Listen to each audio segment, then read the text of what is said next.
Welcome to A Guide to Every Deck in EDH. Today we're looking at Jared Carthalion, but more accurately, we're looking at Super Friends in EDH. So I picked Jared Carthalion as the commander because it's all 5 colors and is a planeswalker. So it seems to be the most on brand. There are obviously better 5-color commanders than Jared Carthalion. There's also other planeswalker commanders that you could play, but I think for a Super Friends deck, you want your commander to be a planeswalker if possible to stay on brand, and you want to be playing all 5 colors to get access to all of the best planeswalkers. So what does Jared Carthalion actually do? Well, he's a 5 loyalty and he's got +1, create a 3/3 that's trample in all colors. -3, you choose up to 2 target creatures. For each of them, you put a number of +1 counters on it equal to the numbers of colors it is. And -6, return target multicolored card from your graveyard to your hand. If that card was all colors, draw a card and create 2 treasure tokens. So obviously not so great of abilities, but mostly, again, it's to be on brand, 5 colors and a planeswalker. So obviously, if we're playing a planeswalker Super Friends deck, what are the planeswalkers we're playing? So these are all of the best planeswalkers. Now, it's notable that in EDH, planeswalkers are the worst they are in any format because you have 3 different opponents who can all attack your planeswalkers. And part of what makes planeswalkers so good in 60-card 1v1 formats is the tempo of them, that you get to activate them every turn without paying for them, other than minusing loyalty abilities. But in Commander, your opponents get to take collectively 3 turns between them before it comes back to your turn. So planeswalkers both are less powerful and more easily killed than in 60-card 1v1 formats, which is why you for the most part, do not see players running any planeswalkers in their decks. But with that said, obviously we're a Super Friends deck. We're going to be playing all of the best planeswalkers that we can. So these are going to break down into roughly, there's the Stacks Walkers and then there's the Value Walkers. So the Stacks Walkers, we've got Ashiok to shut off our opponent's ability to search their deck. So it's the Planeswalker Opposition Agent, basically. And it can also mill and exile graveyards, which is somewhat relevant. Narset to shut off extra card draw, and it can minus to dig us for more non-creatures, including other planeswalkers, obviously. Karn to shut off activated abilities of artifacts, so the planeswalker Stony Silence or Collector Oof or Null Rod. And then to Fairy Time Raveler, opponents can only cast spells at sorcery speed, so we get to have this as a protection piece. It can also just bounce stuff and draw a card, because that's relevant too. And then the rest of the walkers, we've got Chandra, which either exiles the top card and we can cast it until end of turn, adds double red, or deals 4 to something. Commodore Gruff is a 4-mana Jeskai commander. It says at the beginning of your end step, you put a loyalty counter on another target planeswalker you control, and it's got +1. You create a 1/1 token that has tap, add red, spend this only to cast a planeswalker, and -3, you draw X cards, and Commodore Gruff deals X damage to each opponent, where X is the number of planeswalkers you control. Dak Faden, which either does his best impression of Faithless Looting or steals artifacts. Grist, which makes tokens or sacks a creature to destroy a creature or planeswalker. Nicol Bolas Dragon God, which has all the loyalty abilities of all of our other walkers, and has +1, draw a card, each opponent exiles a card from their hand or a permanent they control, -3, destroy target creature or planeswalker. Oko obviously creates foods and turns our artifacts into Elks, or Elks our opponent's creatures or artifacts. Teferi, Master of Time, which you can activate on any player's turn anytime you can cast an instant. So he has the ability to loot or phase out a creature that you don't control. So he can loot up to 4 times after you cast him, so once on your turn and then once on each of your opponent's turns, or phase out opponent's creatures that you want to get rid of, like Stacks creatures or whatever.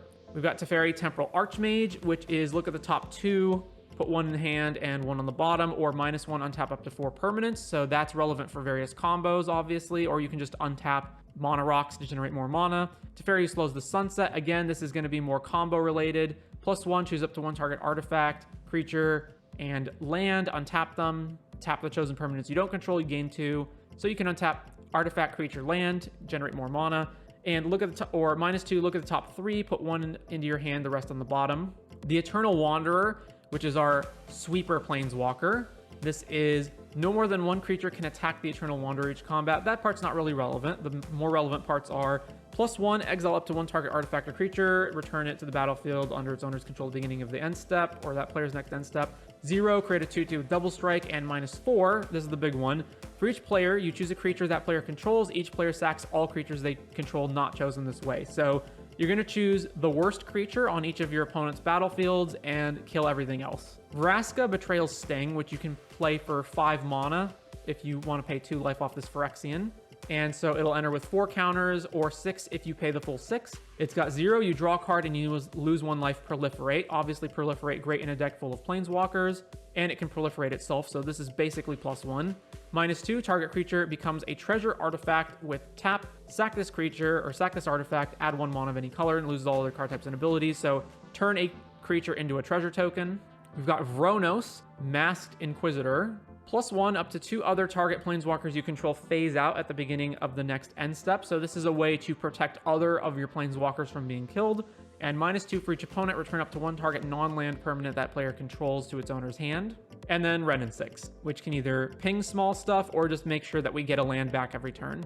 So of course, I did not go over the ultimates of any of the planeswalkers because you cannot evaluate them based on their ultimates since it will take multiple turns to get there. But if you do have the ability to get to the ultimate, either because you're able to protect that planeswalker until you get there, or you're able to proliferate up to it, or you have doubling season in play. Some of the planeswalker ultimates that will essentially win us the game or generate a huge amount of value are Chandra, which means every spell that we cast deals 5 to a target. Dak Faden, which all of our targeted spells steal the permanent that they target. Dragon God, which is each opponent who doesn't control a legendary creature or planeswalker loses the game.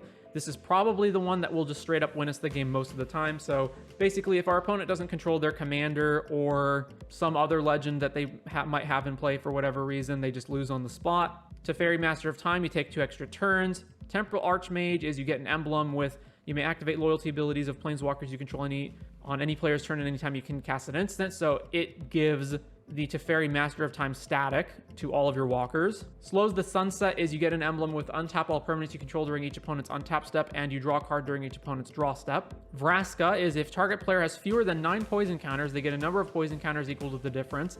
That one really doesn't actually kill them. Vronos is target artifact you control becomes a 9/9 and gains vigilance indestructible and can't be blocked. Again, not really a win con. And Wrenn and 6 gives retraced all of our instants and sorceries. So I believe these are the best planeswalkers you're going to get in Commander. You could obviously play more or different ones if you disagree, or if there's planeswalkers that are your particular pet card. So moving on from the planeswalkers, we of course will have other cards that draw us cards. So Citadel, Ristic Study, the One Ring, Mystic Remora. We've got some combo cards. So Doubling Season obviously has our planeswalkers enter with double the amount of loyalty counters. Pure Imaginative Rascal also basically does the same thing. But rather than double, it's just 1 more. So if 1 or more counters would be put on permanent, your team controls that many +1 of each of those counters are put on the permanent instead. So all of our planeswalkers enter with 1 additional loyalty. And then of course Chain Veil. So Chain Veil is going to be part of combos relating to Temporal Archmage and Teferi, who slows the Sunset. So basically, when you've got Chain Veil out, you can activate it to give these additional activations, and then Temporal Archmage can minus to untap the Chain Veil, and Slows the Sunset can plus to untap the Chain Veil. So if you've got Chain Veil and one of these guys, and then you have lands and or creatures that collectively produce 4 mana that you can untap with these, you can pseudo go infinite with them. So Teferi actually goes infinite because it's plussed. Teferi Temporal Archmage can activate down to as low as you can get, and then on the final activation just plus. But obviously, if you have any way of flickering or bouncing Teferi Temporal Archmage, you can do that, have it come back into play, and then the Chain Veil applies its additional activations to new planeswalkers that enter. So let's say you activate Chain Veil 4 times, and then you play a new planeswalker. That planeswalker gets to be activated an additional 4 times. Then we've got some counter spells, pretty stock rainbow mana base to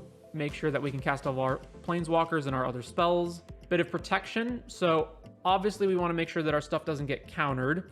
And we do have some very expensive cards, like in particular, our planeswalkers are more expensive than normal spells. We also want to make sure that we're not getting attacked, which is where Moat comes into play. Then a whole bunch of ramp. In particular, some highlights are Bloom Tender and Fabro Elder, which are cards that tap for every color that you already control. So Bloom Tender minimum taps for green, Fabro Elder minimum taps for green and white. But these get better when you have the other colors of planeswalkers in play, and in particular, they work really well with the untapping planeswalkers, like the untapping Teferis, to get lots and lots of mana.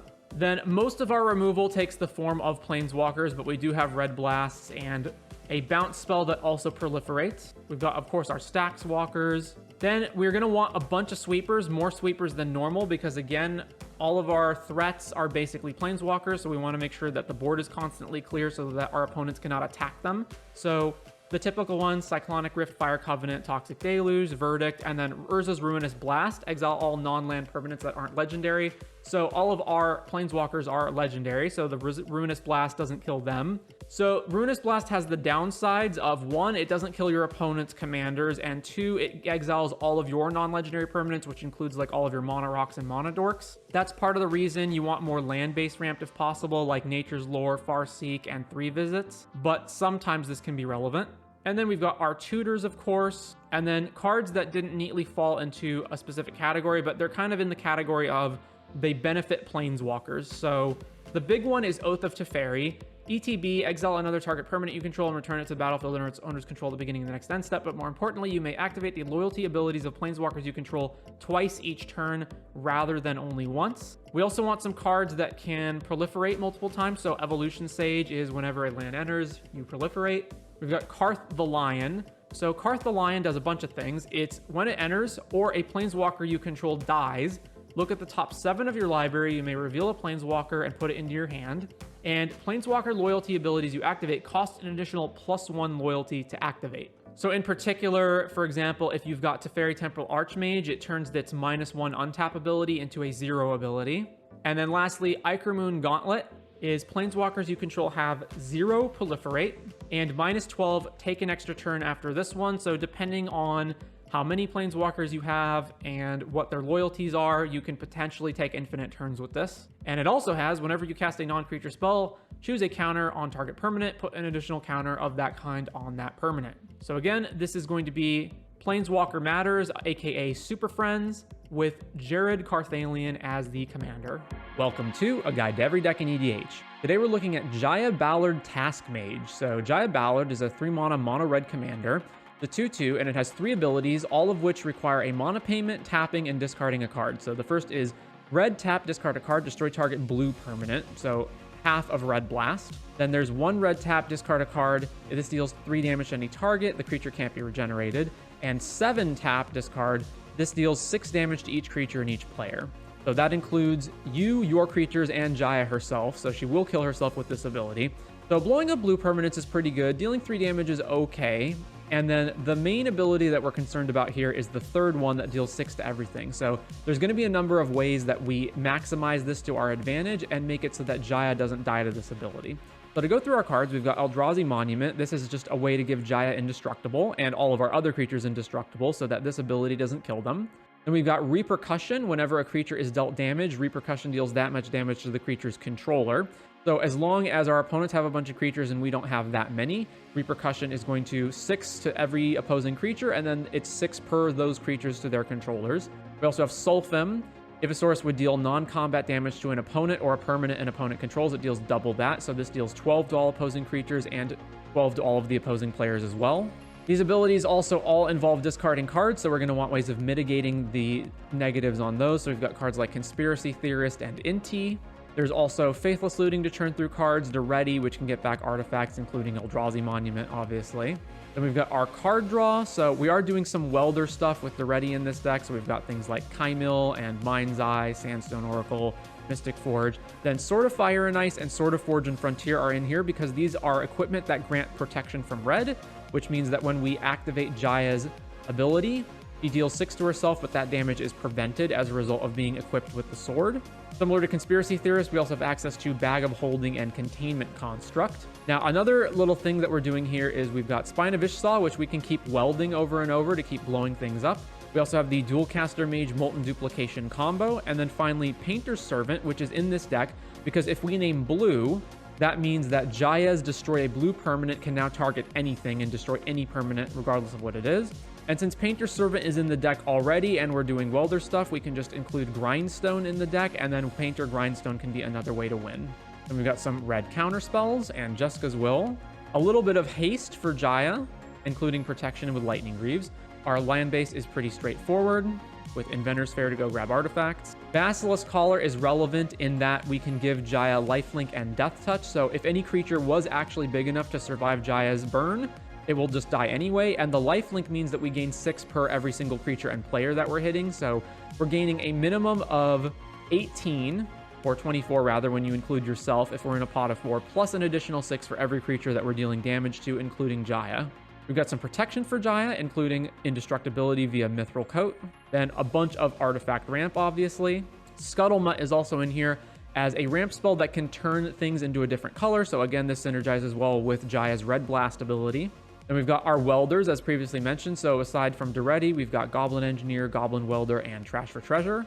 Some removal spells. Then we're in mono red, so these stacks cards are easy enough to play. Blood Moon, especially effective. Portal of Phyrexia is a big artifact that we can weld back. Then we've got a number of tutors. Similar to the color changing things that I mentioned before, we also have Distorting Lens to turn a permanent into a different color. So we can turn a permanent into a blue permanent, and then Jaya can destroy it. We've got Squee Goblin Nabob. This is in here to mitigate Jaya's discard effect. So we can discard Squee, and then on upkeep, we get Squee back. So we always have a card to discard. Doesn't cost us anything.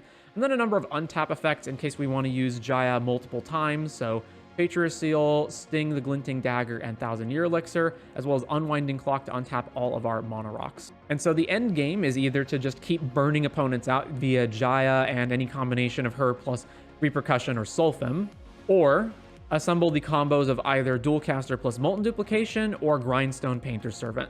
And so with that said, that is going to do it for Jaya Ballard Task Mage in EDH. Welcome to A Guide to Every Deck in EDH. Today we're looking at Joyra of the Gitu. So Joyra is a 3-mana Izzet commander, and she has an ability that is 2 mana and exile a non-land card from your hand, but 4 time counters on the exiled card if it doesn't have Suspend, again Suspend. So obviously, the major thing to do here is to pack our deck full of giant bombs like Eldrazi Titans, exile them, and then we get to cast them for free, or, 2 mana, after 4 turns go by. So the main issue is going to be getting Joyra out, protecting her, making sure that we've got those bombs, and then reducing the amount of time they stay in suspension. So to go over some of those big bomb cards, we of course have all of our Eldrazi Titans, our Kozileks, Ulamogs, and Emrakuls. We also have some big payoff spells like Rise of the Eldrazi, Omniscience, Jin-Gitaxias, Void Winnower, Expropriate Nezahal, the other Jin-Gitaxias, and Hullbreaker Horror. And we can just also suspend some other cards like Consecrated Sphinx or the One Ring. So aside from that, we've got our Ledger Shredder. We have Wibbly Wobbly Timey Wimey from the Doctor Who set. Time Travel, which is for each suspended card you own and each permanent you control with a time counter on it, you may add or remove 1 time counter, draw a card. So we're going to have this and a number of other cards in our deck that remove suspension counters. We've got our card draw, which is mostly in the big beater things, but we do have some smaller stuff as well, like Polywog, Rhystic Study, and Mystic Remora. We have Paradox Haze, which gives us an additional upkeep, so that's another way that we can continue to remove time counters at a faster pace. Training Grounds also makes it so that Joyra's ability only costs a single mana. And we've got a whole bunch of counter spells, a little bit of fast mana to get Joyra out quicker, or just have additional mana to pay for her ability multiple times. Pretty standard Izzet mana base, nothing much to see here. Some protection for once Joyra is actually on the battlefield to make sure that she doesn't get countered or killed.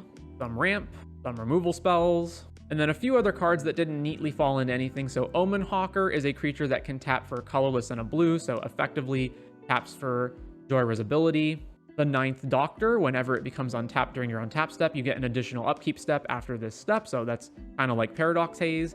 Time Beetle is Skulk, and whenever it deals combat damage to a player, Time Travel. And then finally, Coward Killer, which we are mainly just playing for this time travel part. So on Coward, target creature can't block this turn and becomes a coward, and then time travel. And then there's the other mode as well, which maybe sometimes that's useful, but we're mainly playing it for the time travel ability. I also considered some of the other time travel cards like Amy Pond, Joyra's Time Bug, Rift Elemental, and Time Crafting, but I decided that they were probably not that good ultimately. I mainly wanted ways of time traveling on everything and not just like a single card, so cut these, but these are some additional cards that you might consider. So with that said, that is going to do it for Joyra of the Gitu in EDH. Welcome to A Guide to Every Deck in EDH. Today we're looking at Joyra Weatherlight Captain. So Joyra is a 4-mana Izzet commander, and it says whenever you cast a historic spell, draw a card. So historic spells are artifacts, legendary cards, and sagas.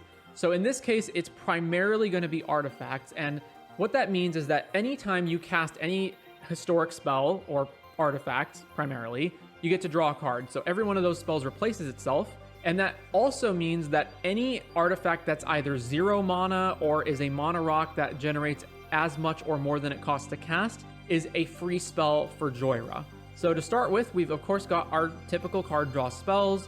Gitaxian Probe, Jessica's Will, Mystic Remora, Aristic Study, Other Side of Bergi as the Horn, some wheels. But then in this deck specifically, we're running a ton of artifacts, so Mystic Forge is going to be useful for that. We're also running lots and lots of spells that are 0 mana or very cheap, so Paradoxical Outcome can be used to bounce all of our cheap mana rocks and then replay them, drawing a ton of cards both with Paradoxical Outcome and all of the artifacts that we're replaying with Joyra. We also, because we're playing a ton of artifacts, have Riddlesmith. Whenever you cast an artifact, you may draw a card and then discard. So this loots for every artifact that we play, further churning through our deck. And the Reality Chip, which is itself both legendary and an artifact, and allows us to equip and then start casting stuff off the top. So it's kind of another Mystic Forge. Then we've got our combo cards, which again, we'll skip for now. Bunch of counter spells, as you do. One extra turn spell in Final Fortune. We could play more, but we don't need to. A little bit of fast mana to get Joyra out faster. Bunch of lands, very low land count at only 25, because mostly our deck is fairly cheap, and the most expensive thing we're playing is usually just going to be Joyra or a handful of other cards, but this is a sufficient number of lands. A little bit of protection in Spellskite and Deflecting Swat to make sure Joyra doesn't bite it. A whole bunch of ramp, which in this deck, because a bunch of our ramp is in the form of artifacts, is even better than normal, since we get to draw cards off of these ramp spells. And then we've got all our various cost reducers in Enthusiastic, Mechanaut, Ethereum Sculptor, and Foundry Inspector, all of which make our artifacts cheaper, which is going to be relevant both for casting various artifacts and for going off with combos. Helm of Awakening 2 as a way to make all spells one less, including the opponents. Some removal, which is all mostly just in the form of bounce spells. Chain of Vapor, Machine Over Matter, basically a 1-mana bounce spell. Otawara, Repeal. This doubles up as a way to repeal your own 0-mana artifacts to then draw a card both off repeal and recasting the artifact. Resculpt, exile target artifact or creature. Controller makes a 4/4. We do need ways to beat like a Null Rod or a Collector Oof, so we do have to have ways of getting rid of those. One Soul Guide Lantern. Hits graveyards, also just draws a card and draws a card off of casting it when we have Joyra. Some sweepers, Cyclonic Rift, and Filter Out, which in this deck, return all non-creature, non-land permanents to the owner's hand, bounces all of our, again, cheap artifacts back to our hand so that we can recast them. Then we've got some tutors, including artifact-related tutors in Fabricate, Transmute Artifact, and Trinket Mage. Then there's a whole bunch of other artifacts that just don't do anything exactly specific, but are ways of just drawing a card on the cheap with Joyra or just having some other effect. So Aether Spellbomb to bounce stuff, Candy Trail, Scries, and then you can sack it to draw a card. Conjurer's Bauble, mostly just here to cantrip. Same thing with Mishra's Bauble and Urza's Bauble. Pyrite Spellbomb can maybe pick off something that is a small creature or just, again, draw a card. Tormod's Crypt for the graveyard. Synthesizer hits another card off the top. And then we've got some other cards that kind of synergize with what we're doing. Artificer's Assistant, whenever you cast a historic spell, scry 1. DRC, Surveil when you cast non-creatures. These are just good ways of digging for what we need. And then Metamorph as just a copy, a clone that we can use to clone various things. So then we've got our various combos. So obviously, old tried and true Underworld Breach, LED, Brain Freeze. Probably don't need to explain how this works. We've got our Displacer Kitten, which can be used to blink around all various things that we have. We're going to be casting a ton of non-creatures, which means we can blink a bunch of artifact rocks and then get their mana back, or just anything else that has an ETB trigger. It also means that because we can blink stuff, any instant speed spell makes Displacer Kitten a pseudo protection spell for Joyra. So for example, if we have, like, Joyra's going to bite it to Swords to Plowshares, we can cast anything at instant speed, trigger the Displacer Kitten, blink Joyra, it doesn't die. And then, of course, we've got our Sensei's Divining Top related combos and Ballista. So if we get infinite mana, we can just Ballista our opponents to death. Retract is going to work similarly to Filter Out, where we can just use it as a cheap way to bounce all of our artifacts back to our hand and then replay them to draw a bunch more cards off of Joyra. And then Words of Wind. 3 mana enchantment, 1 mana. The next time you would draw a card this turn, each player returns a permanent they control to their owner's hand instead. So you can use this as a way to, instead of drawing, bouncing spells back to your hand. So one, this can just generate infinite mana with certain combinations of cards. So let's say you have Sol Ring and a 0 mana artifact, right? So you cast the you tap your Sol Ring for 2, you cast your 0 mana artifact, it triggers Joyra, you pay 1. Instead of drawing, you bounce a permanent, which in this case is going to be Sol Ring. So you bounce Sol Ring back to your hand. The 0 mana artifact enters the battlefield. You still have 1 floating. So you cast Soul Ring, and then you use your 0 mana artifact like Mox Opal or whatever to tap to pay for Words of Wind. So you trigger the Joyra again, you bounce the 0 mana artifact, the Soul Ring enters the battlefield. So this way you generate infinite mana in various combinations. So this can work with Soul Ring, Mana Crypt, etc. And it can be used to just keep looping stuff. This also matters with the various cost reducer cards like Mechanaut, Therium Sculptor, Foundry Inspector, etc. And then Sensei's Divining Top can go infinite with Mystic Forge. So again, if you have any way of getting spells off the top of your deck, so like Mystic Forge, Reality Chip, and then you have a Sensei's Top, if you've got anything that reduces the cost of top, so Mechanaut, Therium Sculptor, Foundry Inspector, Helm of Awakening, or you've got Burgi to generate a red mana every time you cast a spell, it allows you to just cast Sensei's Divining Top over and over and over, drawing cards and drawing your whole deck. So you go activate top, draw a card, put top on top, then you can cast it using Reality Chip or Mystic Forge, and then if you've got any cost reducers, it costs 0, or you generate 1 mana off of Burgi. There's also potentially ways to get even more mana with Words of Wind, so you can go infinite in that way as well. So the primary thing here is going to be get Joyra down as fast as you can using any combination of ramp and fast mana. Then Joyra is going to allow you to draw a boatload of cards, since all of our artifacts are drawing us more cards off of Joyra. And then eventually we'll find one of these combo pieces to assemble and win the game.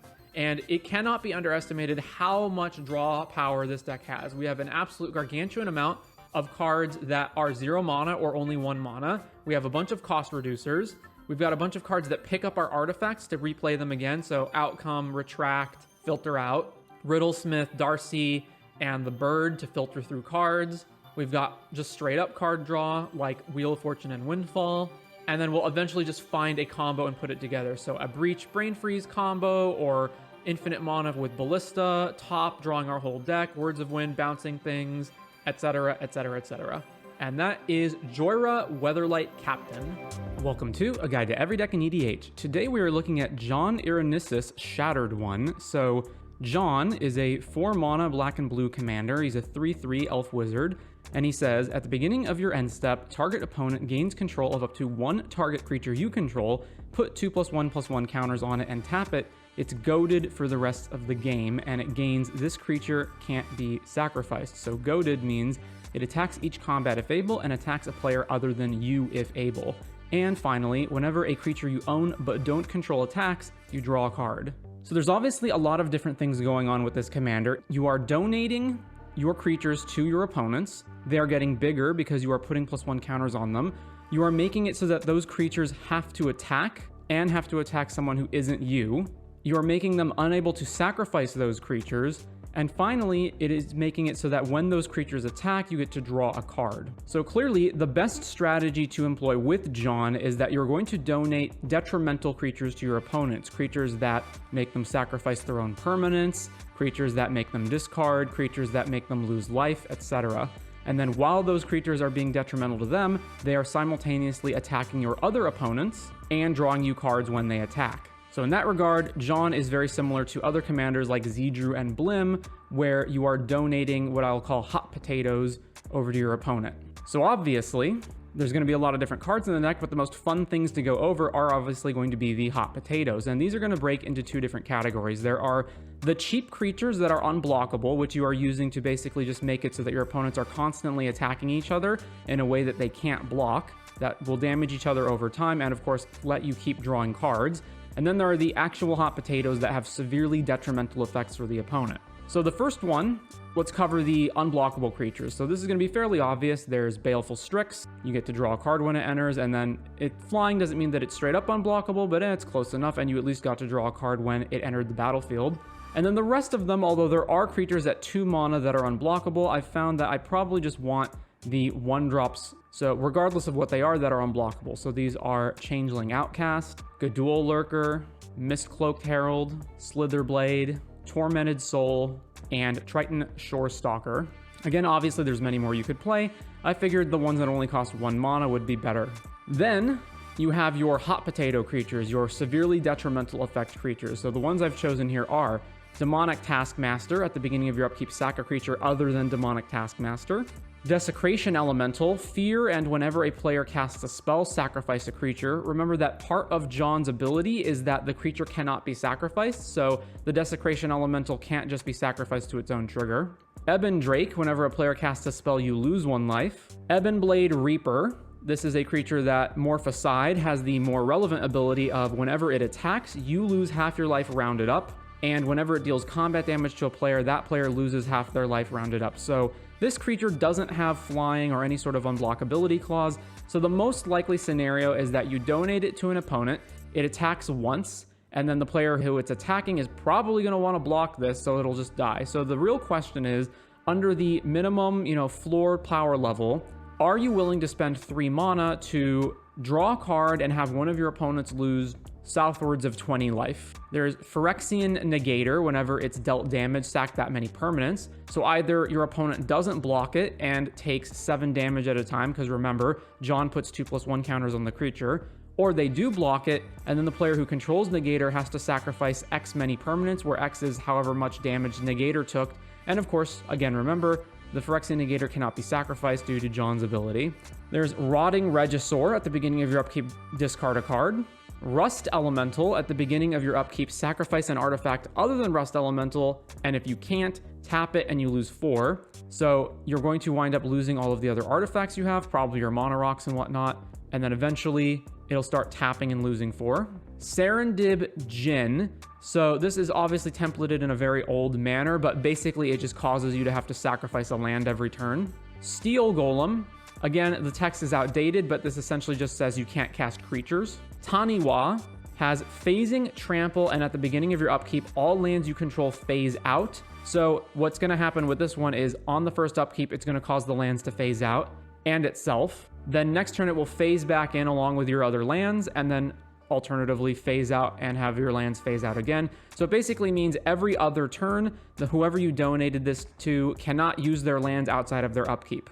There's Thought Devourer. Your maximum hand size is reduced by 4, so it's reduced to only 3 cards. And similarly, Thought Eater, it's reduced by 3, so it's reduced to 4 cards. And then finally, Wretched Anurid. Whenever another creature enters the battlefield, you lose 1 life. So the benefit of the lower cost cards is that you can cast them after playing John and hold up mana for counter spells or just other forms of interaction or to protect John. Because remember, this deck revolves around John Irenissus, so you want to make sure it doesn't get countered or killed. So if the card is more expensive, like a Taniwa, for example, and is potentially going to make you have to tap out for it, you want to make sure that the effect you're getting is really, really good.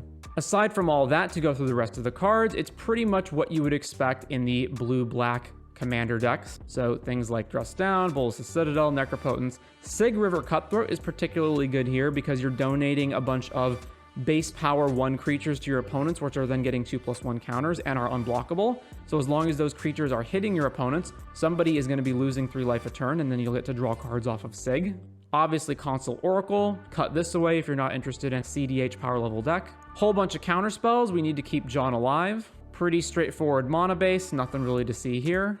A little bit of extra protection apart from the counter spells, so things like Lightning Greaves, Slip Out the Back, Spellskite, Turn Aside, and Intervene. Little bit of ramp. It's possible that you might want more ramp than this, in which case you'd have to include additional colorless adding mana rocks. Right now it's 11, which is a little bit on the low side, but I think it's still enough. For removal, we've got obviously Dress Down as mentioned earlier. There's also Deadly Rollick, Gilded Drake, Bowmaster, Zotawara, and Snap. It is also important to take note that for any bounce spells, you can bounce creatures that you've donated. You may also wind up in situations where one of 2 other things happens. Either you play a creature that has a detrimental effect that you want to donate and they kill John or counter John before you're able to donate that creature. Or in the event that you have a player who you've donated to lose the game, all of the donated creatures that you've given to them will revert back to your control, which obviously is a problem if John can't donate them immediately away. So you can have some bounce spells to bounce them back to your hand. A little stacks, Dothy, Orcish, Sheoldred, and sweepers in Cyclonic Rift, Toxic Deluge, and then as mentioned earlier, in regards to bouncing, there is Raise the Palisade. Choose a creature type, return all creatures that aren't of the chosen type to their owner's hand. So if you have a bunch of creatures that you wanted to donate that then get reverted back to your control because the player lost the game, you can just choose elf or wizard, since John is an elf wizard, and then bounce all of the other creatures back to your hand. And it's important to note that for all the creatures in the deck, the only creature that has a type that overlaps with John is Thassa's Oracle, being a wizard. So pretty much just choose elf or wizard and you should be good. And then finally, obviously, some tutors, because, you know, we're playing EDH, we're playing blue-black, we're going to be playing tutors. Now, aside from all of that, there were a bunch of cards that I considered for the deck and ultimately decided to cut, either because they weren't good enough, or they weren't as good as other things we could be playing, or we just literally needed the space. So a bunch of those were donation cards that I ultimately decided to cut.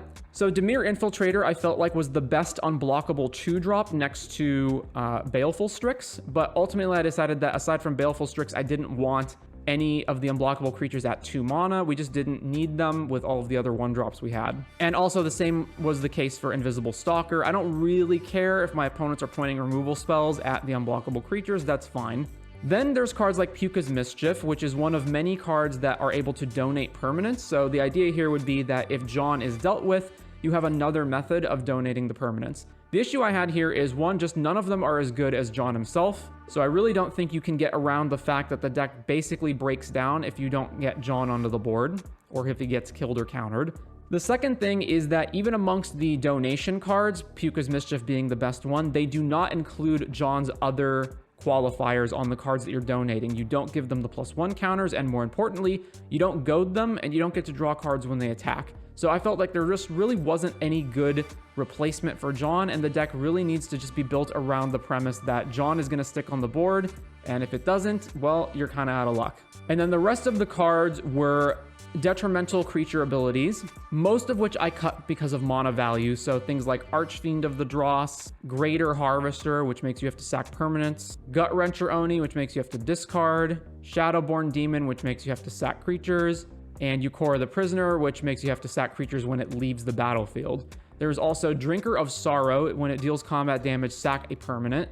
This was the cheapest one that I cut, which I just cut for space, so it's possible that this can come back. Grid Monitor has the same ability as Steel Golem, but it's 1 mana more expensive. I also don't think that that ability is terribly useful, so I did cut this for space. And then finally, Asmodeus the Archfiend. So the idea here is that you would donate it, and it says if you would draw a card, you would instead exile the top card of your library face down, and you've got to pay black mana in order to get those cards back. So the idea here would be that you would donate it to an opponent that can't produce black mana, and then they basically can't draw cards for the rest of the game. The reason I cut it was twofold. The first is how expensive it is.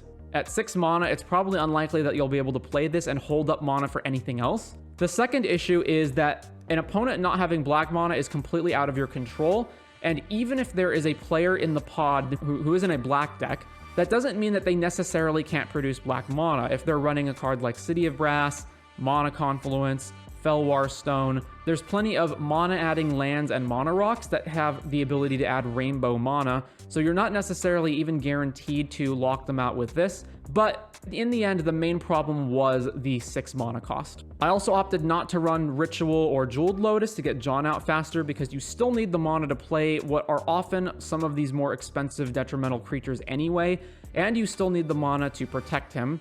So I ultimately opted not for them, although there is obviously an argument for being able to Ritual or Jeweled Lotus out John while holding up mana for counterspells. And then I cut things like Whelming Wave. I felt like Raising Palisade was enough, but if you want more bounce spells, you could play Whelming Wave. However, it is notable that some of the donation creatures do fall into these creature types, so you wouldn't be able to bounce them back. Those are the primary cards that I opted not to play. Imperial Seal and Submerge were just a few others, which you could obviously add back into the deck if you decide that these numbers need a little tweaking. So with that said, that is John Aranissus Shattered One for EDH. Welcome to A Guide to Every Deck in EDH. Today we're looking at Kurik, Son of Yawgmoth. So this is a mono-black commander, and it's 4 triple Phyrexian mana, so 4 and 6 life. It has lifelink. For each black in a cost, you may pay 2 life rather than pay that mana. So it turns all of your black costs into Phyrexian black.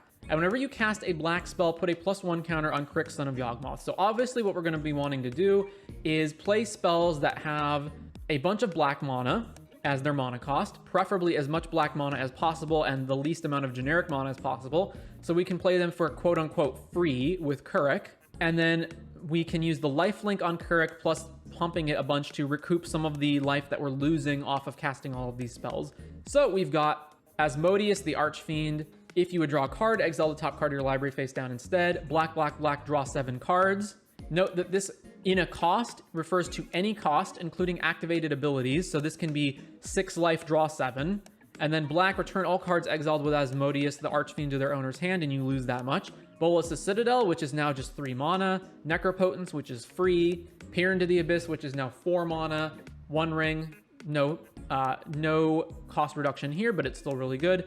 Villas, only 5 mana, and ability is now just 4 life. Target creature gets -1. Whenever you lose life, draw that many cards, and we are, of course, losing a lot of life with Keurig, reducing the costs by paying life instead.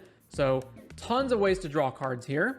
We have our combo pieces, which we'll get back to in a bit. We've got our fast mana, which we want a lot of. So Blood Pet, Cabal Ritual, Dark Ritual, Jeweled Lotus, Lotus Petal Sacrifice, Scourge, Familiar. We want as much fast mana as possible so we can get Keurig out as fast as possible, or just one of these like draw engines as fast as possible. Then we've got a whole bunch of lands. Specifically, we're in mono black, so some things to point out are Aghanim's Awakening, Blast Zone, Cabal Pit, -2 a creature. We are playing City of Brass, regardless, in this deck. City of Traders, Command Beacon, put your commander into your hand from the command zone. So if Keurig dies, we want a way to play it for not the full cost, potentially. We've got a bunch of other like fast stuff, like Ancient Tomb, Crystal Vein, City of Traders, Phyrexian Tower. If Near Deadlands is another expensive version of Cabal Pit. Emergent Zone, so we can go off at instant speed. We've got Shizo, Takanuma, Urborg, but no Cabal Coffers in this version.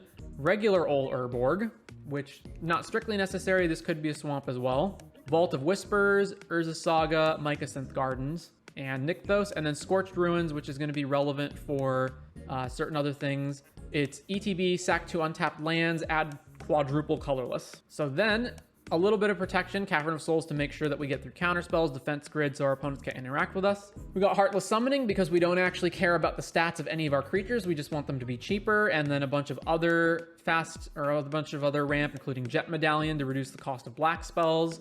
We've got a bunch of reanimation effects.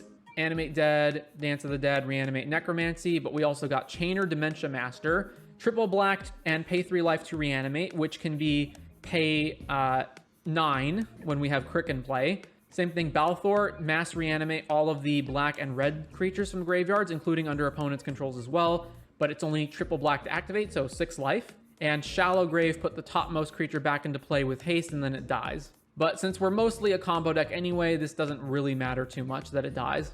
We've got also a bunch of removal, which includes some of the cards we already went over, as well as Baleful Mastery. So this has an alternate payment of just 2, which means it can be as low as just 1 mana with Keurig in play.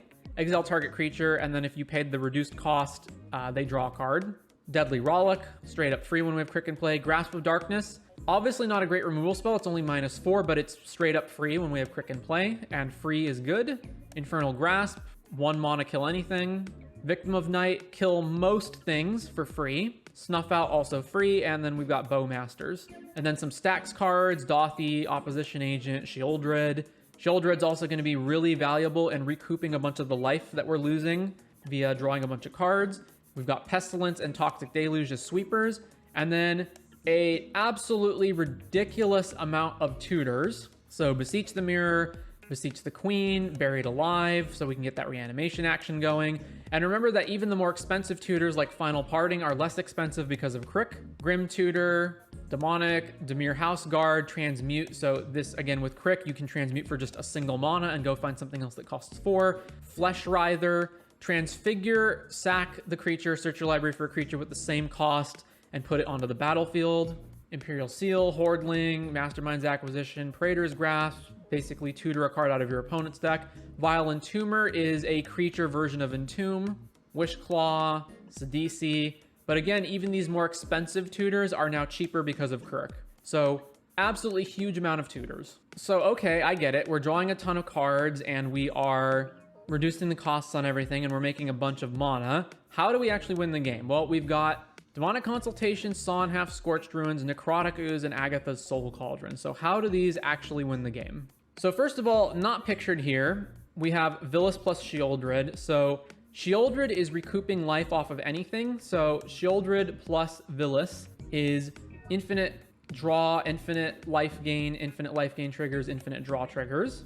We do not actually have Gray Merchant in this deck, although you could run it if you wanted to.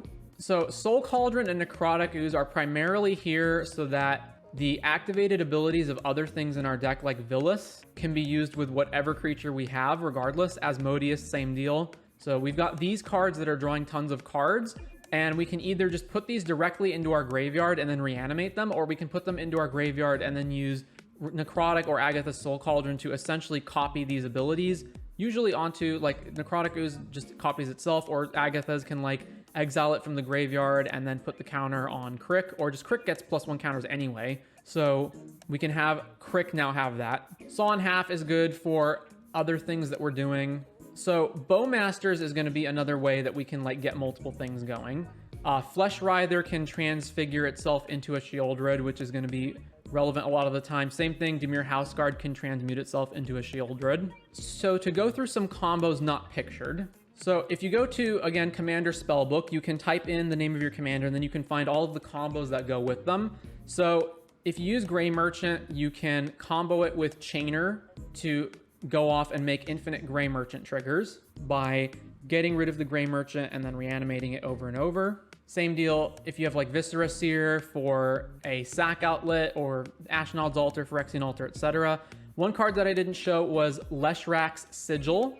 This is a black enchantment, and it's got black. When any opponent successfully casts a green spell, so whenever an opponent casts a green spell, you look at their hand and choose a card, they discard a card, use this ability only once each time a green spell, and then you can pay black to return it back to the owner's hand. So the green spell part of this ability is not the relevant part. The relevant part is that you can play double black to bounce it. So for 8 life, you can cast this and then activate it to bounce it to your hand, which means you can go infinite with Aetherflux Reservoir. You've got Shieldred and basically anything that draws cards, like Greed. Again, Gray Merchant plus a sack outlet. Anything that tutors stuff into the graveyard and then reanimates it. Buried Alive, reanimate, Entomb, reanimate, etc. Those will also go infinite. So lots of different combos you could play. And then even aside from these combos, you are also just generating a ton of card draw off of these various cards, and can potentially win the game just off of that, or just off of getting Crick up to a huge amount, because it's, again, triggering off of every black spell, and then you're putting +1 counters on it. And so that pretty much covers what you're doing with Crick. So again, get mana as fast as possible, get Crick into play, use his ability to reduce the costs of things, play either combo pieces or these things that draw a bunch of cards, and then draw into your combo pieces, and then eventually win the game off of that. You can also just find ways to get stuff into your graveyard and then reanimate them, or get stuff into your graveyard and then use Soul Cauldron or Necrotic Ooze to activate, because Asmodeus and Villas are ways of drawing extra cards, and you have about 10 bajillion tutors as ways to find all of these things. So one addendum to Crick is that you can win with cards that aren't your own by using Praetor's Grasp. So since Praetor's Grasp grabs cards out of your opponent's deck, you can grab cards that either aren't in your own deck because you just don't have them, or more importantly, because they're in other colors. And then you can cast those cards because you have ways of producing colors that aren't in black. So for example, Mox Diamond can produce non-black mana. So you can, for example, Praetor's Grasp and go find an opponent's Thassa's Oracle. Then you can draw your whole deck using one of these other combos, and then just cast the Oracle and win the game, potentially. Or you can find your opponent's Underworld Breach and do Underworld Breach combos. So there are ways of using Praetor's Grasp to win you the game that you wouldn't be able to win with otherwise using any of your other cards. You can also Hoarding Broodling for Saw in Half, and then Saw in Half the Broodling, getting 2 more cards off of the Broodling, and then using those double triggers in order to win the game that way. So just 2 more things to note about the Crick deck. And then yeah, most combos end in Gary loops. And that is Crick. Welcome to A Guide to Every Deck in EDH. Today we're looking at Kaalia of the Vast, one of the OG Commander cards from the original direct to Commander decks. This is a Mardu 4 mana creature, 2/2 flyer, and it says whenever it attacks an opponent, you may put an angel, demon, or dragon creature card from your hand onto the battlefield, tapped and attacking that opponent. And the creature is on the battlefield permanently, it's not temporary. So obviously the idea is to use Kaalia to cheat out gigantic angels, demons, and or dragons. So we want to get Kaalia into play as fast as possible, preferably giving it haste, and then cheat out huge bomb creatures that either combo to win us the game or are just huge threats that can kill our opponents very quickly. So before we get to the big creatures that we're going to assemble, let's go through the other things that we've got. So we've got our card draw spells in Esper Sentinel, Necro, One Ring, and Wheel. We've also got Faithless Looting, because sometimes we're going to draw like these big dumb bomb creatures and we don't necessarily want to have them. We might want to have something else, so we can filter them away with Faithless Looting or put stuff in the graveyard to reanimate. I'll get to combos in a bit. We've got Pyro, Red Blast, and Tybalt's Trickery as ways to counter our opponent's spells or protect Kaalia, as some fast mana to get Kaalia down faster. Then some haste spells, so Lightning Greaves is both protection and haste, Mass Hysteria, Hall the Bandit Lord, and Ashling's Prerogative, so that we can attack with Kaalia the moment we play her. Bunch of Mardu lands, nothing much to say here. Some protection spells, so Kaalia doesn't get countered or killed by removal, so Defense Grid, Grand Abolisher, Deflecting Swat, Cavern, Lightning Greaves, whole bunch of ramp. Since we're playing a bunch of giant bomb creatures already, we may as well play some reanimation spells. So if we Faithless Looting a giant bomb creature into our graveyard, we can just reanimate it. Or if the creature just dies to removal or something, we can just reanimate it as well. A little bit of removal, Swords to Plowshares. We've got some stacks cards because Drannith Magistrate is going to be in pretty much every white deck. We've also got Drawn on Linvala and Linvala herself to shut off activated abilities of opponents' creatures, since most of our creatures don't have activated abilities anyway. And Armageddon, because once we get Kaalia down, we don't care about mana production anymore, since Kaalia alone can win the game. Fire Covenant as our sweeper. Whole bunch of tutors, including Untomb and Unmarked Grave, as ways of putting giant bomb creatures directly into the graveyard to reanimate them with our reanimation spells. And then a few other cards that weren't exactly in any specific category. So Ishin, Two Heavens is one. If a creature attacking causes a triggered ability of a permanent you control to trigger, it triggers an additional time, so Kaalia triggers twice. And Sneak Attack as a way to put in giant bomb creatures, albeit temporarily, since we do have to sack them at end of turn.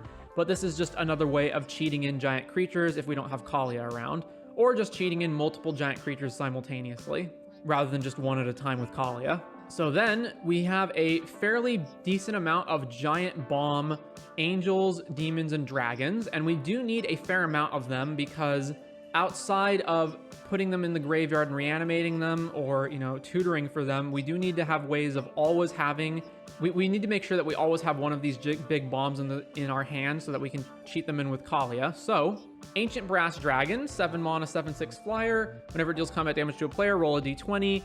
When you do, put any number of target creature cards with total mana value X or less from graveyards onto the battlefield under your control, where X is the result. So average of 10 mana value, maybe more, maybe less. Ancient Copper Dragon, same thing, but instead you make treasure tokens.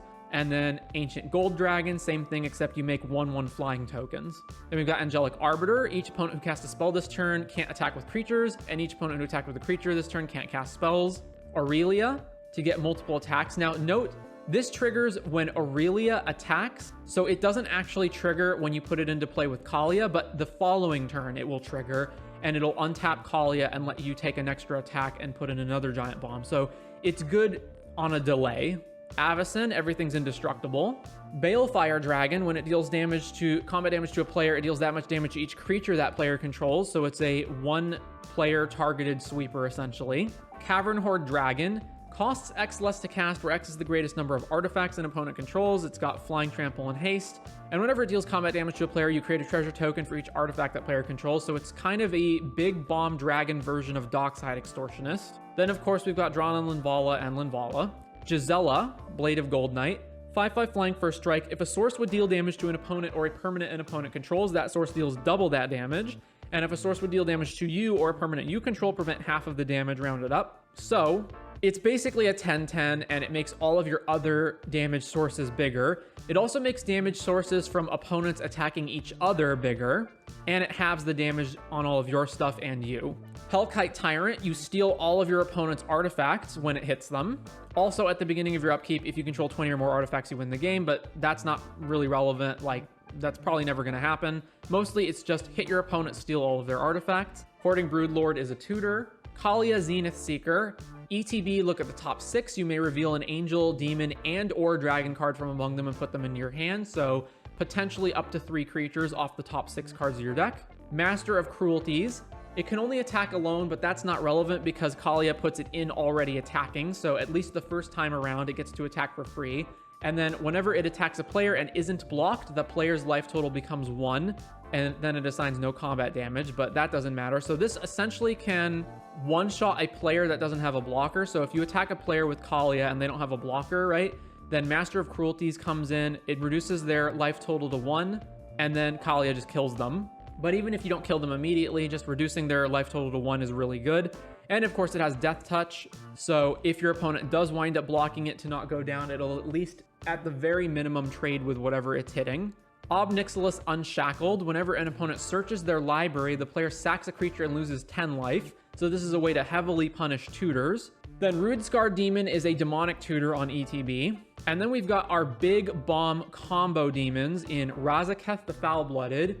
Pay 2 life and sack another creature, search your library for a card. So pay 2 life, sack a creature, demonic tutor. It's also a big 8/8 creature. And Vilis Broker of Blood.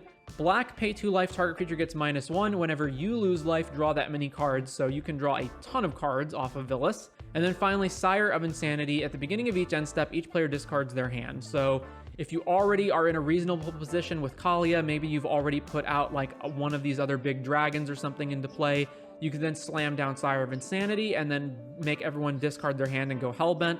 So it's another card like Armageddon, where if you're already ahead on the board, you can just play this and seal the deal. And then specifically our combos are going to be with Aggravated Assault and Razaketh. So Razaketh can go find any of our combos, and then Aggravated Assault is 5 mana, untap all creatures you control. If it's a main phase, there is an additional combat phase followed by an additional main phase, activate only as a sorcery. So if we have any way of generating at least 5 mana in combat, we can then activate this again and have infinite combat. And there's a few ways to do that. So Ancient Copper Dragon generates treasures. Obviously, it doesn't always generate 5 treasures because it is a random amount off of our D20, but on average, we should generate enough treasures that even if one of the rolls isn't 5, we're getting more than 5 on other rolls, so we should be able to go infinite with Ancient Copper Dragon.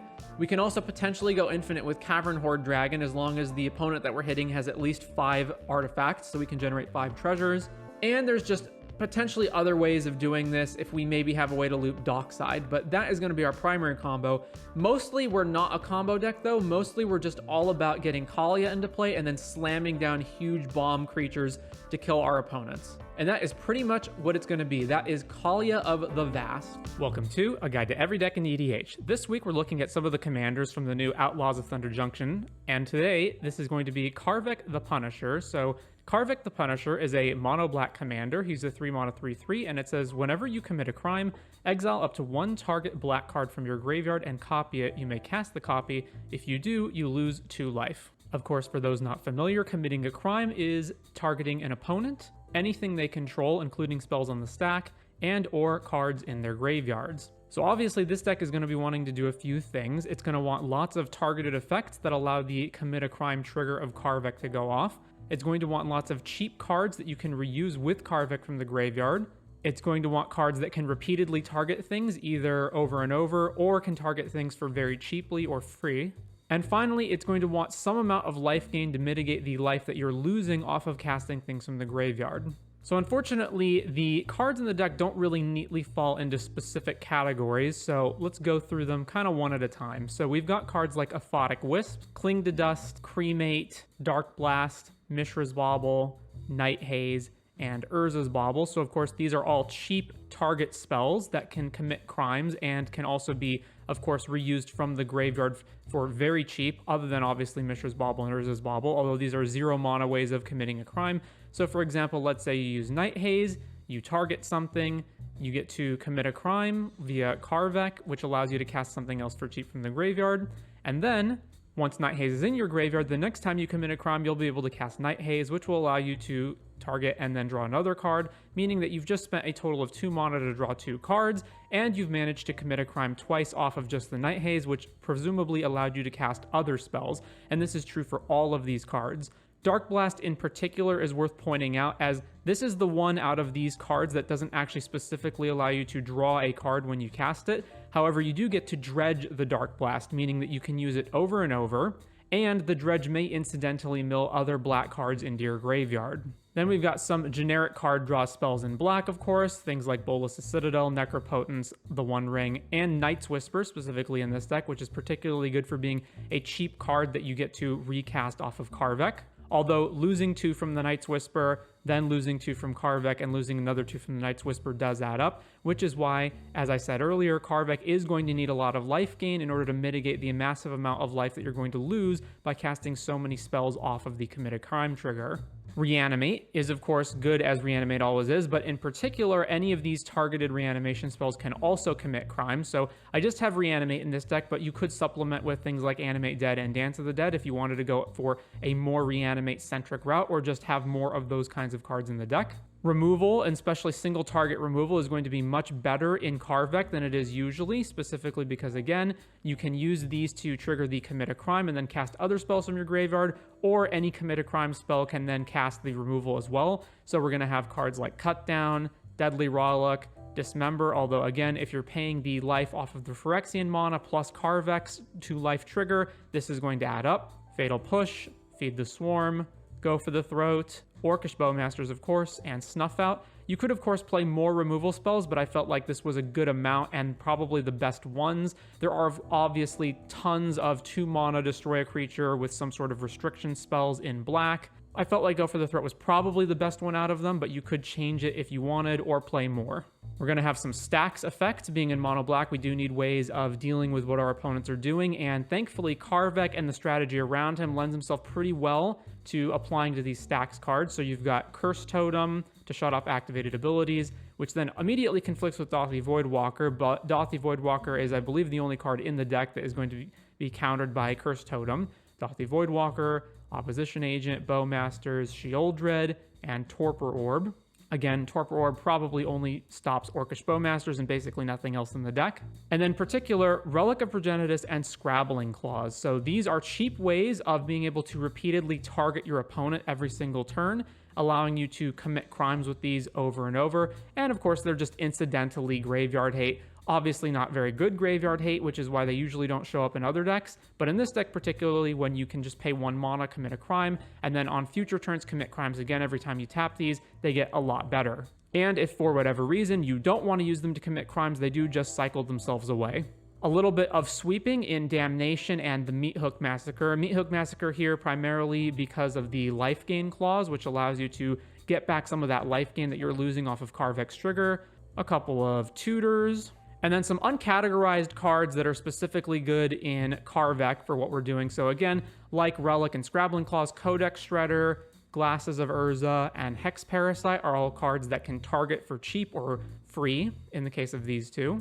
And Surgical Extraction is a way to get the trigger with just a 2 life payment off of the Surgical using the Phyrexian mana, or you could pay black if you don't want to pay the life. Finally, Exsanguinate. This is usually a finisher in decks, but in this deck in particular, you can use it to just mitigate some of the life loss. So while you could use it to win the game, you can also use it for less mana just to recoup all of the life that you're losing. Moving back up here, we've got our combos. So the easiest combo to slot in was going to be Aetherflux Reservoir, Sensei's Divining Top, and Bolas' Citadel. This is just, we're going to play Citadel anyway. We want to gain life anyway. May as well just slot this in. Obviously, you're going to be doing a lot of value generation with Karvek, but we do need a way to ultimately win the game. If you're not so keen on having infinite combos in your deck, you could just easily cut the Reservoir and the top. Then Grey Merchant as a way to, again, gain a bunch of life, and like Exsanguinate, you can use it to potentially win the game, although you will need a lot of devotion in order to do that. And this deck is mostly interested in playing a bunch of cheap spells that are not sticking around. There are some ways of reusing the Grey Merchant. If it dies, you can get it back with Reanimate. You can also just get it back with Karvek, although that means you won't be able to get it back again. But ultimately, this card is going to function one of 2 ways. Either it is going to be able to actually do enough life drain in order to kill the opponents, or more likely, it's just going to be a way to offset all of the life loss that you're incurring from Karvek and the various other life loss spells like Necro, Citadel, Night's Whisper, etc. A little bit of fast mana. Now, this deck does not have the ability to just turbo out Karvek and then win the game on that alone. However, what it does need is a way to get Karvek onto the board and then have mana left over in order to start chaining committed crimes and spells afterwards, or just protect Karvek from removal since the deck is revolving around Karvek. So in this case, Dark Ritual and Jeweled Lotus just allow you to deploy a Karvek without having to tap out all of your mana. Lightning Greaves for protection. And some more protection, of course, is going to be Cavern of Souls to prevent counters, Defense Grid, Imp's Mischief to redirect targets, and then Hand Disruption. Now, Hand Disruption does occasionally see play in EDH, but usually not. In this case, however, again, because all of these spells trigger the Commit a Crime part of Karvek, you can use them to take apart players' combos, take apart players' answers to Karvek ahead of time, and then you can use these once Karvek's already in play to keep committing more crimes. Obviously, we're going to need a bunch of ramp. This is your typical assortment of ramp that's going to be in mono black, mostly 2 mono rocks. However, some of these do need to be talked about specifically because of their use in Karvek. So in this case, some of the mono rocks actually target, which will allow you to generate the Commit a Crime trigger. So Liquid Metal Torque, you can target any artifact on the battlefield, not just your own. Same thing with Manifold Key and Voltaic Key, which are usually here to untap things like Monovault and the One Ring, but here your opponents are probably going to control artifacts of their own, and so you can use these as ways to commit crimes. Otherwise, fairly stock mono base, mostly mono black stuff. However, once again, some things do require speaking about in specific. So Urborg, the original Urborg, has a tap ability. Target creature loses first strike or swamp block. Similarly, there are other lands that, again, allow you to commit crimes. So lands like Shizo, if your opponent controls a legendary creature. There may be others that you could play. These were the best ones that I found in mono black. So sometimes your lands will also allow you to commit crimes. Some more that I opted not to play were things like Cabal Pit, because again, I don't feel like it's that helpful given how many other ways you already have to commit crimes, and considering that cards like Cabal Pit cause you to lose life constantly, that life is going to add up a lot, again, especially with Karvek's trigger, so I didn't want to have a million different things that are constantly draining your life. Things like Ancient Tomb are, of course, very, very good, and it's a good way to get ahead on another mana, but otherwise, it's probably better to stick with lands that are not going to hurt you. However, there is one exception, and that is in this deck, there are fetch lands. So the black fetch lands are going to be in this deck. The reason they're here is basically only for 2 things. You have Bolas' Citadel, which cares about what's on top of your deck, and you have Fatal Push, which cares about Revolt. Otherwise, there's no real reason to have these, and if you're playing on more of a budget, you definitely do not need these fetch lands in order to run the deck. And yeah, that is going to do it today for Karvek the Punisher. Welcome to A Guide to Every Deck in EDH. Today we are looking at Castrol the Windcrested as a bird tribal commander. Castrol the Windcrested is a 5 mana white and blue bird scout. It's a 4/5 flyer, and it says whenever one or more birds you control deal combat damage to a player, choose one. You may put a bird creature card from your graveyard or hand onto the battlefield with a finality counter on it, put a +1/+1 counter on each bird you control, or draw a card. And as usual, the 1 or more damage to a player action in EDH applies to each player separately, so you can potentially get in a 4-player pod 3 different triggers off of Castrol, either triple drawing, triple pumping, or doing a combination of any of those abilities. Now obviously, since we're the bird tribal deck, we want to play a lot of birds, and that's naturally going to lead us to a beatdown strategy, both with wanting to have lots of creatures on the battlefield and with wanting to trigger Castrol itself. So just to quickly get everything that's a bird out of the way, we have Aerial Extortionist, a 5 mana 4/3 flyer. When it enters the battlefield or deals combat damage to a player, exile up to 1 target non-land permanent. For as long as that card remains exiled, its owner may cast it. So it either allows you to exile your own thing and recast it for value, or exile an opponent's thing and make them have to pay for it again. This, of course, can obviously be used to get stacks pieces out of the way, or just do anything that you need to get out of the way temporarily. It also says whenever another player casts a spell from anywhere other than their hand, draw a card. So you'll not only draw a card from the player casting the spell from somewhere other than hand, obviously from exiling via Aerial Extortionist, but this can also allow you to draw cards from any other such actions. For example, a player casting spells off of Underworld Breach. Next up, we have some small birds that are mostly used just as beaters that have some random filtering abilities. So Artificer's Assistant as a 1 mana 1/1 that whenever you cast a historic spell, scry 1. Augrial is a 2 mana 1/1 that when it enters, you scry 3. Judge's Familiar, which can be used as a cheap taxing effect. Imperial Eagle as our 1 lord. Some cost reduction birds in Stormscape Familiar, which reduces the cost of our white spells. and Warden of Evos Isle, and Watcher of the Spheres as cards that reduce the cost of our flyers. Eagles of the North, which most of the time is going to be used just to plane cycle for a land, but it is later on a bigger bird that pumps the team. Cartographer's Hawk, a 2-mana 2/1 flyer that when it deals combat damage to a player who controls more lands than you, return it to its owner's hand, and if you do, you may search your library for planes and put it onto the battlefield tapped. So sometimes a ramp spell. Keeper of the Nine Gales, a 3-mana 1/2 flyer that says tap, and then tap 2 other untapped birds you control, return target permanent to its owner's hand. Mockingbird, which is a clone that is a bird regardless of what it clones. Nimble Obstructionist, our bird stifle.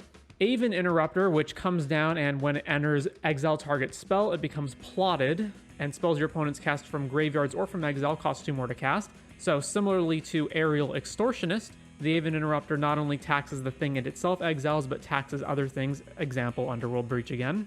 And then after all of that, the few birds in the deck that are actually good, and not just birds because we're bird tribal, so things like Aven Mind Sensor, Ledger Shredder, and Essior Wardwing Familiar. Spells your opponents cast that target 1 or more commanders you control cost 3 more to cast, so it is important that once Castrel's on the field, it doesn't just die. And then the last bird, Crookclaw Elder, 6-mana 3/2 flyer, tap 2 untapped birds you control, draw a card, or tap 2 untapped wizards you control, target creature gains flying. That last part doesn't really matter. The card is expensive, but it does allow you to draw cards via your birds. So as you can probably tell based on this breakdown of the various creatures we're playing, the bird deck is struggling the most at the moment, and it's currently August 2024 when I'm recording this video, by the fact that there just aren't that many good birds in EDH. But of course, the amount of creatures that get printed, with some of those being birds, will only increase over time, so replace or add on to the bird count as needed as more sets are released. Outside of the various birds, we of course have the usual suspects in the list. So for tribal, we have Coat of Arms to make our birds much, much bigger. In the card draw category, we have the usual suspects like the One Ring, but we also have lots of beatdown related draw spells like Biden of Thassa, Coastal Piracy, Kindred Discovery, Grazilax, Reconnaissance Mission, and the Indomitable, which are all various flavors of hit your opponents with birds, draw cards. Winged Words is over here as well as basically a 2-mana draw 2. Roaming Throne is another thing that will double up the triggers on Castrel amongst our other birds. A nice counterspell suite. We are in blue after all. Lightning Greaves to both protect Castrel and allow Castrel to attack immediately, along with Jeweled Lotus so that we can play Castrel and hold mana up. Fairly stock standard blue-white lands for our deck. Little bit of protection. Specifically in this case, cards that I don't normally play, but which I'll include here, are Galadriel's Dismissal and Teferi's Protection as way of safeguarding our large board of birds from sweepers. A whole bunch of ramp spells. Obviously, our deck works better when Castrel's in play, so we want to get that out. A little bit of removal and bounce spells. We've got some stacks pieces, which aside from Aven Mind Sensor, Drannith Magistrate is always a good solid choice in white. Also Lavinia here. And in particular, the one standout card here is Dovescape. Now, Dovescape is usually a double-edged sword in that while it is shutting off all of your opponent's non-creatures, it's also shutting off yours. However, in Castrel, we can take advantage of the fact that we're getting a bunch of bird tokens because our bird tokens work better with our pump like Empyrean Eagle and, of course, Castrel's bird triggers. And then the rest, straightforward, Cyclonic Rift, Enlightened Mystical Tutor, and Urza's Saga. I also considered playing Airborne Aid and Distant Melody as ways of drawing cards based on the number of birds we control, but it felt like the other draw spells were just better than these, and we don't control that many birds, so while these are probably fine, I ultimately decided not to include them. And with that, that is going to be Castrel the Windcasted as Bird Tribal for EDH. Welcome to A Guide to Every Deck in EDH. Today we're looking at Cathril Aspect Warper, and this is a very unique commander, something I'm going to call Keyword Voltron. So Cathril is a 5-mana Absent commander. It's a 3/3 Nightmare Insect, and it says when it enters, put a flying counter on any creature you control if a creature card in your graveyard has flying, and repeat this process for First Strike, Double Strike, Death Touch, Hexproof, Indestructible, Lifelink, Menace, Reach, Trample, and Vigilance. Then put a +1/+1 counter on Cathril for each counter put on a creature this way. So the +1 counters always go on Cathril, but the other ability counters could potentially go on anything, but mainly what we're going to try to do is we're going to try to put either a number of creatures with keywords or a few creatures with lots of keywords into our graveyard via cards like Buried Alive, for example. And then we're going to play Cathril and we're going to make it really big. So hypothetically, Cathril can be, and let's count this up, we've got Flying, First Strike, Double Strike, Death Touch, Hexproof, Indestructible, Lifelink, Menace, Reach, Trample, Vigilance, so that's what, 10 or 11? So hypothetically, Cathrall can be an, let's say, 11/11 creature, which means that it kills our opponents in 2 hits. Now, ultimately, in playtesting this deck, that usually doesn't happen. You usually don't get every single ability and counter onto Cathrall, but you usually get a fair amount, and you can typically make it so that Cathrall will kill anybody in about 2 hits. So first of all, let's talk about our enablers. Obviously, Buried Alive is the best one. We can go grab 3 creatures that all represent a various suite of keywords, put them all in the graveyard, and then we can make Cathrall really, really big. We also have a few minor ones like Entomb and Unmarked Grave. And then for more mana, we have Survival of the Fittest. We can cycle through creatures, putting them into our graveyard until we have enough keywords, and then play Cathrall. And then we have our creatures themselves. So apart from various creatures that we just have to play anyway, like Mana Dorks, the keyword creatures that we have basically break down into 2 categories. There's the creatures that have a lot of different keywords on them. So that's cards like Akroma and Zatalpa and the newly released Sire of Seven Deaths. And the creatures that are already good and just happen to have keywords on them. So that would be like, a Birds of Paradise just happens to have flying, or Sylvan Caryatid happens to have hexproof. So these creatures basically break down into those. And so mainly what we want to do is we want to grab either, if we have something like Entomb, we want to grab one creature that has a lot of abilities on it, which previously was Zatalpa, but now that crown has been taken by Sire of Seven Deaths. Or we want to use Buried Alive or Survival to get a bunch of different creatures into the graveyard for a whole bunch of different keywords. So coming down to our actual categories, we have our beatdown related creatures. These are cards like Akroma and Sire of Seven Deaths and Zatalpa, but we also have cards like Sheoldred, which happens to have Death Touch, Audric, which is of particular note here, since it will grant all of our creatures all of the keywords on another creature that we have. So if we've got Cathrall and it has a bunch of keywords on it, the Audric will copy those keywords onto everything else. And Bleeding Effect is a similar thing to Audric, it's just on an enchantment.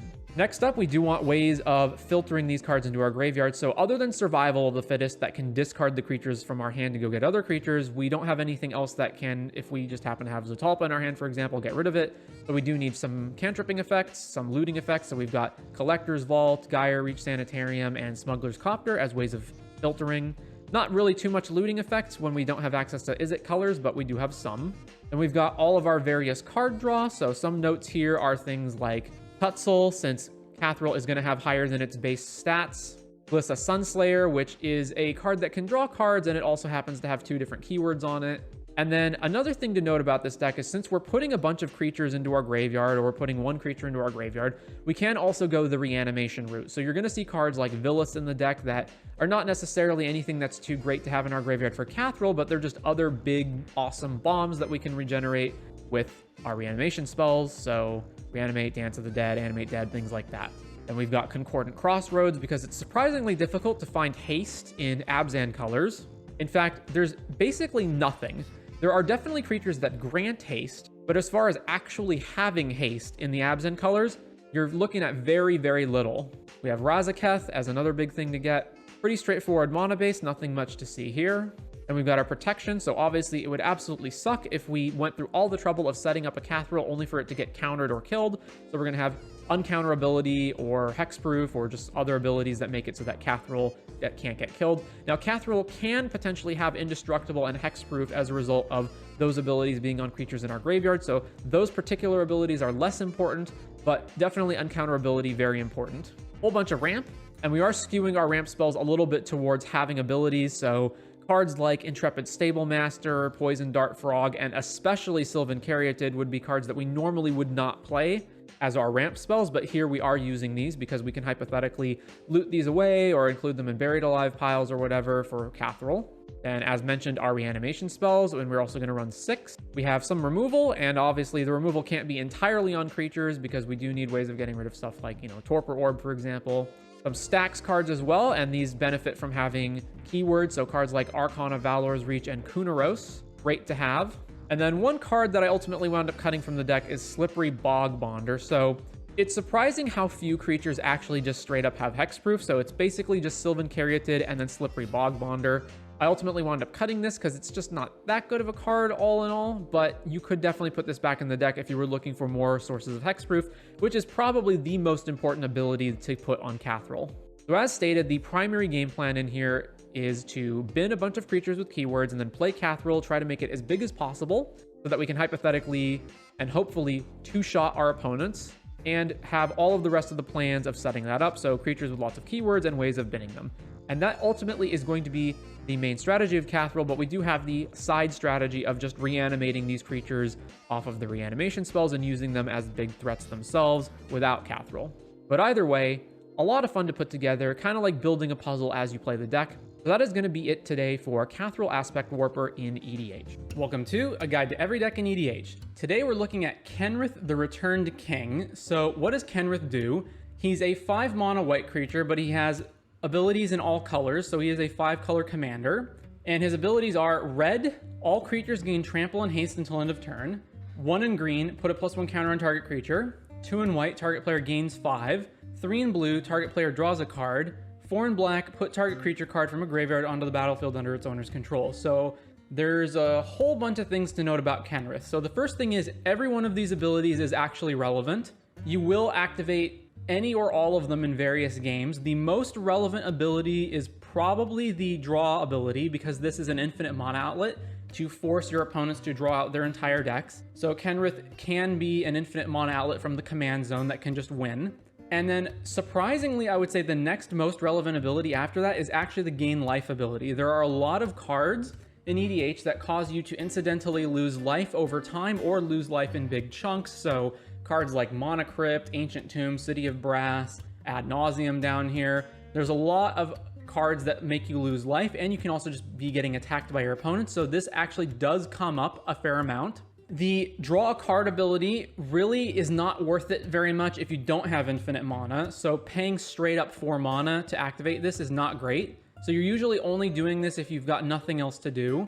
The trample haste can matter if you have a sufficient board to overrun an opponent. Sometimes you need to trample through them to hit a planeswalker that matters, or just to like get the last bit of damage in on them.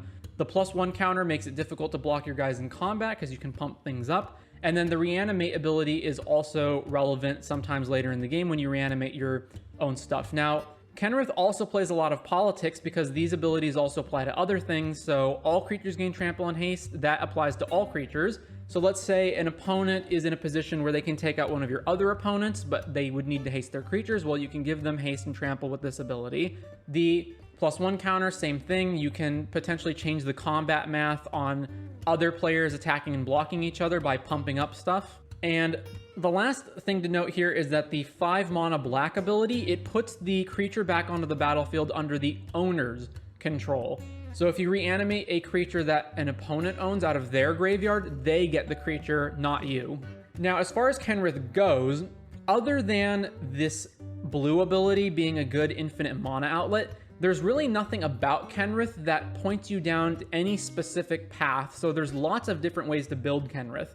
You can build him as a value-based mid-range control card. You can build him as a stacks card. You can build a combo Kenrith deck. Lots and lots of different ways to build them. This version of Kenrith is more on the mid-range value plan, although of course, obviously it also has combos in it. So let's go through them. We've got our card draw, of course, pretty stock here. We've got our combos, also pretty stock. We've got Breach and Brain Freeze and LED lines. We've got Consul Oracle, Mnemonic Betrayal, and then Mayhem Devil and Phantasmal Image. So one thing to note is that with Kenrith's +1 counter ability, you can target your own Phantasmal Image to kill it, meaning if you have any way of generating a bunch of mana, you can kill your own image and then reanimate it with the reanimate mode. So this is one example of something that can go infinite with, say, Dockside Extortionist. So if Dockside can produce 8 treasures, which albeit is quite a steep amount, it can go infinite with Kenrith plus Phantasmal Image plus Dockside. You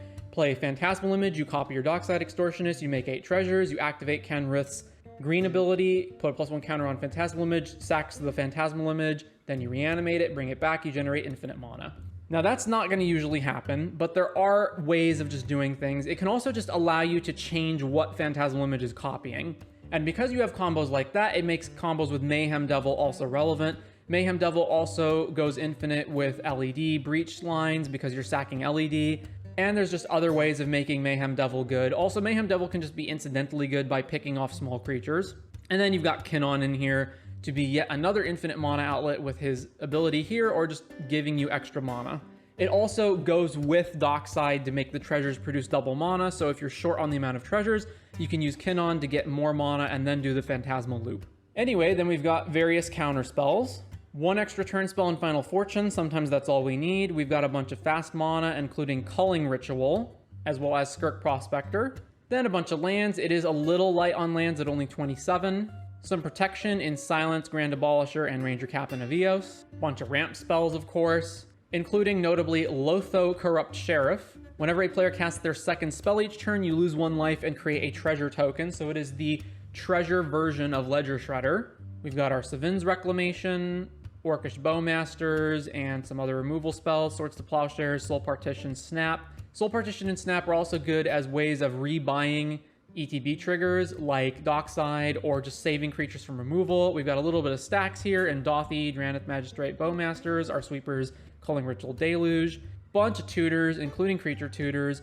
Intuition can also make intuition piles that include Sevin's Reclamation to combo off immediately. So let's say you have Intuition for like Breach, LED, and Sevin's. Then you can get, then anything that your opponent gives you, you can get back the other ones. And that is basically Kenrith. Again, there's lots of different ways to build this deck. So you could have combo loops that involve blinking stuff with Displacer Kitten or Emil the Blessed. You can have loops that involve Eternal Witness. So for example, if you've got like Ewit LED and Mayhem Devil, those are ways to combo. There's lots of combos not shown here. There's lots and lots of other cards that you could be playing. You could be on a Hermit Druid build.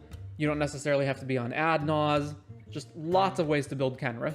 And in particular, if you go to Commander Spellbook and you type in Kenrith, you can find all of the combos with Kenrith that go infinite, which is going to be a lot of them. So there are obviously all of the cards that reduce Kenrith's activated ability requirements. So Biomancer's Familiar, Training Grounds, Heartstone.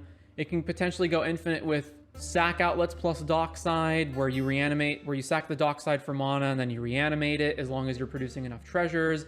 There's ways of producing additional mana with mana doublers or triplers or other things that generate more mana. Composite Golem you see here, and Zerda is another activated ability cost reducer.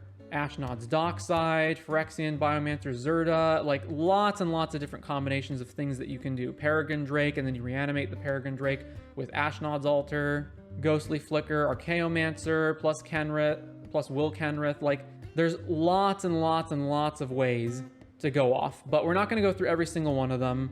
So, obviously many different ways that you can build Kenrith.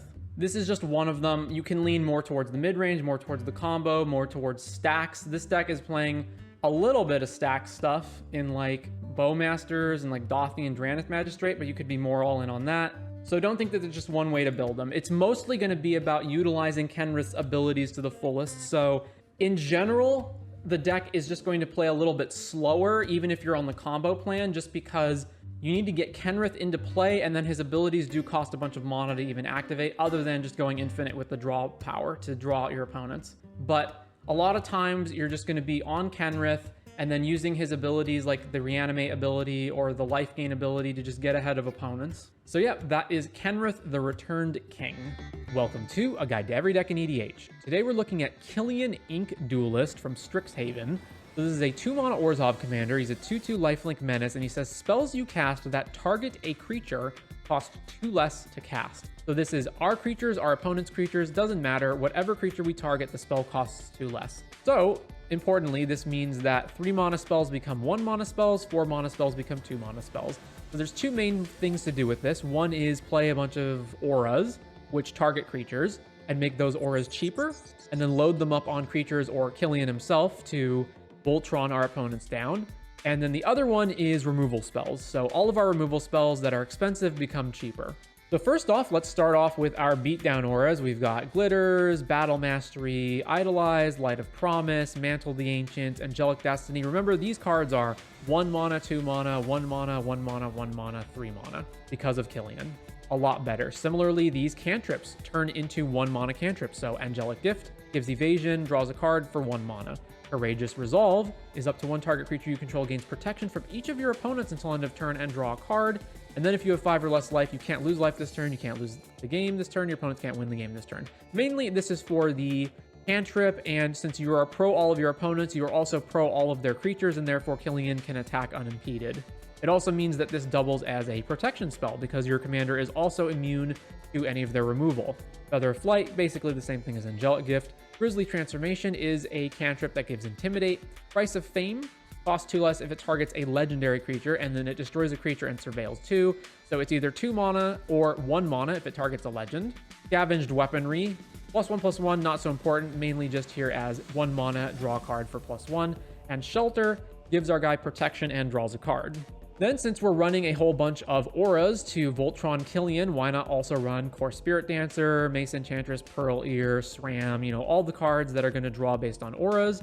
We also have Lord Skitter's Blessing to draw for the enchantments, since we're going to have an enchanted creature anyway. Sage's Reverie becomes a 2 mana draw card for each aura and +1 for each aura. Very good. Longbird's Blessing, which cascades every attack into another aura, and this is only 2 mana if we enchant it to Killian or any of our other creatures. Here we've got our Evasion, which includes a number of cards we've already seen, but also has Spirit Mantle and Unquestioned Authority. The enchanted creature is pro creatures, meaning our opponents cannot block it. Pretty straightforward Orzhov mana base with some additions, Fell the Profane and Hagra Mauling among the lands, since these double as 2 mana kill spells when we have Killian out. We also have Hall of Heliod's Generosity to get back enchantments if we happen to have our creatures die and then the auras fall off, we can get them back. We also have Sarah's Sanctum because we're playing a bunch of enchantments. Also notably, we do need to stretch our colors. There's not that many great Orzhov colors once we start getting past 30 lands, so we are playing some kind of crappy ones like Shine Shadow Snarl, but that's okay. Bunch of protection. Obviously, we need Killian or just anything else, but mainly Killian not to get killed or countered. And we have cards like Pentarch Ward that draw a card and give pro colors. Importantly, Apostle's Blessing becomes a 0 mana protection spell. So the one mana here gets taken off from Killian, so it just becomes a Phyrexian mana. So for just 2 life, we can always have a protection spell for Killian. Timely Ward is 1 mana, flash indestructible on Killian as well. Pretty important there. We've got our Mass Reanimation, Mantle the Ancients as previously seen, but also Replenish. So let's say we load a bunch of auras up on Killian and then he does wind up actually getting killed. We can restore all of the auras back with these. And then, very fun, a ton of removal spells, which become very cheap as a result of Killian being in play. So Abstruse Appropriation becomes 2 mana to exile something, and then we can cast that spell. Astarian's Thirst, exile a creature, put X+1 counters on a commander you control, where X is the power of the creature exiled. So this is basically 2 mana, exile the biggest creature on your opponent's side of the board and buff Killian that much. Blight Grenade, destroy target creature, and all creatures get -3 until end of turn. So this becomes 3 mana, destroy a creature, and everything else gets -3. So kind of like a sweeper for 3 mana. Chains of Custody, similar to that. Come Back Wrong, we blow up a creature and then get a temporary copy of that creature. So blow up something that has an ETB trigger and then get a token copy of it, and it only costs 1 mana. Curtain's Call has Undaunted, so assuming you're in a 4-player pod, this only costs 3, and then Killian makes it only cost 1. So for just 1 mana, we can at instant speed destroy 2 creatures. Obviously, auras like Darksteel Mutation become only 1 mana, so for just 1 mana, we can strip all the abilities off of an opposing commander, for example. And then the same is going to hold true for, all of the kill spells. So let's highlight some of the other ones that are specifically great because of Killian. So Isildur's Fateful Strike, destroy target creature. If its controller has more than 4 cards in hand, they exile cards from their hand equal to the difference. And then you may only cast this if you control a legendary creature or planeswalker, but if we have Killian in play, we can cast this for only 2. Parting Thoughts is destroy target creature and you draw X and lose X, where X is the number of counters on that creature. So although we are not guaranteed to have an opponent's creature have counters on it, this is still just a 1 mana kill spell when Killian is in play. And then if the creature does happen to have counters on it, we get to draw a bunch of cards. Slaughter, this one is very important for 4 mana, or really 2 with Killian. Destroy target non-black creature that can't be regenerated, but it has buyback, pay for life. So for 2 mana and 4 life, we can destroy anything that's non-black and then buy it back and then cast it again.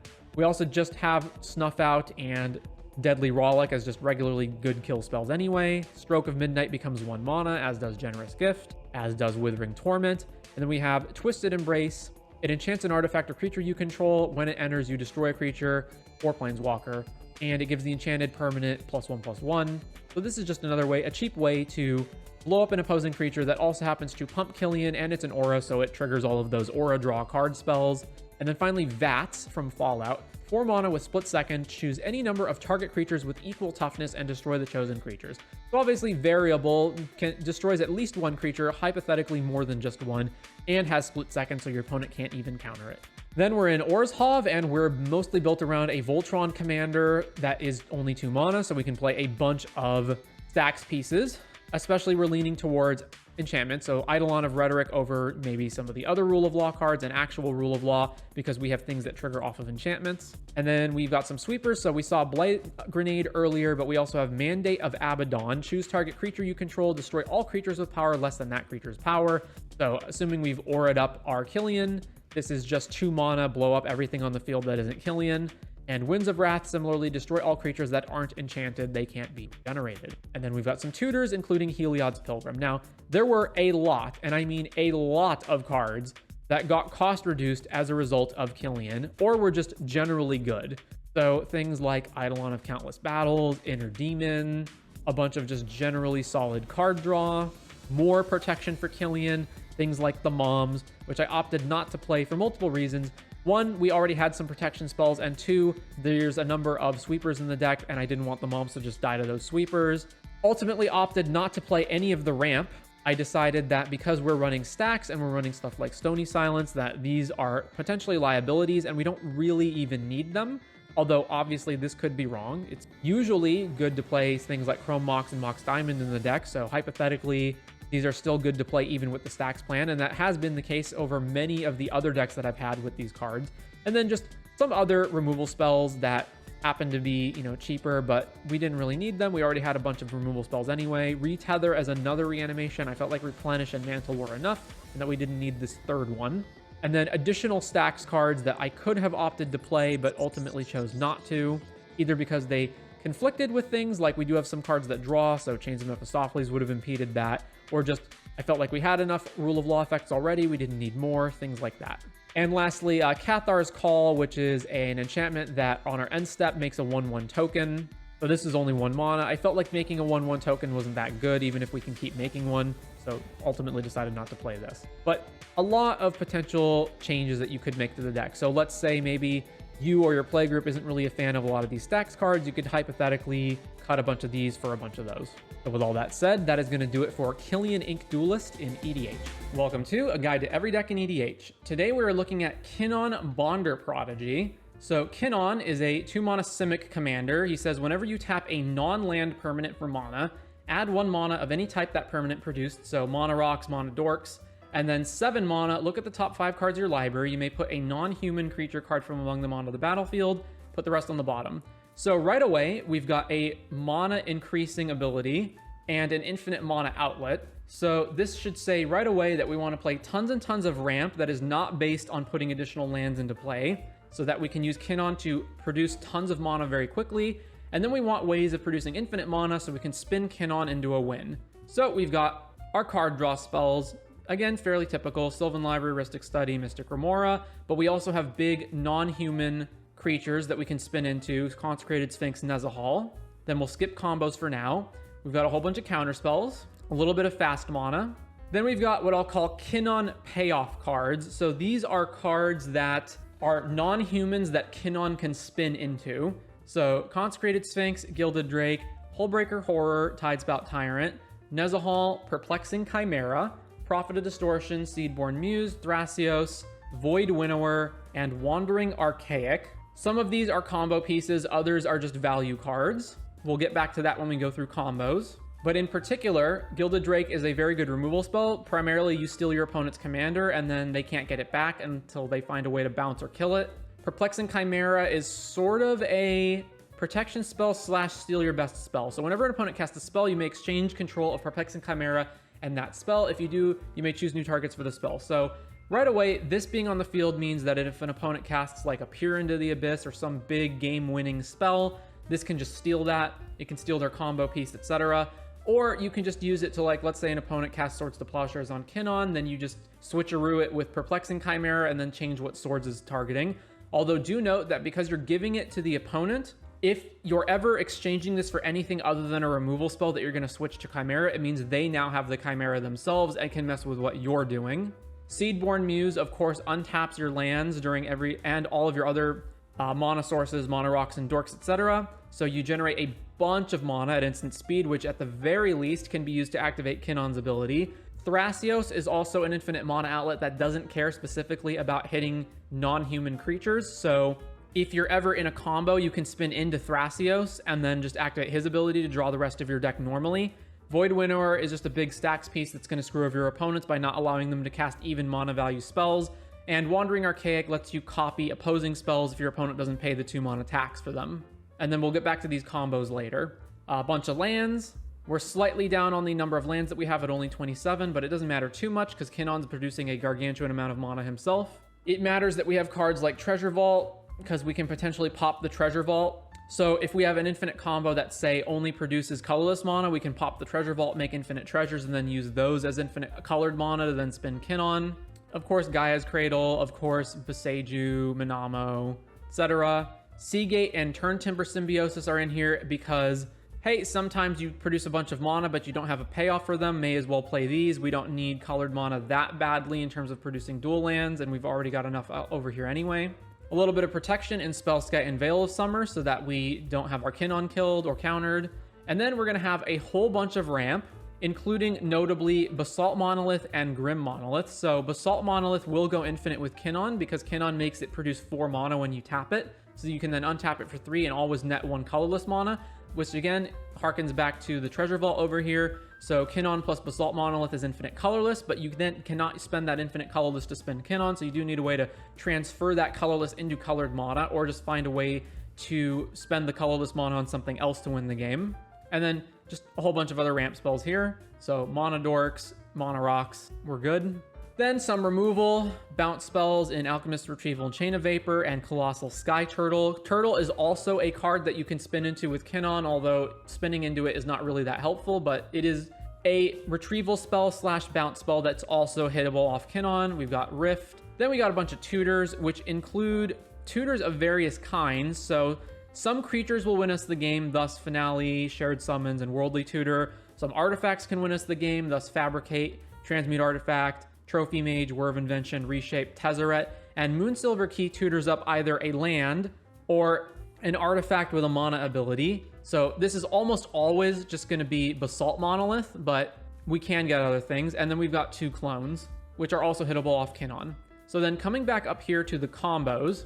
So Hullbreaker Horror or Tidespout Tyrant do the traditional Tyrant loops, where if you've got mana rocks that produce more mana than it costs to cast them, if you have at least 2 of them, you can bounce them back and forth. So example, Soul Ring and Mana Crypt. You have a Soul Ring in play, you tap it for 2, you cast a Mana Crypt, you trigger Hullbreaker Horror, you bounce the Soul Ring back to your hand, you then have the Mana Crypt in play, you tap the Mana Crypt, you cast the Soul Ring, you bounce the Mana Crypt back to your hand, you produce infinite colorless mana, you produce infinite colored mana if you have a colored mana rock like Mox Opal, Mox Amber, etc. So those are ways of just going off like that.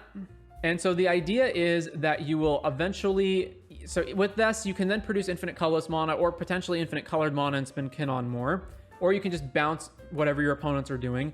Prophet of Distortion is an infinite mana outlet that draws cards. So like Thrasios, you can pump infinite colorless into this, and it's also, once again, a non-human creature, so you can find it off of Kinnon.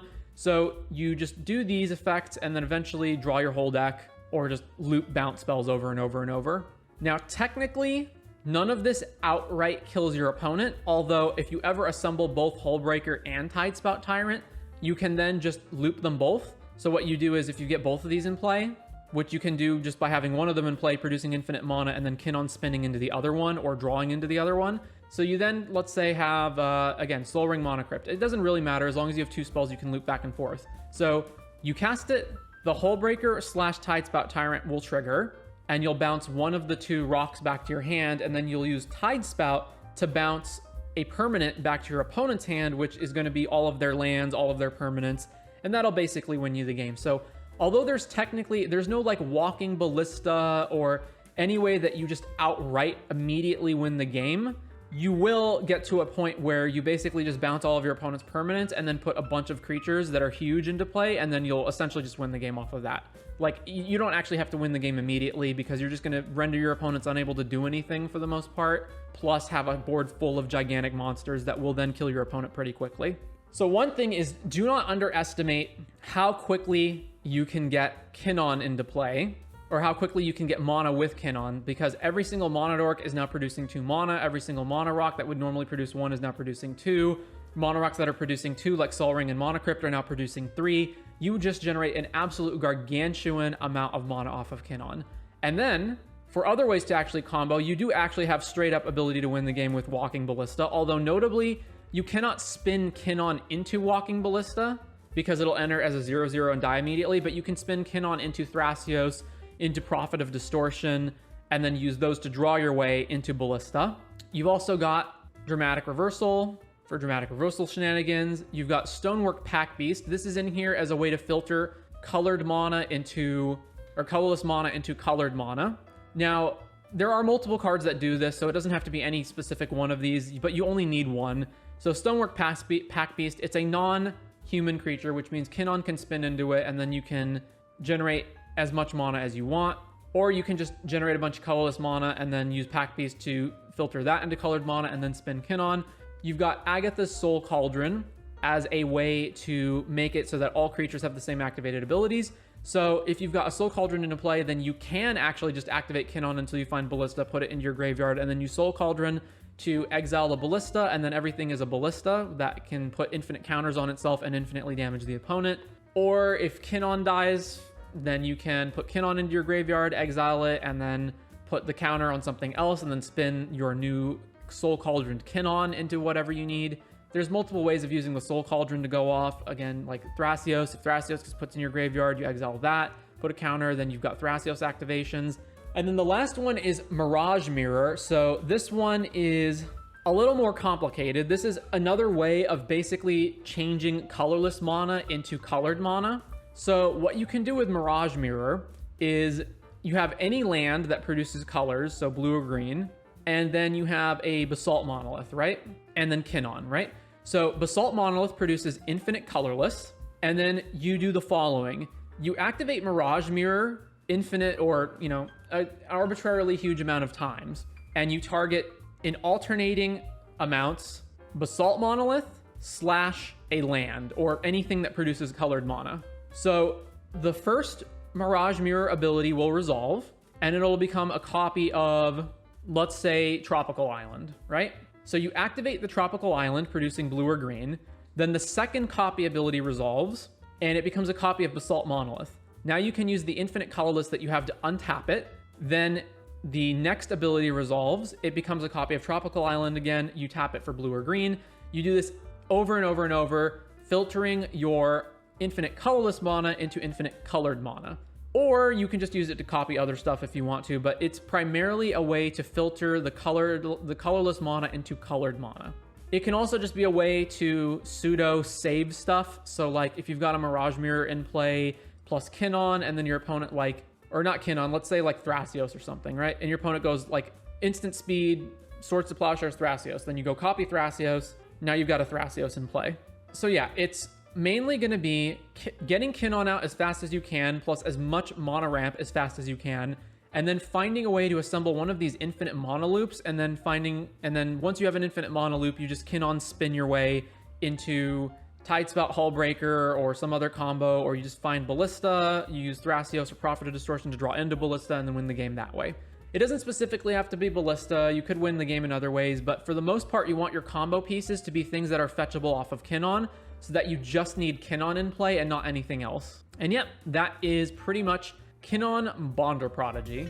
Welcome to A Guide to Every Deck in EDH. Today we're looking at Kitsa Otterball Elite. So Kitsa, aside from Rona, Herald of Invasion, is probably the best looter ever made. This is a 2-mana 1/3 with Vigilance and Prowess, tap, draw, and then discard. And most importantly, 2-mana tap, copy target instant or sorcery spell you control. You may choose new targets for the copy. Activate only if Kitsa's power is 3 or greater. So a few things to note about this. First of all, there is no mana value restriction on the spell that you can copy. So any spell, regardless of how expensive it is, as long as you've got an additional 2 mana lying around, you can copy it, which is going to come in very handy for cards like Treasure Cruise, of course. Secondly, you need to have cast at least 1 spell before you can copy anything. So you cast spell number 1, Kitsa triggers on the Prowess, it becomes 2 power. Then the second spell you cast triggers Prowess again, you allow the Prowess to resolve, Kitsa now has 3 power, and now you can activate the final ability and copy that spell. So naturally, there's lots of different ways that you could take this. The most obvious one is probably extra turn spells, but we're not going to be doing that here today. The main thing is that Kitsa is essentially the Dramatic Scepter combo, but as part of the command zone. So what is the Dramatic Scepter combo? So Dramatic Scepter is the portmanteau of Dramatic Reversal and Isochron Scepter. So basically Isochron Scepter, you imprint Dramatic Reversal on it, and then for 2 mana you can tap and copy the Dramatic Reversal, which untaps all your non-land permanents. So this of course counts the Isochron Scepter itself and all of your mana rocks. So as long as you have mana producing permanents that are not lands that can produce at least 3 mana, you can activate Isochron Scepter, copying the imprinted Dramatic Reversal. It will untap all of your mana rocks and Isochron Scepter, netting you at least 1 mana, and then you can do that over and over to generate infinite mana.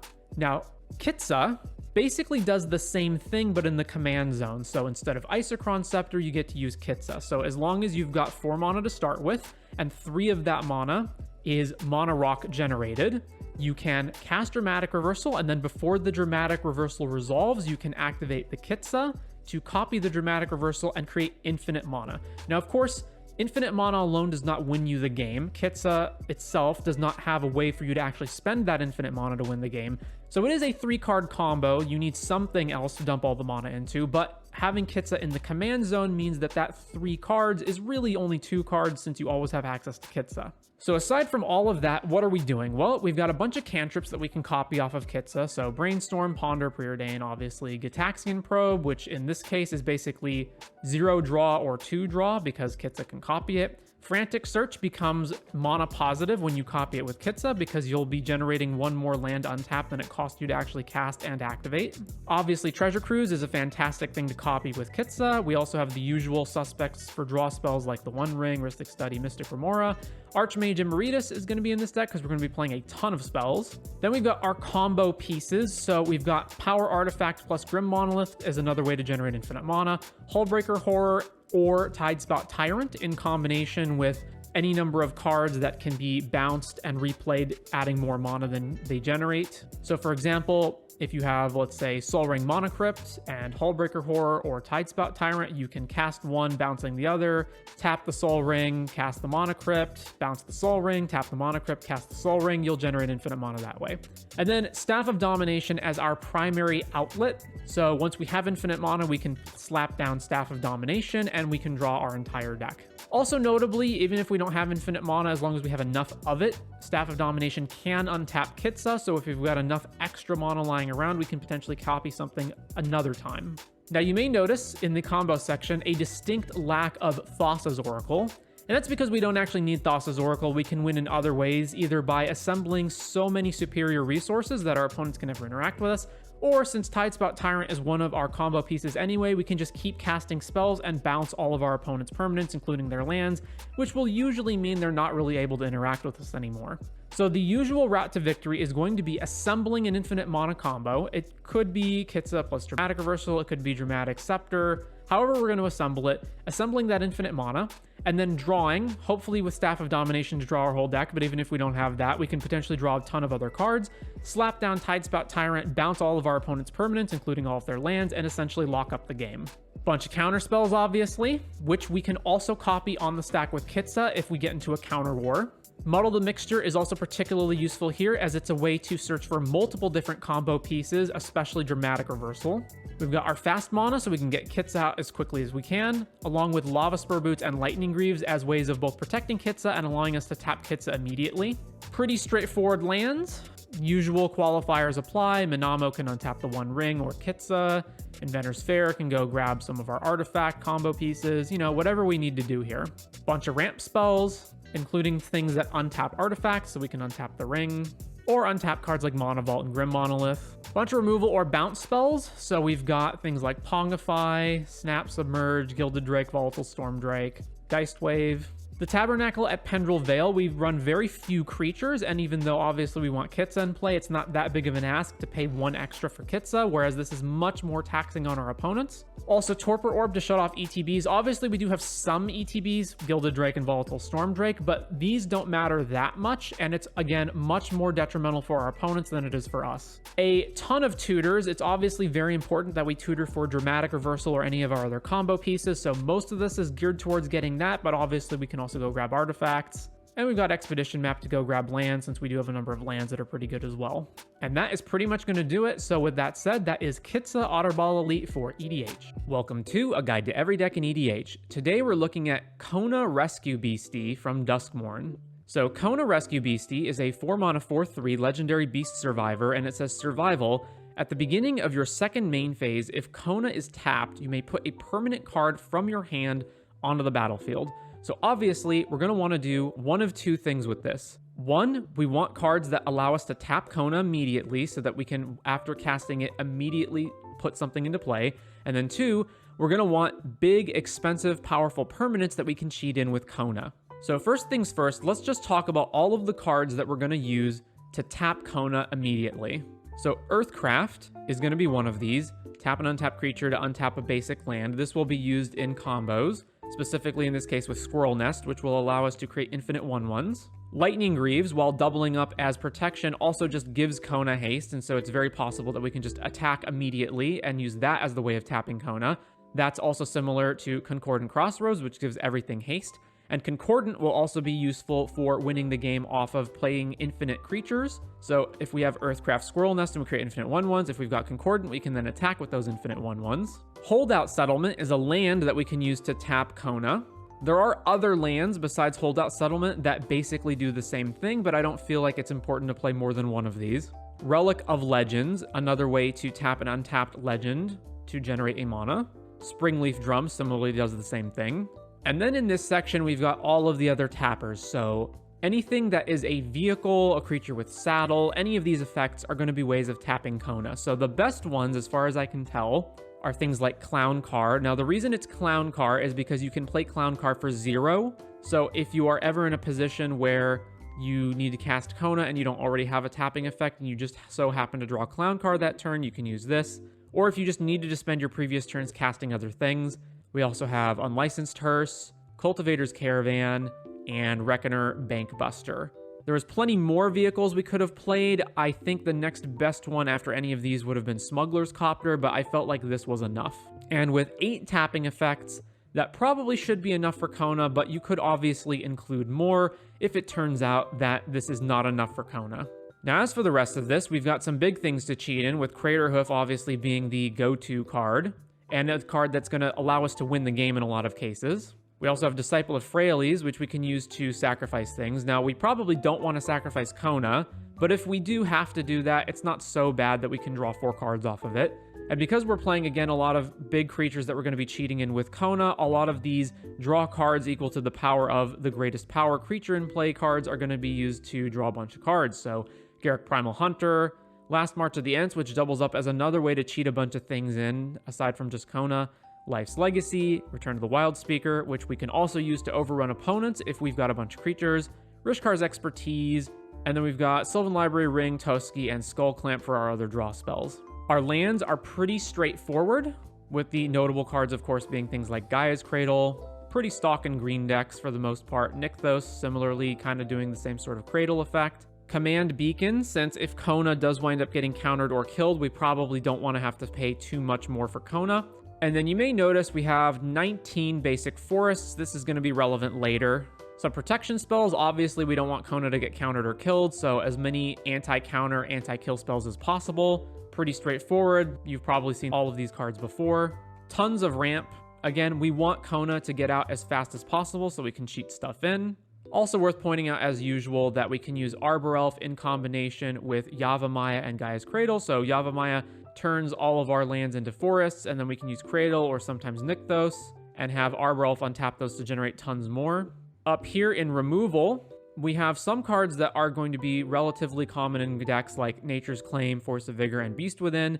But then on the high end, we've got Apex Altasaur, which can basically fight as many things as possible, or Terastodon, which blows up to 3 non-creature permanents. And then some other big payoffs here are Ugin, which is a little awkward because we do have a lot of cards that Ugin exiles, but sometimes it's worth it, and sometimes it's worth it just to get the lightning bolting effect of Ugin down. Portal to Phyrexia, another big one, Bane of Progress, Void Winnower, Nullstone Gargoyle, which says whenever the first non-creature spell each turn is played, counter it. And then Winter Moon, which is the reason that we're running so many basic forests. Then over here, we've got a bunch of tutors. In particular, things like Crop Rotation to grab Gaia's Cradle are good, and Natural Order, which we can use to cheat out Crater Hoof. Now, you might want to play with the numbers in this deck. It's possible that the Kona strategy itself may not have enough support. So this version of the deck here in this list, I don't have too many big things to cheat out, nor do I have that many tappers. And it's possible you want more tappers and more big things to cheat, but I felt like this was a good enough mix. If this winds up not being a good enough mix, then I would default to cutting ramp spells. We are playing a lot of them at 28, and it's very possible we could shave this down to something like 20 or so and play more payoffs. But I felt like these were the best payoffs possible, and surprisingly, there aren't that many good, like, big creatures or other permanents to cheat in that will help us win the game or just get way ahead on resources.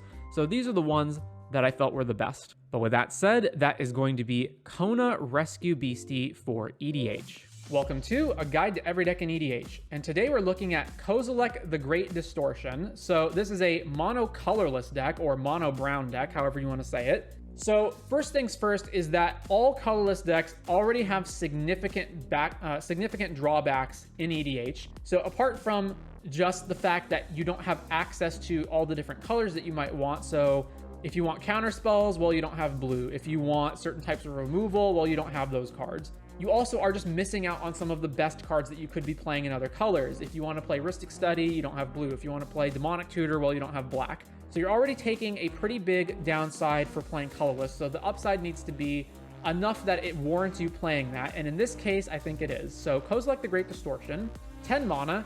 It's a 12/12. When you cast a spell, if you have fewer than 7 cards in hand, draw cards equal to the difference. And that ability right there, that's going to be the main big selling point of this. We want to ramp as much as possible and hit Kozilek, and it doesn't matter how many cards we expend in order to ramp to Kozilek, because we're always going to be able to refill our hand using it. We also refill just on casting the card, so even if it's countered, we still refill our hand anyway. Then in addition to that, it has Menace and discard a card with mana value X, counter target spell with mana value X. These abilities may come up occasionally, but the refill your hand part is the big selling point here. So what are we doing? Well, of course, we're playing absolutely gargantuan amounts of ramp. So we've got our fast mana in Jeweled Lotus, LED, and Lotus Petal, and then tons and tons and tons and tons of ramp cards.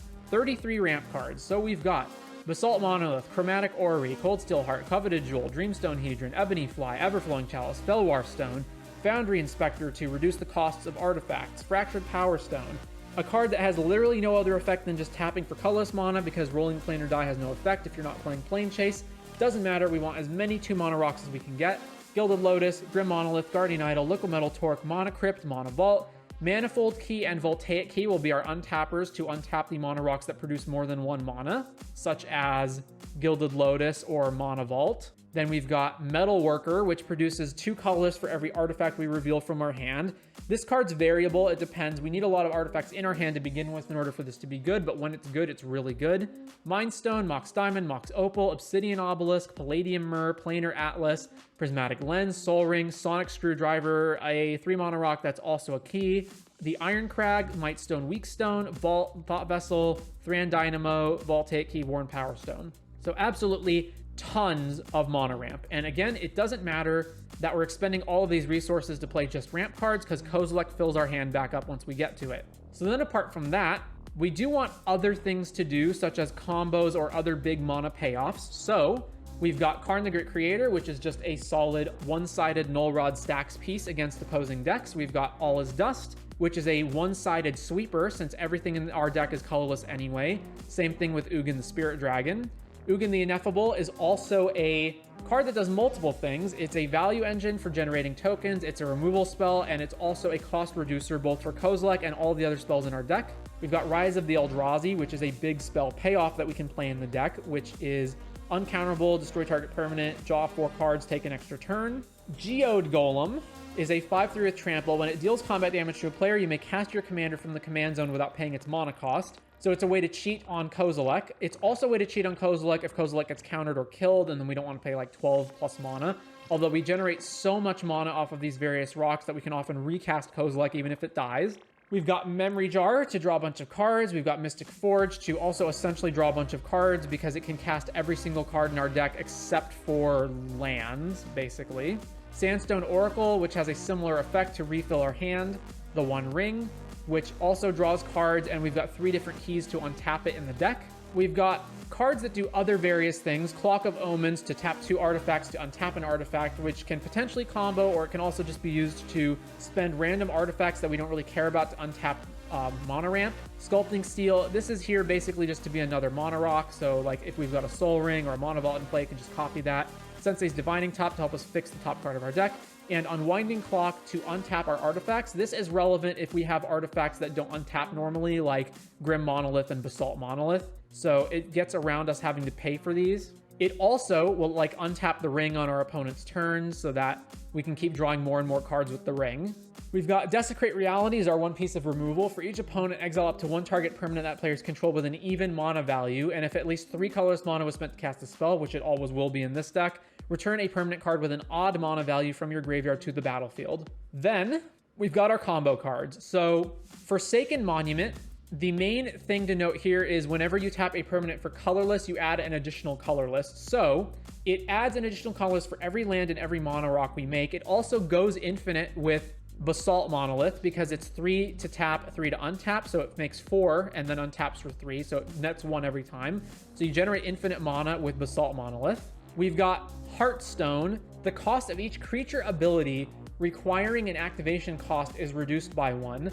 This cannot reduce an ability's generic mana cost to less than 1. So if you combine this with an effect that turns one of our mana rocks into a creature, such as Karn the Great Creator, you can go infinite with that. So for example, let's say you have Karn, you have Basalt Monolith, and you have Heartstone. You Karn, turn Basalt Monolith into a creature, then the cost to untap Basalt Monolith is reduced by 1 with Heartstone because it's a creature now, meaning you can go infinite with Basalt Monolith. So that's another infinite. You of course have Rings of Brighthearth, which itself also goes infinite with Basalt Monolith. It can also go infinite with Grim Monolith, provided that you also turn Grim Monolith into a creature with Karn and have Heartstone, or also Forsaken Monument. It does require more pieces though. Mycosynth Lattice with Karn just prevents your opponents from ever activating anything, including all of their lands. We've got KCI. This is in here to just be a way to sack our artifacts in order to get up to Kozilek faster, or just something else faster, but it can also go infinite in various combinations with Scrap Trawler to get things back from the graveyard. We've got Toy Maker. 1 tap, discard a card from your hand, target non-creature artifact, becomes an artifact creature with power and toughness each equal to its converted mana cost until end of turn. So this is another way to turn artifacts into creatures aside from Karn. And we've got Merwelder. Exile target card, artifact card from a graveyard. It has all activated abilities of all cards exiled with it. So this can become another copy of, say, Basalt Monolith, Grim Monolith, etc. if it exiles those from your graveyards. But it can also go infinite potentially with things. It can be another copy of Metalworker, etc. and produce combos with itself. You've got Lithoform Engine, 4 mana, and it has various abilities. 2 to copy an activated or triggered ability, so it's basically like another Rings of Brighthearth, although you do have to tap it. 3 to copy an instant or sorcery, and 4 to copy a permanent. This also has various combinations of combos that you can get into with the Lithoform Engine, although they're pretty complicated, but you can do things like copy keys that you have on the stack since it copies spells. So you can copy keys, and then those keys can untap it plus another thing. So for example, let's say you've got like Forsaken Monument, right?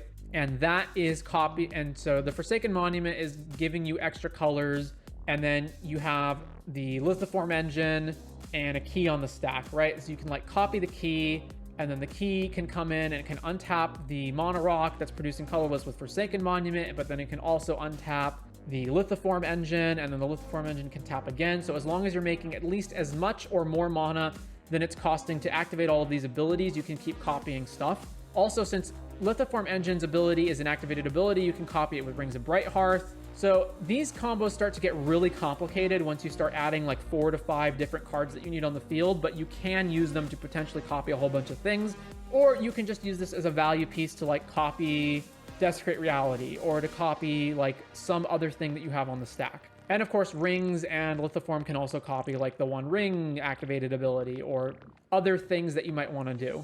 Then you've got Staff of Domination as an infinite mana outlet. So the Staff of Domination, of course, untaps a creature for 3 mana and untaps itself for 1 mana. So if you have any of these artifacts that you're using to produce colorless mana, you can use that to untap them with the Staff of Domination, or if you just go infinite with infinite mana off of one of the other combos, you can use the Staff of Domination to gain infinite life and draw infinite cards to win the game that way by doing something else in your deck. And then just find another combo like Karn plus Lattice. And then Voltaic Construct is 2 mana, untap target artifact creature. So again, if you can turn one of these cards into an artifact creature like Basalt Monolith, you turn Basalt Monolith into a creature, it taps for 3, Voltaic Construct untaps it for 2, you make infinite mana that way. It's another thing that you can exile to Merwelder. So there's lots of interconnected combos using all of these things. Some of them are as simple as 2 cards, but some of them get a lot more complicated. But all of these various combos can potentially net you infinite mana or draw your whole deck, etc., etc., etc. And then you can win the game either by just taking over the game by having a huge bomb in play like Kozilek or Ugin or whatever, or just stacks the opponent out with Karn plus Lattice. That's usually going to be your fastest way to win.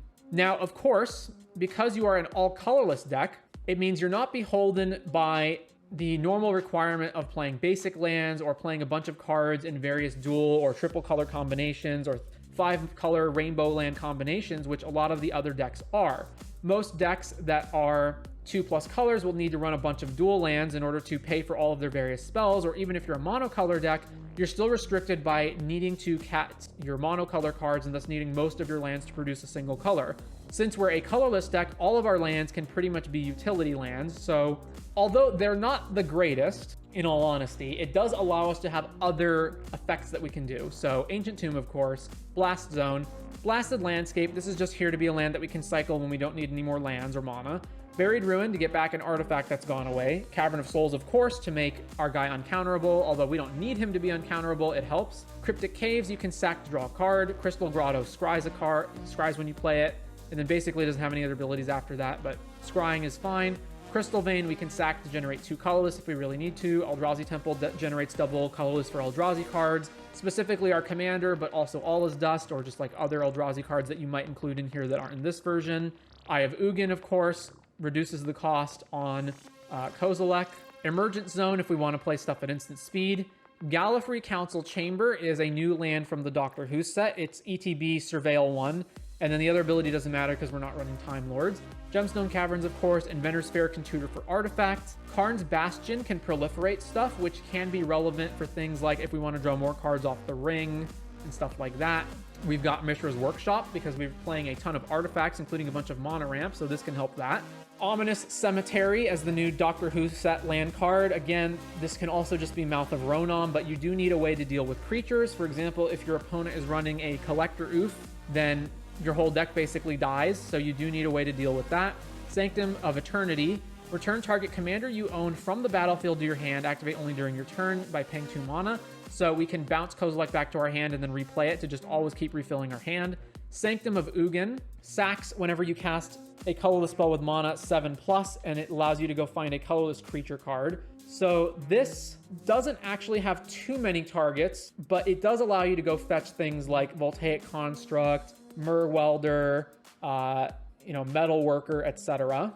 Oh, also I should mention Metalworker goes infinite with Staff of Domination, provided that you have at least 3 artifacts in your hand. Scavenger Grounds can exile graveyards. Then you've got Scorched Ruins. This card combos with certain other cards, like I thought Deserted Temple was in here. So Scorched Ruins is basically, it enters and you have to sack 2 lands in order to not kill it, but then it generates 4 colorless mana. So you can combo this with things that untap lands. So specifically, Deserted Temple. Oh, it's over here. It's an alt variant. So Deserted Temple is tap for colorless or one tap untap target land. So if you have Deserted Temple plus Scorched Ruins plus Rings of Brighthearth, you can activate Deserted Temple for 1, copy it with Rings of Brighthearth. So you get 2 activations of the Deserted Temple. Then your choices are going to be itself plus Scorched Ruins. So the Scorched Ruins taps for 4, then you untap Scorched Ruins, untap Deserted Temple, and then that generates infinite mana because you net 1 mana per activation. So again, it combos with Rings of Brighthearth. Then we've got the Mycosynth Gardens, which again can just be a copy of any artifact that we have already. Primarily going to be more mana ramp. Untaidake, the Cloud Keeper, produces 2 colorless that you can only spend on legendary spells, and you do have to pay 2 life, but it's basically an Ancient Tomb that's only for legendaries, which is going to be our commander and planeswalkers. It's also kind of bad that it enters tapped, but oh well, it's a soul land. We've got all of our Urza's lands here, because why not? If we just happen to assemble all 3 of them, we get to get a huge mana boost. Urza's Saga. We also have Urza's Workshop, which taps for a colorless for each Urza land you control. So this itself will also be 2, 3, or 4 mana if you get the other Urza's lands into play. War Room, which we can use to pay 3 and draw a card. And then Zhalfirin Void, which just scries, kind of like Crystal Grotto. So those are our lands in the deck. And then lastly, we've got the Tutor's Expedition map, which we can use to find a number of things with it, like the missing Tron land. If we're missing a Tron land, it can find Mishra's Workshop. It can find Deserted Temple or Scorched Ruins if we're missing that for a combo. Koldath the Forge Master can tutor up missing artifact pieces that we need to combo off. And Moonsilver Key tutors up artifacts with a mana ability or a basic land, which in this deck is nothing because we don't have any basics. So it tutors up artifacts with mana abilities, which again can be artifacts that are combo off, like Basalt Monolith, Grim Monolith, etc. So to recap, the main plan is ramp a whole bunch and eventually get Kozilek the Great Distortion into play, refill your hand, and then find a combo or just find a combo without Kozilek, which is various things that produce infinite colorless or draw our whole deck, and then usually just win the game either by taking over the board by sweeping out everything with Dust and Ugin, or just having the biggest creature on the board. Kozilek can also potentially counter important things from our opponent using his 3rd ability, or we just win the game by getting Karn plus Lattice into play, and then our opponents can never activate mana abilities. And that is Kozilek the Great Distortion. Welcome to A Guide to Every Deck in EDH, and today we're looking at Krark Sakashima Partners. So this is a Izzet partner deck that is using Krark the Thumbless and Sakashima of 1,000 Faces.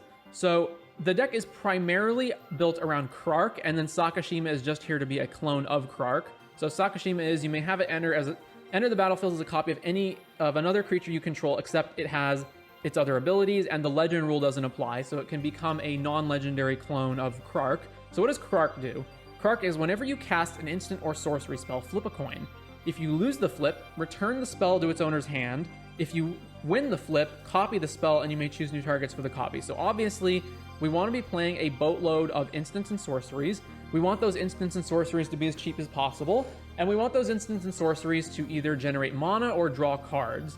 And preferably, we would also like abilities that trigger regardless of whether we actually resolve the instant or sorcery. So one thing is that with Sakashima in play, you then get double triggers, so you can potentially bounce the card back to your hand / copy it. And when you have them both in play, you can win the first flip, copy it, and then lose the second flip and bounce it back to your hand to do it again. Or you can lose the first flip, bounce it back to your hand, and then still copy it off the second flip if you win it. So for our card draw, we've got a bunch of card draw spells like Ponder, Gitaxian Probe. This is really good as a 0 mana sorcery because we can just cast it, and then even if it bounces back to our hand, we just cast it again. We've got Frantic Search, same type of deal here. It's great that this is untapping lands, and if we copy it, we get to produce more mana than we put into it. We obviously have Rhystic Study and Mystic Remora, the One Ring, Wheel of Fortune, Archmage Emeritus. Whenever you cast or copy an instant or sorcery spell, draw a card. So this is going to draw us a card regardless of whether we actually resolve the instant or sorcery or not. And it's going to draw us a card for the copy off of the coin flip. And then Jeska's Will. Again, this is fantastic when we copy it. Produce tons of mana, exile multiple, up to 6 cards off the top of our deck. And then Birgi, because Birgi does Birgi things. Then we've got coin flipping synergy cards. So Krark's Thumb, if you would flip a coin, instead flip 2 coins and ignore 1. so you get to more control what the flip turns into depending on what you want to do. Tavern Scoundrel, whenever you win a coin flip, create 2 treasure tokens. It has another ability, but we don't care about that. And then Zunderspult, Eye of Wisdom, 5 mana, 1/4. At the beginning of combat on your turn, flip a coin until you lose a flip. Whenever a player wins a coin flip, draw a card, and in combination with Krark's Thumb, we have more chances of winning the flip. We also, again, it combos with Tavern Scoundrel, so we can keep flipping, generating more treasures. So there is a very much variance aspect of the deck, but we can reduce the variance with Sakashima copying Krark, with Krark's Thumb allowing us to choose which coin flip we want to have, with spells that we can cast where we don't care whether they're countered or not because we just recast them for free, etc., etc. Skipping combos for the time being. Bunch of counter spells, which is a little awkward when we have Krark in play because Krark can lose the flip and then bounce the counter spell back to our hand, which is really awkward. Also note that we can offer you can't refuse our own spells to get treasure tokens, which is also relevant with bouncing them back to our hand. We can also offer copies of things on the stack and then bounce things back to our hand as well. So that's another way to generate more treasures. Same deal with Swan Song. We can generate swans and then bounce the Swan Song back to our hand and bounce the original spell back to our hand. Then we've got a bunch of fast mana, including Treasonous Ogre, Stormkiln Artist to make treasures off of casting our spells, and Brightstone Ritual. Add red for each goblin in play, which is basically going to be Krark, although we may have some other goblins like Dockside Extortionist, and is also a ritual that is good to copy. Same thing with Rite of Flame. Bunch of Is It Color lands, including Shatterskull Smashing, which is sometimes a spell. We've got Protection, so Deflecting Swat, Defense Grid, Overmaster. The next instant or sorcery spell you cast this turn can't be countered and draw a card. Again, it's always going to be a little awkward when you lose the coin flip and this gets bounced back to your hand, but it's always good when you win the coin flip and then you get to double draw. And Conqueror's Flail. Equipped creature gets +1/+1 for each color among permanents you control. As long as Conqueror's Flail is attached to a creature, your opponents can't cast spells during your turn. So this is the equipment version of Grand Abolisher, basically. Then we've got some ramp. Not a lot, but some, including Springleaf Drum. Some removal spells, Bolt, Red Blasts, Otawara, Shatterskull Smashing, Snap, Void Snare. A little bit of stacks in Cursed Totem because none of our stuff is activated creature abilities. Some sweepers in Blasphemous Act and Cyclonic Rift, and some tutors in Gamble, Recruiter, Mystical and Personal Tutor, Spellseeker, and Step Through for wizard cycling to go grab specific wizards in our deck. We've also got some clones, some more card draw cantrips over here, and Heat Shimmer to make token copies of stuff, which, again, this can maybe, not exactly go infinite with Dockside because you're never guaranteed that you're going to win every coin flip, but you can, Heat Shimmer a Dockside and then copy this and, maybe, bounce the Heat Shimmer back to your hand and produce tons of treasures, so this is another way of doing things. So, some things to note, there aren't that many wizards in the deck, but Archmage Emeritus is a wizard, so that's useful to tutor for. And then we've got our combo section, which also includes Harmonic Prodigy, Dualcaster, and Veyrin, which are all wizards and are all combo pieces. So first of all, what can we do in this deck? Well, we can obviously do the all LED Breach Rain Freeze combo, which gets better when we're bouncing / copying things with Krark. We've also got Dualcaster, Twin Flame, and Heat Shimmer. So Dualcaster, Twin Flame. So let's say we've got any creature in play. If we Twin Flame, we then hold priority, we cast Dualcaster Mage. Dualcaster copies Twin Flame, which copies Dualcaster, which copies Twin Flame, which copies Dualcaster, etc., etc., etc. So Heat Shimmer is basically also doing the same thing, but just for one more mana. Harmonic Prodigy, if an ability of a shaman or another wizard you control triggers, that ability triggers an additional time. So Krark is a wizard, so it double triggers the Krark so that you get more coin flipping.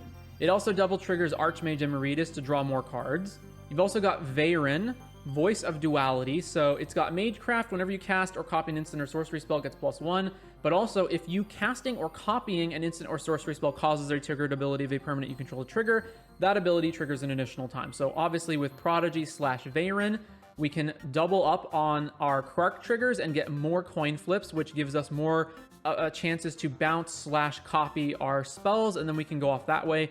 And then we've got just straight up actual storm cards besides Brain Freeze, like Grape Shot and Mind's Desire.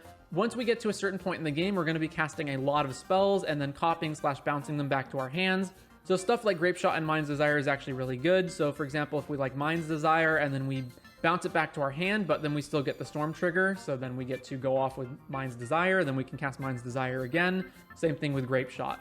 And this can just continue over and over and over, generating either tons of value off of Krark copying things / bouncing them back to our hand, or actually going infinite. And of course, there's a bunch of combos in here that are not reliant on Krark, like Breach combos, like Dualcaster Mage, and so on. So main deal with this deck is we're gonna obviously want to get Krark into play most of the time, and especially want to get Sakashima into play copying it. And then we're gonna want to make a bunch of value off of playing and copying cheap spells that draw cards or generate more mana off of like ritual effects. Drawing tons of cards off of Archmage, off of cantrips that are getting copied and bounced and then replayed and copied again.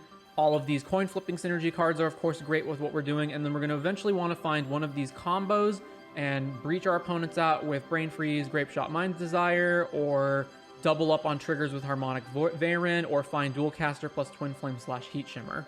And any which way we want to do it is going to copy a bunch of that. Also note that we can do things like Dualcaster can copy stuff besides just the copying things. So we can copy like bounce spells, we can copy other things that we're doing, other draw spells, other counter spells, other rituals if we want to, and so on. And that is going to be Krark and Sakashima. Welcome to A Guide to Every Deck in EDH. Today we are looking at Merfolk Tribal. So in this case, the commander is going to be Kumena, Tyrant of Rozga. Now, Merfolk doesn't specifically have to be green, but I do think that various cards in green substantially add to how good the deck is. I also think that Kumena is the best of the Merfolk related commanders. But anyways, Kumena is a 3-mana 2/4, and it says tap another untapped Merfolk you control to make Kumena unblockable. Tap 5 untapped Merfolk to put a +1 counter on each Merfolk you control, and then what I think is the most relevant ability, the second ability, tap 3 untapped Merfolk you control to draw a card. That one is going to be the main sticking point, although the third ability is relevant as well. So looking at our Merfolk, we've got various ones. There's 24 Merfolk in this deck, or Merfolk related cards. So right off the bat, I'll say that Merfolk Tribal is not going to be the most efficient or powerful thing you could be doing. And so you're going to be playing a lot of cards that in any other deck I would find to be suboptimal and probably wouldn't bother with. This is basically the list of what I thought were the best Merfolk that I could scrounge up for a Merfolk Tribal deck. So starting off, we've got Curse Catcher. This is sack it, counter target instant or sorcery spell unless its controller pays 1. This is not really that great of an ability, but I did want a 1-mana Merfolk, and this is the best one that you can get.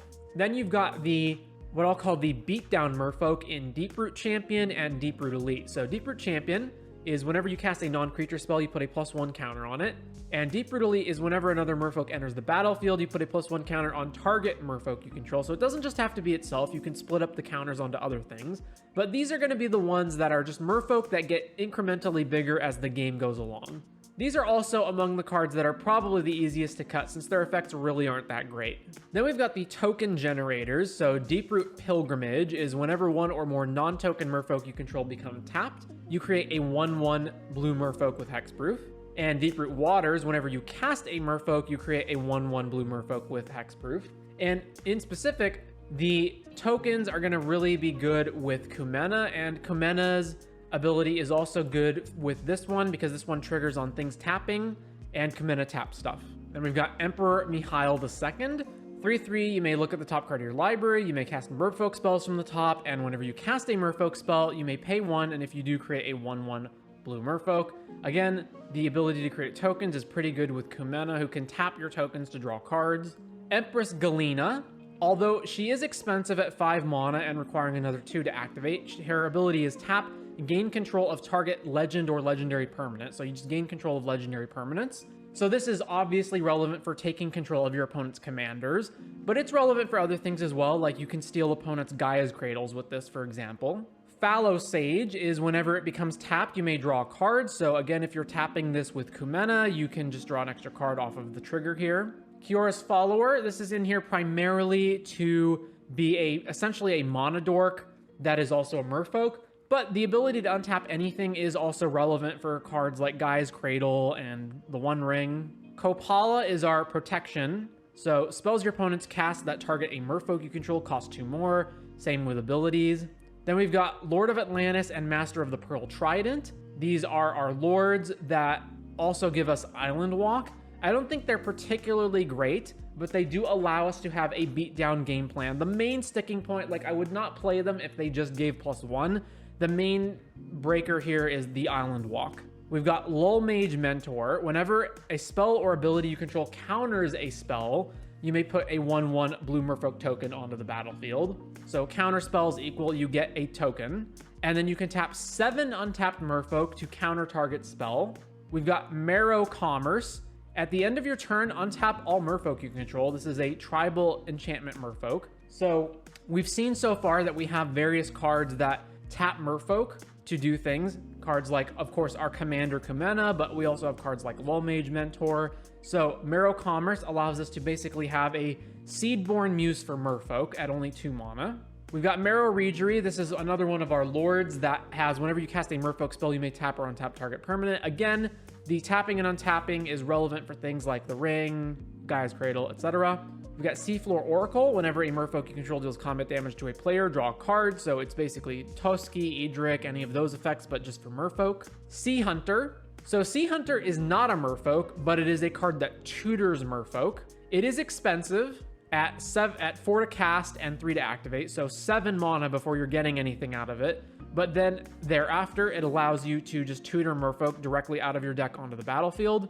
And again, anything that untaps this is great. Things like Kyora's Follower and Marrow Regery. We've got Stony Brook Banneret.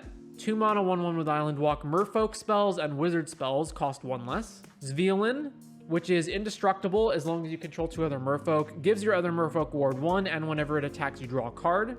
Thada Adel.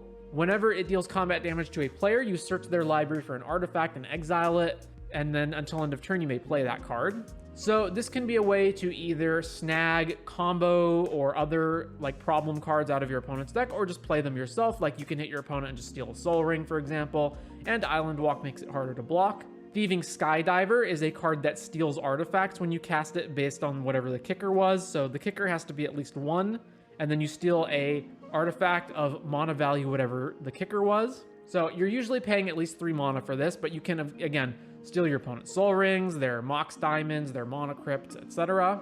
Then we've got Tishana, Voice of Thunder. This is quite expensive at 7 mana, but it is power and toughness equal to the number of cards in your hand. You have no max hand size. And ETB, draw a card for each creature you control. Vodalian Hexcatcher, a flash lord that gives you the ability to sack a merfolk to force spike a non-creature spell. So it basically turns all of your merfolk into curse catchers that can hit any non-creature, not just instants or sorceries. And then finally, Wanderwine Prophets, 6 mana, champion a merfolk. When it enters, you have to sack it unless you exile another merfolk. And then when it leaves, you get the exiled merfolk back. And when it deals combat damage to a player, you may sack a merfolk if you do take an extra turn after this one. So this is obviously going to be involved in combos. Particularly good when we're making like a bunch of 1/1 random tokens that we don't care about sacking. So this is perfectly fine with Wanderwine Prophets. So then apart from that, we've got all of our ramp spells, which do include non-merfolk creatures, Arbor, Birds, Delighted Halfling, etc. We've got Elven Chorus as a ramp/card engine, giving all of our creatures the ability to tap for any color and able to cast creatures off the top of our deck. Some removal sweepers, some tutors. And then we've got what I've dubbed the untapper effects. So obviously we've got effects that care about tapping stuff, particularly Kumena. So anything that untaps stuff is going to be particularly helpful. So of course, what we've already seen, Intruder Alarm, Marrow Commerce. We do have a Seedborn Muse. Mercfiend Liege is untap all green and blue creatures you control during each other player's untap step. And then Quest for Renewal is whenever a creature you control becomes tapped, you may put a quest counter on it, and then as long as there's 4 more quest counters on it, untap all creatures you control during each other player's untap step. So Kumena alone already taps 3 creatures right away, and if you have a 4th merfolk, can just tap that merfolk with its first ability. So you can pretty quickly just get all the counters on Quest for Renewal, and then just use Kumena's ability to keep drawing cards every turn. So of course we've got our Manamo, our Gaia's Cradle. Those are going to be pretty obvious. Bunch of counter spells, whole bunch of card draw, including other effects that are similar to Seafloor Oracle. So Edric, Toski. If we're playing a deck that's playing a bunch of creatures, especially if we plan on attacking with them, we do want to draw cards off of these things. We've also got, again, Distant Melody, Kindred Discovery, just anything that's drawing cards based on the tribal affinities. Titan of Littjara basically does the same thing. ETB, draw equal to our creature count of that type, and then discard just one card. And then we've got Coat of Arms for more beatdown since we're a tribal deck. So then apart from that, we've got Cryptic Gateway, which we can use.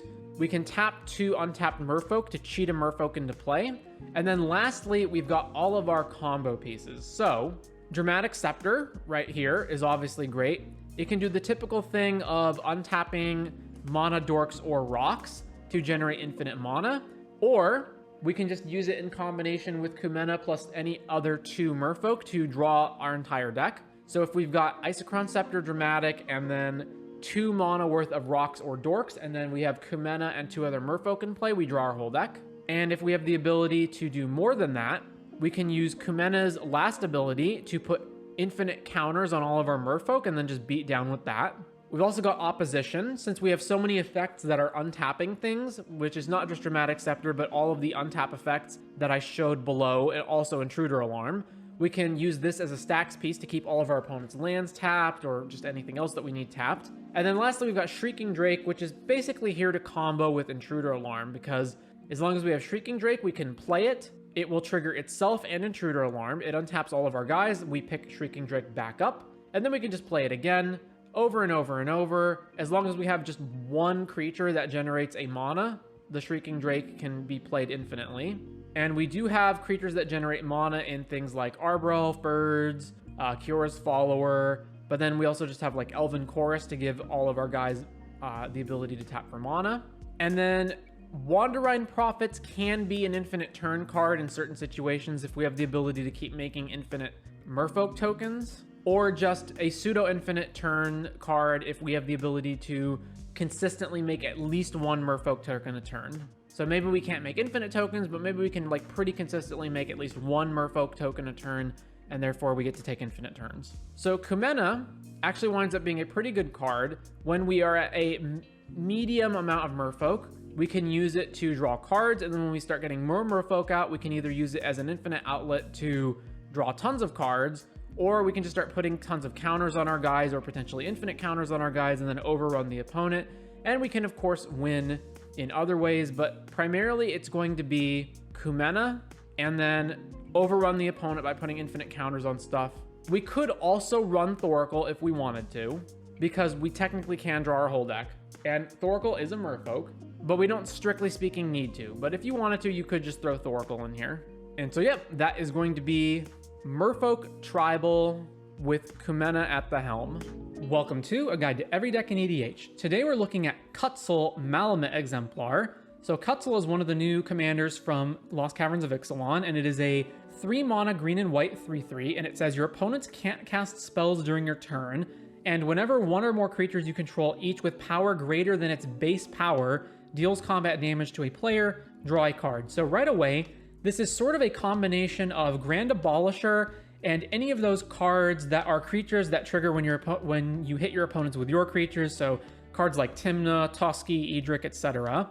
So although obviously you do need to jump through a hoop in order to do that, because it only triggers on creatures with greater than their base power of power. So you do need some way of powering that up. So you're going to want effects that are either just anthems in general that make all of your creatures bigger than what they are on their base, or creatures that are by default 0 power and get plussed, or come in with +1 counters and anything like that. And specifically, this card is unique in a couple of ways. First of all, it's the first time that we've seen a Grand Abolisher ability combined with one of those other abilities.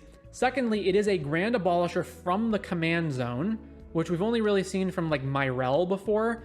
And the combination of these 2 abilities means it's both a Grand Abolisher and card advantage engine from the command zone. So first of all, we've got a bunch of cards that are going to factor into our beatdown plan. So Beastmaster Ascension, Cathar's Crusade, Craterhoof Behemoth, Elesh Norn, and Moonshaker Cavalry are all ways of pumping the team to a very large extent, which should probably just win on the spot by overrunning our opponents, but they also do factor into the second ability by making all of our hits draw cards, just in case that's not lethal it's already. Also, Saracen is just a pretty good beater for 1 mana that is also by default has power greater than its base power because of the pump ability, and will work with Kutzil. We also have some card draw, including like Orin, Frostfang, and Toski, because again, we're going to be wanting to play lots of cheap creatures that hit our opponents anyway. And then since we're going to be playing a bunch of cheap creatures, why not Skull Clamp? Then we've got our cards that are just straight up combo pieces. So Living Plane turns all lands into 1/1s, which combines with either Linvala, because it means that all of our opponent's lands are creatures that cannot be activated, so they can't activate any of their mana abilities, or Elish Norn, because it means that all of the lands are getting -2 and thus die immediately. We also have Rosy Cotton plus Scurry Oak, which in combination with each other will generate infinite 1/1 tokens and put infinite +1 counters on Scurry Oak. Cathar's Crusade also is one of our big pump effects that also goes infinite with Scurry Oak, because every squirrel that enters triggers the Cathar's Crusade to put +1 counters on everything, and thus triggers the Scurry Oak again, so it generates infinite squirrels. Although, do note that while Cathar's Crusade is mandatory, Scurry Oak is not mandatory, so you can break the loop whenever you want. And then apart from those combos, we've got a little bit of fast mana and Reprieve as a counter spell, various lands, and then we've got cards that I'm going to categorize as power over base. So these are cards that either just have a effect that makes their power greater than their base power, or it gives all creatures or all other creatures greater power than their base power. So there's cards that we've already looked at, like Beastmaster Ascension, Cathar's Crusade, Elish Norn, Scurry Oak, and Rosy Cotton, and Serra Ascendant. But there's other cards like A Quarter Paladin and Signal Pest, which have Battle Cry, which gives +1/+0 to all other attacking creatures whenever they attack. There's Flowering of the White Tree, which is an anthem. Similarly, Always Watching, an anthem that also gives Vigilance. Elvish Reclaimer and Knight of the Reliquary are both creatures that can tutor up lands, so primarily these are going to be used to go grab Gaia's Cradle, but they also have pump effects that make their power greater than their base power. Then there's Knight of Autumn, which is in here primarily to be a reclamation stage that blows up artifacts and enchantments, but it does also have the option of coming in with +1 counters, and therefore is a creature that can technically have a greater power than its base power. There's also King Darien, which gives our other creatures +1. It also has some other abilities, but they're not very good. It's mainly in here just to be an anthem effect on a creature. And then similarly, Dawnheart Wardens is 3/3 Vigilance, and at the beginning of combat on your turn, if you control 3 or more creatures with different powers, creatures you control get +1/+0 until end of turn. So another way of doing that. And yeah, those are all of like our various anthem and pumping effects. Then of course we want ramp, and we especially want ramp in the form of creatures, because we can pump those creatures and therefore make them into card advantage pieces with Cutzel. Also Fabro Elder, which is both a mana dork and a thing that pumps itself. Little removal in Force of Vigor, Skyclave Swords to Plowshares. Obviously we're going to have a bunch of stacks because we're a white deck, so Rule of Law effect and like Archon, Phyrexian Censor, Deafening Silence, and Aethersworn Canonist. We're playing mostly ramp that is not in the form of artifacts for the most part, so Collector Oof, Null Rod, and Stony Silence all work. We've got Gadok Teague, Linvala, Aven Mind Sensor, Boromir, and Rip as additional stacks pieces in Drannith Magistrate. And then a whole bunch of tutors, many of which are tutors for creatures, because we do have a bunch of creature-based combos, or just we can go tutor for like pump effects and whatnot. So primarily what you're going to want to do is you use Cutzel as a card advantage engine, along with a bunch of pump effects for beatdown strategies. So although there are some combos in the deck, like Living Plane, or just making like infinite tokens, the deck is primarily going to be on the beatdown plan that also doubles as a card advantage plan. And you're going to win by beating down your opponents either incrementally through cards like Cathar's Crusade, or you're just going to pump your creatures in a huge amount all at once with like Craterhoof, Moonshaker, or just make a huge pump effect with either of these cards and overrun the opponent. And Cutzel enables you to turn those beatdown plans into card advantage while also being a Grand Abolisher that really makes it so that your opponents cannot mess with you for the most part. And yep, that is going to be Cutzel Malam Exemplar in EDH. Welcome to A Guide to Every Deck in EDH, and today we are looking at Lathril Blade of Elves. So this is going to be Elf Tribal in EDH. Now, it doesn't specifically have to be Lathril, and it doesn't specifically have to be both black and green, but I prefer black and green because black gives you access to the best tutors and some card draw spells that are relevant and a few other cards that are going to be relevant in black. But you could be a mono green elf tribal deck if you wanted to. So first of all, what does Lathril do? She's a 4 mana 2/3 with Menace, and she says whenever She deals combat damage to a player. You create that many 1/1 elf warriors. And tap 10 untapped elves you control. Each opponent loses 10 life and you gain 10 life. So obviously that part's only going to be relevant when we're way ahead on the board. So we've got Craterhoof Behemoth and Azuri as the beatdown for when we have tons of elves in play already. We can potentially win by just getting one of these out and then overrunning our opponent. Eternal Witness is in here just as a way to recoup some stuff. We of course got a bunch of card draw, so we're going to be playing lots and lots of cheap elves, obviously. So cards like Toski and Beast Whisperer are relevant. We also have Glimpse of Nature as the spell version of Beast Whisperer. Bolus of Citadel, Guardian Project, whenever a non-token enters the battlefield, if it doesn't have the same name as another creature or creature card in your graveyard, draw a card. We're in EDH, so obviously all of our cards are one-offs. We've got Pact of the Serpent. You choose a creature type, target player draws X and loses X, where X is the number of creatures of that type. Skull Clamp, obviously. And then Null Profusion and Recycle, which do exactly the same thing. You skip your draw. You have a max hand size of 2 cards, but whenever you play a card, so play a land or cast a spell, you draw a card. So they're basically essentially 6 mana enchantment versions of Glimpse of Nature. We got all of our combo pieces, which we'll come back to later. We've got all of our elves. Again, we'll come back to that later. We've got a bit of fast mana. We've got haste. Haste is actually relevant in this deck. So Concordant Crossroads straight up just gives everything haste. Lightning Greaves also gives all of our mana dorks haste because we can move it around. And it protects Lathril, although it's not strictly necessary to protect Lathril, although it is necessary to protect certain combo cards. And then Thousand Year Elixir and Tyvar are not strictly speaking haste, but they are allowing us to activate our abilities as though the creature had haste. So they're basically haste because for the most part, we care more about activating abilities rather than attacking straight up. We've got all of our lands with some standouts being Gaia's Cradle, which is going to be highly relevant to what we're doing. Also Nykthos, because hey, we're going to play a bunch of green permanents anyway. Wirewood Lodge also untaps elves, so that can sometimes be relevant. And Yavimaya is also going to be relevant for reasons we'll get to later. We've got Protection, because we want to make sure that we're not getting disrupted. So we've got Allosaur Shepherd and Cavern of Souls to make sure that we don't get countered. We also have Eladamri and Steely Resolve. So what do these do? 2 mana, 2/2 elf. All elves gain Forest Walk. Elves can't be the target of spells or abilities. So all your elves have Shroud, and Steely Resolve is you choose a creature type, and creatures of the chosen type have Shroud. So they're not going to get hit by removal. Lightning Greaves, Veil of Summer, and Azuri is technically protection because it can regenerate an elf. Then we've got all of our ramp. So it's going to be every single ramp elf that you would normally play. So of course, Elvish Mystic, Llanowar Elves, Elves of Deep Shadow, Boreal Druid, Arbor Elf, but we also get additional ramp cards in Bloom Tender, which produces a mana of each color among permanents we control. So it's always at least a green, and then if we have a black permanent, it's going to produce a black as well. We've got Birchlore Rangers, which taps 2 untapped elves to produce a mana of any color, and Heritage Druid, which taps 3 untapped elves to produce triple green. We've got Priest of Titania, which taps for a green for each elf we control. We also have Elvish Archdruid, which similarly taps a green for each elf we control. We also have Elvish Guidance, which is an aura that goes on a land, and it says whenever we tap the enchanted land for mana, we add green for each elf we control. Fyndhorn Elves, Emerald Medallion to make green spells cheaper. Wirewood Channeler is another tap X, where X is the number of elves we control. It's worse than Priest and Archdruid because it's 4 mana, but it is just another version of that same effect. And then Llanowar Loamspeaker, which either taps for a mana of any color, or it taps to make a land into a 3/3 creature. That is going to be relevant for combos that we'll get to later. Tyvar is technically Reanimation. We've got some removal in Boseiju and Reclamation Sage, a little bit of stacks in Collector Oof and Opposition Agent. Again, most of our ramp isn't artifact-based. The only ones we have are Chrome Mox, Soul Ring, Mox Diamond, and Monocrypt. Every other one is creatures. Oh, and I forgot to mention Circle of Dreams Druid. Tap green for each creature you control, so that's essentially the same thing as Priest and Elvish Archdruid. Also, Leyline of Abundance is going to be relevant for combos.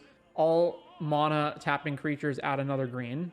And then a whole boatload of tutors. So GSC, Eldritch Evolution, Survival of the Fittest, the Black Tutors, of course, Natural Order, Crop Rotation, mostly to go get Gaia's Cradle. Skyshroud Poacher is not an elf itself, but it's 3 tap, search your library for an elf and put it directly onto the battlefield. So then we've got all of our elves, which I've mostly been through already, but some other ones to know are Lizalana Huntmaster. Whenever you cast an elf, you make a 1/1 elf. Nettle Sentinel, whenever you cast a green spell, untap it. Quirion Ranger, bounce a forest, untap a creature, activate only once per turn. Rex Sage, destroy an artifact or enchantment. Devoted Druid, Deathrite Shaman. Basically, that's what we got going on here. So, Anybody familiar with elves in either Modern or Pauper or Legacy is going to be familiar with a lot of the combo lines going on here, but basically this is the combo pieces. So, oh boy, there's a lot. So first of all, we've got ways of producing infinite mana. So if we have a creature that produces more mana than it costs to untap it, we can produce infinite mana. So how do we do that? Well, we do have cards like Circle of Dreams Druid, Priest of Titania, Wirewood Channeler, and Elvish Archdruid. These are all cards that can produce potentially tons of mana. So we have Umbral Mantle, which untaps them for 3 mana. This allows us to produce infinite mana as long as we are producing at least 4 mana per tap, which in an all-elf tribal deck should be fairly simple to do. Similarly, Staff of Domination will untap a creature for 3 mana and will untap itself for 1 mana. So if we have an elf that produces 5 mana, we generate infinite mana. And we've got Cloudstone Curio, which can be used to have one elf enter, bounce another elf, play an elf, bounce another elf. So if we've got an elf that can produce, again, tons of mana, we can potentially bounce them back and forth. So if we have, for example, a way of granting haste, such as Lightning Greaves or Concordant Crossroads or Tyvar or Thousand Year Elixir, we can, let's say, have a Priest of Titania, we tap it for mana, we play another elf, we bounce the priest back to our hand, then we play the priest again, bounce the other elf back to our hand, and then immediately tap the priest to generate more mana. We also have all of these untap effect dudes. So Wirewood Symbiote is return an elf you control to its owner's hand, untap target creature, but you can only activate it once per turn. Well, if we've got any creatures, we can have, let's say, a Wirewood Symbiote, and then let's say we have a Priest of Titania, we untap the Priest of Titania, making, that makes some amount of mana by bouncing an elf back to our hand. Then we play the elf that we just bounced and trigger Cloudstone Curio, which bounces the Wirewood Symbiote back to our hand. We then replay the Wirewood Symbiote. Now this is a new Wirewood Symbiote, and we can activate it again. Boom, we generate infinite mana. Ashaya turns all of our creatures into forests, meaning that we can do the same Wirewood bounce shenanigans, but with Scrib Ranger and Quirion Ranger, which are cards that require us to bounce forests to our hand to untap a creature. Well, now all of our creatures are forests thanks to Ashaya, so we can do the same things. And there's lots of combinations that we can do with that. So we can do it with Cloudstone Curio. If we've got any combination of Wirewood, Quirion Ranger, and Scrib Ranger, if we have any 2 of those creatures and an Ashaya, we can bounce both of them over and over and over to keep untapping, again, let's say a Priest of Titania. We also have other combos. So let's say we have Devoted Druid. If we have a way, so let's say we have Leyline of Abundance in play along with Devoted Druid, right? So every time we tap Devoted Druid, we generate double green. If we then have Azuri, this means that Azuri can give +3 to our elves every time we activate it. So if we have Devoted Druid plus Leyline, we tap it. So we have to activate Azuri at least once. So let's say we activate Azuri, Devoted Druid is now a 3/5. We activate Make Double Green, we untap it, putting a -1 counter on it. So it is now 4 toughness. We activate it again, making double green. We untap it again, it's now 3 toughness. We activate it again, making double green. We now have 6 green mana in our pool. And we can activate Azuri again. So every time we activate Azuri and do the activations of Devoted Druid 3 times, we are generating an additional green mana every single time. So this allows us to generate infinite green mana. And then we can just infinitely overrun the field with Azuri and win the game. Similarly, over here, we've got Lathril. So if we can make it so that we have 10 elves plus Lathril, and we have infinite mana, we can move Umbral Mantle around to all of our creatures and untap every single one of them. And then just untap, use the Lathril tap ability to drain our opponents out again. Then we just move Umbral Mantle around again, untapping all of our creatures, activate Lathril again, and then our opponents get drained out. And this applies if we have any other infinite mana in any other way, such as Staff of Domination. If we have infinite mana, Staff of Domination plus Lathril, we just untap all of our creatures, activate Lathril, deal 10, untap all of our creatures, activate Lathril, deal 10, etc. Or we can just draw our entire deck with Staff of Domination. Same deal with Cloudstone Curio. If we are generating more mana than it takes to constantly bounce and replay things, we can just play Lathril, tap all of our guys, dealing 11 damage. We can even do that with Cloudstone Curio's trigger on the stack. So let's say we have infinite mana, we've got 10 elves, we cast Lathril, we have an ability on the stack, let's say, or we have a haste from something. Lathril enters, Cloudstone Curio trigger, activate Lathril, tap everything down, deal 10. Cloudstone Curio trigger resolves, bounce an elf back to our hand, replay the elf. It triggers, bounce another elf back to our hand, replay the elf, trigger, bounce another elf back to our hand. We bounce and replay every single creature that we have in play. We replay Lathril, again, as long as we have the mana to keep casting everything, and something that grants haste, we then get to just tap Lathril again, drain our opponent out. Similarly, if we're doing any sort of Cloudstone or Wirewood or Quirion Ranger or Scrib Ranger loop that involves us bouncing creatures back to our hand, even if we don't have infinite mana yet, we can use that to keep triggering Beast Whisperer, to keep triggering Glimpse of Nature, to keep triggering Guardian Project, to keep triggering Null Perfusion or Recycle, to continuously draw more cards in order to get us into that combo or just get tons of mana value.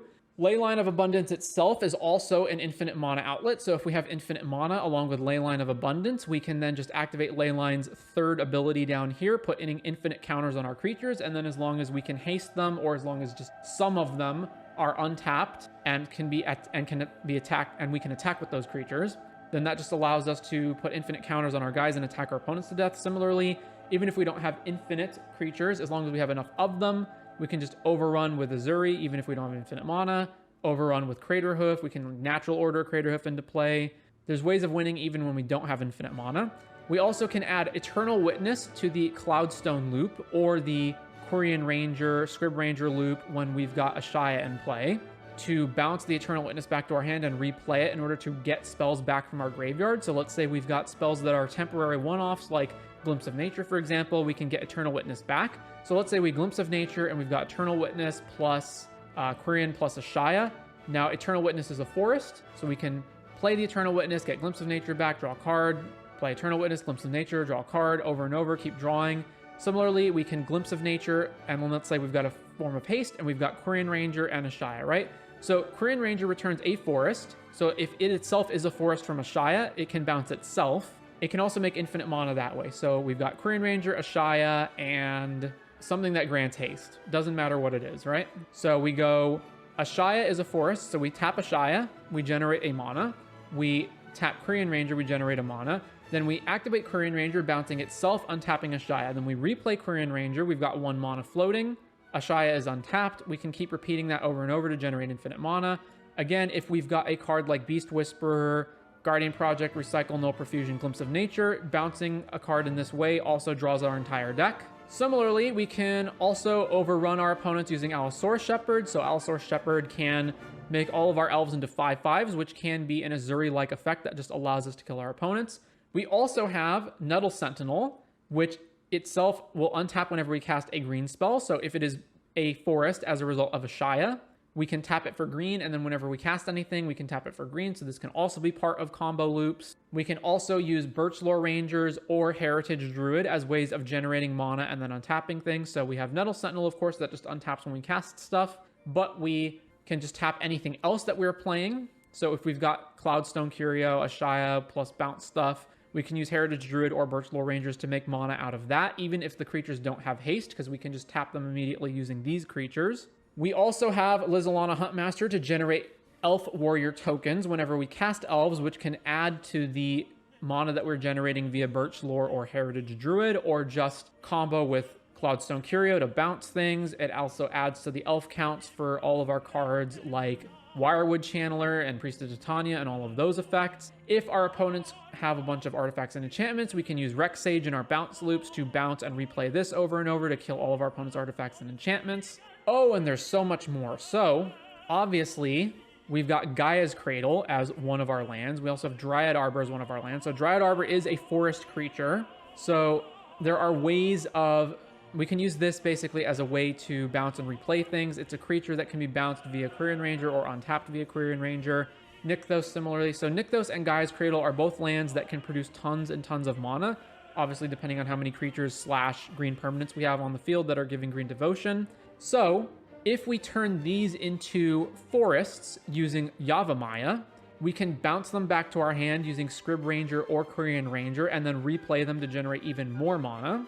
Additionally, Llanowar Loamspeaker can turn one of our lands into a creature. So, we can use Llanowar Loamspeaker to turn Gaia's Cradle or Nykthos into a creature and then use that as the Priest of Titania Elvish Archdruid type creature that's producing a ton of colors, or a ton of mana rather, and then use that in the combos that involve untapping things or bouncing them and replaying them over and over. Although with lands it's more difficult because you can't Cloudstone Curio loop stuff because you can only play one land a turn. There are potentials where we could play stuff like Elvish Pioneer or a Boreal Grazer as creatures that enter and put stuff back in, and put a land back into play that we could combo with Gaia's Cradle and Nykthos, although we don't have to. Similarly, Wirewood Lodge, if we can turn that into a creature, we can use it to untap another creature, but then we're just untapping this, so it doesn't really chain off the same way as everything else. Dread Arbor is, of course, fetchable off GSC to be another turn 1 ramp source. Anyways, there's just an absolutely gargantuan amount of ways of going infinite or just producing tons of value. Like Tyvar untapping something isn't necessarily infinite, but it can just produce a ton of mana via the Tyvar untap, 1,000 Year Elixir untapping. All of our combos are always going to involve either a loop that involves untapping something, bouncing something back to our hand and replaying it, and or giving everything haste / pseudo haste via the effects like 1,000 Year Elixir that allow us to tap our mana dorks. And then we've got a bunch of infinite mana outlets or infinite bounce outlets, which includes Azuri and Craterhoof, and of course anything that can tutor for creatures, which is a lot of our tutors.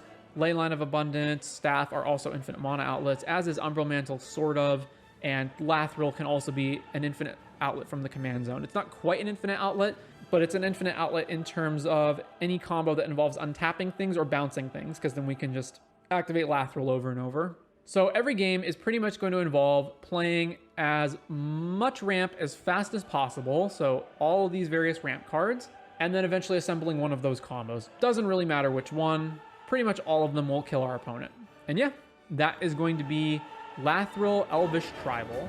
Welcome to A Guide to Every Deck in EDH. Today we're looking at Lightpaw's Emperor's Voice. So anyone who's played Boggles in Pauper, Pioneer, and maybe even Modern should be familiar with Lightpaws, but for those who aren't, it's a 2-mana 2/2 white creature that says whenever an aura enters the battlefield under your control, if you cast it, you may search your library for an aura card with mana value less than or equal to that aura, and with a different name than each aura you control, put that card onto the battlefield attached to Lightpaws and shuffle. So, the different name is not really going to be an issue here in EDH, where all of our cards are singleton anyway. So, primarily this is going to be a Voltron deck, where we are using Lightpaws as a Voltron creature to stack a bunch of stuff onto it and kill our opponent.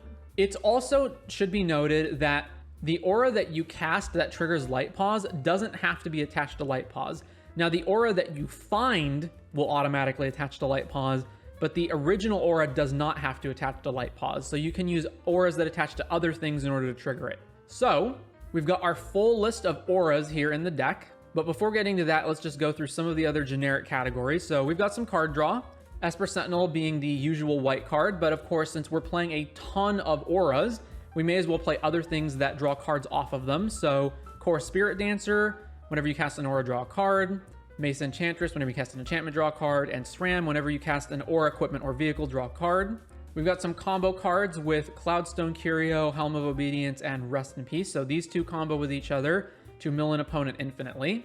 Although neither of these have anything to do with Lightpaws, they're just a combo that you can play in mono white.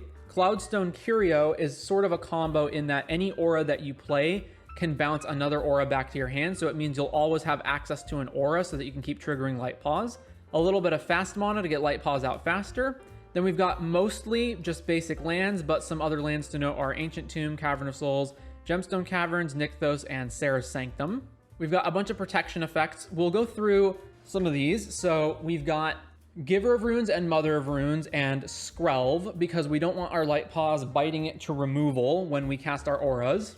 It does kind of suck if our opponent has white-based removal, like Swords to Plowshares, because then all of our auras would fall off of our creature anyway, but this at least protects Lightpaws from non-white removal sources. Then we've got Benevolent Blessing. Aura, ETB, you choose, or rather, as it enters, you choose a color. It has pro from that color, and the effect doesn't remove auras and equipment that you control that are attached to it. So you can choose white, and this and all the other auras will stay attached to Lightpaws. We've got Elend Umbra and Hyena Umbra, which grant Totem Armor, which is if the creature would be destroyed, instead you remove all damage from it and destroy this aura. There's Greater Auramancy, which protects our other enchantments from enchantment removal. We've got Pentarch Ward, ETB, choose, or as it enters, choose a color, draw a card. Again, enchanted creature has pro to color. This effect doesn't remove Pentarch Ward specifically, but not other auras, so it will get rid of them if you choose white. Unquestioned Authority, ETB, draw a card. Enchanted creature has protection from creatures. And Sphere of Safety, because we're going to be playing a bunch of enchantments anyway, we may as well play this to prevent our opponents from attacking us. Then we got some ramp, including Pet Pearl Medallion. We've got Replenish and Retether. So just in case let's say we have a Light Pause and we get a bunch of auras on it, and then our opponent sweeps the board or kills Light Pause. These are ways that we can mass reanimate all of the enchantments back onto Light Pause or any other creature. Then we've got our removal spells, which will include a bunch of enchantments. So we do have just straight up Swords to Plowshares, Path to Exile, and Stroke of Midnight, but we also have aura versions of those. So Reprobation, enchanted creature loses all abilities and is an 0/1. Darksteel Mutation, enchanted creature is an artifact, 0/1 that loses all abilities and is indestructible. Chains of Custody is 3 mana enchant creature you control. When Chains enters the battlefield, exile target non-land permanent and opponent controls until Chains leaves the battlefield. Enchanted creature has Ward 2. And On Thin Ice and Ossification, which are auras that enchant snowlands or basic lands, which is snowlands in this deck. ETB, exile a creature. This one also hits planeswalkers until they leave.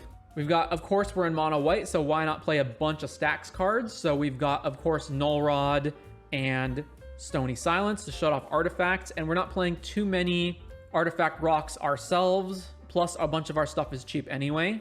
We've also got Kataki to tax the artifacts. We've got a whole bunch of rule of laws in Archon of Emeria, Archon of Emeria, Phyrexian Censor, and Deafening Silence. Aven Mind Sensor to shut off searching effects, Rest in Peace to hit graveyards, Hushbringer and Torpor Orb to shut off ETB triggers, and Hushbringer also shuts off death triggers. We could play more than this, but I think this is sufficient.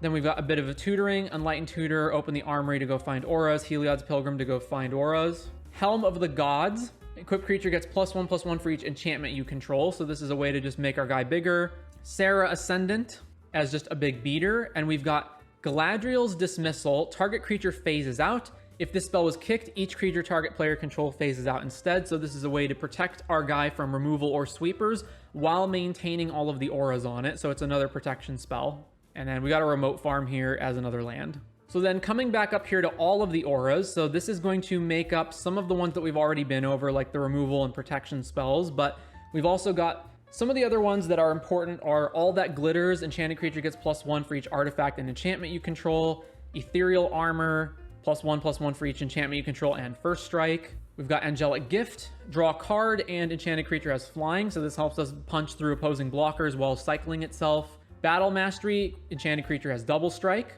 We do want to deal more damage, and we potentially want to get our power level up to 21 so that we can one-shot players using the commander damage rules. Daybreak Coronet, +3/+3 First Strike, Vigilance, Lifelink. We'll pretty much always have another aura. Also, yeah, we're pretty much always going to have another aura, so the restriction here of enchanted creature with another aura attached to it is always going to be online, and then it allows us to 1, get a bunch of life, and 2, have vigilance, so no one can really attack us to race us either.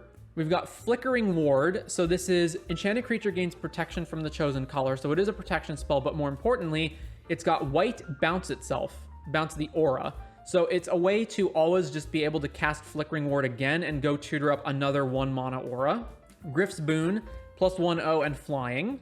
Light of Promise, enchanted creature has whenever you gain life, put that many counters on this creature. So this combines with other life gain like Daybreak Coronet to make it so that our Light Pause just continuously grows bigger. Then one of our most expensive auras, Mantle of the Ancients, 5 mana, enters the battlefield, return any number of auras and or equipment from your graveyard to the battlefield attached to enchanted creatures. So it is another retether effect. An enchanted creature gets +1/+1 for each aura and equipment attached to it. We've got Rune of Sustenance, ETB, draw a card, and the creature gets lifelink. Sage's Reverie is ETB, draw a card for each aura you control that's attached to a creature, which in this deck is going to be quite a lot of auras, so this is a draw spell. Sentinel's Eyes for Vigilance. Solid Footing, +1, and it assigns combat damage equal to its toughness, which most of the auras that we have are equal, although we do have things like Elend Umbra that give +4 on toughness only. And also coming up, we have Stone Skin, 3 mana flash, enchanted creature gets +0/+10. So that is another way to make Solid Footing deal a ton of more damage. Spirit Mantle, the enchanted creature gets +1 and is pro creatures. Songbird's Blessing, 4 mana. Whenever enchanted creature attacks, reveal cards from the top of your library until you reveal an aura. You may put that aura onto the battlefield. If you don't, put it into your hand, put the rest on the bottom. So this just means that whenever we attack, we get to go tutor up another aura. And then lastly, we've got Sunbond. Enchanted creature has whenever you gain life, put that many +1 counters on this creature. So it is another Light of Promise. It's just 1 more mana. So in particular in this deck, because Light Paws gets to tutor whatever aura we want whenever we cast an aura, as long as the aura is the same cost or lower, we can do things like, let's say we cast Stone Skin, we can then just tutor up Solid Footing, and immediately our creature is getting +11. Or we can tutor up Ethereal Armor for anything that costs 1. We can tutor up All That Glitters for anything that costs 2. Anything that costs 3 can find Battle Mastery, which gives it double strike. And then, of course, anything that's more expensive can just go find anything. We can also use our removal-based stuff like Reprobation to go tutor up stuff as well. We can tutor up, you use On Thin Ice or Ossification to tutor up whatever we need. So our removal spells become tutors to put stuff onto Light Paws. So primarily the first thing that we're going to ideally want to do in any situation is we're going to want to tutor up protection auras so that Light Paws doesn't get killed. So mostly the ones that give protection from colors, so that we have it so that the Light Paws is not going to get taken out by, let's say, Chain of Vapor or Swords to Plowshares or whatever. And then we're going to then after that, we're going to want to stack auras onto it. Primarily the ones that give huge boosts like Glitters, Ethereal Armor, Stone Skin, so that we can just start one-shotting our opponents to death. But yeah, that is primarily going to be what we're going to do here. We can also set up certain other combos or draw spells, but primarily we're going to be all in on Light Paws and just Voltroning the hell out of it to one-shot our opponents with Light Paws. And yep, that is pretty much the deck. Welcome to A Guide to Every Deck in EDH. Today we're looking at Lila, Undefeated Slick Shot. So Lila is a 3-mana Izzet commander. She's a 3/3 human rogue with prowess, and she says, whenever you cast a multicolored instant or sorcery spell from your hand, exile that spell instead of putting it in your graveyard as it resolves. If you do, it becomes plotted. You may cast it as a sorcery on a later turn without paying its mana cost. So basically, with a delay, all of our multicolor spells get doubled, which means that a lot of spells become even better, and a lot of spells that weren't good enough initially become good enough once we get 2 copies of them without having to pay for the second copy. So to start us off, obviously we're going to be running a ton of instants and sorceries, and therefore we want cards that can pay us off for those instants and sorceries. So cards like Fiery Inscription to deal damage to our opponents, Third Path Iconoclast to make 1/1s, Rite of the Dragon Caller, and Dika to make bigger creature tokens, and Poppet Stitcher for more tokens. We've got various cantrip and filtering spells, which again normally wouldn't be very good, so let's take Arcane Infusion as an example. Look at the top 4 cards of your library. You may reveal an instant or sorcery from among them and put it in your hand, and then put the rest on the bottom, and it flashbacks for 5. Not very good, but when we can do this twice for only 2 mana, becomes a hell of a lot better. And the same thing is going to be the case for a lot of these spells, with some of the ones that were probably already good enough initially being cards like Flame of Anor and maybe Izzet Charm and Progressive Iteration, and then all of these other cards just get a lot better when we double them. We've got our card draw, which includes things like Archmage Emeritus, and then some spells that also fall into the camp of getting doubled, like Blast of Genius, Thought Flare, Steam Augury, and Practical Research. We've got Galvanic Iteration and Teach by Example to copy things, and it is hypothetically possible to cast 1 copy spell and then cast another copy spell on the stack to keep copying things, although that's pretty difficult to set up. Bunch counter spells, fast mana things for we play spells, we get mana or treasures out of them. Fairly straightforward land base with Rush of Inspiration being an add-on here because it works well with our commander. A little bit of protection for Lila. Bunch of ramp, including the cost reduction cards for instants and sorceries, so Baral, Case of the Ransacked Lab, Goblin Electromancer, Stormcatch Mentor, Ral Monsoon Mage, and Thunderclap Drake. We got Experimental Overload to get spells back, and as well as Pinnacle Monk. Bunch of removal and bounce, some of which we've seen already, and then Psych Rift for a sweeper. So again, we don't have any specific combo in here necessarily. We're mainly just looking to make big beatdown tokens with Dika and Rite of the Dragon Caller, or just kill our opponents over time with something like Fiery Inscription. And for the most part, we're just looking to play a value control game with all of our various spells that we're getting copies of. Although, for something like Dika, who triggers off of copying spells, it is hypothetically possible to combo by playing multiple copy spells on the stack that just keep copying each other over and over, therefore making infinite tokens with Dika, although not too likely. So again, mostly a value control plan. And with that said, that is going to do it for Lila Undefeated Slick Shot in EDH. Welcome to A Guide to Every Deck in EDH. We're looking at the Foundations commanders, and today it's going to be Loot Exuberant Explorer. So Loot Exuberant Explorer is a 3-mana 1/4 Beast Noble You may play an additional land on each of your turns, and he has 4 green tap. Look at the top 6 cards of your library. You may reveal a creature card with mana value less than or equal to the number of lands you control from among them and put it onto the battlefield. Put the rest on the bottom in a random order. So loot immediately reminded me of Mael. They're very similar to each other. They're both 3 mana commanders. They both have an ability that costs 6 mana and requires them to tap. And they both look at the top 5 or 6 cards from our library and put a creature directly from those cards onto the battlefield. However, the big difference is obviously, one, the number of colors that Mael has access to, but more importantly, Mael's creatures are based on having power 5 or greater, whereas Loot's creatures are based on having a mana value equal or less than the land count.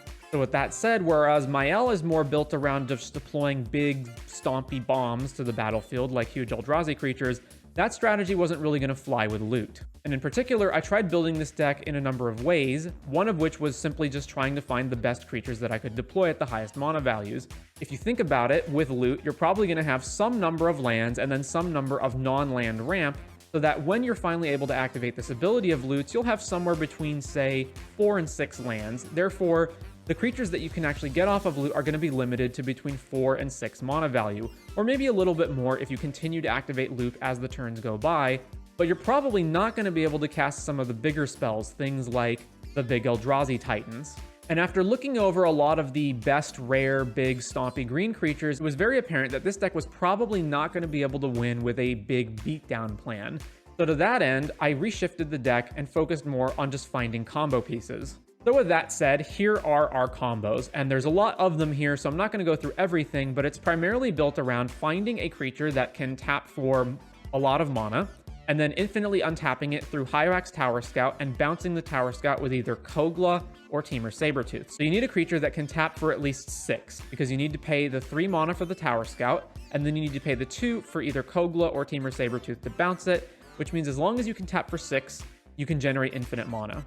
There's also Ivy Lane Denizen in combination with either Herd Baloth or Scurry Oak, which will generate infinite tokens. You do have Devoted Druid here, which goes infinite with Luxior for green mana. And there's some other combos with Wirewood Symbiote as well.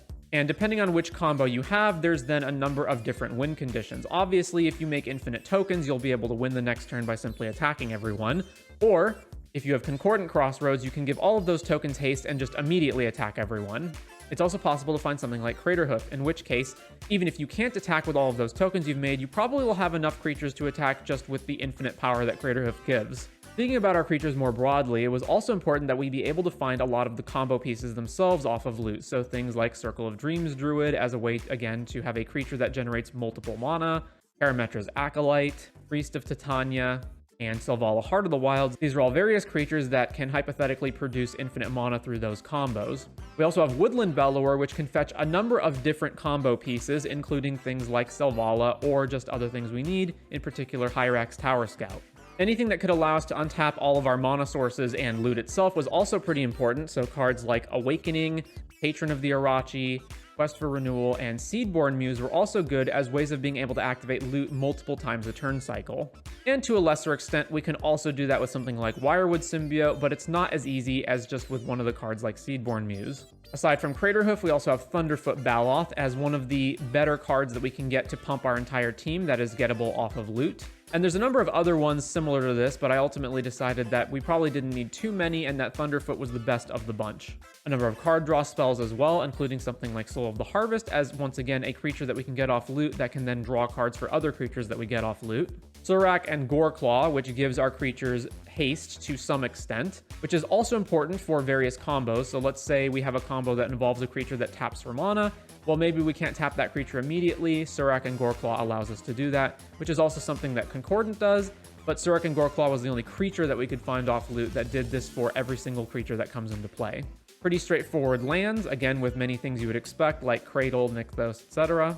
Protection for Loot, of course we want to make sure that Loot doesn't get countered or killed, so various things that make him uncounterable or give him hexproof and such. An absolute ton of ramp, and in particular, ramp that puts lands onto the battlefield, so cards like Edge of Autumn, Emergent Sequence, Glimpse the Core, Into the North, Nature's Lore, Nissa's Pilgrimage, Rampant Growth, Sakura Tribe Elder, and 3 Visits. Since Loot's ability is based on the number of lands in play, we obviously want a lot of our ramp spells to put lands into play. But at the same time, we also can't just forgo all of the monodorks, especially since these monodorks allow us to go turn 1 monodork into turn 2 loot. 6 for recursion. We could have also played Eternal Witness, but I felt like 6 was good enough. A little bit of interaction removal, and also a little bit of stacks with cards like Collector Oof and Null Rod, since we are mostly not playing any artifacts that we absolutely need to tap for mana, with some big exceptions in the case of things like Skull Clamp and Luxior. Trinisphere also, because a lot of the time once we have loot online, we can just keep activating loot every turn and don't really need to cast anything else. So this effect is more harmful for our opponents than it is for us. And Winter Moon, because most of our lands are forests anyway. Then we've got Bane of Progress as another pretty good creature to hit off of loot. And then some tutors in order to go tutor the things we need. In particular, Natural Order can find any of our green combo pieces or just go snap up a Craterhoof Behemoth. And Finale of Devastation is a tutor that also doubles as an infinite mana outlet for when we have infinite mana combos, allowing us to win off of this spell as well. And as mentioned, there were lots of cards that I initially considered for the deck that I ultimately decided not to run with. A lot of those cards were bigger creatures that had mana values higher than what I could reasonably expect loot to be able to get out, so things like Void Winnower and other Giant Eldrazi, or just a lot of cards that were based on just beating down opponents with either lots of creatures or pumping our team, which I ultimately felt were just not that good. This also meant that cards that draw cards based on big power creatures also became not as relevant. And in general, I just shied away from any creatures that cost more than 6, since I didn't know if I would be able to reasonably get them during games where activating loot in a timely fashion is important. This also meant that other cards that cheat creatures into play were also not as important, things like Elvish Piper, Galta, Savala Stampede, and Last March of the Ents. And then finally, some additional ramp, mainly in the form of getting more lands out that just weren't necessary, really. So with all that said, that is going to do it for Loot Exuberant Explorer in EDH. Welcome to A Guide to Every Deck in EDH. Today we're looking at Magda Brazen Outlaw. So Magda is a 2-mana 2/1 dwarf legend that says other dwarves you control get +1/0, but that's not important. The important part is the second and third ability. Whenever a dwarf you control becomes tapped, create a treasure token and sack 5 treasures, search your library for an artifact or dragon, put that card onto the battlefield, then shuffle. So obviously, this has combo written all over it, and that is what the deck is primarily trying to do. It is an all-in combo deck. So we're gonna want either dwarves to tap, or we're gonna want ways to tap Magda, especially if we can untap it and tap it again and again to make infinite treasures. And then we can sack the treasures to go find combo-based artifacts. So we're going to skip the combos for right now, and we're just going to focus on what the rest of the deck is doing, and then we'll get to the combos. So Fable the Mirror Breaker, this is fine just as a filtering effect, but the Kiki Jiki side of it can actually combo with things in the deck. More on that later. Jessica's Will as card draw / a ritual. Memory Jar as a artifact that we can go find that will draw a bunch of cards, as well as the One Ring. Skip over the combos. We've got counter spells in the Red Blasts and Tybalt's Trickery. Then we've got this section. I'll get back to this in a bit later. We've got some fast mana, Simian Spirit Guide, Rite of Flame, etc. A bunch of lands, which in this case is going to be mostly red and colorless utility lands. So we've got Ancient Tomb, City of Traders. We've got Mutavault. Mutavault is important as technically it becomes a dwarf. So if you animate it, it will become a dwarf. We've also got these lands that tap stuff. So Survivor's Encampment and Holdout Settlement, because tapping our dwarves produces treasure tokens. So these are relevant. We've also got Mycosynth Gardens, Great Furnace, Urza's Saga, and then Homeward Path as a way so that if Magda gets stolen, we can steal it back. We've got Shinka, Sokenzon, Emergent Zone as a way to go off at instant speed, and Command Beacon to get Magda back from the command zone in case it gets killed and then it's too costly to replay. A little bit of protection in Cavern of Souls and Deflecting Swat, some ramp in the form of all the typical ramp cards, but also Professional Facebreaker, which is good with all of our treasure synergies, along with Dockside and Cursed Mirror. Also Liquid Metal Torque. And then we've got quote-unquote reanimate cards in Goblin Engineer and Goblin Welder, which we can use to switch around artifacts. Also Goblin Engineer is a tutor. Then we got a bunch of removal spells. So we do have the stuff you would normally expect, like Pyro and Red Blast, but we've got Abrade, Chaos Warp, and Wild Magic Surge. This deck is very vulnerable to effects like Null Rod, because we do need to, or like Curse Totem or whatever, so we do need ways of taking out stuff. We've got Twin Shot Sniper, Fury, Galvanic Blast, and Rending Volley, all as way, and then Blast Zone and Barbarian Ring, which deals 2 damage when we have Threshold. Then we've got a bunch of stacks effects, so Blood Moon, Godpharaoh statue, Soulless Jailer and Soul Guide Lantern, Sphere of Resistance and Thorn of Amethyst, and Tangle Wire. And we, for the most part, can get around these. Like, obviously, Blood Moon is mostly asymmetrical because we're a mono red deck. And then we can get around effects like Sphere of Resistance and Thorn of Amethyst because we can generate so much mana off of like all those treasure tokens that we're generating. Also, Tangle Wire is actually positive for us. Tangle Wire is fading 4, and at the beginning of each player's upkeep, that player taps an untapped artifact, creature, or land they control for each fade counter on Tangle Wire. So for our opponents, this is going to be their lands, their mono dorks, their mono rocks. But for us, we're going to tap our dwarves down and make treasure tokens. We've got Portal to Phyrexia as a sweeper slash just big bomb artifact that we can go tutor up with Magda. We got Gamble as another tutor. Then we've got some of these things are kind of uncategorized. So what they do is Ashnod's Transmogrant is a 1-mana artifact that says tap, sack it, put a +1 counter on target non-creature artifact, and the creature becomes an artifact until it becomes an artifact creature permanently. Sting the Glinting Dagger, 2-mana equipment. Equipped creature is +1 in haste. Beginning of combat, untap equipped creature, and equipped creature has first strike as long as it's blocking or blocked by a goblin or orc and equipped 2. So primarily what this does is it's a way to just allow you to untap Magda again during the turn. So you equip it to Magda, beginning of each combat, untap the equipped creature or just any dwarf. So if you tap a dwarf, then this can equip to a dwarf. It untaps the dwarf in combat, and then you tap it again.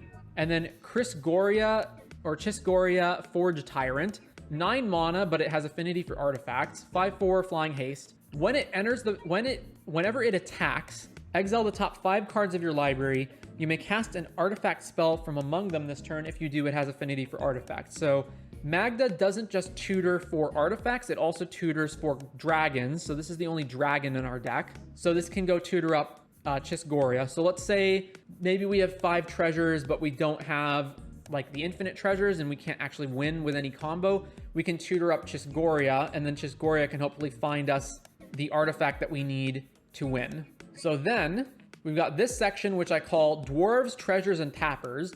So this is cards that are either dwarves, or they make or interact with treasures, or they are tapping effects to tap our dwarves / Magda down in order to generate the treasures. So a lot of these cards are going to be just straight up dwarves that actually really just don't do anything other than just tap for treasure tokens when Magda's in play, but we'll go through them one at a time regardless.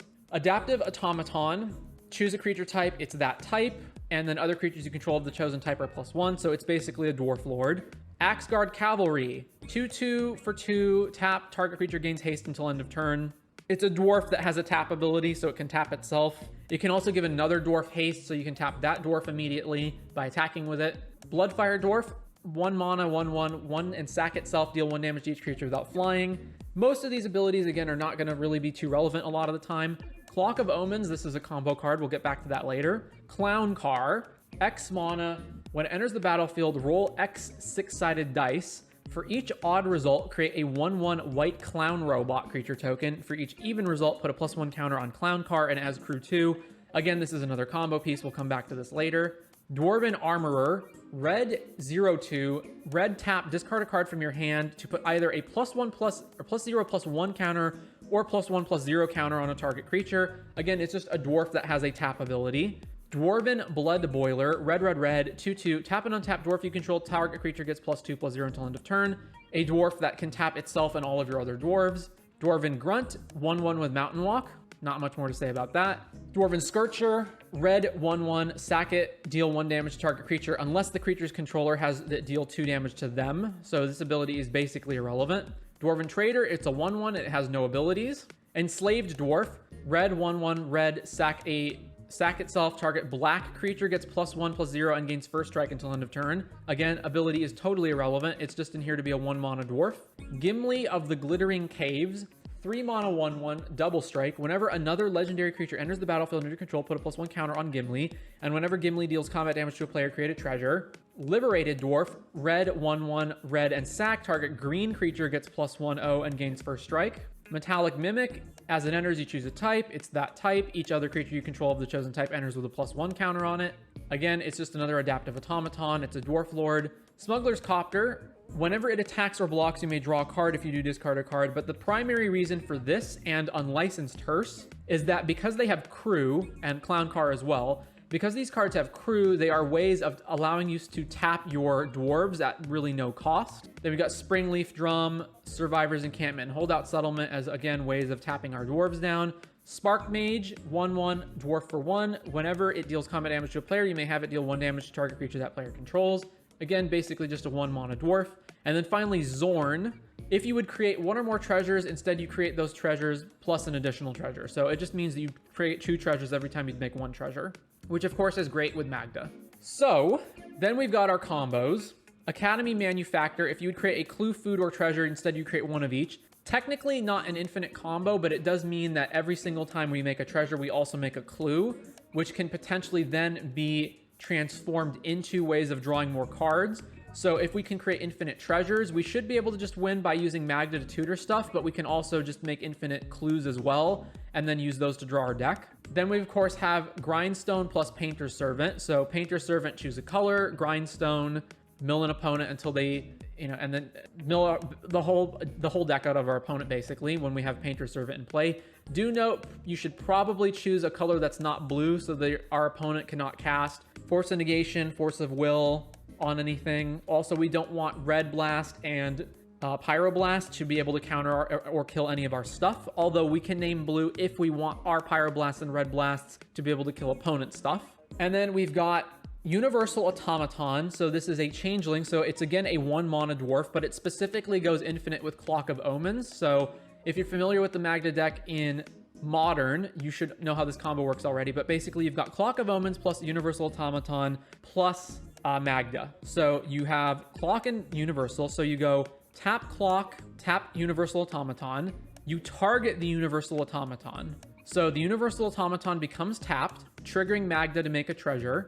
This then then the Clock ability resolves, untapping Universal Automaton. You now have an Automaton and a treasure in play. You activate Clock, you tap Automaton and the treasure token, targeting Automaton. Automaton taps, triggering Magda to make an untapped treasure. Then the Clock ability resolves, untapping Automaton. So you continue this looping over and over and over. You create infinite treasures, although all of those treasures are tapped, but it doesn't matter because Magda can then sack the treasures to go find other combo pieces. You can get Spine of Ishsaw if you need to find a removal spell that can kill something, but Spine of Ishsaw is also interesting in that it does 2 other things. So 1, if you have any way to sack it, you then get it back in your hand, and then you can replay it to potentially just blow up your opponent's stuff. So if you can make infinite treasures, let's say, and you have like some way to sack an artifact like a welder, you can then sack the spine, then recast the spine, blow something up, sack the spine, recast the spine, blow something up, etc. Cursed Mirror, it also has infinite ETB triggers, so it can blow itself up and then come back. So blow itself up, comes back to your hand, recast it, blow itself up, come back to your hand, recast it. Infinite ETB triggers if that's ever relevant. Sculpting Steel and Cursed Mirror are basically just copies of things that you can use to copy whatever you need. Maskwood Nexus, creatures you control are every creature type. The same is true for creature spells you control and creature cards you own that aren't on the battlefield. And it has 3 mana tap, create a blue shapeshifter creature. So all of your things become dwarves. Mirror of the Forebears. As it enters, you choose a creature type, and then 1 mana until end of turn. It becomes a copy of target creature you control of the chosen type, except it's an artifact in addition to its other types. So yet another copy effect with Cursed Mirror, Sculpting Steel, Mirror of the Forebears. You also have, and I should have included this here. So Liquimetal Torque, which is in our pile of ramp cards, but Torque and Liquimetal Coating. So anything that turns stuff into an artifact. So Torque Coating and Ashnod's Transmogrant, so anything that turns something into an artifact. So let's say we have one of those, and we have Magda and Clock of Omens. We can then do the same Clock of Omens combo as the Universal Automaton trick. So let's say we turn Magda into an artifact, then we use the exact same clock loop as we would with Automaton, except we use it with Magda, right? Or we can also use Clock with Academy Manufactor, right? It doesn't matter how we're doing this, as long as we keep doing this over and over and over. So Clock can go off with any artifact creature, not just Automaton. It's just that Automaton's the cheapest one and happens to also be a dwarf because it's a changeling. So Clock plus Magda, or rather it goes off with dwarves specifically. So if we turn Magda or any of our other dwarves into an artifact, and we have Magda in play, then we Clock loop them the same way we would Automaton. So not Painters or Academy Rector, but Automaton or any dwarf that we turn into an artifact. We also have the Clock loop of going off with Metallic Mimic. and Adaptive Automaton, because again, they become dwarves and they're also artifacts, so that's relevant. Also, we can turn Mutavault into a creature that's also a dwarf, and then we can turn the Mutavault into an artifact if possible with using our artifact things, and that's another combo we can go that way. So okay, once we have the infinite treasures with Magda, we can then tutor up any artifacts we want in our deck, which can be any combos that we want. So specifically, we can go find Pain or Grindstone to kill our opponents. We can also win on the spot because we can do things like get Pain or Grindstone and then grab Cursed Mirror and Sculpting Steel to become copies of Grindstone and mill out our other opponents, so we don't have to do it just one at a time. We can just hit every player at once and kill them all. And there's other combos not pictured, like there's obviously multiple ways to turn things into artifacts, so like Liquimetal Coating, for example, isn't in this deck, but it easily could be. Mycosynth Lattice would have the same effect, although it's more expensive, although you could also combine that with Karn the Great Creator if you wanted to in this deck, although this version isn't playing it. There's other cards like Silver Skin Armor that turn things into artifacts. And there's also a bunch of other combo lines that are extremely, extremely complicated. So there are combo lines that involve grouping together an absolutely ridiculous amount of cards, although it's not too ridiculous when you have Magda to tutor up the remaining artifacts in the combos, but there's things like, okay, so here's a combo. So like, let's look at Magda combos, right? So some of these combos are like Magda plus Academy Manufactor plus Maskwood Nexus plus Cursed Mirror plus Sculpting Steel plus Elixir of Immortality plus Dwarven Scorcher plus Zorn plus Clown Car. Like, this is a crazy amount of things that you need to put together, but technically these do actually win the game.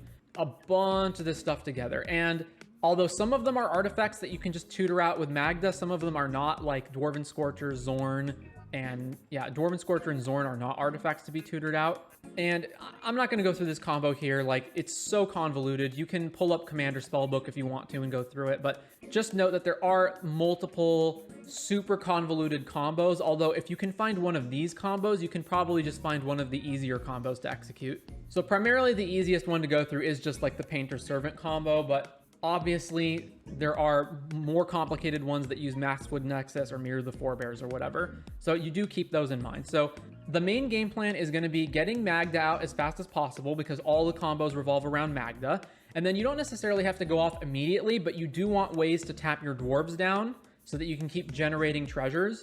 And then eventually you'll want to put together one of those combos. So probably your combo loop will start with, in all likelihood, Clock of Omens, like some way that's going to allow you to get infinite treasures. And then the Magda will just tutor out all the remaining combo pieces and win the game. So yep, that is Magda Brazen Outlaw. Welcome to A Guide to Every Deck in EDH. And today we're looking at Malcolm partner decks. So this one is specifically Malcolm paired with Vial Smasher, but it doesn't have to be specifically Vial Smasher. You can pair Malcolm up with any partner as long as that partner is red, because the main combo piece that goes with Malcolm is a red card. So what does Malcolm do? It is 3 mana 2/2 flyer. Whenever one or more pirates you control deal damage to your opponents, you create a treasure token for each opponent dealt damage this way, or for each opponent dealt damage. So it can pair up with Vial Smasher, it can pair up with Tana the Bloodsower, it can pair up with Ketis. Again, it doesn't really matter. The big parts are going to be that you want the partner to be red, and then potentially you'll play it for the other colors. So in this case, Vial Smasher gives us black, which gives us access to cards like Adnaz, Peer into the Abyss, but it doesn't, strictly speaking, have to be Vial Smasher. And then the rest of the deck is actually pretty straightforward. We got a bunch of card draw spells, including Wheels. We've got our combo cards, our typical combo cards. We got Consult Oracle here. We've got Underworld Breach, LED Brain Freeze, bunch of counter spells, bunch of fast mana, bunch of lands, Deflecting Swat, bunch of ramp, including treasure-based stuff like Dockside, Grim Hireling, and Professional Facebreaker, a bit of reanimation, a bit of removal, a bit of stacks, a bunch of tutors. This is going to be all the typical stuff that you're going to find in any given EDH deck. Your tutors, your card draw, your stacks, your removal, your ramp cards. The main combo to note that Malcolm gives you access to is Glinthorn Buccaneer. So Glinthorn Buccaneer is triple red, or rather it's 1 red, so 3 mana, 2/4 with haste. Whenever you discard a card, Glinthorn Buccaneer deals 1 damage to each opponent, and it's got 1 in a red, discard a card, draw a card, activate only if Glinthorn Buccaneer is attacking. So the main combo that we're going to want between Glinthorn and Malcolm is that Malcolm generates a treasure whenever we deal an opponent damage, and we deal an opponent damage whenever we discard a card, and we can discard a card to draw a card. So if we have a Malcolm in play, we attack with Glinthorn, and then during the attacks, at any point while we're still in combat and Glinthorn is attacking, we activate his ability to discard a card, we draw a card, he deals 1 damage to each opponent. This triggers Malcolm, and since the damage from the pirates is any damage, not just combat damage, we'll make 3 treasures. We can then use 2 of those treasures to pay for Glinthorn's ability, activating it again, drawing a card, or discarding a card, drawing a card, triggering Glinthorn, dealing 1 damage to each of our opponents. And so we deal infinite damage. Well, we don't deal technically infinite damage. We deal as much damage as the amount of cards that we can draw, but since we're playing a 100 card deck and our opponents have 40 life, this will kill them. So there isn't really too much differentiating Malcolm decks from other decks. Like, again, if you look at all of the card draw spells here, if you look at all the counter spells, the fast mana, the lands, this is all the typical stuff that you would see in a Grixis Adnaz deck. Or if we weren't playing Biosmasher and we were playing something else, it would be all the typical cards that you would see in an Izzet deck or a Teamer deck. The main deal here is just the Glinthorn combo. It is the best combo in the deck, outside of maybe Console Oracle, and it's one that's pretty easy to execute. The only restrictions on it are that we have to have both Malcolm and Glinthorn in play at the same time, and we have to be able to attack. So obviously it gets disrupted if our opponent has any instant speed removal spell that can kill one of our guys before we attack with Glinthorn, or if our opponent has a stacks effect that prevents us from drawing extra cards, like they have a Shieldred, Orcish Bowmasters, Narset Parter of Veils, etc., then we can't just keep drawing. But other than that, that is the main combo. And that's really all I have to say about Malcolm. Like, again, the rest of the deck is just pretty generic. It's all the same stuff you'd expect as normal in these kind of decks. But I do think that this specific combo is pretty interesting, so I wanted to highlight that. So that's going to wrap up Malcolm partner decks. Welcome to A Guide to Every Deck in EDH. Today we're looking at Mangara of Karandor. So Mangara is a 3-mana white commander. It's a 1/1 and it has tap, exile Mangara, and target permanent. So as is the case in real life, it's important to note the location of the colon. The colon appears before exile Mangara of Karandor appears in the text, meaning that you tap and then this ability all resolves at the same time. Meaning that if we have a way to untap Mangara before this resolves, we can activate it again. Or if we have a way to blink or bounce Mangara, then we can resolve this ability without Mangara actually getting exiled. To that end, we have some blink effects. We have Ephemerate and Cloud Shift as the cheapest blink effects that we can get. We also have Acrobatic Maneuver and Scroll Shift, which, albeit more expensive, also draw cards. And then we have repeatable blinking effects in Eldrazi Displacer and Gilrain. We also have Rings of Bright Hearth over here, which we can use to activate the ability again. Over here in the Untapper section, we have many cards that allow us to untap Mangara, mostly in the form of one-off instants, but there are occasional repeatable uses like Magerite Stone and Thousand Year Elixir. Now, aside from that, let's explain our combo. So our combo mainly revolves around Village Bellringer. If we have creatures sufficient that we can produce at least 2 mana in the case of pairing Bellringer with Gilrain, or 3 mana in the case of pairing it with Eldrazi Displacer, then we can continuously blink and trigger Bellringer, untapping these and our mana creatures over and over and over, which will allow us to activate Mangara infinite times, exiling all of our opponent's permanents, including their lands. And if we have mana creatures that produce 3 in the case of Gilrain, or 4 in the case of Eldrazi Displacer or more, we can also generate infinite mana. We also have, since we're running rings anyway, Basalt Monolith over here, which we can pair with rings in order to untap and retap Basalt Mana infinitely, allowing us to generate infinite colorless. Aside from that, we have a number of draw spells, including cards like Welcoming Vampire and Enduring Innocence. This is also another means by which we can draw our entire deck. So let's say we have one of those infinite blink combos. We can also blink Welcoming Vampire, Enduring Innocence, etc., and that will reset the one-time only trigger for the turn on these cards. Or if we have infinite mana, we can just use Mentor of the Meek as well to keep triggering.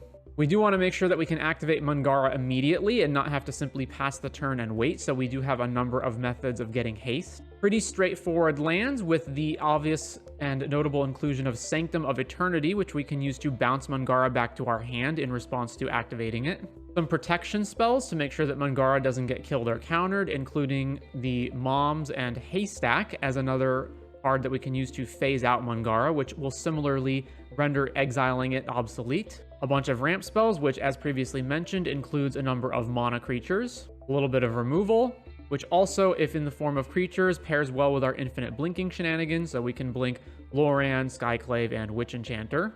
A little bit of stacks, although we can't really afford to run all the stacks we normally would because a lot of our combos and other things that we're doing are in direct conflict with these cards.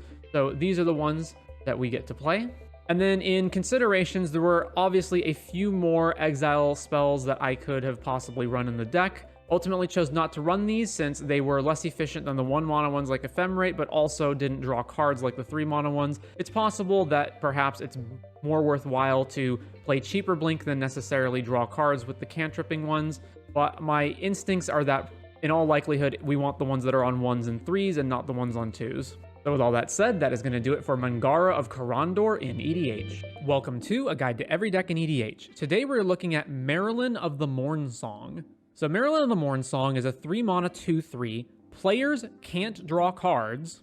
At the beginning of each player's draw step, that player loses 3 life, searches their library for a card, puts it into their hand, and then shuffles. So basically, instead of drawing cards, you cast Grim Tutor.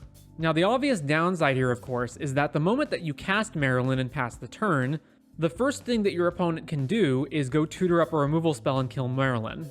Or, even if they don't choose to do that, allowing your opponents to tutor for the exact card they want in EDH is pretty bad.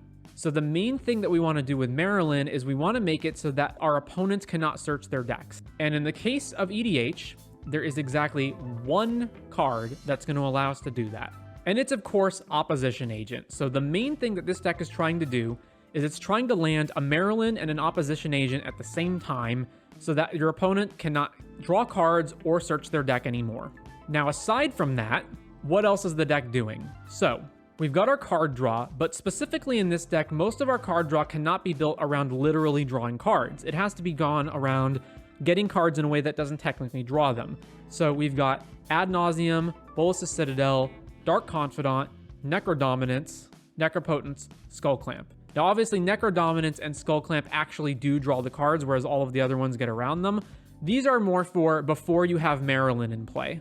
And then our one combo besides Opposition Agent is, since we're playing Citadel, we can do the Aetherflux Reservoir Sensei's Divining Top trick, where once you have a Bolas' Citadel and you hit your Reservoir and you hit top, you can just draw a card, put top back on top of the deck, then you cast top for 1 life, triggering the Aetherflux Reservoir, and you will always gain more life than it costs you to cast this. So you get to draw your whole deck, and then just laser beam everyone with Aetherflux Reservoir. Over in fast mana, again, we're trying to just get out Marilyn and Opposition Agent as quickly as possible. So we've got Blood Pet, Cabal Ritual, Culling the Weak, Dark Ritual, Lotus Petal, and Rain of Filth. Now, specifically, our options for fast mana are pretty limited. So some of the cards, like Culling the Weak, obviously revolve around having cheap creatures. So we are going to be playing creatures that their only purpose in the deck is just to be free. And we'll get to that when we get to it. We have pretty straightforward lands. The main differences here are that we have 17 basics. We've got the Urborg Cabal Coffers pair, and we've got Phyrexian Tower. Fault of Whispers is to basically just enable Mox Opal, and Urza's Cave can fetch any of these things, particularly Coffers Urborg. Also, you may be wondering why we're running fetch lands in our mono black deck. We are running them because they work with Bolas' Citadel. These lands allow us to manipulate the top card of our deck when that matters. For protection, obviously, the whole deck is going to revolve around Marilyn being in play, so we need to make sure Marilyn doesn't die or get countered. So we've got Defense Grid, Imp's Mischief to redirect spells, Lightning Greaves, Smoke Bomb. All creatures have Shroud, and at the beginning of your upkeep, sacrifice Smoke Bomb. When you do, target creature you control can't be blocked this turn. So this is more along the lines of just giving Marilyn Shroud at the cheapest rate possible. It also gives Opposition Agent Shroud, but we can obviously only use it for 1 turn. And then we've got Hand Disruption, Duress, Inquisition of Kozilek, and Thoughtseize. So just point this at the player who you think is most likely to have Disruption, an interaction for you, and take their interaction. Or point it at the player who you think is going to combo off and take their combo. Then we got a bunch of ramp. Springleaf Drum is in here because we're going to be running cheap creatures for specifically Culling the Weak and Skullclamp. And then we also have Crypt Gas to get ahead on mana. So one of the things is we can't necessarily turbo out Marilyn Oppo Agent. We might have to get to a point where we just have a bunch of mana and we can play them both on the same turn. Or we go end of opponent's turn, flash out Opposition Agent, untap, cast Marilyn. And that's what things like Crypt Gas are going to be helpful for. We also have Jet Medallion to reduce the cost of all of our black spells. We've got 1 reanimate. This is for if Marilyn does get killed, we can potentially just leave her in the graveyard and then reanimate her, but in general, I wouldn't count on it. A little bit of removal. And then the main thing we're going to be relying on is stacks. So we've got Chains of Mephistopheles. Since we already have Marilyn to make it so that people can't draw, we have certain synergies in our deck that rely on that. So Chains is just another way of doing that in case Marilyn isn't out. Then we got Cursed Totem, Dothy Voidwalker, Opposition Agent, obviously, Karn the Great Creator to shut off opposing Mono Rocks, Winter Moon, which works very well with our many basic swamps. We also have Vexing Bauble. Whenever a player casts a spell, if no mono is meant to cast it, counter it. This shuts off a whole bunch of different things. Some things that immediately come to mind are like LED out of the graveyard from Underworld Breach, Torpor Orb to shut off ETBs. We mostly don't have ETBs. And then the big ones that are specifically for this mono black deck is Contamination and Infernal Darkness. So Contamination, at the beginning of your upkeep, sacrifice Contamination unless you sack a creature. If a land is tapped for mana, it produces black instead of any other type and amount. So we can color screw our opponents. Infernal Darkness essentially does the same thing. Cumulative upkeep, black and 1 life. All lands produce black instead of their normal mana. Now, Infernal Darkness will eventually run out. We can't just keep paying this cumulative upkeep of black and a life every turn, but we can use it as a delay, as a stopgap to get to what we need. Contamination requires us to stack a creature every turn, and that is where our recursive creature is going to come into play. So way down here in the uncategorized cards is Nether Spirit. At the beginning of your upkeep, if it's the only creature card in your graveyard, you may return it to the battlefield. So we're not necessarily guaranteed for this to be our only creature in the graveyard, but if it is, we can keep bringing this back every single upkeep and keep paying for Contamination. Additionally, we also have Bitter Blossom, which is another way that we can keep having a creature every turn to pay for Contamination.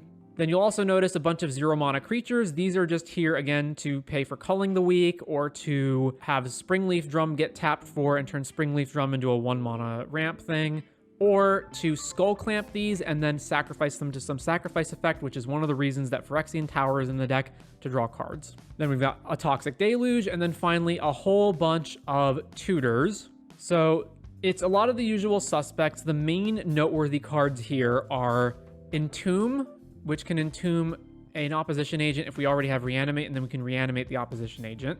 It can also entomb Nether Spirit if it's, again, the only creature that we have in the graveyard. And Praetor's Grasp, which in this case basically gives us a second copy of Opposition Agent. So Opposition Agent is an incredibly played black spell. It's in a ton of black decks. So we can use this in case something happens to our first Opposition Agent, or just use this as a essentially 6 mana Opposition Agent to go tutor our opponent's Oppo Agent. But with all that said, that is going to do it for Marilyn of the Mornsong in EDH. Welcome to a guide to every deck in EDH, and today we are looking at Marath, Will of the Wild. So Marath, Will of the Wild is a 3 mana Naya commander. It enters the battlefield with a number of +1 counters on it equal to the amount of mana spent to cast it. So it enters as a 3/3 the first time, and then if it ever dies and then goes back to the command zone and you cast it again, then it enters as more. But baseline, it starts as a 3/3, and it's got X mana, remove X +1 counters from it, choose one, put X +1 counters on target creature, or it deals X damage to target creature or player, or put an XX creature onto the battlefield. So right away, we have an ability that does not involve tapping, that we can dump mana into, that can potentially be an infinite mana outlet. And the thing to note is that Marath, Will of the Wild is going to be EDH's version of the Hardened Scales. So to start with, we've got our card draw, Esper Sentinel, Greater Good, Skull Clamp, Sylvan Library. And then, as usual, skip over the combo for now. We'll get back to that. We've got our Counters Matter cards, which again, we're going to skip over for now just to get the rest out of the way. A bit of fast mana to get Marath into play faster, some lands, Naya colors, a bit of protection, Veil of Summer, Deflecting Swat, Grand Abolisher, ramp spells, removal in the blasts, a bit of stacks because we're in white, so Aven Mind Sensor, Collector Oof, Deafening Silence, Drannith Magistrate, Aethersworn Canonist, Rest in Peace. You could add more or play different versions, like Stony Silence isn't in this deck. And then we've got our tutors, mostly creature tutors, because our creatures are going to be the primary source of combos. So, Counters Matter. So a bunch of these cards are also going to be secondarily combo cards. So I'll go through them all, and then I'll get to the combos afterwards. So we've got Arwen, Weaver of Hope. Each other creature you control enters the battlefield with a number of additional +1 counters on it equal to Arwen's toughness. So her toughness is 1. So she's a Hardened Scales by default, but if you ever pump her up with anything, then it gets more counters. We've got Basri's Lieutenant. 4 mana, 3/4 Vigilance, pro multicolor. When it enters, put a +1 counter on target creature. And whenever it or another creature you control dies, if it had a +1 counter on it, create a 2/2 Vigilance token. This is obviously a combo card. We'll come back to that. Branching Evolution, 3 mana enchantment. If one or more +1 counters would be put on a creature you control, twice that many +1 counters are put on that creature instead. So not just Hardened Scales, but double. Cathar's Crusade, whenever a creature enters, put a +1 counter on each creature you control. Conclave Mentor, this is basically Hardened Scales. Cryptic Trilobite, XX, enters the battlefield with X +1 counters, remove a +1 counter, add double colorless, but spend the mana only on activated abilities, and 1 in tap, put a +1 counter on it. Defiler of Vigor, 5 mana 6/6 trample. As an additional cost to cast green permanent spells, you may pay 2 life. Those spells cost green less to cast if you paid life this way, so turns one of the green mana and costs into a Phyrexian mana. Whenever you cast a green permanent spell, put a +1 counter on each creature you control. Then, of course, we've got Doubling Season, obviously. Evolution Sage, Landfall Proliferate. Felidar Retreat, Landfall, put a +1 counter on each creature you control and they gain Vigilance. Good Fortune Unicorn, whenever another creature enters the battlefield, put a +1 counter on it. Hardened Scales, of course. We've got Heliod, which is going to be whenever you gain life, put a +1 counter on target creature or enchantment. And 1 in a white, another target creature gains lifelink. Herd Baloth, this is a combo card. Whenever 1 or more +1 counters are put on Herd Baloth, you may create a 4/4 creature. Ivy Lane Denizen, whenever a green creature enters the battlefield, put a +1 counter on target creature. Kami of Whispered Hopes, this is a Hardened Scales that's also a creature that taps for X, where X is its power. Lae'zel Vlaakith's Champion, if you would put 1 or more counters on a creature or planeswalker you control or on yourself, put that many +1 of those counters on them. Mana Gorger Hydra, whenever a player casts a spell, put a +1 counter on Mana Gorger. Not necessarily a combo card, but just the counters are going to add up rapidly on this thing, especially when you've got Hardened Scales effects in the deck. Ozolith the Shattered Spire, just another Hardened Scales that also can activate to Hardened Scales. Primal Vigor, another Doubling Season that also adds more tokens, just like Doubling Season does. Rosy Cotton, when it enters, you make a food, and whenever you create a token, you get a +1. You can put a +1 counter on Rosy. Scurry Oak, whenever 1 or more +1 counters are put on Scurry Oak, you make a 1/1, and it has Evolve. Shalai and Halar, a 4 mana Naya creature that's a 3/3 flying vigilance, and whenever 1 or more +1 counters are put on a creature you control, Shalai and Halar deals that much damage to target opponent. Spike Feeder, remove a +1 counter, gain 2. Let's change this to English. Vorinclex Monstrous Raider. So if you would put 1 or more counters on a permanent or player, put twice that many of those counters on the permanent or player. And if an opponent would put 1 or more counters on a permanent or player, they put half as many of those, rounded down. And of course, Walking Ballista, because when we're playing a +1 counter deck, why not play Ballista? And this can be an infinite combo outlet. So a bunch of these cards are just like value cards, but a bunch of them are also combo cards. So let's talk about the combos. So our combo cards, so some of the ones that we didn't see earlier are Ashnod's Altar, Mana Echoes, Essence Warden, and Unbound Flourishing. 3 mana enchantment. Whenever you cast a permanent spell with a mana cost that contains X, double the value of X. Whenever you cast an instant or sorcery spell or activate an ability, if that spell's mana cost or that ability's activation cost contains X, copy that spell or ability. You may choose new targets for the copy. So one of the difficult things to talk about the combos in this deck with are that a lot of the cards interact with each other in various ways and can be combos or not combos depending on which cards are added or removed from those combos. So there's an absolute ton of them. So to go through the basic ones, Heliod plus Spike Feeder gains infinite life. You remove a counter from the Spike Feeder to gain the life. This triggers the Heliod. You put a counter on the Spike Feeder. If you have any sort of Hardened Scales effect where you add more than 1 counter, it now becomes an infinite power Spike Feeder and can then remove counters from itself to trigger Heliod to put counters on other things. So Heliod plus Spike Feeder, infinite life. Heliod plus Spike Feeder plus any Hardened Scales effect, infinite +1 counters on all of your creatures. You can then probably just attack your opponent to death.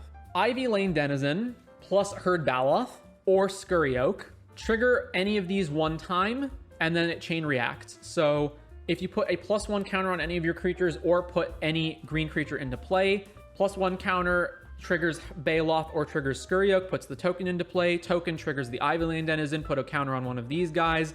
Triggers these guys, puts a token into play, triggers Ivy Lane Denizen, etc. You make infinite creatures, and all of those creatures get +1 counters on them. If you have an Essence Warden in play and a Heliod, this combos without Ivy Lane Denizen, because then you have Essence Warden, Heliod, and then let's say you play Scurry Oak. Scurry Oak enters the battlefield, triggers Essence Warden, you gain a life, triggers Heliod, you put a counter on Scurry Oak, triggers Scurry Oak, you make a squirrel counter, triggers Essence Warden, triggers Heliod, loop over and over, you make infinite creatures. Same thing with Herd Baloth.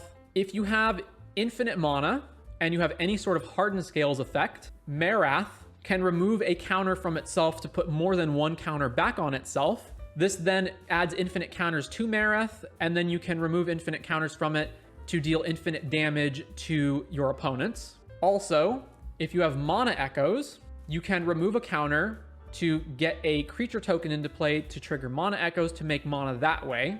And if you, again, have any form of adding more counters to things, you can then put the counters back on Marath and make infinite mana with the Mana Echoes in that regard. Similarly, you can use Ashnod's Altar to sacrifice the tokens that you're generating to make the infinite mana. Cryptic Trilobite also makes this cost less. Rosy Cotton and Scurry Oak go infinite with each other. So Rosy Cotton is whenever you create a token, you put a +1 counter on target creature other than Rosy. Scurry Oak, whenever you put a +1 counter on it, you make a token. So trigger either of these, they chain react with each other to make infinite tokens. Same deal with Herd Baloth. So Herd Baloth plus Rosy or Scurry Oak plus Rosy is infinite tokens as long as you start the trigger. Oh, and there's so many. Infinite life obviously goes in, or rather infinite mana goes infinite with Ballista. If you give Ballista lifelink with Heliod, and then Ballista has at least 2 counters on it, you ping your opponent. Because Ballista has lifelink, it triggers the Heliod, which puts a counter back on Ballista, ping your opponent again, go infinite that way. Shalai and Halar, whenever one or more counters are put on a creature you control, Shalai and Halar deals that much damage to target opponent, so it's the same deal as Ballista. Give it lifelink, for example, with Heliod. It pings the opponent, you trigger to gain life with Heliod, you put a counter back on Shalai and Halar, that triggers Shalai and Halar, go infinite here. With Cryptic Trilobite, Marath, and any Hardened Scales effect, such as Scales or Conclave Mentor, that also goes infinite. So for example, here would be the steps. So we've got Marath, we've got Cryptic Trilobite, and we've got Hardened Scales, right? So we activate Marath, we pay 1, we remove a counter from it, and we put 2 counters on Marath. We activate Marath again, we pay 1, we remove a counter from it, we put 2 counters on Cryptic Trilobite.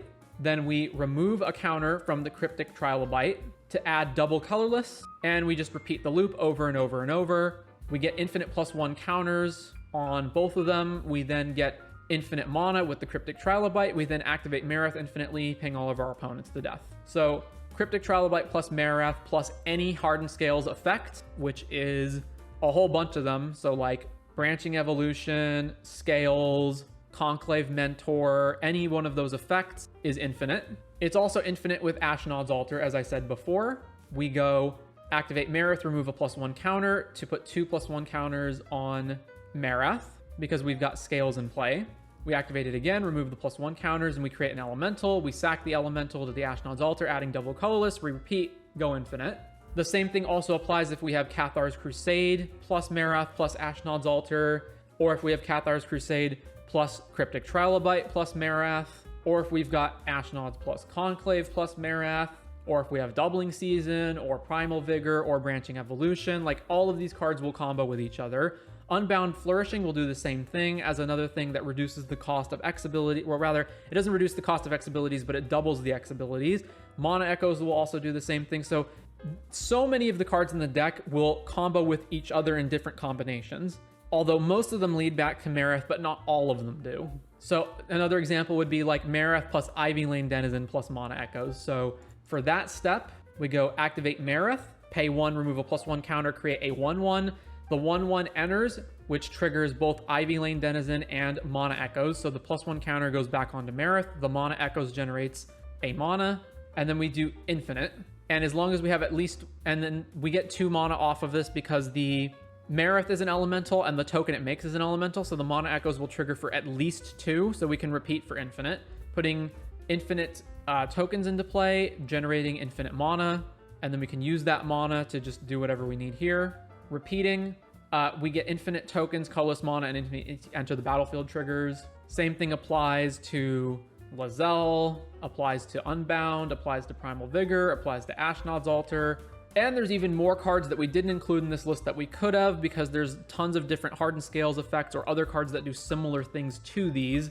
but that is the vast majority of it. And then lastly, I want to talk about Basri's Lieutenant. So this is a card that combos with specifically Ashnod's Altar and Cathar's Crusade. So this is whenever it enters the battlefield, you put a +1 counter on a target creature you control, and whenever it or another creature you control dies, if it had a +1 counter on it, you create a 2/2. So if you've got Cathar's Crusade, so it enters, and then as long as we have something to sack, right?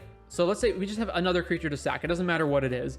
We sack that creature to Ashnod's Altar, and then that creature had a +1 counter on it. It triggers the Basri. The Basri makes a knight. The knight enters. The knight triggers the Cathar's Crusade. It puts a +1 counter on everything, including the token that we just added. We use the Ashnod's Altar to sack the token. So it's basically Basri plus Cathar's plus any sack outlet. So Ashnod's, Phyrexian Altar, etc. will go off over and over and over, creating infinite death ETB triggers and putting infinite counters on all of our other creatures. Also, if we've got mana echoes in play, that also generates mana from this knight token entering the battlefield over and over and over to generate infinite colorless mana. So again, there's a million ways of comboing these cards together, and they all crisscross and work. Some work with each other, some don't, some have different combinations, and you can add and remove them. So this deck will take a lot of practice to get used to, because you have to know all the combos and how they all interact with each other, and you need to know how much mana you need to start. And some of these combos also require a catalyst to start them. So like Rosy Cotton and Scurry Oak, if you just play both of them, you don't actually combo yet. You have to have a way to either generate a token or put a +1 counter on Scurry Oak to begin with. And that's true of certain other combos like Herd Baloth, Ivy Lane Denizen, etc. But anyways, that is going to be Marith, Will of the Wild, the Hardened Scales EDH deck. Welcome to A Guide to Every Deck in EDH. This week we're looking at the new commanders from Outlaws of Thunder Junction, and today it's going to be Marchesa, Dealer of Death. So Marchesa is a Grixis commander, 3 mana, 3/4. She says, whenever you commit a crime, you may pay 1 generic mana. If you do, look at the top 2 cards of your library, put one of them into your hand and the other into your graveyard. So basically, whenever you commit a crime, which is targeting an opponent, anything they control, including spells on the stack, and or cards in their graveyards, that is a crime. So any targeted spell or ability has kicker for 1, look at the top 2, 1 goes to hand, 1 goes to the graveyard. So obviously, being a Grixis commander, there are going to be certain things that are just givens, given the power level of something like a Grixis commander. So toss Consult Oracle into the deck just to make this better. But if you're not so keen on running infinite combos or game-winning combos that just involve playing 2 cards really easily, you're not so much of a fan of the CEDH scene, you can, of course, obviously just cut these little packages in the deck. Otherwise, the deck is going to be a combination of generically powerful Grixis cards and specifically cards that commit crimes for either cheap or free that allow you to trigger Marchesa. So some of the easiest ones are going to be Gitaxian Probe, Mishra's Bauble, and Urza's Bauble. These are all basically 0 mana spells that allow you to commit crimes and cycle themselves. So this is basically 1 mana, draw 2 cards with a choice out of the top 2. We've got our card draw in Bolas' Citadel, Jessica's Will, Mystic Remora, Rhystic Study, and the One Ring. Birgi also counts as card draw on its backside technically, but it's also just a good way on its front side to generate the additional red mana for every spell to pay for Marchesa's trigger. And of course, anything that allows us to generate extra mana like Birgi or Jessica's Will is going to be particularly good in this deck when we're very mana hungry, because we want to be constantly getting that 1 mana payment to keep drawing for more cards. We've got our combo pieces, which is obviously Console Oracles in the deck, but also we've got Hullbreaker Horror, Mayhem Devil, and Opposition, which are all ways to, once they're on the battlefield for free, constantly continue to trigger Marchesa's Commit a Crime ability. We've got some counter spells, Offer You Can't Refuse, Dispel, Fierce Guardianship, etc., etc. Again, all of these allow you to technically commit a crime, so if you've got the extra 1 mana lying around, all of your counter spells allow you to redraw into another card. For our fast mana, we add Stormkiln Artist, where of course we're going to want Lightning Greaves, because once Marchesa's on the field, we want to make sure she's not dead. In addition to Lightning Greaves, we'll have a little bit more protection, Deflecting Swat, March of Swirling Mist, Misdirection, Spellskite, and Thoughtseize. Again, these are all cheap ways of both protecting Marchesa and also committing crimes. In particular, Spellskite. Spellskite can constantly keep targeting the same spell or ability that's on the stack to allow you to pay 1 mana every single time in order to keep triggering Marchesa. Also something like Misdirection, or March of Swirling Mist, which might normally go down a card, are now card neutral or going up a card based on Marchesa's ability. Same basic principle applies with Thoughtseize. You could, of course, run tons of different spells like Misdirection or more Hand Disruption, but I thought these were probably like the best picks that you could get. You could also go the route, like with Gitaxian Probe, Mishra's Bauble, and Urza's Bauble up here, of just running all of the most cheap 1-mana cantrips that happen to target, but I felt like this was the better direction to go in. A little bit of ramp, pretty typical Grixis stuff. This might be not enough ramp considering that you're very mana hungry with Marchesa, so add more if you feel like this is too little. Some reanimation, which again doubles as a way to commit a crime. Obviously, removal is going to be very handy in this deck because of, again, committing a crime. So cards like Chain of Vapor, Gilded Drake, Bolt, Snuff Out, Snap, Submerge, Witness Protection. All of these cards commit crimes and are therefore better than they normally would be. So they take cards that were already good, like Chain of Vapor, Gilded Drake, and Orcish Bowmasters, for example, and make them even better. And they take cards like Snap, which varies how good it is based on the deck, or cards like Bolt that are more niche, and upgrades them to actually being good because of being able to redraw off of them. A little bit of stacks, the typical stuff you find in black, Dothy Voidwalker, Oppo Agent, etc. Relic of Progenitus and Scrabbling Claws are ways of hitting the graveyard that also commit crimes based on just their tapping abilities, and can cycle themselves later if for whatever reason you don't need them anymore. A little bit of sweeping in Cyclonic Rift and Fire Covenant. Also, Fire Covenant will trigger commit a crime, and if you don't overload Rift, the single target mode will also commit a crime. Some tutors, and then some other cards that commit crimes in other ways. So Hex Parasite can technically pay just 1 mana and then 2 life per activation in order to keep activating it. You don't even need anything to remove counters from in order to activate it. And Bothersome Quasit, which is whenever you cast a non-creature spell, goad target creature and opponent controls. So basically all of your non-creature spells, regardless of whether they target or not, will then trigger the Bothersome Quasit, which will target and then commit a crime. Pretty stock pick of lands for a Grixis deck. The only cards that I would point out that differ from usual are things like Bojuka Bog, which would normally not be very good, but when you can commit a crime with it, it is. Same thing with Original Urborg that can make target creature lose First Strike or Swamp Walk, which basically is a land that allows you to target and thus commit a crime.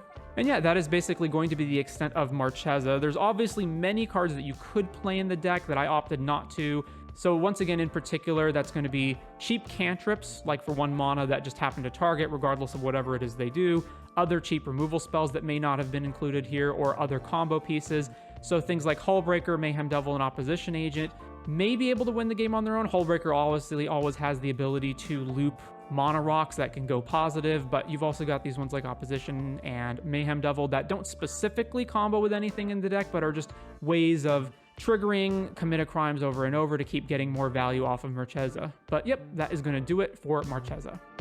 Welcome to A Guide to Every Deck in EDH. Today we're looking at Marina Vendrell, or the Rooms deck. So Marina Vendrell is a 5-mana WUBRG commander, and she says when Marina Vendrell enters, reveal the top 7 cards of your library, put all enchantment cards from among them into your hand, and the rest on the bottom of your library in a random order. And tap, lock or unlock a door of target room you control, activate only as a sorcery. So obviously, Marina Vendrell is going to be an Enchantments Matter deck because we want her ETB to get as many enchantments as possible, and more specifically, we're going to want as many rooms as we can get. Now with that said, the only option for rooms that we have are from Duskmourn, and not all rooms are created equal, and in fact, many of them are not going to be good enough to see play in EDH, but we can opt to play some of the rooms. Additionally, Marina Vendrell's ability to tap to lock or unlock a door means that untapping effects for Marina are going to be better than normal, since we can untap her and then lock and unlock rooms again. And this will of course be the avenue to how we get infinite combos with rooms. So in this case, here are examples of some of our win conditions. So the first one is obviously the central elevator / promising stairs. With Promising Stairs on our upkeep, if we have 8 unlocked rooms, which means if we have at least 4 room cards and all 8 rooms on those cards are unlocked on the upkeep, we can win the game. We then further have, of course, the Dramatic Scepter combo, Isochron Scepter plus Dramatic Reversal, as long as we have at least 2 Mana Rocks, or Mana Rocks that produce a total of 2 mana, we can activate the Isochron Scepter with an imprinted Dramatic Reversal to infinitely untap. If we produce 3 mana total, we will get infinite mana, but more importantly, with a Marina Vendrell in play, we can infinitely untap her and then unlock and lock rooms over and over to continuously get their effects. Now, the problem with this, of course, is that none of the rooms actually win us the game by locking and unlocking them. So to go over the rooms in the deck, we have Bottomless Pool Locker Room, which we're primarily going to use to bounce creatures. Central Elevator, which is our win con and ability to tutor up other rooms. Charred Foyer and Warped Space, which allow us to basically get an impulse draw each turn, and then the other side will effectively allow us to cast that impulse drawn spell for free. Cramped Vents and Access Maze allows us to kill every creature with the Cramped Vents, and then cast spells for free with the Access Maze. Dollmaker's Shop, which grants us tokens when we attack, and then makes our tokens and other creatures bigger than they normally would be with the Porcelain Gallery. Greenhouse and Rickety Gazebo. Greenhouse allows us to basically have the Chromatic Lantern effect and color fix all of our lands. And then the other side allows us to get permanents back. If we combine this with an Infinite Marina tap and untap, we can mill our entire deck and get all of the permanents into our hand. So this is one way that we can use infinite rooms to go through our entire deck and win the game. Now, of course, you could use this to combo with Thassa's Oracle, and that is the most obvious outlet, or any other permanents such as Underworld Breach. Mirror Room and Fractured Realm, which we can get copies with things and then double up on triggers. Restricted Office and Lecture Hall, which we can use to destroy bigger power creatures or grant art permanents hexproof. It is a little awkward, of course, that Restricted Office will kill Marina, so you do have to sequence them correctly. Roaring Furnace, which can kill things, and then Steaming Sauna, which allows us to draw extra cards. Underwater Tunnel and Slimy Aquarium, which allows us to surveil and manifest dread, which of course, if we have infinite room unlocks, means that we can surveil and manifest our entire deck. And finally, Unholy Annex and Ritual Chamber, with the Unholy Annex being a Phyrexian Arena variant, and the Ritual Chamber giving us 6/6 demons. So as you can see, some of these rooms do either go through our deck milling or surveilling, and some of the rooms create creature tokens. So the obvious wins are going to be, again, either Thassa's Oracle lines, Breach lines, or putting infinite creatures into play and then granting them haste, which we can do if we play a card like Mass Hysteria as an example. Now, returning to the combos, the last thing we have is Ghostly Dancers and Intruder Alarm. So with Ghostly Dancers, this of course works with our room theme, allowing us to resurrect enchantments, or simply making 3/1s whenever we cast enchantments or unlock rooms. So if you have Ghostly Dancers plus Intruder Alarm plus Marina, what will happen is that when you unlock a room, the Ghostly Dancers will trigger to put a 3/1 into play, the 3/1 will trigger the Intruder Alarm, and this will untap Marina. And then we can unlock all of our rooms. So with the combos and win conditions out of the way, let's go through and find all of the cards by category. So we'll skip the rooms since we've been over them already, unless they're relevant to something else we're discussing. Typical draw spells like Esper Sentinel, Mystic Remora, Rhystic Study, the One Ring, etc., with some of our rooms basically counting as card draw. Some counter spells, we do of course need to interact with our opponent and protect Marina. Haste granting cards, with the most notable one being Concordant Crossroads, so that we can haste a team of infinite tokens. Marina is of course also much better when we can give her haste and immediately use the ability, so cards like Thousand Year Elixir, Greaves, etc., and Greaves of course doubles as protection. Pretty straightforward lands. We do have a little bit more lands than usual because we are trying to cast both Marina, which is a 5 mana creature, and a bunch of rooms, and the rooms generally have a lot of mana sinks and are typically pretty expensive. Minamo, which is basically an auto-include in any blue deck that's playing the One Ring, has the additional benefit of being able to untap Marina. Some protection spells, particularly things like Destiny Spinner, which make Marina and all of our rooms uncounterable. Legolas Quick Reflex is also another good protection spell from Marina that also untaps her. And if you get into infinite combos with her, where you can untap and tap her again over and over, you can machine gun down all of the creatures on the opponent's board. Fairly straightforward ramp package with lots of creatures, Mana Rocks, and Sanctum Weaver here, given how many enchantments we're playing. Not that much removal, although our rooms count as removal spells. Some light stacks, sweepers, and then the typical tutors that you would expect. Now, as far as the rooms go, obviously we're not playing all of them, and most of the ones that we're leaving out are either ones that are not that good, or their purpose is more geared towards limited or 1v1 constructed formats and are not really that good in EDH. But obviously, if you are a room fanatic, you can wind up playing the rooms that we didn't elect to play. And with that said, that is going to do it for Marina Vendril Rooms deck. Welcome to A Guide to Every Deck in EDH. Today we're looking at Marin of Clan Nel Toth. This is one of the earlier commanders printed into the Commander exclusive Commander deck sets. Not the earliest, but one of the earliest. This also used to be one of the best commanders around, not so much anymore, but it's still powerful. So what does Marin do? She's a 4-mana Golgari 3/4. Whenever another creature you control dies, you get an experience counter. And at the beginning of your end step, choose target creature card in your graveyard. If that card's mana value is less than or equal to the number of experience counters you have, return it to the battlefield, otherwise put it into your hand. So at bare minimum, it disentombs, it raises dead, it gets back a creature from your graveyard into your hand, but once you start getting experience counters by having your creatures die, it directly reanimates them.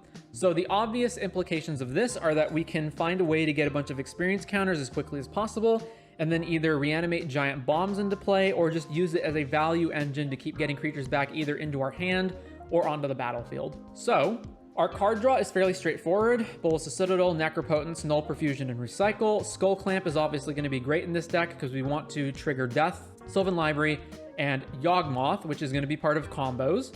Then skip over combos for now. We've got fast mana, including Blood Pet, which is both fast mana and a way to trigger Mareth.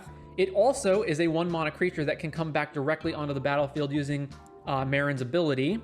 So at minimum, if we have like Marin already in play, and then we play Blood Pet, we can just sack and then immediately reanimate it, since this will give us 1 experience counter. Lightning Greaves to make sure Marin has protection from removal spells.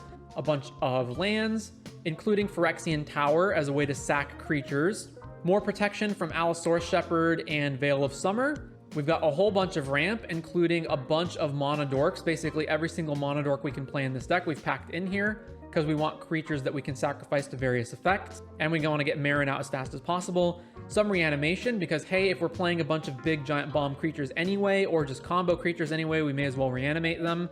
And if we're going to sack creatures, we may want to just reanimate them and then potentially sack them again so that Marin can get them back. So we've got Animate Dead, Dance of the Dead, Life and Death. Either all lands you control become 1/1s until end of turn, or just it's reanimate but for 2 mana and only from your own graveyard. Persist, reanimate, victimize. Some removal. Haywire Might is going to be particularly good in this deck because it's a card that we can sack to exile an artifact or enchantment, and then we can have Marin bring it back directly onto the battlefield and then sack something else. Orcish Bowmasters, Yawgmoth, and then punishing draws with Bowmasters and Shieldred. Let's make sure to change this to English. And a whole bunch of tutors, so Beseech, Demonic, and then anything that involves sacking, so like Diabolic Intent, Natural Order, are going to be better than they normally would be.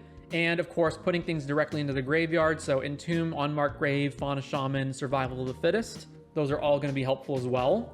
And then we come to the combos. So there's a whole bunch of different combos in the deck. The main one is going to be Hulk Piles. So Protean Hulk is a well-known, long-time commander combo card. It is a 7-mana creature that says when Protean Hulk dies, search your library for any number of creature cards with total mana value 6 or less and put them onto the battlefield. So the obvious thing to do is find a way to cheat Protean Hulk into play, immediately sack it, which we can do. We have a bunch of different sack outlets in the deck. And then Protean Hulk will find us a way to instantly kill our opponent. So let's say that we have Protean Hulk.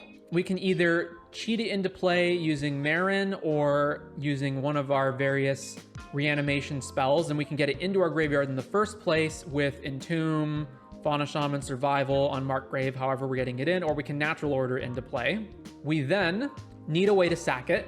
So we can just have like a Viscera Seer, or maybe like Phyrexian Tower, maybe we have Ashnod's Altar in play, whatever way we have to sack it. We're going to sack the Protean Hulk, and it is going to fetch the following creatures: Disciple of the Vault, Lesser Masticore, Melira, Viscera Seer. So what does this do? So Lesser Masticore is a creature. Ignore all of its abilities except for Persist. That's the only one that matters. We have Melira that says creatures you control can't have -1 counters placed on them. And we've got Viscera Seer as our sack outlet. So with these 3 creatures in play, it doesn't have to be Viscera Seer, it can be any sack outlet, but Viscera Seer is a sack outlet that we can fetch off of Protean Hulk. So we sack Lesser Masticore, Persist triggers, and it comes back, but it comes back without a -1 counter on it because of Melira. So this allows us to sack Lesser Masticore infinitely.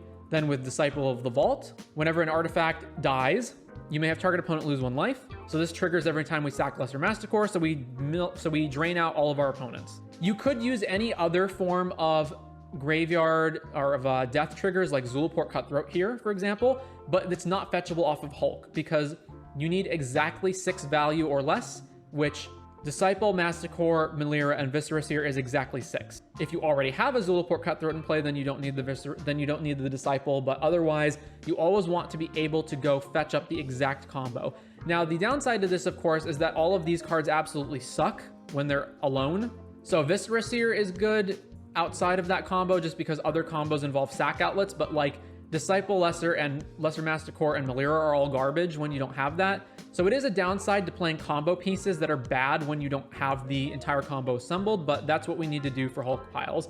And these are not the only Hulk piles, there are other Hulk piles, but this is like the best, most efficient one that we can play in Golgari colors. So then of course we've got Yawgmoth, which in combination with anything that drains our opponent on death, such as Zulaport Cutthroat, allows us to machine gun down all of our opponent's creatures. Of course, Yawgmoth also combos with Hapatra. Whenever you put a -1 counter on a creature, you create a snake with Death Touch. So you can sack the snake, target an opponent's creature, triggering Hapatra to make a snake, then sack the snake, target an opponent's creature, etc., etc., etc., drawing cards like that. Zulaport Cutthroat will negate the life that you're losing off of activating Yawgmoth. Also, if you've got Lesser Masticore plus Melira, you can sack the Lesser Masticore infinite times with Yawgmoth as well. Then you've got Ashnod's Altar. So Lesser Masticore plus Melira plus Ashnod's Altar is infinite colorless mana. Also Razaketh. So this is a big reanimation card that, because it can tutor by just sacking stuff and paying the life, you don't have to pay any mana, can just assemble any of these combos by itself as long as you have enough creatures to do it in the first place. We've got Core Tapper and Magistrate Scepter. So Core Tapper is tap, put a charge counter on target artifact, or sack it to put 2 charge counters on an artifact. And Magistrate Scepter is 3 mana, 4 mana, put a charge counter on it, or tap, remove 3 charge counters from it, take an extra turn. So if we have Marin plus Magistrate Scepter plus Core Tapper, as long as we have Core Tapper that's not summoning sick, we go tap the Core Tapper, put a charge counter on Magistrate Scepter, then sack it to put 2 charge counters on Magistrate Scepter. Then presumably we have enough experience counters to directly reanimate it, or even if we don't, Marin will just put the Core Tapper back in our hand anyway. So we take an extra turn, we go to our end step, we trigger Marin, we get the Core Tapper back, we take our next turn, we get the Core Tap. So if we had the Core Tapper directly into play, we're now on our extra turn. We can then tap the Core Tapper to put the charge counter here, sack the Core Tapper to put 2 more charge counters here, remove the charge counters, take an extra turn. Voila, we've got a combo. We take infinite turns with Magistrate Scepter, and then we can use those infinite turns to either just attack our opponents to death or find one of these other combos. So that is the main combo there. We also do have Sensei's Divining Top, which can combo in certain ways with the deck. So obviously we've got Bolas's Citadel, which in combination with Top means that we can tap, draw a card, put Top back on top, and then we only have to pay a single life to cast it off of the Bolas's Citadel. Technically not infinite because we don't have infinite life. However, it does allow us to draw an absolutely gargantuan amount of cards. And if we do have another combo at some point, we can then find one of those combos. Like if we're drawing, 30 cards off of Bolas's Citadel plus Top, I think we're probably good and can find some other combo. Also, if we have so obviously, any combo where we're sacking creatures triggers the Zulaport Cutthroat, but if we're sacking Lesser Masticore, that also triggers Disciple of the Vault. So Ashnod's Disciple, Lesser Masticore, Melira will also combo to infinite drain the opponent. So again, there are just multiple ways of comboing here, but the main ways that we're going to combo are either Marin plus Core Tapper plus Magistrate Scepter, or Hulk Pile. So Hulk into Disciple, Lesser Masticore, Melira, Viscera Seer, or we're going to set up one of the Yawgmoth combos with either Disciple, Zulaport, or Hapatra, or another sack outlet. Or we use Razaketh to just assemble all of this. And then even outside of these combos, Marin is just really good at generating value by putting creatures back into play for free. And we just got a bunch of good card draw spells as well. So that's Marin. We can either be a sort of mid-range ramp deck. There's other things we can do, keep recurring Haywire Might over and over, although it's only one at a time, but just keep recurring Haywire Might, and then eventually just kill our opponents via either value or one of these combos. So that is Marin of Clan Nel Toth.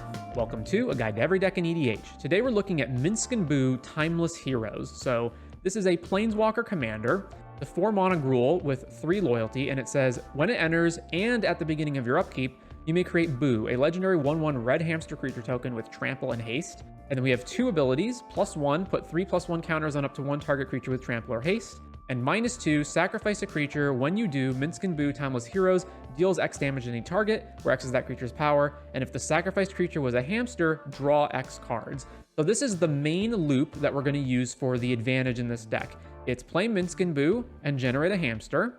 Then we immediately plus to put counters on the hamster. We hit somebody in the face probably. And then in the following turn, we want to absolutely maximize the power of the hamster as much as we can with various pump spells, and then activate the -2 to draw a ton of cards. And of course, it doesn't matter that we sack the hamster, because on upkeep, we're going to make another hamster, so we can keep repeating this loop. So to that end, let's start off with the pump spells. So we've got a lot of them, and these are going to be the spells that are going to pump our hamster, or hypothetically another creature, but mainly the hamster. So we have cards like Berserk, which will double the power on our creature, and then the creature will die at end of combat, but it doesn't matter because we're going to get another hamster anyway, and we're sacking the hamster regardless. Then we've got some doubling of power, so Bulk Up to double a creature's power, Unleash Fury to double a creature's power, and Fangs of Colonia, which puts a +1 counter on a creature and then doubles the number of +1 counters on it. We also have just some straight up pump like Groundswell, Invigorate, Might of Old Krosa, and Phyto Burst. Hashep Oasis in the lands, although this is pretty inefficient. It doesn't really cost us anything to just have this be one of our lands. And then a card that I think a lot of people are not familiar with, but which is actually pretty good, Evolutionary Escalation, a 2-mana enchantment. At the beginning of your upkeep, put 3 counters on target creature you control and 3 counters on target creature an opponent controls. And the benefit of this one is, although it is the least amount of power we can upgrade when you compare it to all of our other pump spells, and we do have to upgrade an opponent's creature, it's also a card that doesn't cost us anything, because we can have Evolutionary Escalation out ahead of time, and then on the turn where this triggers, we didn't have to pay for it. It also will keep pumping each additional hamster, whereas all of our other spells are just one-offs. To that end, we're also running Hero's Blade. This will automatically attach to any legend that enters the battlefield, including our legendary hamster token. So this is another way to just pump the hamster up without having to keep spending mana on it, since it will keep attaching to each new hamster. And then we've also got all of these cards that draw cards based on the power of a creature. So Disciple of Freyalise, Garruk, Greater Good, Lost March of the Ents, Life's Legacy, and Season of Gathering will all draw cards based on a creature's power. So this is for one of two reasons. Either we don't have Minsc and Boo and the hamster going on, and we just have some other big creature, or we just point our pump spells at some other big creature. We can still draw cards with these cards. Or if we have one of these, instead of using the Minsc and Boo negative ability, we can instead plus the hamster again, and then use one of these to draw even more cards. We also obviously have Skull Clamp, for which we can just clamp the hamster or any other creature in our deck, and then some other draw spells. We've got a number of pieces of fast mana, because the faster we can get Minsc and Boo down, the better. And it's especially the case because one of the problems we might run into is having a commander that's a planeswalker that can just get attacked by our opponents. So the faster we can get Minsc and Boo into play, the less likely our opponents will be to have any creatures that can actually attack and kill Minsc and Boo. A pretty straightforward mana base with obviously some notable cards like Disciple, Bridgeworks Battle, and Hashep Oasis, as previously mentioned. Obviously, we want to protect what we're doing, so we don't want our opponent to counter, remove, or otherwise interfere with anything that we're doing, so we've got cards like Defense Grid and City of Solitude so that our opponents can't mess with us. Although it should be noted that for cards like these two, it also messes with opponents on each other's turns, so it can be potentially risky to play these cards. So let's say one of your opponents has a combo, and then another one of your opponents maybe has like a counter spell for that. Well, if you've got one of these cards in play, it can be harder or impossible for your opponents to interact with each other. So do note the downsides of these types of cards and replace them with something else if you think that it's going to be too much of an issue. Then we've got a ton of ramps. So one of the things that we're going to do is we want to be able to sweep the board so that Minsc and Boo stays alive. So we're in red and green, so we don't have access to cards like Ghostly Prison and whatnot. So the only other method that we have of keeping the board clear is just sweepers. But if we're playing sweepers, we don't really want a bunch of our ramp spells to be mana dorks that are going to die as well from those sweepers. So we mainly have either spells like, Into the North and Rampant Growth and whatnot that are just going to tutor up lands, or we have things like Fanatic of Ronus, which has 4 toughness that might survive some of those sweepers. The Crow Tribe Elder, which just sacrifices itself anyway, so it doesn't matter. And then the one exception is Delighted Halfling, because the uncounterability clause on it is too important. So speaking of those sweepers, we do have cards like Blasphemous Act, like Brotherhood's End, like Chain Reaction. Another thing is that we don't actually have to play Mana Rocks, because we have all of those other ramp spells. So we can play cards like Meltdown, Seeds of Innocence, Structural Assault, Ansrog's Rampage, Fade from History, and Bane of Progress to blow up all the artifacts and enchantments on the board. So this is a way that we can severely curb what our opponents are doing without really affecting much of what we're doing. And then we have Natural Order to go fetch some big green creatures. So getting to that, There is no combo in which the hamster just becomes enormous and kills our opponents. Like, obviously, over enough time, we could keep making hamsters and keep flinging them at people, but that alone is probably not good enough to actually win the game.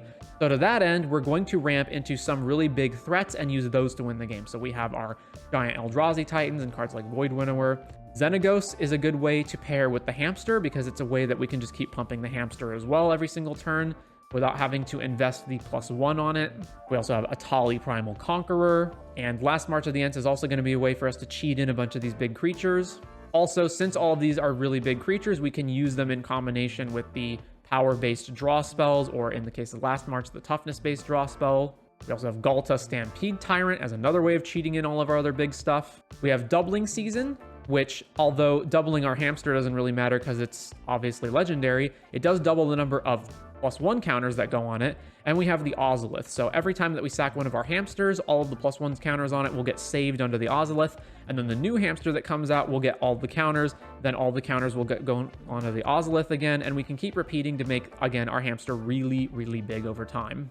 And then we have a few other big things like Apex Altasaur and Terastodon. And then Renin 6 in here as another Planeswalker that can just help us get more, fetch lands back from the graveyard. Since we're sweeping the board anyway, this can just be another fine thing. Normally, we wouldn't really want Planeswalkers in our deck because they're too vulnerable, but hey, we're sweeping the boards anyway, so this is fine. We also have Vorinclex, Voice of Hunger, another big creature spell to play. And then I thought about playing any number of other different cards in this deck, so some other big threats like Blightsteel or Balefire Dragon, or maybe some other sweepers like Anger, Chandra's Ignition, Waltz of Rage, any of those cards. Another potential option to go with was, since we have a Planeswalker that makes a creature token, we hypothetically could have run cards like Transmogrify, Divergent Transformations, and Luca Coppercoat Outcast as ways of, polymorphing the hamster token into a big threat. Now, the problem I had with that is that there's a number of creatures in our deck that are like small, dinky creatures that I didn't really want to give up. So creatures like Delighted Halfling and whatnot. We could have switched them around and just played all the big creatures and just the polymorph effects, but I ultimately decided not to do that, but this is definitely a route that you could explore. But with all that said, that's going to do it for Minsc and Boo Timeless Heroes in EDH. Welcome to A Guide to Every Deck in EDH. Today we are looking at Mishra Eminent One, so this is one of the commanders that my YouTube commenters recommended. So it says, at the beginning of combat on your turn, create a token that's a copy of target non-creature artifact you control, except its name is Mishra's Warform, and it's a 4/4 construct artifact creature in addition to its other types. It gains haste until end of turn, and sack it at the beginning of the next end step. So the fact that you have to sack it means that we probably want artifacts to copy that have ETB or death triggers. Also notably, the 4/4 construct is not legendary, even though it has a specific name. So with that said, most of the cards in the deck are going to be typical value Grixis stuff, but there are a few standouts that combo with Mishra's Eminent One. We have cards like Ichor Wellspring and Mephitic Draw that draw cards when they enter and when they die, which are both going to obviously work well with Mishra. There are also cards like Lantern of the Lost and Nile Spellbomb that draw cards when you either kill Nile Spellbomb or sacrifice Lantern of the Lost that can also get rid of opposing graveyards. So these are nice little cards to copy with Mishra if you want to have something that both hits graveyards and cantrips. Obviously, since the artifact dying at end of turn means we're going to lose it anyway, we can use cards that sacrifice the artifacts before that happens for value. So Sage of Latnam and Tarian's Journal are both cards that allow us to sack an artifact to draw a card. The Mightstone and Weakstone is also a card that we can copy and draw 2 cards with or give something -5. Also notably, the legendary part of the Mightstone and Weakstone doesn't matter because Mishra changes its name, so it won't be legend ruled out, although you will still lose it at end of turn anyway. And then we got our combo cards. So obviously this ability triggers at the beginning of combat, so if we've got anything that doubles up our combat steps, like Combat Celebrant, we can get another trigger off of it. Similarly, Roaming Throne is going to double up on that trigger. We've got Spine of Ishsaw, so if we have a sufficient amount of mana, we can have this Spine of Ishsaw in play, and then we can just copy this to vindicate stuff every turn. Similarly, Drachnien is a equipment that exiles a creature when it enters, so that's another way of doing it. Executioner's Capsule, although we do have to pay the 1 and a black to activate it, is another cheap artifact that we can play and copy with Mishra and then activate it to blow something up. Although since we have to tap it, that does mean we won't be able to attack with the 4/4 that turn, but that's okay. Tithing Blade is an artifact that when it enters, each opponent sacks a creature, so we can double up on this as well. Also notably, again, since we are going to lose the artifact at the end of turn anyway, we can use Goblin Engineer and Goblin Welder to weld the artifacts away to get other stuff back. Aside from our ramp spells being pretty standard stock stuff, it is notable that if we are just, say, 1 or 2 mana short on being able to cast something, we can potentially copy cards, any of which are among our mana rocks, to get more mana.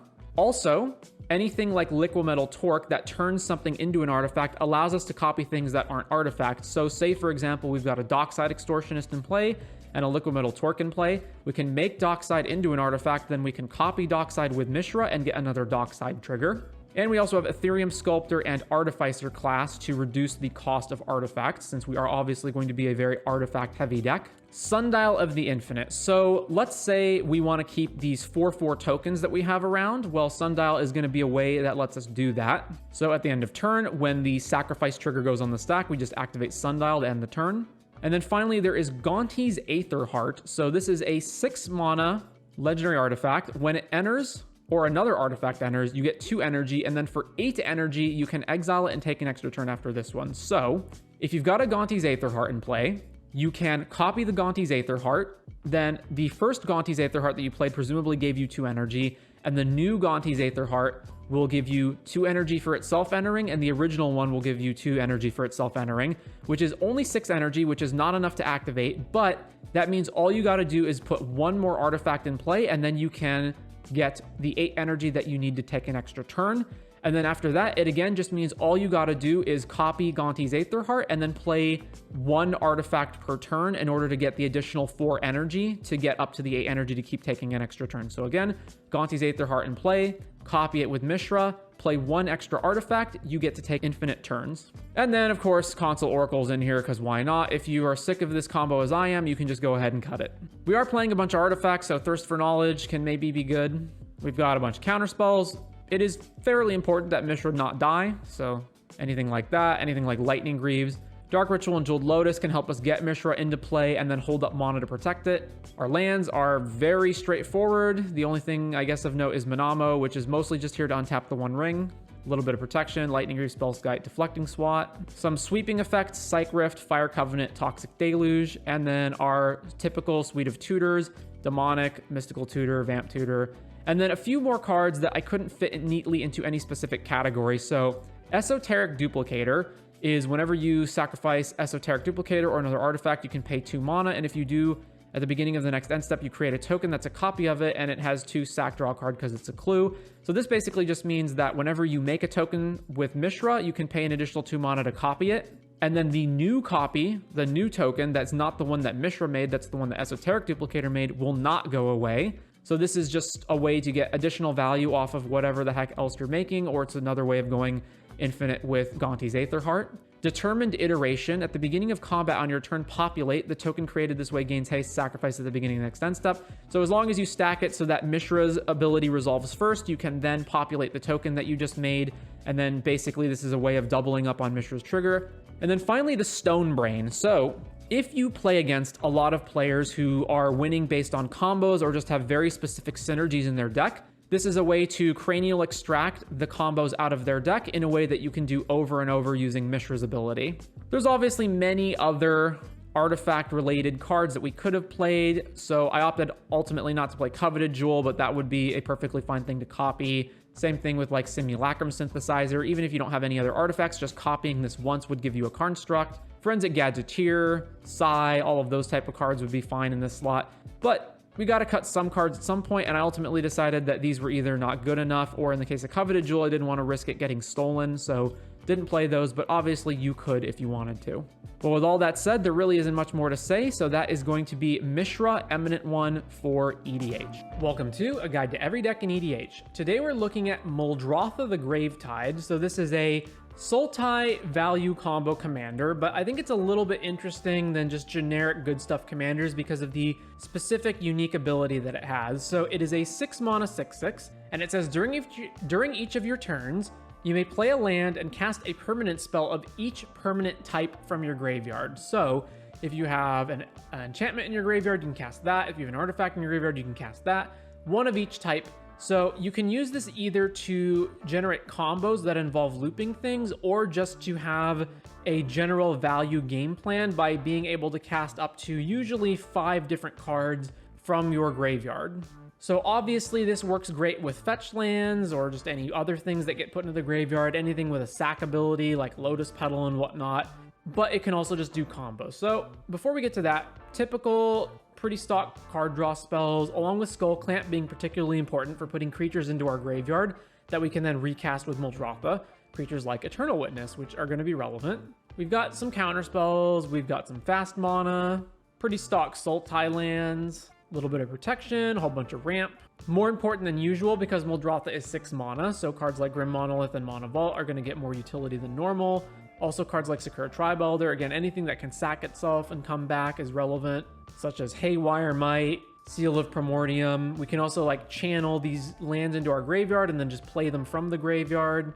And then a little bit of stacks cards in the black colors, Sweeper, Psych Rift. Whole bunch of tutors. We do have combos that involve creatures, so creature-related tutors like Chord, Eldritch Evolution, etc. are more valuable than normal. So then what do we got in the combo section? Well, obviously Console Oracle, because why not? We also have the ability to use Hermit Druid. So obviously the Hermit Druid is not viable if you have the basic lands in the deck, right? So if you want to play cards like Sakura Tribe Elder, then you cannot also have the basic lands with Hermit Druid as well. So you got to pick one or the other. But if you do choose to use Hermit Druid and have no basic lands in your deck, you can use Hermit Druid to mill over your entire deck. And then you can use some combination of creatures that come back from the graveyard for free. So things like Narcomoeba, Bloodghast, or maybe if you've got an extra mono lying around, you can unearth Fate Stitcher. And then since you've got Hermit Druid plus presumably at least 2 of these other creatures, you can cast Dread Return from the graveyard by sacking 3 creatures and then just Dread Return Oracle to win the game. So then apart from the Dread Return stuff and the Oracle combos, you can also win by essentially resetting the 1 card of each type per turn ability on Muldrotha by sacking and reanimating it or cloning it. So for example, let's say you play a Phantasmal Image, right? It can even be you're casting Phantasmal Image from your graveyard using Muldrotha. So Phantasmal Image will enter as a copy of Muldrotha. You legend rule out the original Muldrotha. Now you've got a Phantasmal Image, and the Phantasmal Image doesn't have any of the restrictions of the first Muldrotha, so now you can cast 1 card of each type. So then let's say you cast Dance of the Dead or Animate Dead from your graveyard, and you reanimate the original Muldrotha. Now that new Muldrotha comes in, you legend rule out the Phantasmal Image. Now you can cast the Phantasmal Image from your graveyard again using the Muldrotha, and as long as you can generate enough mana to keep doing this, you can either generate infinite mana if you're generating more mana than it takes to do this, or you can just keep recasting these over and over and over, which is infinite ETB and death triggers and cast triggers. So this works with any clones, so things like Phantasmal Image, Flesh Duplicate. It works with any reanimation spells, Animate Dead, Dance of the Dead, Kaya's Ghost Form. Displacer Kitten will also blink the Muldrotha, so it can effectively be the same thing. Or Viscera Seer, if you can sack the Muldrotha and then reanimate it. You can also do things like cast Animate Dead and then hold priority with Animate Dead on the stack and then sack the Muldrotha to Viscera Seer, and then when the Animate Dead hits the field, it reanimates the Muldrotha, and you get to keep doing that over and over. So you're going to want sack outlets and other ways of generating mana, so of course Ashnod's Altar and Phyrexian Altar are going to be a part of those combo packages. And so the way that you generate infinite mana doing this is you can use, of course, Ashnod's Altar and Phyrexian Altar, but you can also use Lotus Petal, and then you can keep casting Lotus Petal. So every instance of the Muldrotha and either reanimating it or cloning it is going to be an additional Lotus Petal, so that is also ways that you can get ahead. Additionally, Jeweled Lotus can sub in because you can just cast the Muldrotha from your graveyard, although that does mean you need another 3 mana in addition to the Jeweled Lotus.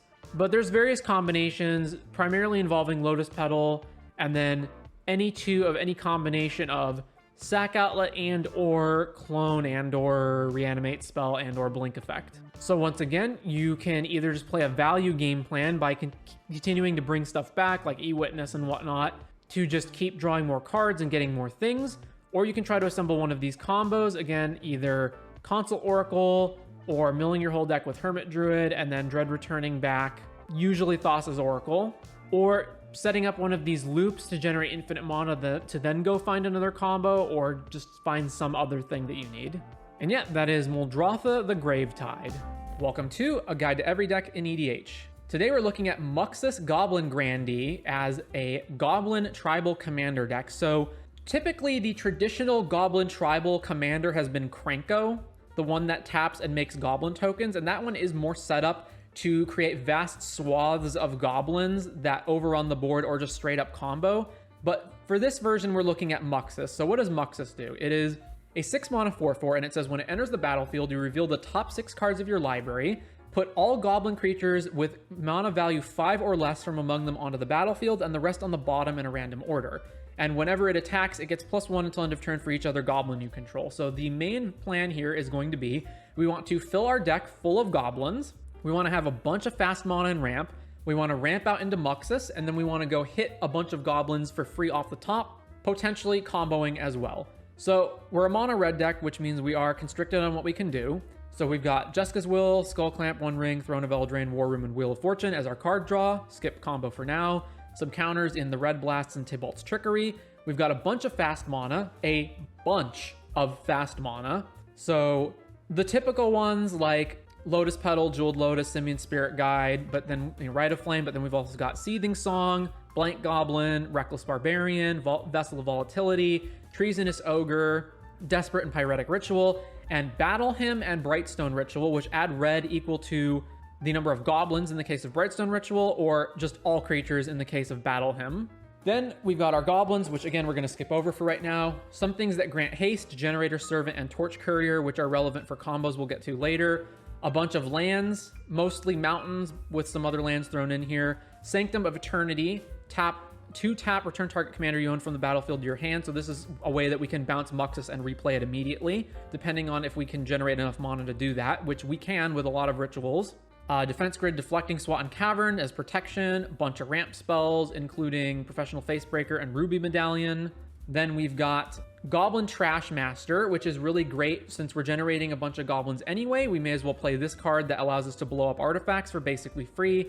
We've got the 2 Blood Moon effects, Trinisphere and Godpharaoh's Statue as some stacks effects. And then our tutors, which include Goblin Recruiter, Imperial Recruiter, Mog Catcher, Goblin Matron, and then Molten Echoes, which is a 4 mana enchantment that says you choose a creature type, and whenever a non-token creature of the chosen type enters the battlefield, so whenever a goblin enters the battlefield, you create a token that's a copy of the creature, it gains haste, and you exile it at the beginning of the next end step. So let's get back to our goblins. So a bunch of these goblins are also going to be related to combos, so we'll just go over all of these really quickly, and then we'll get to the combos. So Conspicuous Snoop. Play with the top card revealed, you may cast goblins off the top, and it has all activated abilities of goblins on the top. Dockside Extortionist, of course. Goblin Chieftain, haste, other goblins get +1 in haste. Goblin Lackey.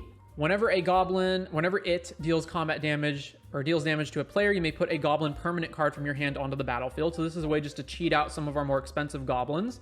Goblin Matron, tutors for the goblin. Goblin Recruiter is when it enters the battlefield, you search your library for any number of goblin cards, you reveal them, and then you shuffle and put the cards on top in any order. So it tutors any number of goblins, but specifically it puts them on top, not in your hand. Trash Master, we've already been over that. Goblin War Chief, goblins cost 1 less and have haste. Grenzo Havoc Raiser, whenever a creature you control deals combat damage to a player, choose 1. Goad target creature the player controls, don't care about that. Exile the top card of that player's library until end of turn. You may cast that card. You may spend mana or mana of any color to cast that spell. Do care about that. Hobgoblin Bandit Lord. Other goblins get +1, and it has red tap. Deal damage equal to the number of goblins that entered the battlefield under your control this turn to any target. Kiki Jiki. Don't really think I need to say more about this card. Krenko Mob Boss. This is the card that is usually the Goblin Commander. Tap, create X 1/1 goblins, where X is the number of goblins you control. So Krenko is always paired up with like effects that untap him and give him haste so that you can just spew out a bunch of goblins immediately. And it is very possible that you could just swap these around. So you could just make Krenko the commander and Muxus just another card in the deck. It really depends on what you want to do. Mog Fanatic, sack to deal 1. This is part of a combo. We'll get to that. Pashalik Mons. Whenever Pashalik or another goblin you control dies, Pashalik Mons deals 1 damage to any target, and it has 4 sack a goblin, create 2 1/1 goblins. Runevelt Hordemaster, other goblins get +1, and whenever itself or another goblin you control dies, exile the top card of your library. If it's a goblin creature card, you may cast the card until end of turn. Skirk Prospector, sack a goblin to generate red. Torch Courier for haste. Warren Instigator, this is just a 2-mana version of Goblin Lackey, although it also has double strike. And then, of course, the Blank Goblin, which technically is not infinite because you run out of stickers, I believe, at a certain point, right? I forget exactly how stickers work. Regardless, you're basically going to use this as a Goblin Seething Song most of the time. So, let's move on to the combos. So, the combo cards over here that we haven't touched on so far are Breath of Fury, Cloudstone Curio, Energy Refractor, Mana Echoes, Panharmonicon, and Shared Animosity. So Cloudstone Curio, this one's pretty obvious. It goes infinite with Dockside, depending on how many artifacts or enchantments your opponents have. So Dockside plus just a goblin that costs 1. If you have opponents control a total of 4 artifacts or enchantments, you make infinite treasures. Or you can just go off in other ways, like if you have Molten Echoes to generate mana, then that also combos with Cloudstone Curio. Breath of Fury is when enchanted creature deals combat damage to a player, you sacrifice it and attach Breath of Fury to a creature you control. If you do, untap all creatures you control, and after this phase, there's an additional combat phase. So, if you have anything that is making additional tokens, you can always just keep moving Breath of Fury onto those tokens, such as, let's say, Kranko Mob Boss or Kiki Jiki, and you just keep attacking your opponents over and over and over. Even if you don't have a technically infinite combo with Breath of Fury, you may just have so many goblins to begin with that you can just kill your opponents regardless. Shared Animosity, also technically not infinite, but all of your creatures are goblins. You're making bunches of goblins. You're making bunches of goblin tokens. You're going to be able to attack for a lot of damage. And then Kiki Jiki is shockingly missing an untap effect, but Kiki Jiki goes infinite with Snoop. So anyone familiar with goblins in Modern or even Legacy in a lot of cases will be familiar with this combo. If you have Snoop and you have Kiki Jiki on top of your library, Snoop has all activated abilities of Kiki Jiki, meaning Snoop can target itself to copy itself. The new Snoop token comes in, the Snoop token can copy itself or the original Snoop, and you make infinite Snoops. And at that point, you can win in certain ways. Now, the issue is that the Snoops are tapped, so you can't actually attack with them all, like you could with a normal untapper with Kiki Jiki. But if you have, say, Pashalik Mons, all you have to do is go to your end step, then all of the tokens die to the delayed sack trigger, and then Pashalik Mons triggers infinitely, dealing infinite damage. You also have Mog Fanatic, so if you can get Mog Fanatic on top of your deck, you can then make infinite tokens, and then Snoop has the activated ability of Mog Fanatic, as do all of the token copies of Snoop. You can then sack them all to deal infinite damage. And that is where Goblin Recruiter comes in. So Goblin Recruiter can go tutor up all of these combo pieces. It can also put Kiki Jiki and Mog Fanatic directly on top of your deck. So let's say you've got Snoop in play.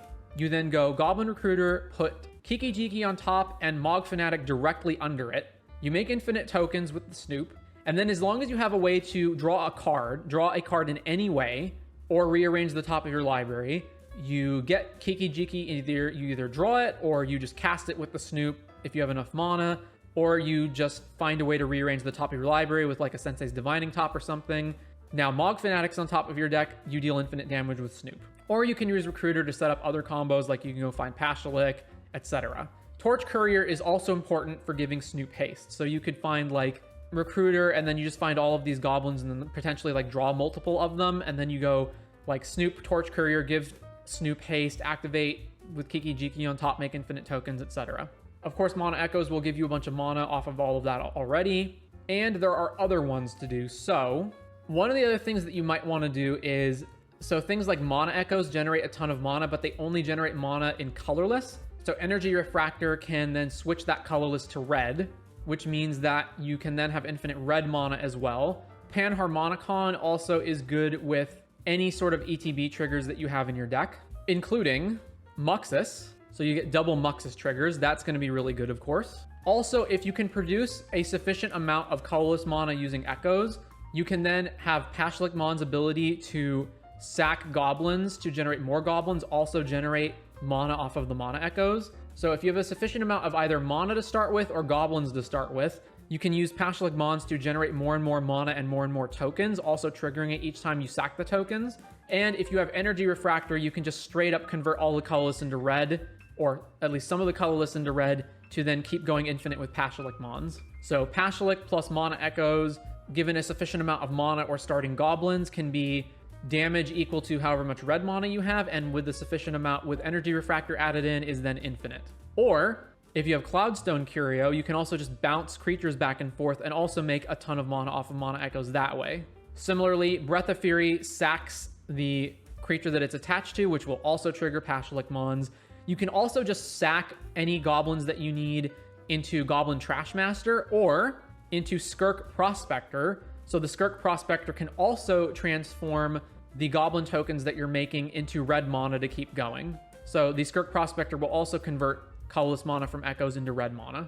Or rather, it will convert goblins into red mana, which you can then use to pay for costs like these. And there are other ways to combo off using various combinations of these cards and or goblins that are not shown here, but that would just be adding more and more cards onto it. You could add them if you wanted to, but you don't have to. Like, you don't need Energy Refractor. There's other cards that convert, but Energy Refractor is probably the best one because it draws a card, whereas all the other ones are basically all creatures that convert without drawing cards, and none of them are goblins. Now, as I said, Krenko is often the preferred commander in this deck because it allows you to just spew out tons of tokens, in which case you always want to be playing more cards that give haste and cards that untap Krenko, so like Thousand Year Elixir, Lightning Greaves, etc. But that's one version of the deck.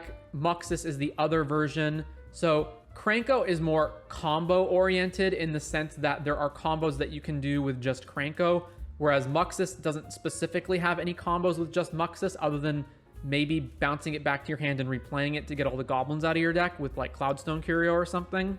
It's also less expensive by 2 than Muxus is, but it also gives you less immediate value. You need haste in order to activate it immediately. You need a sufficient number of goblins in order to activate it immediately. If you're just tapping it and you're making 1 or 2 goblin tokens, that's not very good. Whereas Muxus, just triggering and putting the goblins off the top 6 cards, depending on how many goblins you hit, is very good. And this deck has a total of 19 goblins, which might not be enough, so you may want to increase the total goblin count in the deck. But other than that, I think I personally prefer Muxus, but you could really go either way with either Muxus or Krenko. So anyway, that is Muxus Goblin Grandee, or more accurately, Goblin Tribal in EDH. Welcome to A Guide to Every Deck in EDH. Today we're looking at one of the most prominent CEDH commanders available, Najeela the Blade Blossom. So Najeela is a 3-mana red 3/2, but it has WUBRG in the text, so it is technically all 5-color identity. Whenever a warrior attacks, and she herself is a warrior, you may have its controller create a 1/1 white warrior creature token that's tapped and attacking. And now here's where we get really spicy. For 1 mana of every color, untap all attacking creatures. They gain trample, lifelink, and haste until end of turn.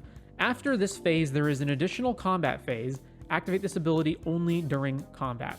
So there's 2 main pathways of winning with Najeela.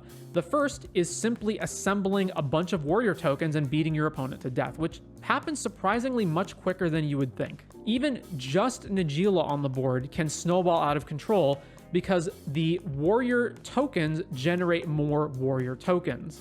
Then obviously the second path to victory is finding a way to generate infinite mana, especially in combination with the warrior tokens that are attacking. So basically using the tokens as the source of the extra mana to continuously untap all of the attackers and continue to attack over and over. So there are various combos in the deck that will allow us to generate mana off of those warrior tokens, which we can then spend on the untapping effect, generating warrior after warrior and eventually beating our opponents down through infinite combat steps. So in order for that to happen, we need to be able to generate at least WUBRG every combat, and we need to say at least net even or adding at least 1 more warrior token every attack. So how are we going to do that?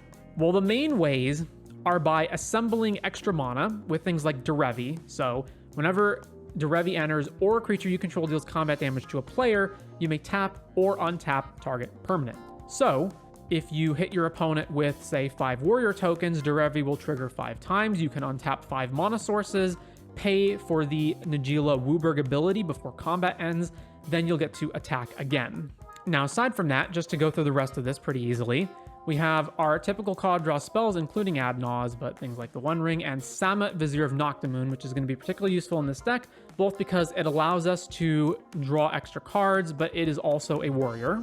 And we have a bunch of combo pieces that have nothing to do with Najeela, but are just really, really good CEDH combo pieces. So things like Console Oracle, Breach combos with Brain Freeze and LED, and Mnemonic Betrayal as a way to grab a bunch of opposing things and potentially use those in combos. We have a few counterspells to protect what we're doing. Final Fortune, sometimes we may only be one turn away from actually beating our opponents, so this is a way of doing that. Bunch of fast mana. The faster we can get Najeela into play, the quicker we can win, and sometimes winning may be as simple as getting Najeela into play on turn 1 and then just snowballing out of control with warrior tokens. Bunch of lands with a particularly low land count at 28. Forbidden Orchard is a little bit awkward in granting our opponents a blocker, but we can always just gift the Forbidden Orchard to the same opponent. As long as we've got one opponent that we can attack, we're fine. Some protection spells, bunch of ramp, obviously. A little bit of reanimation effect with Savin's Reclamation, mostly as part of the Breach combo. A little bit of removal, sweeping, Drannith Magistrate, obviously. An absolute gargantuan amount of tutors in order to assemble all of the various combos that we're trying to assemble. And one little Phantasmal Image here. Now, aside from that, there's a ton of things that you could have potentially played in the deck that I ultimately opted not to, so 54 different cards in the Considering tab. I'll point out some of the ones that stand out. So there's things like Toski, Edric, those kinds of effects that we can use to maybe draw cards off of the tokens. Mindblade Render is a cheap draw engine that is also a warrior and triggers off of warriors. There's also things that work well with tokens, so things like Chatterfang, Reconnaissance as a way to make it so that our creatures are not dying in combat or we're untapping them. So if we have any way of using them to tap for mana, we can do that.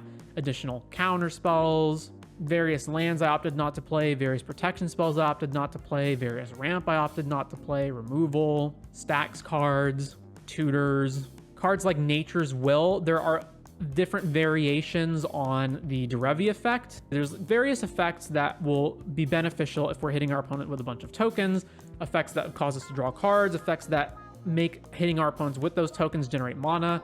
So this is all just a matter of how many of these effects do you want? Do you want extra copies? Do you think certain versions are better than others? This main list is the one that I opted to play, but there's a lot of potential for mixing and matching. The only real consideration with Najeela is basically whether you have the sufficient number of basically CEDH staples and specific combo lines that work with Najeela. She doesn't require that you play that many cards specific to Najeela. You'll have your odd one here and there like Samet or Derevi, but for the most part, it's kind of the same old CEDH slop that you see a lot of the time, but particularly with a more like beat down orient because of Najeela. I will also point out that Najeela has been a pretty solid top tier CEDH commander for as long as she's been printed. And so there are a lot of even more in-depth detailed primers. So if you want to see some of those, I've included them here. You can go to the Moxfield link in the description of this video, go to primer right here. And if you click on this, I've linked Pongo's primer and Coach Memo and F. Niggle's primer here. So again, if you want like a much more in-depth version with players that have played potentially like thousands of games with these decks, you can read those. But with that said, that is going to be Najeela the Blade Blossom for EDH. Welcome to A Guide to Every Deck in EDH. Today we're looking at Narset Enlightened Master. So Narset Enlightened Master is a 6 mana Jeskai creature, 3/2 first strike hexproof, and it says, whenever it attacks, exile the top 4 cards of your library. Until end of turn, you may cast non-creature spells from among those cards without paying their mana cost. So the primary thing that you're going to be doing with Narset is you're going to want to, of course, ramp into it as fast as possible. Give it haste, so your opponent have the least amount of time to get rid of it. It does have hexproof, but it still gets hit by all kinds of sweepers like Cyclonic Rift and whatnot. And then you're going to want to fill your deck with essentially combo cards, either extra turn spells or extra combat spells that will allow you to continuously keep attacking with Narset over and over and over without giving your opponents an opportunity to respond. So before we get into that, quickly to go through the rest of it, we've of course got our card draw. Sentinel, Mystic Remora, Ristic Study. Lorien Revealed's particularly good in this deck because it's either a land on one side or a draw 3 for free on the other with Narset. We've got our counter spells, of course. Now, the counter spells are less valuable in this deck because we don't ever want to hit them with Narset since casting them is irrelevant for the most part. It's kind of relevant in that it protects our other spells, but if we're already attacking with Narset unencumbered, we're probably in a pretty good position anyway. Then I'll skip this for now. Then we've got, of course, our fast mana. So Spirit Guide, Rite of Flame, Reckless Barbarian, Lotus Petal, Jeweled Lotus, Jessica's Will. Generator Servant is particularly useful because if you cast a creature with its mana, then the creature gets haste, which is very relevant for Narset. We could potentially play other mana ramp like Seething Song and Blank Goblin, but that doesn't fix the white and blue mana in Narset's cost. But I don't know, maybe testing will show that those are good as well. But for right now, these guys, we want as much haste as possible because we never want to cast Narset and then have to ship the turn. Our opponents are going to basically know what's up and are going to do their damnedest to kill Narset immediately. So we always want to be able to just attack with her as fast as possible. So as mentioned, Generator Servant, Lightning Greaves in here, Mass Hysteria, Hall of Bandit Lord, Ashling's Prerogative, and Need for Speed, sack a land, target creature gains haste. We could also play Torch Courier in this spot, but it's a creature that's susceptible to removal. I don't know, maybe it's fine. There's other haste cards that we could play. Then a bunch of lands, obviously including Hall of the Bandit Lord. Protection spells, so we don't want Narset to get countered. So the Grand Abolisher, Silence, Teferi, Deflecting Swat, Defense Grid, Cavern, so she gets through counter spells. As mentioned with some other decks, Teferi has a bit of a downside in that if one of your opponents tries to combo off and you don't have an answer to their combo, but one of your opponents does, if Teferi's in play, it also stops them from interacting. So it doesn't just protect you, it protects everybody from instant speed interaction, aside from your instant speed interaction. So you do have to be careful with Teferi. Then we want, again, as much ramp as we can get to get Narset out as fast as possible, potentially even more ramp than this, but this is like the best ramp we could play. Although there's plenty of 2 mana rocks not shown here that could be, you know, relevant cards as well. Cards that we previously mentioned also double as removal. Relic hits graveyards, but it's also relevant for one other thing that we'll get to later, Cyclonic Rift, some tutors. Omniscience is just a good card to hit off of Narset, so that's why this is in here. Brainstorm is also in here in case we draw any of our big expensive spells. We can brainstorm them back to the top so that Narset can cast them. And then I debated on a number of different win conditions for this deck. So obviously we're taking a bunch of extra turns and we're taking a bunch of extra combats, but how do you actually win the game? Like, I guess potentially you could attack everyone to death with Narset, but at only 3 damage per attack, that's not necessarily going to kill everyone before we run out of extra turns. I did want one way of being able to actually just straight up win the game. We could have played Thoracle or like Jace, Wielder of Mysteries, but I think the cleanest one is just Approach of the Second Sun. It's a spell that we can hit off of Narset, we cast it, and then we can easily get to it in the next 1 to 2 attacks because it goes back onto the top 7th card of our deck. So it'll be fairly easy to just find it again and win. So then, of course, we got to talk about the extra turn and extra combat steps. So extra turn / extra combat spells are going to be the ones that we want to find off of Narset. And we do need a fairly substantial amount of them so that we have a good shot of hitting at least one in the top 4 cards off of Narset. So these are going to be fairly straightforward. Extra turn spells mean we get to just take another turn and attack with Narset again. Extra combat spells mean we get to attack with Narset again. So Alrund's Epiphany, extra turn. Beacon of Tomorrow's extra turn. Capture of Jingzhou. Expropriate is one of the best ones. It allows us to take at least 1 extra turn and potentially steal things from our opponent. Fury of the Horde, extra turn. Karn's Temporal Sundering, extra turn, plus we get to bounce something if there's something relevant that we need to bounce. Nexus of Fate, Part the Water Veil. Notably, we can't cast the Awaken part of it for free. So we don't get the 6/6 land unless we pay the full 9. Relentless Assault, extra combat. Rise of the Eldrazi is both an extra turn spell that's also uncounterable and destroys a permanent and draws 4 cards. Savage Beating, extra combat. Also gives Narset potentially double strike if you want to do that as well, if you have multiple other extra combat step things or turn spells, but then it'll run out. Seize the Day has flashback, so this alone can give us another extra combat in case we brick. Temporal Manipulation, turn. Temporal Mastery, extra turn. Temporal Trespass, extra turn. Time Stretch, 2 extra turns. Time Warp, Walk the Aeons. We can maybe buy this back, although it's a pretty steep cost to sack 3 islands to do so. Waves of Aggression, again, extra turn, and it has Retrace, so we can discard lands to retrace it again. And World at War has Rebound and is an extra combat step. So 20 of the cards in the deck are extra turn / extra combat spells, which gives us a fairly decent shot of hitting any one of them in the top 4. And of course, if we ever hit multiple of them, then we're taking multiple extra turns or combats. Then, lastly, we've got combo cards. So Mind's Desire, if we're casting a bunch of extra spells off of Narset already, even if we just find a few spells off of Narset, we can potentially get some Storm stuff going with Mind's Desire. And then the last one is the combo of Mirror of Fate, and then anything that can continuously exile stuff from the graveyard. So Relic of Progenitus or Scrabbling Claws, like any of those cards will do. So what does this card do? Mirror of Fate is a 5-mana artifact, and it says tap, sack it, choose up to 7 face-up cards exiled with it that you own, or exiled that you own.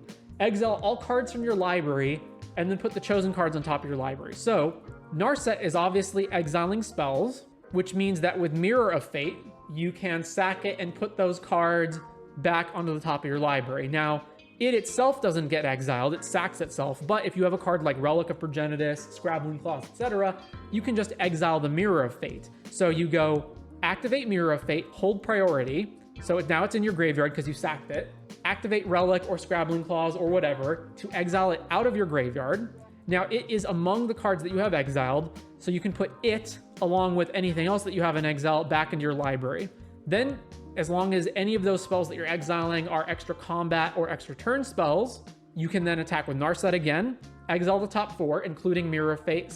You recast Mirror of Fate, you recast the extra turn spell, etc., and you go again. Over and over and over, taking infinite turns or infinite combat steps to win the game. If for whatever reason you also need to get rid of Relic, Relic can exile itself. So you can just keep doing this over and over and over, getting infinite turns / combat steps with Narset, always getting Mirror of Fate back, always getting back the other spells. And that is Narset. So again, primarily what you're going to want to do is play as much ramp as fast as possible, including fast mana, because it doesn't matter how much mana you have as long as you can get Narset in play.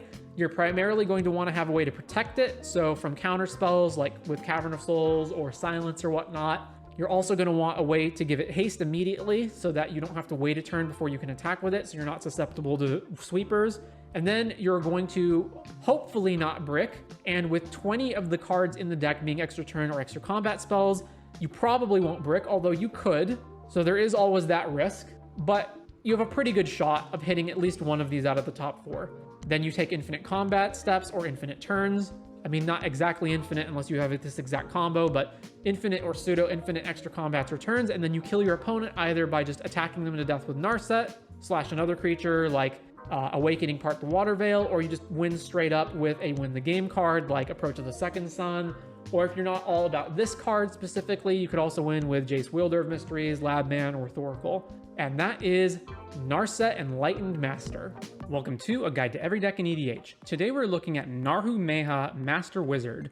So Narhumeha Master Wizard is a 4-mana 3/3 with flash, and it says, when it enters the battlefield, copy target instant or sorcery spell you control. You may choose new targets for the copy. Also, other wizards you control get +1/+1. But the main thing here is this ability. This copy ability is going to be the primary reason to run Narhumeha, and is going to enable various combos with spells on the stack that blink Narhumeha. So the main one is Ghostly Flicker.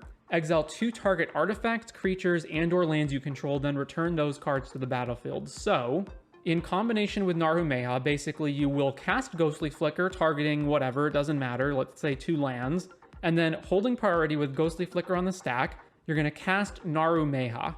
Narhumeha enters the battlefield, targets Ghostly Flicker that's on the stack, and makes a copy of Ghostly Flicker. Then the new Ghostly Flicker can blink both Narhumeha and one other permanent. Then the Narhumeha will blink back in, copying the original Ghostly Flicker, which is still on the stack, and you can repeat this over and over and over. So, alone, this generates infinite mana because the second target of Ghostly Flicker can just be a land. So you can generate infinite mana that way. And if you have any other ETB trigger from any creature, artifact, or land that you have entering the battlefield, you can trigger those infinitely as well to presumably win the game. So, some combos with that are going to be things like War Room. So War Room is pay life equal to the number of colors in your commander's color identity, draw a card, and it costs 3 mana to activate this. So you can Narhumeha plus Ghostly Flicker. You flicker lands generating infinite mana, and then you can flicker War Room and be able to activate War Room over and over and over to draw up to however many cards is equal to your life total. You also have Sun-Scorched Desert, a land that has an ETB trigger that deals 1 damage to target player. So if you've got Ghostly Flicker, Narhumeha, and Sun-Scorched Desert, you can blink the desert over and over to deal infinite damage to your opponents. And anything else that has an ETB trigger can also work with this. So things like Aether Channeler can be blinked around to draw your entire deck. make infinite 1/1 birds or just bounce all the non-lands back to their owner's hands. Archaeomancer can get all the spells back from your graveyard. Fairy Seer can be able to scry your entire deck. Snapcaster will allow you to cast all the spells from your graveyard. Overwhelmed Apprentice is ETB. Each opponent mills 2 and then you scry 2, so this is also an infinite outlet because if you have this as your second target, you'll just mill all of your opponents out of the game. So that's going to be the primary combo of Ghostly Flicker, but there are other cards that work similarly to it. So there's cards like Displace, which blinks 2 creatures, Blur, which blinks 1 creature and draws a card, and Illusionist Stratagem, which blinks 2 creatures and draws a card. So the main reason that Ghostly Flicker is better than those ones is because it can blink more different types of permanents, whereas these ones only hit creatures, so they can only combo with things that have creatures that have ETB triggers. Or in the case of Blur and Illusionist Stratagem, these two just actually draw cards on their own, so you get to draw your entire deck when you do these. But Ghostly Flicker can also blink around your lands or your artifacts, so this is the primary combo piece, but these other blink effects can also work. And another thing that makes this combo so valuable is that all of these blinking cards are all instants, and Narumea itself has flash, which means that you can represent this combo at any point in the game. Although the biggest downside is, of course, that it costs 7 mana because you have to cast one of these cards and hold priority and then also cast Narumea. And if you want to hold up counter spells to protect this and whatnot, then you also need to hold up even more mana than that. But aside from the steep mana requirements, this is a way to potentially have a combo at instant speed at any point in the game. Then, of course, aside from those blink effects, we do have other combo pieces. So Dramatic Scepter to generate infinite mana using mana rocks that produce a total of 3 mana or more. If we're going to draw our whole deck, sometimes it's nice just to have Thassa's Oracle as a way to win the game, so we can like draw our whole deck using Blur or Illusionist Stratagem and then just cast Thoracle. High Tide to generate some more mana if in case we have turns where we want to go off. Hullbreaker Horror to do the old looping different mana rocks that are cheap like Moxen, Soul Ring, etc. So these are going to be our primary combo pieces, and these are what we're mostly aiming towards. Then we've got a bunch of various card draw effects. Archmage Emeritus, which will trigger whenever we cast a instant or sorcery, but it also triggers on copying things, so it also triggers via Narumea. Frantic Search, Ledger Shredder, Lorien Revealed, and then of course Mystical More and Rhystic Study to turn through cards in our deck. We've got a whole bajillion ton of counter spells, because we do want to control the board and have ways of protecting our combo when we're ready to go off. In particular, cards like Force of Negation are a little bit better because we can use our combo at instant speed and use Force of Negation to protect it. Mausoleum Wanderer is here primarily because it's a creature and you sometimes need a creature in combination with Displace or Illusionist Stratagem or like Ghostly Flicker or Blur. Basically, anytime that you're casting the ones that specifically target creatures, you need a creature to target in the first place. So of course, we do need to have some amount of creatures in our deck. A little bit of fast mana from Narumea, fairly stock lands. Some standouts are of course the cards like War Room and Sunscorched Desert that can go infinite with Ghostly Flicker, but we also do have Riptide Laboratory, which we can use to bounce wizards back to our hand, including Narumea. So let's say we cast Ghostly Flicker and then we cast Narumea and our opponent counters our Ghostly Flicker, right? And then Narumea is on the battlefield. We do need a way to get Narumea back into our hand, so we can use any number of bounce effects, including Riptide Lab, to do that. A little bit of protection. Malevolent Hermit is a non-creature mono-leak on the front side, and then on the back side, it prevents our non-creature spells from being countered. Spellskite will also keep Narumea from getting killed by Swords to Plowshares or any other removal spells. We, of course, need a bunch of ramp, so all these various mana rocks as we can get them, and like Sapphire Medallion to reduce the cost of our blue spells. A little bit of removal in the form of bounce, including things like Chain of Vapors, Snap, and then also Dress Down here. A little bit of stacks in Back to Basics and Cursed Totem. Of course, Psych Rift, why not? And then a whole bunch of tutors to go find our combo pieces. So the typical ones you would expect, things that find spells like Merchant Scroll, Mystical Tutor, Solve the Equation, Spellseeker, Tribute Mage because it finds Isochron Scepter, but it can also find other things like Cursed Totem and whatnot. Drift of Phantasm similarly finds certain combo pieces, specifically Ghostly Flicker would be the big one. And then because some of our combos involve cards like Sunscorched Desert and whatnot, we do want a way to tutor up specific lands, therefore Expedition Map. But yeah, that is pretty much going to be the total overview of Narumea Master Wizard. Welcome to A Guide to Every Deck in EDH. Today we're looking at Nashi, Searcher in the Dark. So Nashi is a 2-mana Dimir commander. He's a 2/2 with Menace, and he says whenever he deals combat damage to a player, you mill that many cards, so 2, You may put any number of legendary and or enchantment cards from among them into your hand. If you put no cards into your hand this way, put a +1 counter on Nashi. So 2 things we want to do here. We want ways of increasing Nashi's power, since that increases the number of cards that we can mill and thus recur from the graveyard. And we want to obviously have a lot of legendary and or enchantment cards so that we're always making sure that we hit cards and we can hit as many of them as possible. In addition, although Nashi does have Menace, it would be nice to have some additional evasion granting cards for Nashi.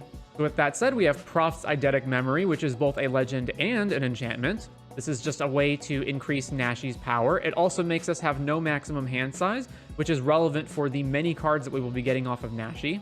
We have a number of pieces of card draw, including all of the Curiosity auras that we can put on Nashi, as we are going to be attacking pretty frequently, so drawing extra cards would be nice. This also includes the 2-mana Sleeper's Robe, which gives Nashi essentially fear, as well as some others. Obviously, cards like Rhystic Study, Necro, and Mystic Remora are included. We also get to play Lord Skitter's Blessing.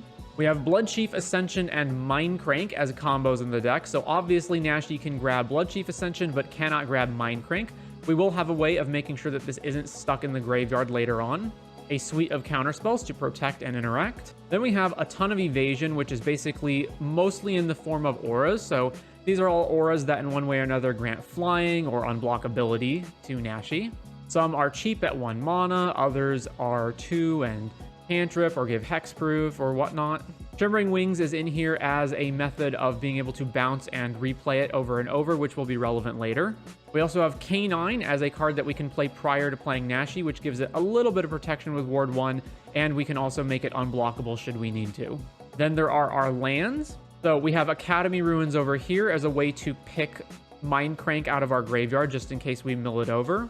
We should also note that we can get legendary lands off of Nashi, so things like Minamo, Gemstone Caverns, Gaia Reach Sanitarium, Jizo, Tomb of Arami, the Black Gate, Takanuma, and Trenzalore, Urborg, and Urborg.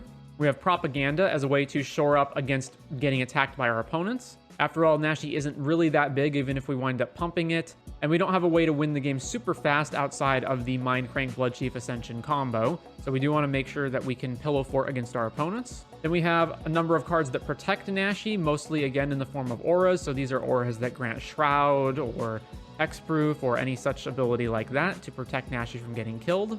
A little bit of pump in the form of Dark Favor and Sinister Strength, which are also in the form of auras. We have a little bit of ramp, but after all, we don't need too much since Nashi is only 2 mana.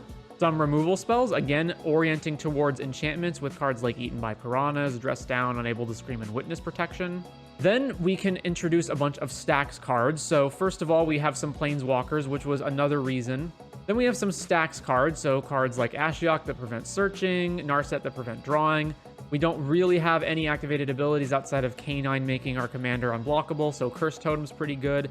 Nashi doesn't actually draw any cards, it just puts them into our hand, so Chains of Mephistopheles, cards like Energy Flux, Tabernacle, since we only have usually 1 creature in play that we care about anyway, Torpor Orb, etc.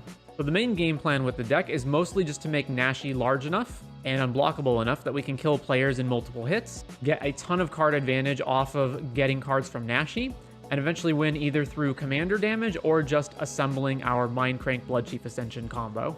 So with that said, that is going to do it for Nashi Searcher in the Dark for EDH.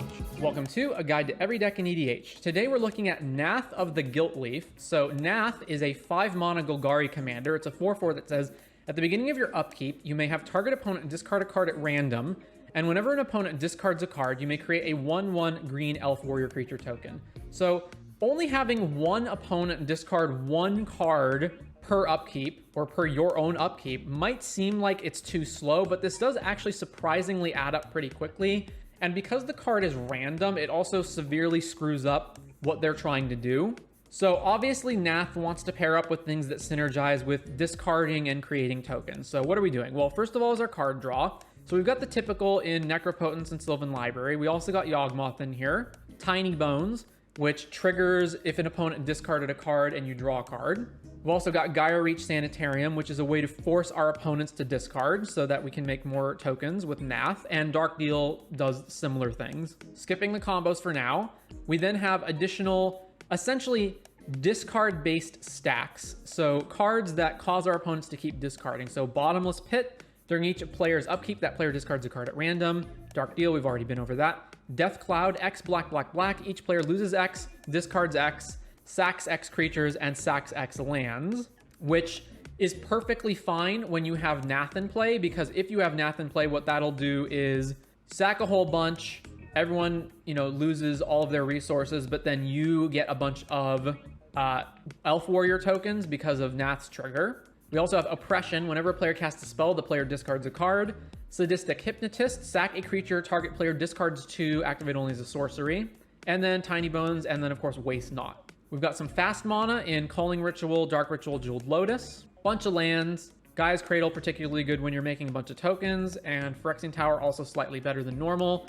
Added in Volrath Stronghold here as a way to get creatures back from the graveyard on top. Some protection. Destiny Spinner makes stuff uncounterable. Veil of Summer and Autumn's Veil to protect. Bunch of ramp spells. Bunch of removal spells. So Abrupt Decay, Assassin's Trophy, Dismember, Force of Vigor, Grist, Nature's Claim, and then Yawgmoth and Orcish Bowmasters kind of count. Then we're playing a Stacks deck primarily. So Stacks deck, we've got Chains of Mephistopheles, Orcish Bowmasters, and Sheoldred to either stop or punish draws. We've got Skooz, Dothy Voidwalker, and Leyline of the Void to hit the graveyard. We've got Chalice of the Void, Root Maze to slow down opponents. We've got Tangle Wire, also slows down opponents. Torpor Orb for ETB triggers, because again, none of our stuff really has any ETB triggers.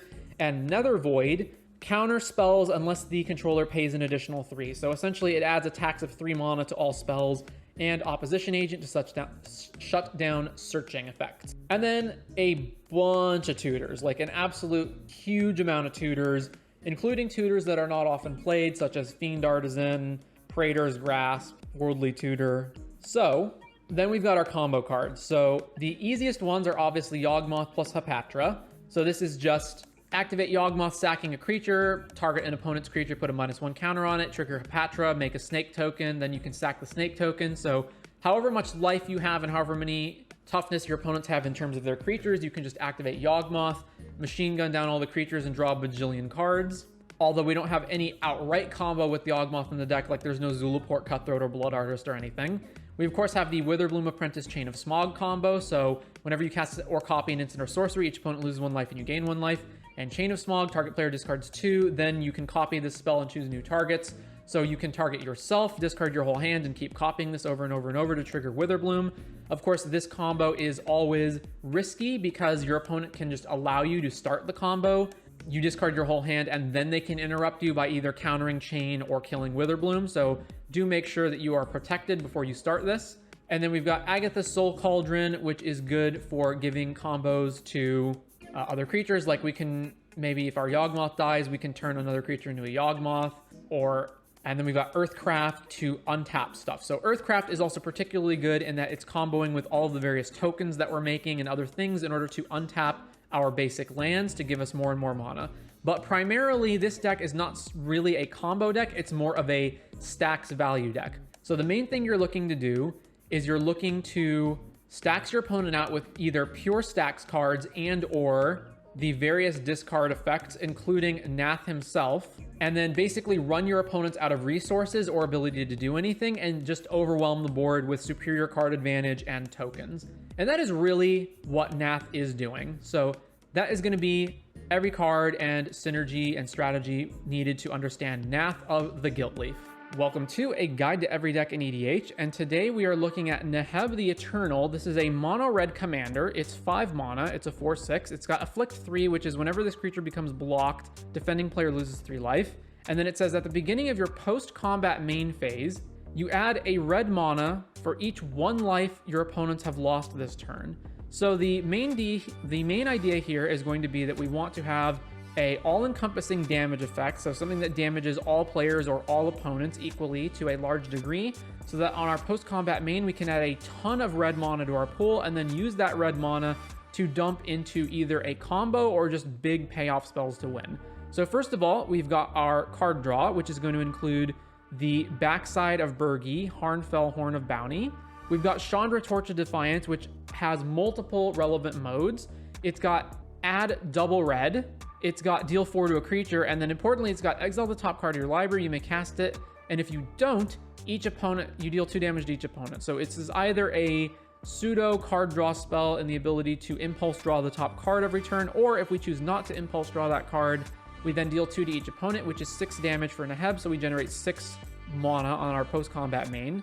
We've got Jessica's Will, and then the usual suspects that you would think of: One Ring, War Room, Wheel of Fortune, but importantly, Nullspine Dragon, a 7 mana 7/5 flyer, and it says when it enters the battlefield, you may discard your hand and draw cards equal to the damage dealt to target opponent this turn. So if we're dealing a sufficient amount of damage, we're going to generate a lot of mana with Neheb, and then we can use that mana to pay into Nullspine Dragon and draw a bunch more cards. And one of the things with Neheb is that under certain conditions, we can generate a lot of mana. Like some of these are just generating us like 6 mana with Chandra, for example, but in a lot of cases, we're going to be able to generate like 14, 20, 30 mana with Neheb.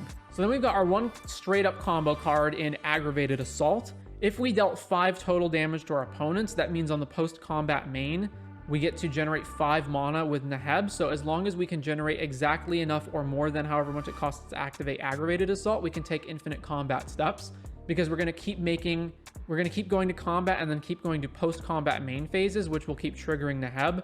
So this will always have enough mana to keep paying for Aggravated Assault. Then we've got our counter spells, which of course include the Red Blast, but it also includes Tybalt's Trickery and Burnout, which specifically counters blue spell or blue instants. And then we've got, of course, our fast mana, because we want to get Neheb out as quickly as possible, which is basically just every form of fast mana that we can envision. We've got Haste from Generator Servant and Lightning Greaves, which is relevant for letting Neheb attack immediately. Similarly, we've got, pretty stock standard red lands here. Shatter Skull Smashing can occasionally be a payoff for all the red mana that we're generating off Neheb, but it cannot go to players' faces. So it's just going to be a way to kill creatures sometimes, but mostly it's just in here as a red land that doesn't cost us much. Then we've got Protection. Again, we can't have our Neheb getting killed, so we've got Bolt Bend and Ricochet Trap as 1 mana ways of protecting Neheb, along with Deflecting Swat being free. We've got Lightning Greaves, Defense Grid, and Conqueror's Flail. As long as the equipped creature, the flail is attached to a creature, your opponents can't cast spells during your turn. So it is the equipment version of Grand Abolisher. And then lastly over here, Price of Glory. Whenever a player taps a land for mana during another player's turn, destroy that land. So it isn't straight up protection, and that our opponents still do have the option of casting instants into us, but this does punish them severely for doing so. Then of course we obviously also want a bunch of ramp in addition to our fast mana. A little bit of removal, like Wild Magic Surge. Some stacks effects that we can play, of course. We've got the Blood Moons, we've got Cursed Totem, and we've got Ruination, destroy all non-basic lands. We are playing a sizable amount of basic mountains, and even if we weren't, we can still generate tons of mana off of Neheb anyway. We've got some sweepers, some of which are going to double as damage enablers. Earthquake, Flame Break, Rolling Earthquake, Slag Storm. And then lastly, for when we do create a ton of mana, we've got 2 different payoffs. We've got Crackle with Power, XXX Red Red, deal 5 times X damage to each of up to X targets. So with sufficient amounts of mana, we can just blow away all of our opponents. Similarly, Inferno of the Star Mount, 6 mana, 6/6, can't be countered, Flying Haste, and it's got Fire Breathing. And then when you get it up to 20 power, it deals 20 damage to any target. So it alone, first of all, is kind of an enabler, because if you just pay 6 for this, it is a 6/6 uncounterable haste flyer, so it should be able to deal 6 to an opponent to net us at least 6 mana. But when we have tons and tons of mana from Neheb, we can just dump all of that into Inferno of the Star Mounts as a way to kill our opponents. And then lastly, there is of course the damage enablers. So we've already been over Chandra, but some of the other ones are going to be Acidic Soil, deal 1 damage to each player for each land they control. So at a certain point in the game, this is going to add up to a lot. Like, let's say, even if our opponents just have 4 lands apiece, this is right away 12 damage right off the bat. So that's 12 mana from Neheb. Then cards like Earthquake and Rolling Earthquake are going to be however much we can pay for them. Of course, we don't want to kill our own Neheb, but we can at least pay X as 5, and Neheb will still survive that at 6 toughness. So if we're willing to pay up to 6 mana, we can still generate a total of 15 mana off of Neheb afterwards. And of course, these are both scalable and kill a bunch of the creatures in play in addition to whatever else we're doing. Then we've got the spells that trigger a bunch. So Fiery Inscription, whenever you cast an instant or sorcery, deals 2 damage to each opponent. Gutter Snipe does the same thing. So with enough instants or sorceries, especially a bunch of fast mana spells that we can chain together, we can potentially deal a ton of damage. So even just one trigger off of a Fiery Inscription or a Gutter Snipe is already 6 damage. Any more than that is 12, and then that starts getting Neheb up to ridiculous amounts of mana. We've got Flame Rift, which is 4 damage to each player, so this alone is 2 mana to generate 12 mana. Similarly, Flame Break, deal 3 to each creature without flying in each player. So that alone is going to be 3 to each player, so that's 9 mana off Neheb. Sizzle is just deal 3 damage to each opponent, so again 9 for Neheb.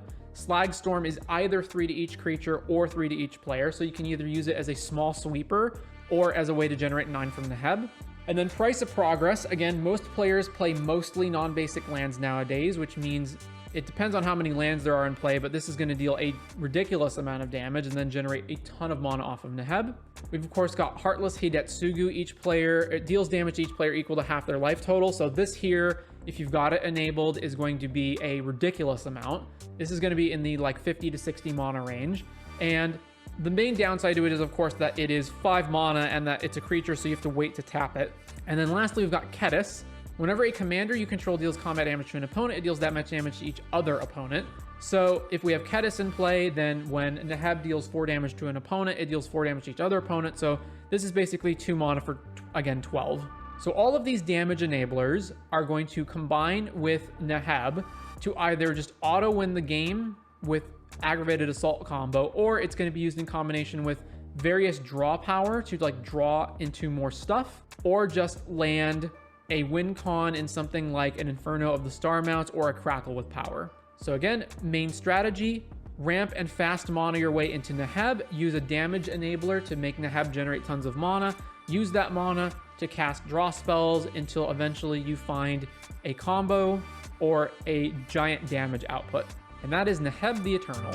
Welcome to A Guide to Every Deck in EDH. Today we're looking at Neheb the Worthy, and specifically Minotaur Tribal. So Neheb the Worthy is a 3 mana Rakdos commander. He's a 2/2 Minotaur warrior with first strike. Other Minotaurs you control at first strike. As long as you have 1 or fewer cards in hand, Minotaurs you control get +2/+0. And whenever Neheb deals combat damage to a player, each player discards a card, including you. So I'm going to get a few things out of the way right off the bat. Neheb is not very powerful. Minotaur Tribal is not very powerful, and Neheb isn't even the only Rakdos Minotaur Tribal commander that we could have played, but I did feel like it was the best of the options that we had. So if you are going to play this deck, it's going to be more just because you enjoy a more casual experience or because you specifically enjoy Minotaur Tribal. But I'm not claiming that this deck is specifically very powerful. So with that said, let's take a gander at our Minotaurs. There are a lot more Minotaurs that I could have run, but these are the ones I considered to be the best. So Akum Warrior, just because it is a modal double-faced land, so this can just happen to be a Minotaur in our deck. We've got Anaba Spirit Crafter, which just gives our Minotaurs +1/+0. For 4 mana, that's not very good, but hey, we'll take what we can get with our Minotaur Tribal deck.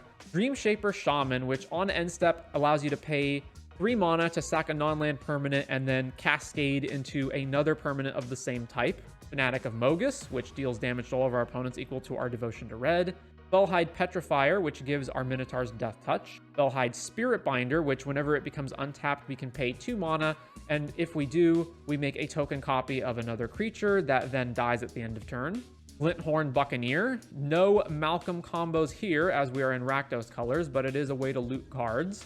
Pragma Warcaller. Our Minotaurs have haste and they get +2/+0.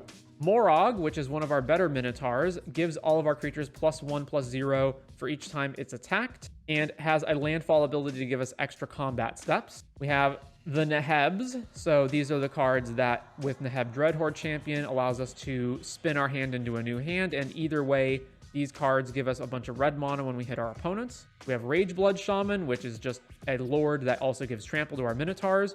Ragemonger, which is probably one of our better Minotaurs in that it makes them cost black and red less. Sandstorm Crasher from the new Foundation set, which has trample, and we can exert it when it attacks to create a token copy of something that then dies at the end of turn. And then finally, Sethrun Hurlun General, which is one of the other options that we had for a Minotaur commander in Rakdos. This one says whenever it or another non-token Minotaur enters, we make a 2/3 Minotaur, and we can pay 3 mana to give our Minotaurs +1/0, Menace, and Haste until end of turn. So again, some of these are pretty decent, like Morog, Neheb, the other Neheb, and Ragemonger. And then the other ones are kind of not as great, but you know, again, we got to take what we can get. So then we do have some other tribal related beatdown cards. So Coat of Arms, which I believe everyone should be familiar with. We also have Haunted One. So it gives all of our creatures +2/0 and Undying whenever our commander becomes tapped. And then Shared Animosity, whenever a creature you control attacks, it gets +1/0 for each other attacking creature that shares a type with it. We also have Taurian Mauler because, hey, it's kind of like Monogorger Hydra that is in red and is technically a Minotaur. Since our commander involves discarding cards, including ourselves, we can play Conspiracy Theorist as a way to mitigate that. And we also just have a bunch of card draw, so Black Market Connections, which incidentally makes a Changeling token. We also have Pact of the Serpent to draw cards, and Rev Tithe Extractor as another way of making our attacks matter more. And then some of our best Minotaur cards, which are not technically Minotaur creatures, are Deathbellow Warcry, which can search our library for 4 Minotaurs and put them directly onto the battlefield. And then the big one, the one you've all been waiting for, Didgeridoo. 1 mana artifact, and you can pay 3 to cheat a Minotaur from your hand directly onto the battlefield. And it's also worth noting that because it is exactly 1 mana artifact, we can find this off of Urza Saga. We also got some other discard related things in Containment Construct and Bag of Holding. We also have Roaming Throne as another way of this just becomes a Minotaur and then doubles all of our Minotaur triggers. And Molten Echoes, which copies our Minotaurs, although only for 1 turn. We then have a number of cards in some other categories like the Red Blasts, Sire of Insanity here, since mainly we're not going to be able to keep up with card advantage from our opponents, so why not play this and put everyone down to an even keel. Also, our commander has a pump ability based on us having little to no cards in hand, so this is another way of doing that. We have our mana base, which nothing really much to see here. It's pretty straightforward.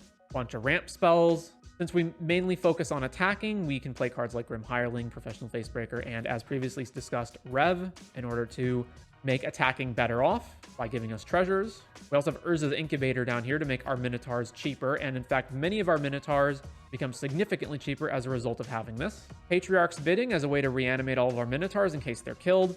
And then what might be a little controversial, the Stacks package. So again, our deck is not going to really be able to keep up with the card advantage and value of other decks. So we are playing some Stacks cards like Blood Moon and Magus of the Moon, and then specifically a bunch of fetch lands to try to fetch out the basic swamp so that these don't affect us, and other cards like Winter Orb and Karn to shut off opponents' ability to tap their mana rocks. Now, if you or your playgroup is personally not a fan of this type of gameplay, you can easily cut all of these cards and it will not really make a difference to the deck. It's just what I have in here right now in order to mitigate the deck's problem of not being able to keep up with card advantage, but you definitely do not have to play any of these. And then finally, a little bit of tutors. Finally, Adaptive Automaton was another card that's technically a lord for any creature type that I ultimately opted not to play because I just felt it wasn't that good.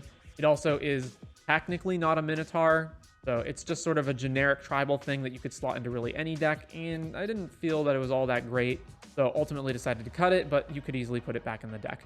And the same goes for other cards like Metallic Mimic that would have served a similar purpose. So with all that said, that is going to do it for Neheb the Worthy, and specifically Minotaur Tribal in EDH. Welcome to A Guide to Every Deck in EDH. Today we're looking at Nekusar the Mindraiser. So Nekusar is a Grixis commander, 5 mana 2/4, and it says, at the beginning of each player's draw step, that player draws an additional card, and whenever an opponent draws a card, Nekusar deals 1 damage to that player. So obviously the best avenue to take this commander is going to be forcing our opponents to draw cards and then damaging them as a result, or punishing them in some other way. So, along with the usual categories, we've got anti-wheels, we've got our card draw, of course, we've got our combo pieces, our counter spells, our fast mana, our lands, of course, protection, ramp, removal, stacks pieces, sweepers, tutors, and then regular wheels. So, to go over the broader categories to start with, we've got our card draw, which does include all of the wheels. So to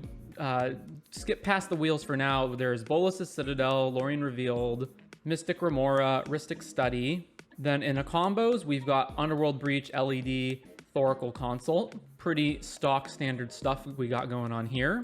Although there is no actual Brain Freeze payoff, but we can combine Breach with LED and Wheels, like Wheel of Fortune, to eventually just go through our whole deck and hit Oracle.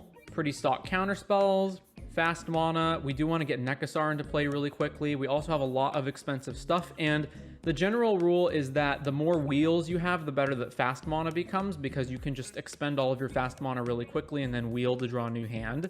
Fairly stock Grixis mana base, with the only really standout addition being Gaia Reach Sanitarium, which I'll discuss later.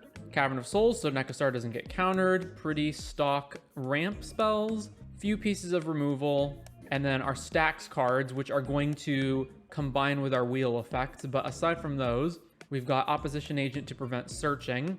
And then, of course, if we're causing our opponents to draw and discard a whole bunch of cards, Dothy Voidwalker is going to be useful for either stealing something that's really good that we can cast for free with it, or just keeping our opponents from being able to fill up their graveyards and get their own breach lines going. We've got Cyclonic Rift and Fire Covenant as our sweepers, then a few tutors, including Tainted Pact, of course, because it goes with Thassa's Oracle. So then, what are we doing with the wheels? So obviously wheels are good with Nekasar, because if Nekasar is in play, then anytime our opponent is drawing cards, they're taking damage. So what kind of wheels do we got going on here? So wheels are typically used to refer to Wheel of Fortune and its type of cards, the draw 7 discard or draw 7 shuffle your hand back in effect. Here I mean more broadly as just a lot of these cards are doing that, or just doing something very similar to that. So we've got Burning Inquiry. Each player draws 3 and then discards 3 at random. So obviously good for just triggering a bunch of draw triggers from cards like Orcish Bowmasters and whatnot, and Nekasar. It is obviously card negative because we are expending a card to cast Burning Inquiry and then we're just breaking even on draws and discards. It does have the potential of maybe screwing up what our opponents are trying to do if it forces them to randomly discard important cards that they were going to play, although it also has the ability to have the opposite effect of allowing them to draw into cards that they really needed. But in general, this is going to be one of the weaker effects in the deck, but the main selling point here is that it's only 1 mana. So next we've got Dark Deal, and this, like Burning Inquiry, is a card negative card. So it's each player discards all the cards in their hand, then draws that many cards -1. So it's basically a windfall type effect, but you get 1 less card. Then we've got Echo of Eons. So Echo of Eons is obviously better when you do it from the graveyard for its flashback cost. So we do need usually a way to get it into the graveyard, although along with a bunch of our other wheels, we have plenty of ways of doing that. Or we can just straight up cast it for 6 and then cast it again later for 3. Then this card in particular is pretty interesting, Forced Fruition. Whenever an opponent casts a spell, that player draws 7 cards. So notably, this doesn't apply to us, it's only the opponent. And it is very risky because it does have the potential to backfire on us by allowing our opponents to just cast a couple of cheap spells and then fill up their hand with combo pieces and whatnot. But if they cannot assemble a quick combo, then this will eventually force them to just draw through their whole deck and lose. So there are certain combos that require very few cards. Combos like Thassa's Oracle plus Demonic Consultation. And those combos are fairly easy to assemble, and so a card like Forced Fruition is really bad against them. But then there's other cards that are like Underworld Breach or are more Storm-esque, where this completely kills the combo because they just wind up drawing too many cards and eventually deck out. Then we've got Memory Jar, which is, again, just another wheel. Molten Psyche is each player shuffles the cards from their hand back into their library and then draws that many cards. And if you control 3 or more artifacts, it deals damage to each opponent equal to the number of cards that player has drawn this turn. So notably, this can be used after you wheel multiple times with other spells to be a huge damage payoff. Then we've got Reforge the Soul, which is just Wheel of Fortune for 5, but it has Miracle for 2. Teferi's Puzzle Box is 4 mana, and at the beginning of each player's draw step, that player puts the cards in their hand on the bottom of their library and then draws that many cards. So it basically wheels every single upkeep, or every single draw step rather, for that player. Time Reversal. Each player shuffles their hand and graveyard into their library and then draws 7, exile Time Reversal. A bit expensive at 5 mana, but same kind of effect that we're looking for. Then there's Time Spiral, which is basically the same thing except we get to untap 6 lands, and that's what's going to make Time Spiral one of the better of the expensive cards because we get to recoup the cost to cast it. Then of course Time Twister, same deal but only 3 mana. Wheel and Deal is any number of target opponents each discard their hand, then draw 7, and then we draw a card.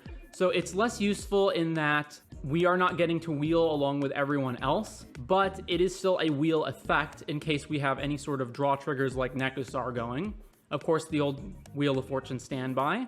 Whispering Madness, each player discards their hand and then draws cards equal to the greatest number of cards a player discarded this way. It also has Cipher, which basically means we can exile it into a creature, and then when that creature hits the opponent, we get to cast it again for free. Although that's usually not going to happen. This is usually just going to be 4 mana per wheel. Then Windfall over here, another old staple of EDH. Each player, same effect as Whispering Madness. And then finally, Winds of Change. All players shuffle their hands to their libraries and then draw the same number of cards they originally held. So again, this isn't as good because we can't ensure that players that have low amounts of cards in their hand will draw more cards. But it is like Burning Inquiry, only a single mana, so that makes it fairly decent.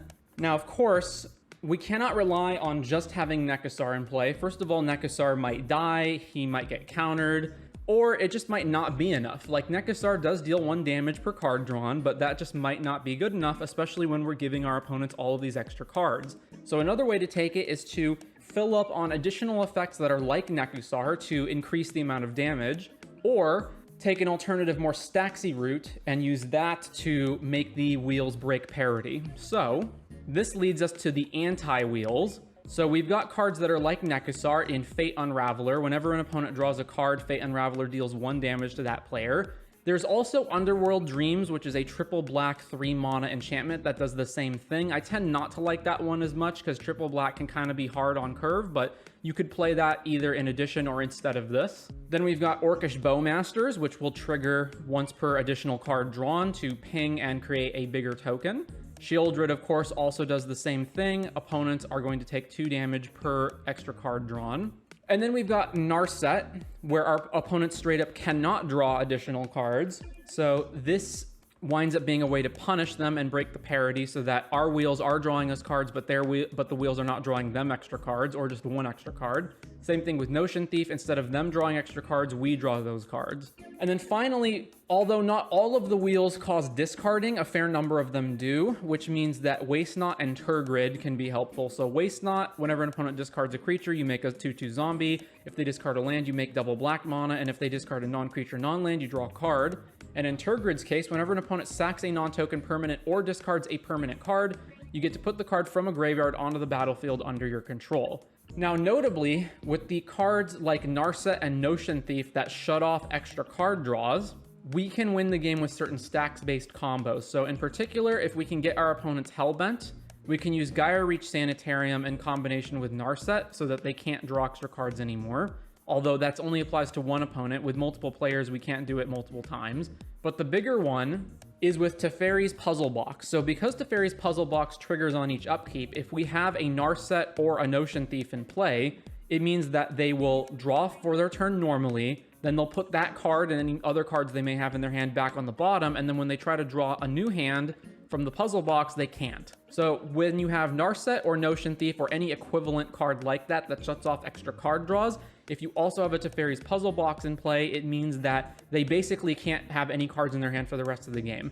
They only get the 1 initial draw they have for the first card drawn per turn, and unless that card is an instant speed spell that they can immediately cast to try to remove Puzzle Box or one of the stacks cards, they basically are out of cards for the rest of the game. So that is basically Nekasar. So we're trying again to get a bunch of fast mana and ramp out so that we can start wheeling and then either win via Nekasar or some other punishing effect like Shieldred, like Bowmasters, like Narset to combine our wheels with, or we can just straight up win with our traditional combos like Thoracle and Demonic Consultation.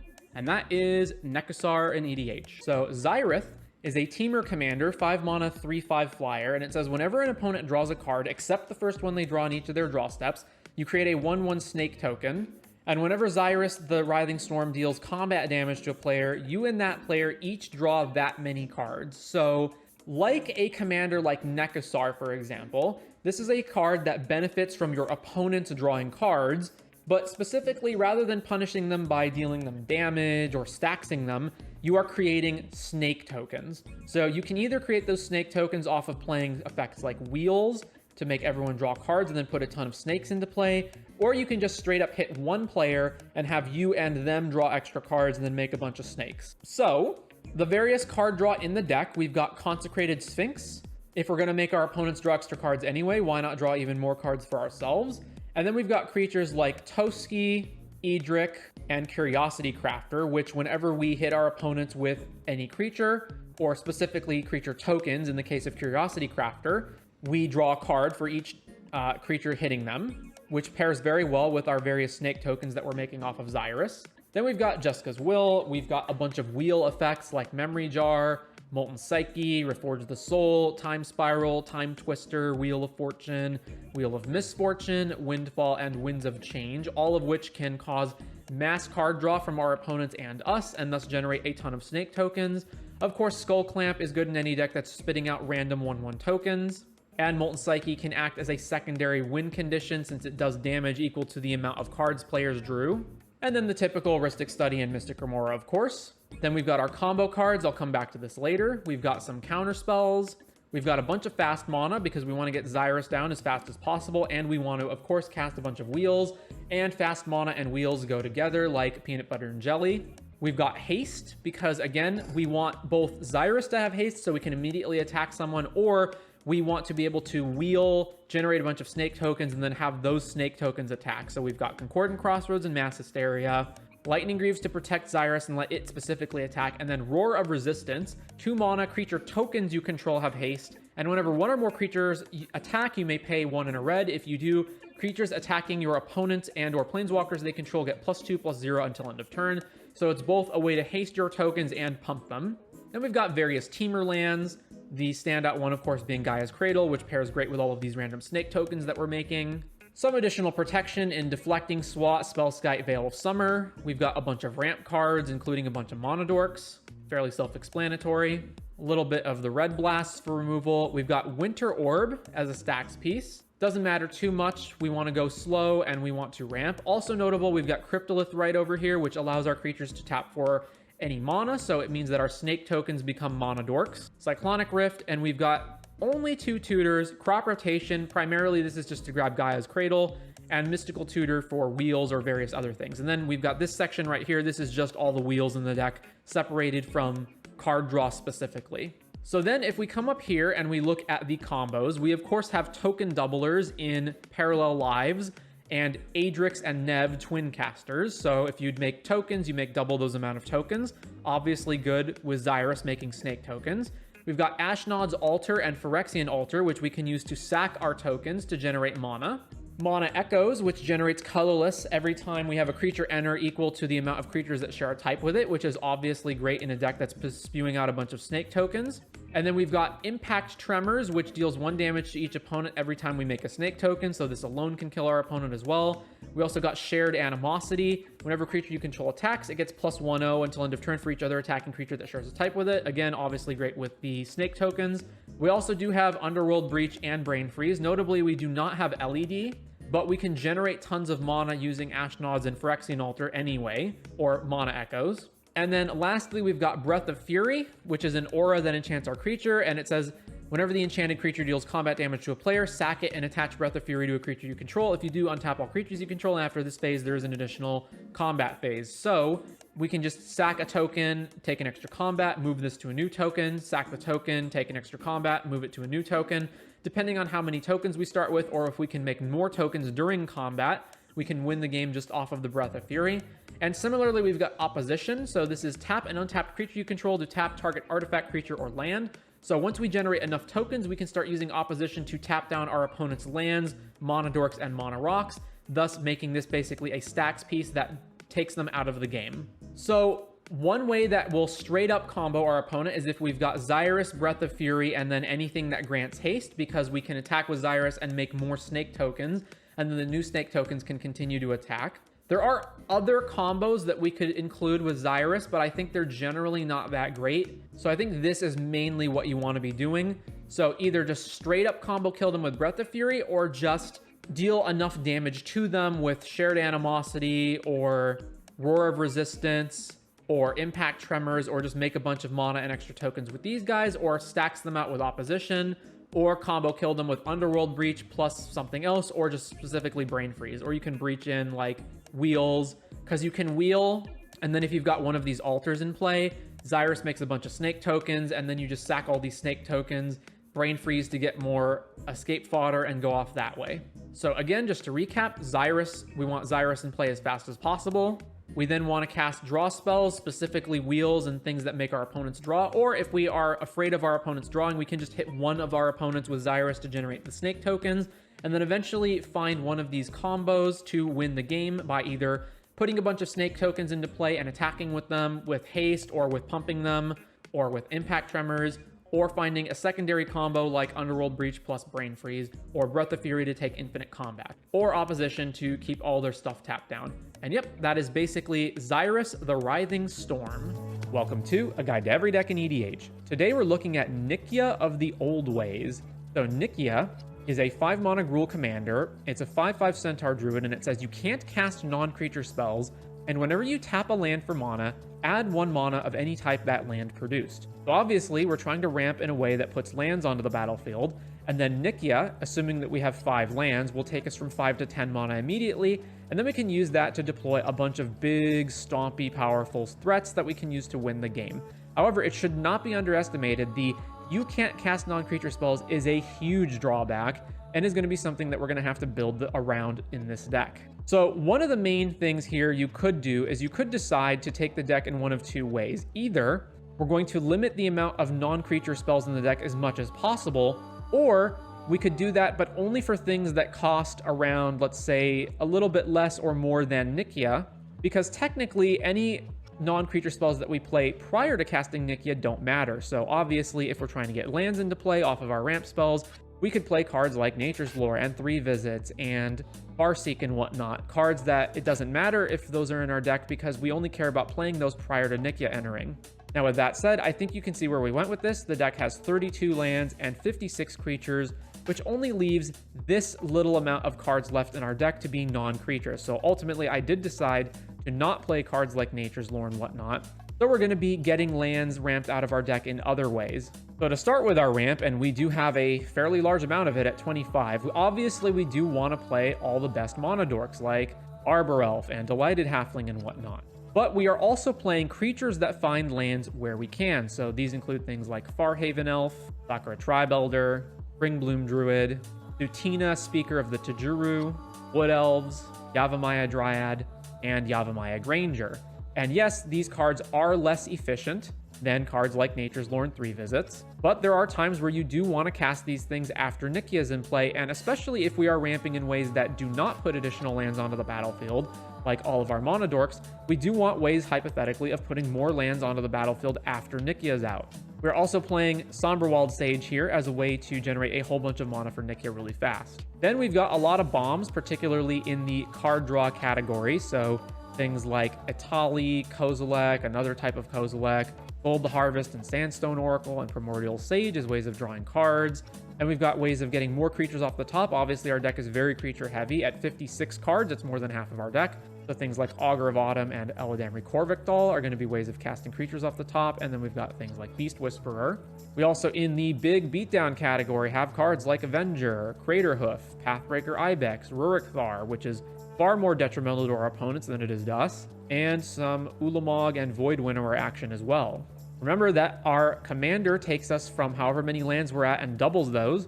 So again, if we have 4 lands, we're at 8 after Nikia. If we've got 5 lands, we're at 10 after Nikia. So it's going to be pretty easy to go Nikia and immediately follow that up with a huge bomb. Bunch of lands, pretty straightforward here.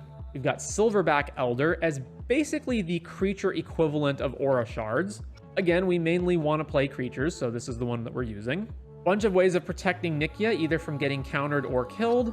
And we have here one of the few exceptions to our non-creature rules in Steely Resolve, since we can just name our commander's creature type and then it will be shrouded forever.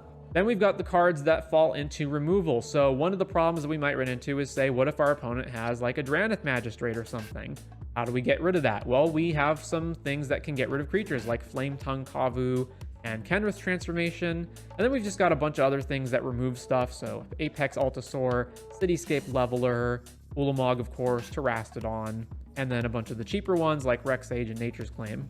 Then we got a little bit of stacks, so Collector Oof in here, since almost none of our cards are artifacts with activated abilities, aside from some of the big ones like Sol Ring and Mox Diamond, but for the most part, this doesn't affect us. Nullstone Gargoyle, which auto counters the first non-creature spell that's cast each turn, seems much more detrimental to our opponents. Then we've got things like Void Winnower and Vornclex, and then sweepers in the form of Balefire Dragon and Bane of Progress. We have Elvish Reclaimer here as mainly a way of tutoring up Gaia's Cradle, which we could do with crop rotation, but I've decided to pay the creature version. That could be wrong, so feel free to swap out this for crop rotation if it turns out that it's just more efficient. And while obviously there were many other big threats and whatnot that we could have played, ultimately decided to go with these ones as I felt they were the most efficient or powerful depending on what you were trying to do. Also, lastly, it's notable in our mana base that we are playing more basics than normal, and this is to accommodate our land ramping cards, which mostly care about finding either basics or specifically forests. So we do need a sufficient number of lands in order to do that. So I've cleared out some of the dual lands that I would normally play in this type of deck in order to make room for these basic lands. But other than that, you can still see that a lot of the ones that are best here, so like Grove of the Burn Willows, Karplusan Forest, like all that stuff is still here. We're just not also playing Copperline Gorge or Rockfall Vale, for example. But with all that said, that is going to do it for Nikia of the Old Ways in EDH. Welcome to A Guide to Every Deck in EDH. Today we're looking at Nine Fingers Keen, or more specifically, Gates Matter. So this is more so a Gates deck than it is a Nine Fingers Keen deck, but just to go over Nine Fingers Keen. Nine Fingers Keen is a 4-mana Sultai commander. It's a 4/4 menace, and it's got Ward, Pain, 9 life. And whenever it deals combat damage to a player, you look at the top 9 cards of your library. You may put a gate card from among them onto the battlefield. Then if you control 9 or more gates, put the rest into your hand. So that's the rest of all of the cards that you looked at, not just the gates. Otherwise, put the rest on the bottom of your library. So most of the time, this is going to be whenever you deal damage to an opponent, you look at the top 9 and you get a gate onto the battlefield. But in rare circumstances, it's going to be get all the cards. So obviously, this is Gates Matter. And the big problem with gates is that they come in tapped. So we want to have ways of untapping them so we can use them immediately, and we also want ways of just ramping more lands into play. So we've got Explore and Growth Spiral, cards that replace themselves and put more lands into play. Spelunking, also a new addition from Lost Caverns. When it enters, you draw a card, and lands you control enter untapped. We've got some card draw. In specific, Guild Summit is gate-related. ETB, you can tap any number of untapped gates to draw a card for each one, and whenever a gate enters, you draw. Then, obviously, we're in Thoracle colors, so we're going to play that. We've got Amulet of Vigor to, again, like Spelunking, have our gates untap when they enter. And then Maze's End is going to be our main combo win condition here. So get 10 gates into play and then just activate Maze's End. Do note that Maze's End itself is not a gate. We've got some counter spells, bunch of lands. So obviously our mana base is going to look different than normal because we need to be playing a bunch of gates. And the gate count here is going to be very tight because we're in Sultai colors, so we can't play any gates that have other colors in them. So it's going to be fairly straightforward Sultai stuff with like fetch lands, Breeding Pool, Bayou, etc. But then our gates include Baldur's Gate, Basilisk Gate. Then we've of course got the ones in Sultai colors, so Dimir Guild Gate, Golgari Guild Gate, Simic Guild Gate.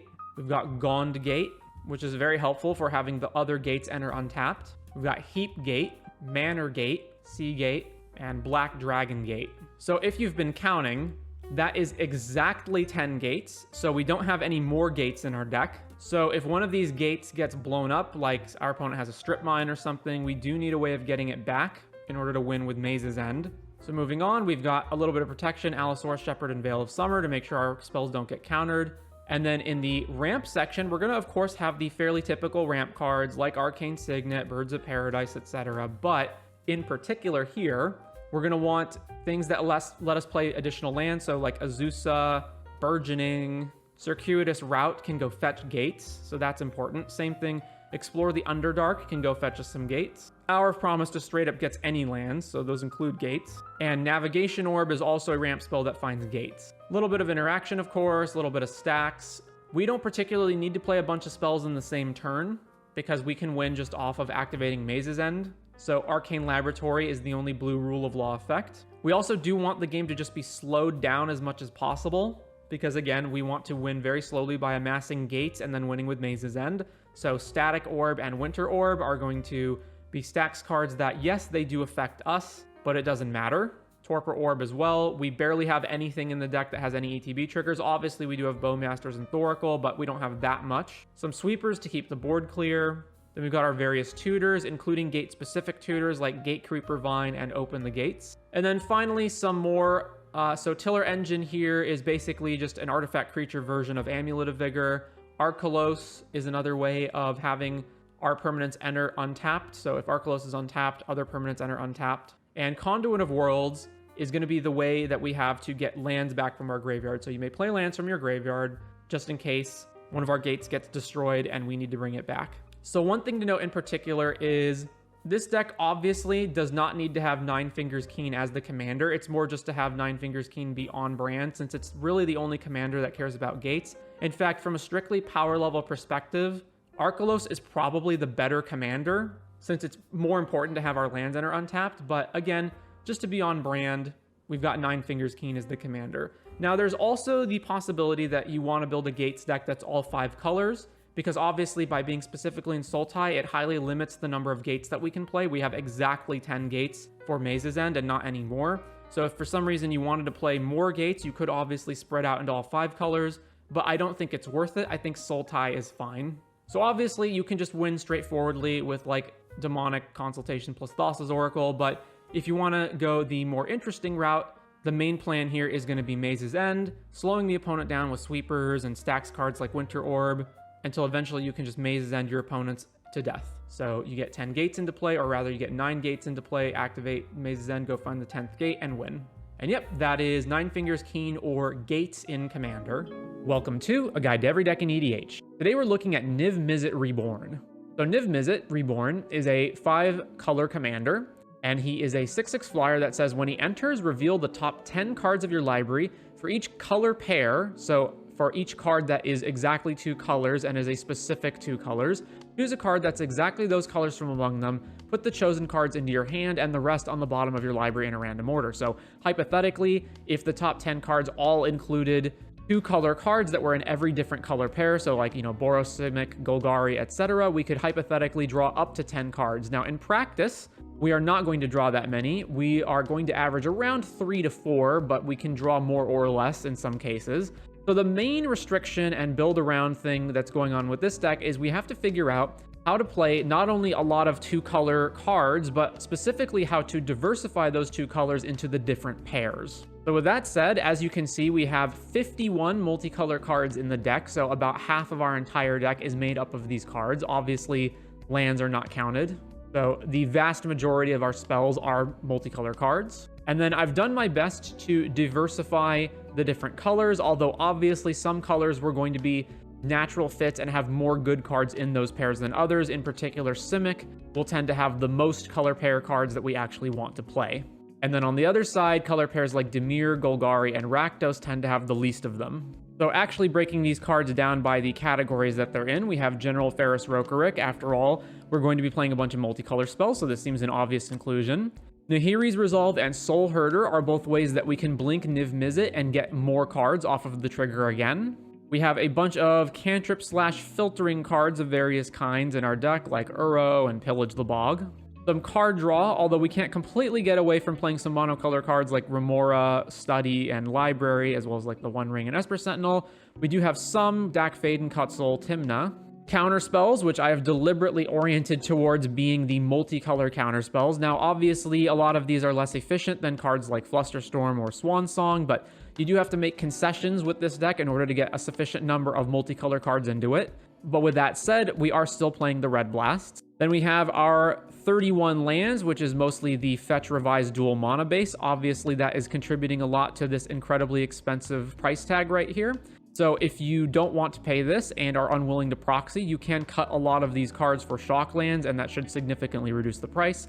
Also Forbidden Orchard, because we just need a lot of different colors, and giving our opponent a 1/1 isn't that big of a deal. Similarly, Tarnished Citadel, taking 3 off of this is pretty bad, but we can tend to recoup that off of all the value we're getting. I've also deliberately included Rush of Inspiration as one of the few modal double-faced lands that is multicolor that isn't terrible when we cast the front face of it.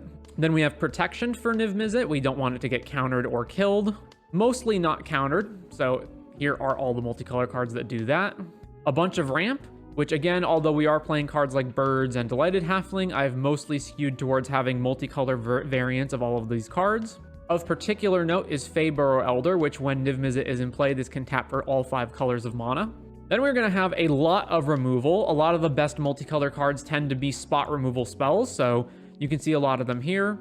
Some notable cards are Fire Covenant and Aura Shards. And you can see more here, including Run and 6 to keep getting lands back. Then there's some sweepers, including Fracturing Gust and Merciless Eviction as the few multicolor sweepers that we could play. We could also play Supreme Verdict, obviously, but I mostly wanted ways that we could dodge around killing our own creatures. And then we have a few more, some tutors with Lim Duel's Vault included, and Lila, which also works pretty well with our multicolor spells. There's also a handful of other cards I considered. These were things like Kinnan and Crom. I also considered playing a Triumph, but ultimately decided against it, but you could definitely include that, especially if you wind up cutting the revised duels. Took out all of the cheap blue counter spells, as well as a handful of other cards. Ultimately decided not to play Oko. And then Gigantha, in regards to this card, the deck is actually pretty close to being able to run Gigantha as a companion. I believe there are only 3 cards in the deck that are preventing it at the moment. So one is Rush of Inspiration, which we definitely do not need to play. This could just be a different land. There's also Vexing Shusher, which has the 2 hybrid symbols in here. Again, we definitely do not require Vexing Shusher in the deck. And then lastly, Fracturing Gust is also preventing it from playing Gigantha. Now, mainly, aside from the other 2, Fracturing Gust is the real reason that I wanted this card in the deck, and that's why we're not playing Gigantha. But you definitely could take them all out and have Gigantha in the sideboard. It's just that Gigantha in particular isn't really doing anything that great for our deck, but you could easily remove these 3 cards and run Gigantha. So anyways, as you can see, we don't really have any sort of infinite combo or like, giant Eldrazi Titan or anything like that that's going to win the game for us. It's mostly about just having a ton of cards, getting a lot of card advantage over our opponents, and our main ways to win are either going to be bashing in with Niv Mizzet or just making a lot of Golem tokens with General Ferrus Rokerrick. That's another option we have. We can also just simply control the board to an incredibly large extent with the vast amount of removal and counter spells that we have in the deck. Another path to victory is getting Ren and 6 all the way up to 7, ulting it, and then being able to just keep recasting these spells from the graveyard, if for no other reason than to just keep using Lightning Helix as an example to burn out our opponents. But anyway, with that said, that is going to do it for Niv Mizzet Reborn in EDH. Welcome to A Guide to Every Deck in EDH. Today we're looking at Niv Mizzet Visionary, yet another Niv Mizzet to add to the arsenal. Similar to many of the previous Niv Mizzets, this is also a 6 mana blue and red commander, a dragon wizard with flying. He's a 5/5, and he says you have no maximum hand size, and whenever a source you control deals non-combat damage to an opponent, you draw that many cards. I went through a number of iterations with Niv Mizzet, trying to figure out exactly what kind of archetype, style, and exactly which cards would fit Niv Mizzet the best. In the end, I opted for more of a control deck, but with a sort of Storm-esque finish, rather than an all-in Storm combo deck. So there's primarily going to be 2 types of cards that we're going to use with Niv Mizzet in order to draw cards based on this damage. They, of course, will be burn-based. But the 2 categories that they fall into, broadly speaking, are either cards that automatically deal damage on the upkeep or some such, and then there's going to be proactive burn spells that we have to cast and pay mana for after we cast Niv Mizzet. So going through these, we have our permanent-based damage dealers, such as Burning Earth and Mana Barbs, which deal damage based on people tapping their lands for mana. Magebane Lizard, which damage is based on players casting non-creature spells. Razorkin Needlehead, which is one of the few asymmetrical burn pieces that punishes our opponents for drawing cards. Roiling Vortex to damage our opponents on upkeep, and similarly Sulfuric Vortex also to damage opponents on upkeep. And then we have Spell Shock. Whenever a player casts a spell, this deals 2 damage to them. So the benefit of these cards is that we can deploy them prior to casting Niv Mizzet, and then the turn we actually do cast Niv Mizzet, we can simply pass the turn, and these will automatically start dealing damage to our opponents, allowing us to draw cards. Now, on the other hand, we have cards like Flame Rift, Price of Progress, Bolt Wave, Acidic Soil, and Sizzle, which are all proactive burn spells that we have to pay additional mana for. The upside to these is that they usually deal a lot more damage in total than the permanent-based automatic ones, although that's not always true. And more importantly, they are guaranteed, whereas certain ones like Burning Earth, Magebane Lizard, etc. are not necessarily guaranteed sources of damage. But as an example, let's say you have Niv Mizzet in play and you, on a prior turn, deployed Sulfuric Vortex. Assuming you have 3 opponents, this is going to deal 2 damage to each of your opponents on their upkeep, meaning you'll draw a total of 6 cards without having to pay any additional mana after you cast Niv Mizzet. And in contrast, if we are able to cast Niv Mizzet and it survives for the turn, we can untap and cast something like Bolt Wave and draw 9 cards, let's say, for just 1 mana. There's also a handful of other cards that sort of fall into the same category, something like End the Festivities, which deals 1 damage to each of our opponents, although not nearly as good of a rate as something like Bolt Wave, is still playable. 1 mana to draw 3 is still pretty good. We also have things like Cave In, which we can cast for free by pitching a red spell, and it deals 2 damage to each creature and player, so essentially spending 2 cards and 0 mana to draw 6 cards. And then we have reoriented our removal to be more burn-based, so we are playing things like Galvanic Blast and Lightning Bolt, which we might not necessarily play otherwise, but in this case, we can point them at our opponent's face to draw cards. And also worth mentioning over here is Voldaren Epicure, and also Molten Psyche, which can further deal damage. Additionally, in blue, we have Mind Bomb, which deals 3 damage to each opponent, similar to Bolt Wave. However, your opponents can negate this damage by discarding cards, and for every card they discard, they reduce 1 damage. Although, in fairness, if you're causing your opponents to discard somewhere between 0 and 3 cards, or draw between 0 and 9 cards, that's still a pretty good rate. And then finally, Seismic Assault, which is a pretty good way of continuing on through dealing damage to our opponents, because we're probably going to draw, on average, 1 land every 3 or so cards, and this can allow us to continue to draw more and more cards without having to actually spend mana on it. We also further have some sweepers in Flame Break and Slag Storm, which can also deal damage to opponents as yet another way of drawing more cards. So the eventual end goal of all of this is to untap with Niv Mizzet and then use some of these fast mana spells, especially cards like Inner Fire and Mana Geyser, in order to generate a ton of mana, and then use that mana to continue to cast more burn spells, further churning through the deck, and eventually landing on Laboratory Maniac in order to win the game. There were other combos that we could have played as well, such as the Underworld Breach with Brain Freeze, but this is more solid and less dependent on you exactly being able to execute a long Storm String. So one of the biggest downsides with Niv Mizzet, of course, is that a lot of these burn effects are symmetrical, and so you will wind up taking a lot of damage from your own spells. It's possible to play something like Propaganda in order to maybe make it so that your opponents can't attack you as well, but I thought it better to just run sweepers in order to clear the board of creatures. It's also very important to not only resolve Niv Mizzet, but also to make sure that it doesn't die to removal. Unfortunately, we're in Izzet colors, and there's not too many options that enable that. So we do have cards like Deflecting Swat, Misdirection, and a number of free counter spells like Force of Will and Fierce Guardianship, along with Lightning Greaves Spellskite and Kira Great Glass Spinner in order to prevent it from being killed. But this ultimately isn't that much protection. We also, of course, have Cavern of Souls, and we've gone out of our way in order to make sure that we get this by running Expedition Map in our deck, just to make sure that we've got another way of finding it. A number of ramp spells as well, because we do have to get to a 6 mana commander, and in a pretty timely fashion at that. Anything that generates more than 1 mana at a time is also relatively more important than normal, such as Worn Power Stone, and you can also multi-kick Everflowing Chalice to generate 2 at a time. And of course, we have our suite of counter spells. I have deliberately left off certain ones like Miscast and Spell Pierce that are typically found in these kinds of decks, because our commander is 6 mana, so it's going to take a while to get there, and it's very possible that our opponents could be able to just pay the taxes on those, although Flusterstorm is kind of in a league of its own.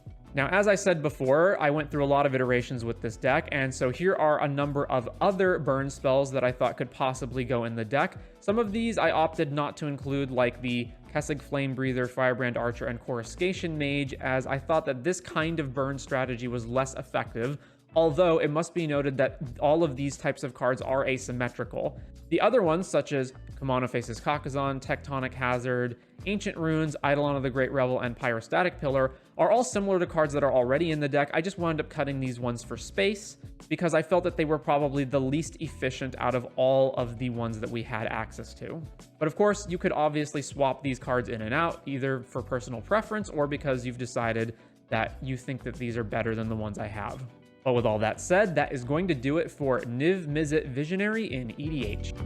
Welcome to A Guide to Every Deck in EDH. Today we're looking at Norn the Wary. So Norn the Wary is a single red mana commander. It's a 2/1, and it says when a player casts a spell or a creature attacks, exile Norn the Wary and then return it to the battlefield at the owner's end step. So the thing about this is that, of course, spells are going to be cast frequently, probably at least one every turn, which means that Norn the Wary is going to be constantly blinking out and then returning on the end step. So therefore, you can combine this ability with effects that trigger by creatures either entering or leaving, and in this deck it's going to be primarily entering. So a bunch of those effects, first of all, the probably biggest one is Confusion in the Ranks. Whenever an artifact, creature, or enchantment enters the battlefield, its controller chooses target permanent another player controls that shares a type with it.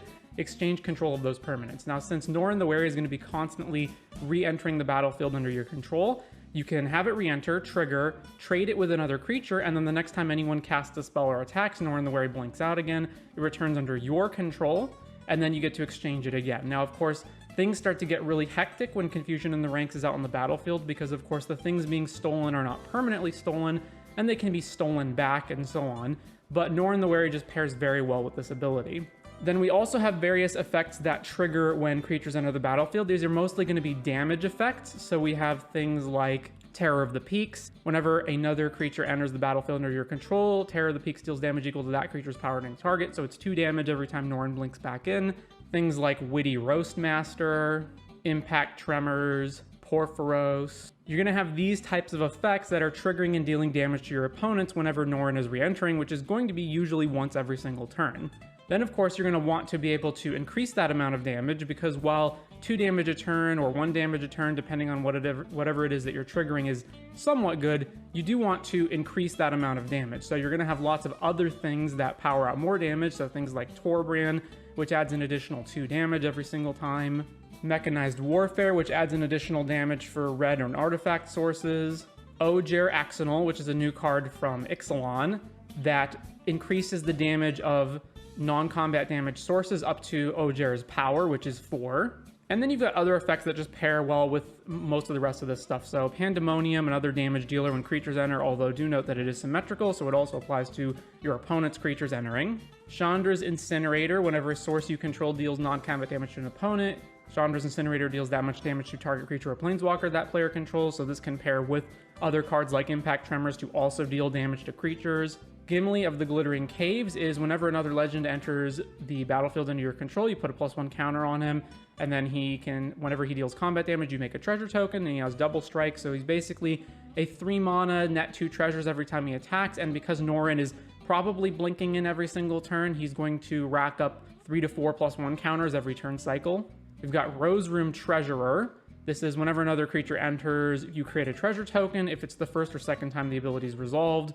Otherwise, you may pay X, so if it's the third or more time the ability is resolved, you can pay X, and when you do, it deals X damage to any target. This is mostly just you keep generating treasure tokens every single time Norn blinks in. Treasure Dabber over here is just miscellaneous utility in this deck. Same deal with Pyrohemia. So the downside of Pyrohemia, sacking it if you have no creatures in play, can always be subverted by constantly blinking Norin around. So you can, for example, whenever a player casts or attacks with a creature, you blink Norin out, then you can activate this as many times as you have red, or however many times you want to activate it, deal damage to whatever creatures are on the board, whatever players, and then on the end step you can return Norin to play and then have this not be sacrificed. Then you've got Urabrask's Forge. This is just another good thing to make tokens that will trigger all of these other cards in the same way that Norin would. So at the beginning of combat on your turn, you put an oil counter on it, then you create an X1 red horror creature token with trample and haste, where X is the number of oil counters, and then you sack the token at the beginning of the extend step. There's lots of cards that do similar things to this, but just anything that generates a token every turn will work. Of course, we're in mono red, so why not apply some stacks as well? So we've got Blood Moon and Magus of the Moon. We've got Ruination and From the Ashes to sweep all the non-basic lands. Decree of Annihilation will just straight up destroy all the lands if you already have a better board state. Like, let's say you get out Norin, plus you've got some damage dealing permanents that trigger when it enters. You can just sweep all the lands away and then potentially have a better board state than what your opponents have. Stranglehold, which prevents opponents from searching their library or taking extra turns.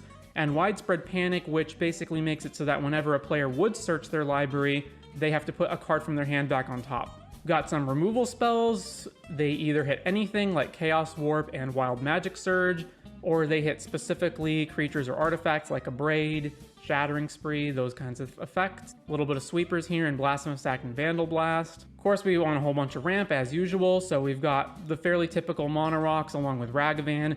Liquimetal Torque over here because it can turn permanents into artifacts that we can then blow up with cards like Abrade. We also have the keys like Manifold Key and Voltaic Key to untap things like Grim Monolith and Mono Vault. Relic of Legends here also pairs very well with Norin, since Norin's coming into play untapped. It basically means we always have a red mana open at times when Norin is not blinked out, if that's relevant. And Treasonous Ogre because it can just generate a ton of red mana. Some lands, mostly mountains. We've also got Valakut here to trigger off of these various mountains that we're playing if the game goes really long. And Kerr Keep here pairs well with Confusion in the Ranks, so we can have just a way to make tokens. It also pairs with all of the impact tremors and all of those other cards that care about creatures entering the battlefield. A little bit of fast mana, some counter spells in red. Then of course we're going to want our combo pieces. So Panharmonicon is going to increase the amount of damage that all of the Porphyro style triggers are going to have. We've got Genesis Chamber, which is going to generate additional tokens whenever Norn enters, so that we get to double up in the same way as Panharmonicon for all of these triggers, although do note that it also applies to our opponents. And then we've just got some straight up regular 2-card red AB combos, so like Dual Caster Mage plus Twin Flame, or Kiki Jiki plus Zealous Conscript to generate infinite hasty tokens and attack our opponents to death if we want to go that route. Then a little bit of card draw as well, so of course the One Ring, which is going to pair very well with our various keys that untap it, and things like Burgi. Tome of Legends, which gets a counter every single time Norn enters the battlefield or attacks, and then we can just remove a counter for 1 mana to draw a card, and Wheel of Fortune just draw more. And that is pretty much Norn the Wary, so play it as early as possible usually. It's almost impossible to kill this thing, and then use it to just trigger all of the impact tremors and Porphyroses and whatnot, or just go for a straight up regular red win condition like Dualcaster Twin Flame, Kiki Jiki, Zealous Conscripts. But yep, that is Norn the Wary. Welcome to A Guide to Every Deck in EDH. Today we are looking at Ob Nixilis Captive Kingpin. So this is a 4-mana Rakdos commander. It's a 4/3 with flying and trample, and it says, whenever one or more opponents each lose exactly 1 life, put a +1/+1 counter on Ob Nixilis Captive Kingpin, exile the top card of your library. Until your next end step, you may play that card. So what are we doing here? Well, obviously, we are going to essentially impulse draw cards whenever our opponents lose exactly 1 life. So that is 1 or more of them. So you don't get to exile multiple cards per 1 damage. It's just exactly 1 damage. But what we can do is use effects that continuously or repeatedly deal damage or drain life in increments of exactly 1 and get the ability. So Ob Nixilis will grow, which is not irrelevant, but the bigger part, and the part that's a lot more enticing, is the exiling the top card of our library and being able to play it. So one other thing to note is that because it says until your next end step, if your opponents lose life on their turn, you still get your entire next turn to cast the spell. It only runs out at your end step on your own turn. So if it's during the opponent's turn, they lose life, or they take damage for whatever reason, you exile the top card, you have until your whole next turn to, the end step of your entire next turn to cast that spell. And this effect doesn't just apply to your own stuff that you're using to damage or drain the opponent's life totals, it also applies to any way that they are losing life themselves. So cards like Necropotence, Fetch Lands, etc., all of those will also trigger the Ob Nixilis. So here we've got our enablers. So these are basically cards that are going to deal damage or drain life in increments of exactly 1, and they're going to do it multiple times. So we've got Barbed Wire, 3 mana artifact at the beginning of each player's upkeep. Barbed Wire deals 1 damage to that player. So we can just keep triggering this now, and then you can use 2 mana to prevent the 1 damage from the Barbed Wire, but you'll probably never do that. So this is mostly just, it's essentially drawing you an extra card every turn in combination with Ob Nixilis. You've got Burning Earth, which is whenever a player taps a non-basic land for mana, it deals 1 damage to that player, and Mana Barbs, which is whenever they tap any land, not just non-basics, they take 1 damage. So these are good because every instance of a land being tapped is a separate instance of 1 damage being dealt to them. So if they cast a spell and they tap like 4 or 5 lands, that's 4 to 5 cards that you're getting, since every single land is its own separate instance of the damage. You've got Copper Tablet, which is just like another Barbed Wire, but for less mana. Deal 1 damage to each player during their upkeep. Then you've got the cards that trigger when you cast spells, so Firebrand, Archer, and Kessig Flame Breather both deal 1 damage to all of your opponents whenever you cast a non-creature spell. You've also got Hedron Detonator and Reckless Fireweaver, which trigger to deal 1 damage to an opponent or multiple opponents whenever you have an artifact enter the battlefield. These are going to be relevant for some combos.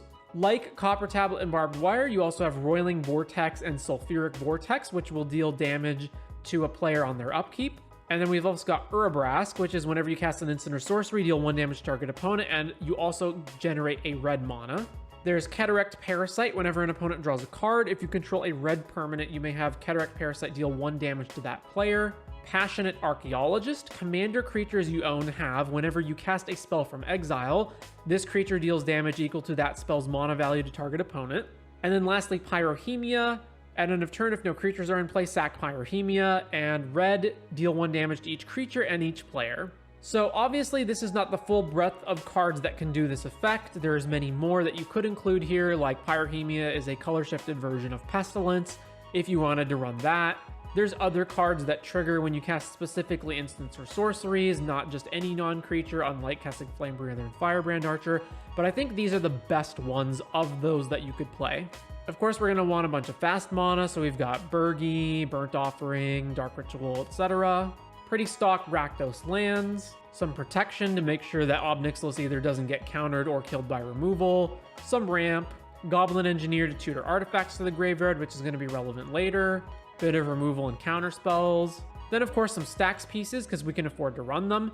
Since we are exiling cards, not drawing them with Ob Nixilis, the Chains of Mephistopheles is basically an asymmetric stacks piece for us. Also, for the most part, we don't have many activated abilities on creatures, so Cursed Totem's fine there. Obviously Blood Moon and Magus of the Moon.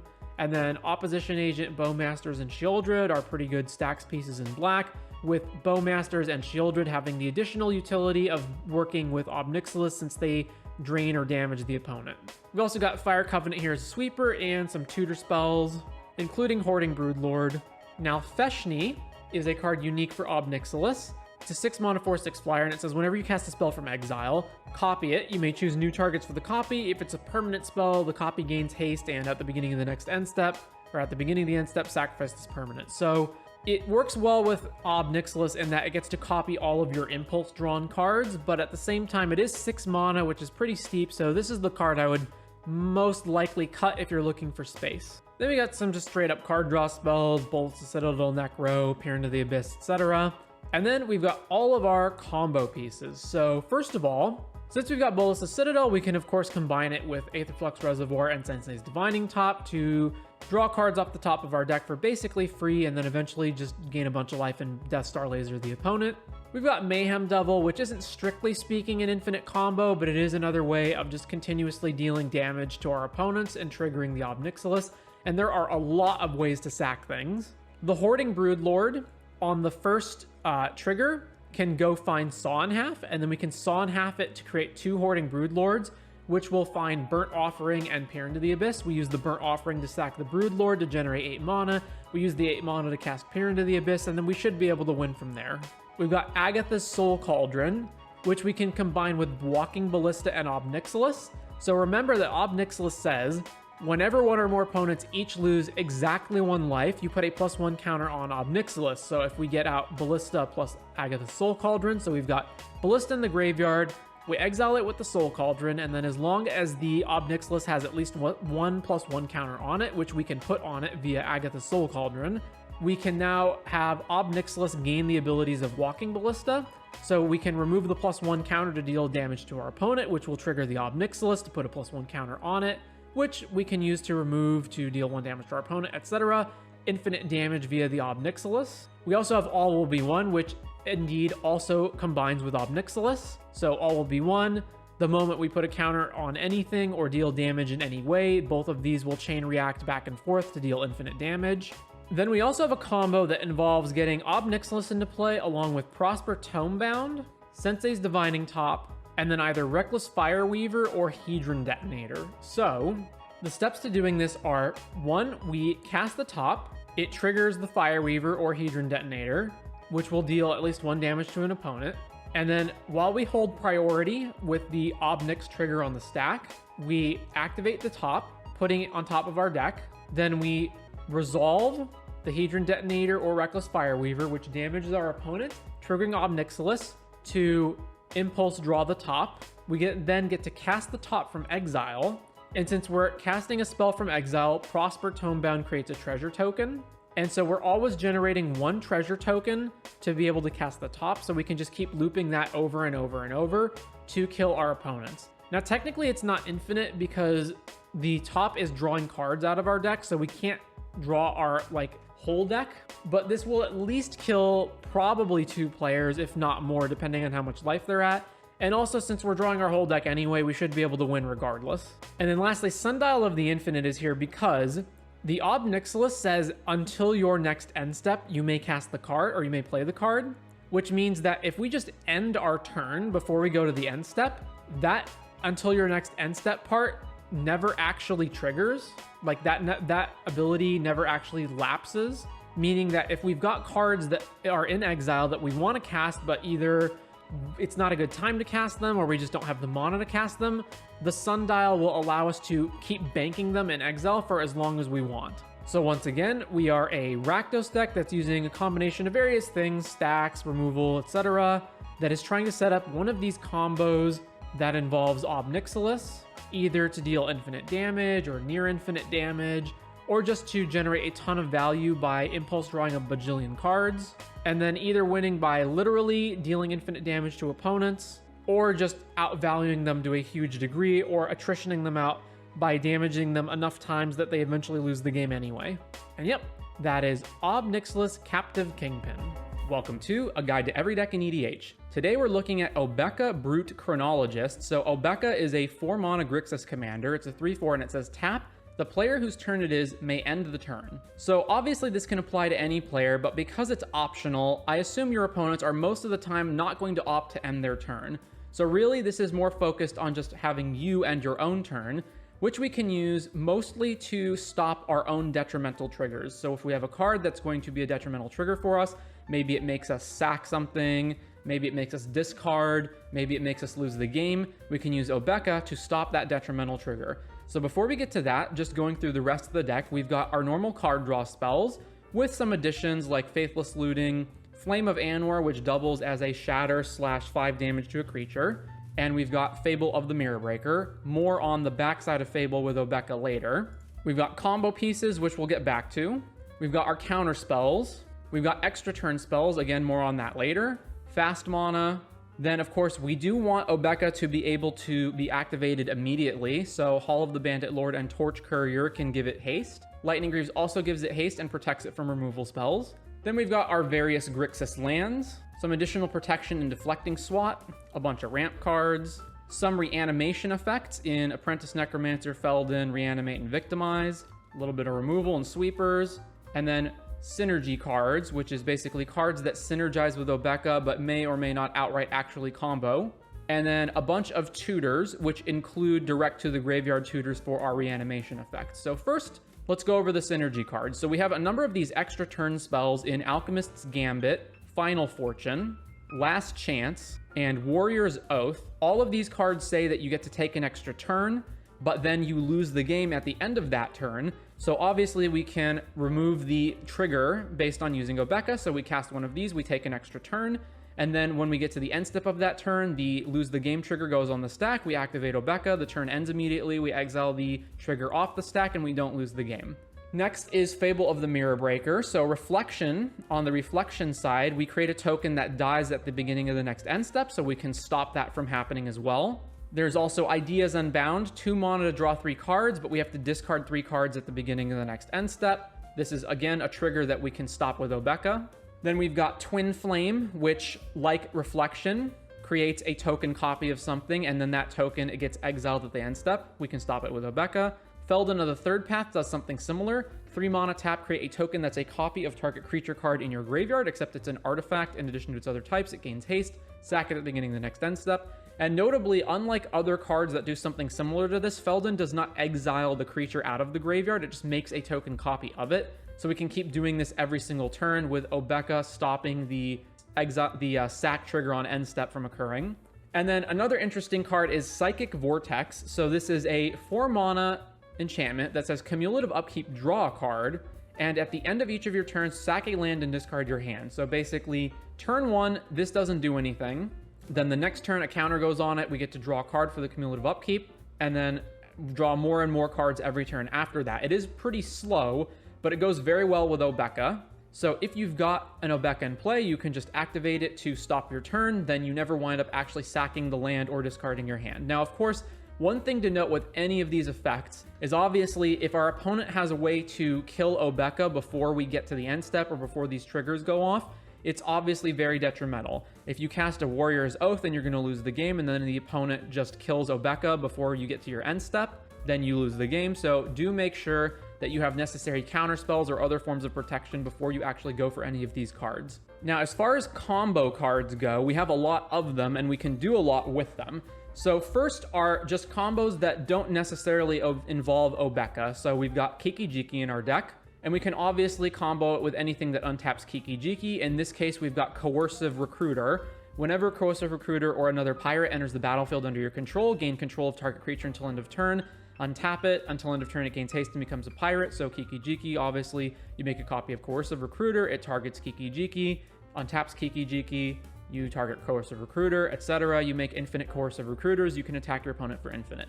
We also have Twin Flame plus Dualcaster Mage. So if you've got Twin Flame targeting one of your creatures, you can hold priority, cast Dualcaster Mage. It enters, copies the Twin Flame. The new Twin Flame copies Dualcaster, which enters, which copies the original Twin Flame that's still on the stack, etc. You make infinite hasty Dualcaster Mage tokens.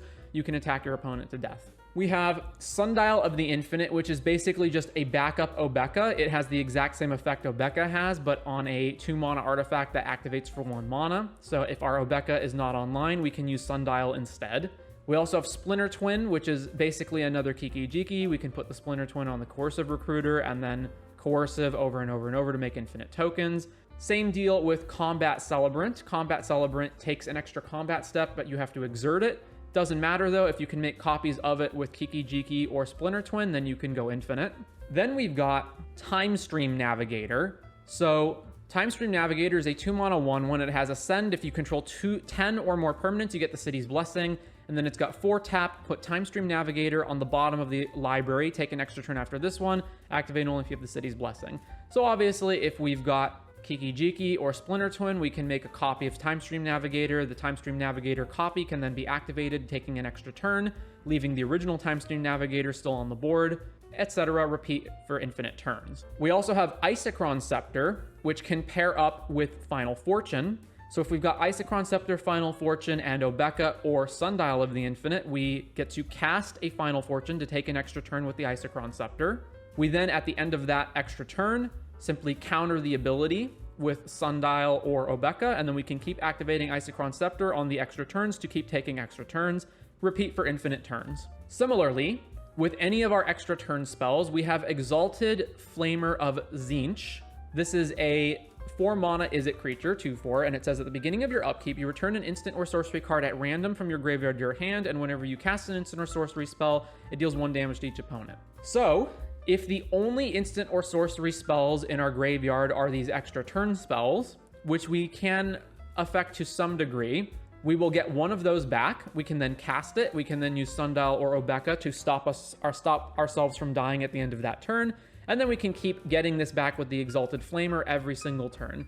And similarly, if we can loop Archaeomancers, we can keep Archaeomancing back Final Fortune or Last Chance, etc. to keep going off in that regard. We do have to find a way to keep copying Archaeomancer, but if we've got again, a Kiki-Jiki or a Splinter Twin, we can simply copy the Archaeomancer. It will enter, get us back one of our extra turn spells. We take an extra turn. At the end of that turn, we use Obeka or Sundial to stop the lose the game trigger. We untap, we get to copy the Archaeomancer to get it back again, and keep going for infinite turns. This also applies to Feldon. So if we have one of these creatures that's a combo creature in our graveyard, like let's say Combat Celebrant, Archaeomancer, etc., we can use Feldon every turn to get the card back and combo off that way. We can Feldon a Time Stream Navigator, Archaeomancer, Combat Celebrant, etc., win the game that way. Then we've got Magar of the Magic Strings. So this is a 3-mana Rakdos creature. It's a 3/3, and it has pay 3 mana in Rakdos colors. You note the name of target instant or sorcery card in your graveyard, and you put it onto the battlefield face down as a 3/3 creature that has, whenever this creature deals combat damage to a player, you may create a copy of the card with the noted name. You may cast the copy without paying its mana cost, and if this creature would leave the battlefield, exile it instead of putting it anywhere else. So basically, it takes an instant or sorcery out of your graveyard and puts it onto the battlefield as a face-down creature. That's a 3/3. And then when you deal combat damage to a player with that creature, it gets to copy whatever spell it is for free. So, same deal. If you get Last Chance, Final Fortune, Warrior's Oath, Alchemist Gambit out of your graveyard with the Magar, and then you have an opponent that you can attack them. You get a free copy of the extra turn spell. At the end of the extra turn, before you lose the game, you use Sundial or Obeka to stop the trigger, and then you just keep hitting your opponent over and over and over with the same spell. And this, of course, applies to any spell in your deck, not just the extra turn spells, but it specifically will combo with the extra turn spells. But you can, of course, do it with other things as well. So, for example, if you exile Twin Flame, then you get to Twin Flame copy something, such as the creature that the Twin Flame is. And then you can just keep taking, not extra turns, but you can keep the token from dying using Sundial or Obeka. Now, of course, there are other cards not pictured here, as there usually are, that can do other combos. Like, there's about 10 million creatures that combo with Kiki-Jiki, so you can pick the ones that you either prefer or add in more copies. Like, if you don't think Coercive Recruiter is enough copies for Kiki-Jiki, you can add more in. But I think this is a good representation of the kinds of combos that you can do here. For example, maybe you don't want all 4 extra turn spells. Maybe you think just Final Fortune is good enough, and that's fine. You can customize the deck however you want, but this is the main thing you'll be doing. So another thing with Obeka is that you don't necessarily have to go on down this combo route, as there are a lot of creatures that have the, what I'll call Geist of Saint Trapped ability, which is they create a token copy of themselves or of something else, and then that token copy dies or it gets exiled on the end step or during combat. But you can use Obeka/Sundial of the Infinite to stop those tokens from going away. So there's plenty of creatures in the Grixis colors that have like Myriad, or just produce tokens that are temporary. Maybe you could have Sneak Attack in the deck, etc. There's other things that you could have in this deck that Sundial and Obeka would go well with. So again, figure out what combos you want and then put them in the deck as needed. But I think for the most part, this is a good representation. So we also, of course, have cards like Apprentice Necromancer that only brings back a creature temporarily, but then you can keep it around forever using Obeka and Sundial. And there's just like other random cards in the deck. Reflection of Kiki-Jiki is no regular Kiki-Jiki because you do have to pay a mana to activate it, but it can do the same kind of thing as regular Kiki-Jiki. And if you can find a way to generate extra mana, then you can also do the same thing. So for example, the regular Kiki-Jiki can still or the Reflection of Kiki-Jiki can still combo with anything that you only need 1 token for, like Archaeomancer plus extra turn spell, etc. Or you can just use it for value. So the main thing you're going to be doing is playing a typical Grixis plan with some of these card advantage spells, and then you're trying to get one of these combos down as fast as possible. Most of the combos revolve around having creatures in play, so you do want to potentially reanimate them as part of the game plan. But other than that, yeah, that's pretty much what you'll be doing with this deck. So that is Obeka Brute Chronologist. Welcome to A Guide to Every Deck in EDH. Today we're looking at Octavia Living Thesis. So Octavia is a 10 mana elemental octopus, but not really, we'll get to that. It's an 8/8 and it costs 8 less to cast if you have 8 or more instants and sorcery cards in your graveyard. It has Ward 8 and Magecraft. Whenever you cast or copy an instant or sorcery spell, target creature has base power and toughness 8/8 until end of turn. So in this deck, we're going to be casting a lot of very cheap instants and sorceries, or especially ones that loot through cards or can cycle into the graveyard in order to make Octavia only 2 mana. Then it naturally has Ward 8, so it is mostly protected from enemy removal spells. And then we will win the game through either just generating threats or using Octavia to pump our creatures to huge 8/8s. So first of all, we have our other beatdown cards. So these are basically the alternative win conditions aside from Octavia. So we have cards like Poppet Stitcher, Murmuring Mystic, Dark Typhoon, and Talrand.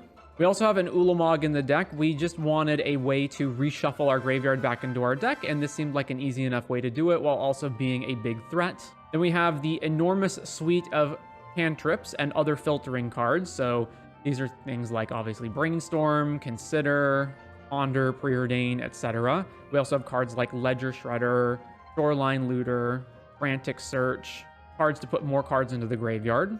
And we have just straight up card draw with Archmage and Meritus. We also do actually have a fairly good amount of creatures in the deck. So Enduring Curiosity, Lorien Revealed is an easy enough card to just cycle into the graveyard, and then the usuals. Bunch of counter spells. We're in mono blue after all. Pretty straightforward lands with Mystic Sanctuary added in, since we do have a number of spells we might want to be able to recur. A little bit of protection, but we really don't need much since Octavia basically protects herself with Ward 8 anyway. Bunch of ramp, including ramp in the form of creatures, since we want to be able to make our creatures into 8/8s using Octavia's triggers. And we have the unusual addition here of Invasion of Segovia, which gets 2 1/1 creatures, and then on its other side allows us to convoke our spells. Bunch of removal, including Pongify and Rapid Hybridization. Some mono blue stacks, since we can take advantage of things like Back to Basics and Harbinger of the Seas. And then a little bit of other cards over here, not really much to say. I also could have hypothetically played the instant and sorcery cost reduction creatures in the deck, although I felt like most of our spells were only 1 mana anyway. Treasure Cruise was another option, although it is a little awkward that since it delves away our cards, it then makes Octavia cost more again. But this was definitely another potential option to have in the deck. But anyways, with that said, that's going to do it for Octavia Living Thesis. Welcome to A Guide to Every Deck in EDH. Today we're looking at Audric Lunarch Marshal. So Audric, mono white, 4 mana 3/3, and he says at the beginning of each combat, creatures you control gain first strike until end of turn if a creature you control has first strike. And the same is true for Flying, Death Touch, Double Strike, Haste, Hexproof, Indestructible, Lifelink, Menace, Reach, Skulk, Trample, and Vigilance. So obviously, we are going to be a mono white beatdown deck, and we're going to want as many creatures as we can get that have these keyword abilities on them. In particular, some of the best things we're going to want are anything that grants evasion so that we can just swing over opponents. So flying is pretty important. Double strike is also pretty important for dealing excess damage, dealing a lot more damage than normal. And if we don't have flying, then the next best thing would be something like indestructible or trample so that our opponents can't block us very well. Next up after that is probably stuff like lifelink and vigilance so that we don't lose any sort of erase. So lifelink, we recoup the life, and vigilance, we can block our opponents. After that, abilities really aren't that necessary. So, reach probably not too important, especially if we already have flying anyway. And we're not really blocking. I mean, it does trigger on each combat, but we're, for the most part, not really caring about blocking. And things like hexproof, that's not really that important either. I mean, if any opponent has like an instant speed removal spell, they're just going to cast it in response to this trigger. So it's mainly those ones that we care about. So with that said, I mostly have not gone out of my way to include, keyword soup creatures. There are a few, but for the most part, it's just creatures that are already good anyway that just happen to have these abilities on them. So we've got our beatdown cards. We've got Adeline, Adorned Pouncer for double strike, mainly for double strike. Otherwise, we wouldn't be playing this card. Thera Ascendant, which is just a really good creature that also has lifelink and flying. And then Skyhunter Strike Force, which is another big beatdown creature that also grants flying. And we've got our card draw spells. We're going to obviously be playing a lot of creatures, so we're going to want cards like Enduring Innocence and Welcoming Vampire. Assemble the Players is another card you might not be familiar with. You may look at the top card of your library anytime, and once each turn you may cast a creature spell with power 2 or less from the top of your library. We do have a lot of those in this deck. And we have Delny, which again, we have got a lot of power 2 or less creatures in the deck, and so this is going to help double up those triggers, especially something like Skyhunter Strike Force, for example. We get the double melee off of it. Aven Interrupter as a pseudo counter spell. It's probably not that likely that we're going to be holding up 3 extra mana at instant speed in our white proactive beatdown deck, but this also just incidentally curbs other spells that get cast from exile. So a card like this being in play is a Stax Piece versus Underworld Breach, for example. We have 36 lands, more lands than I would normally play because, again, we're the Stax deck. We're going to be harming the ability of Mono Rocks to tap a lot. So 29 planes, along with Nykthos and Monumental Henges in here in order to mitigate flooding or just times when we don't really have anything to do. We've got our protection, so we have things like Bastion Protector, gives Indestructible to Audric, and then Audric spreads Indestructible to everything else. Just other cards, Indestructibility and Protection and Hexproof and whatnot. Also, Elite Spellbinder as a way to take stuff out of opponent's hands, and then it just also happens to have flying. Same thing with like Selfless Spirit has flying, Boromir happens to have vigilance. Then our ramp, which is extremely limited because we're going to be harming ramp.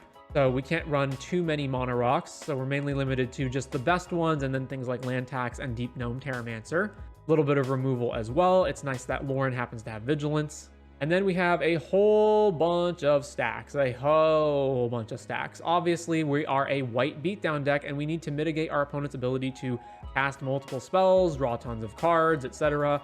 So we have our Rule of Laws, we have our non-creature spells, cost more taxing abilities like Thalia, which is another one of the reasons that we don't want to run a bunch of Mono Rocks.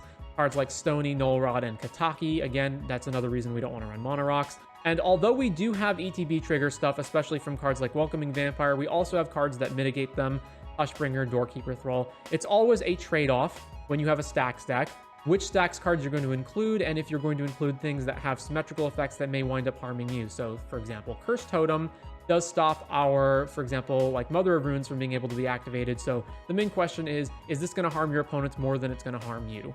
So you can mix and match a lot of these Stax cards as needed. And then finally, we've got 2 cards that we're just playing for the keyword soup. So Aerial Responder and Strike Force are in here just for the keyword soup. Strike Force obviously being the better of the two because double strike is better than lifelink, but that's why these are here. But with all that said, that is going to do it for Audric Lunarch Marshal in EDH. Welcome to A Guide to Every Deck in EDH. Today we're looking at Ognis the Dragon's Lash. So Ognis is a Jund commander, and do note that it has triple red here, with one of the reds being hybrid blue, black and red, and the other one being hybrid red and green. So technically you can cast this for all red mana if you just have red. And it is a 3/3 with haste that says whenever a creature you control with haste attacks, you create a tapped treasure token. So note that is a tapped treasure token, meaning that you cannot go off with the treasure tokens immediately unless you have some way of untapping them or sacking them. So right away, we're going to have some card draw spells. There's going to be some typical card draw spells in like Bolas' Citadel, Null Profusion, Recycle, Sylvan Library, Skull Clamp.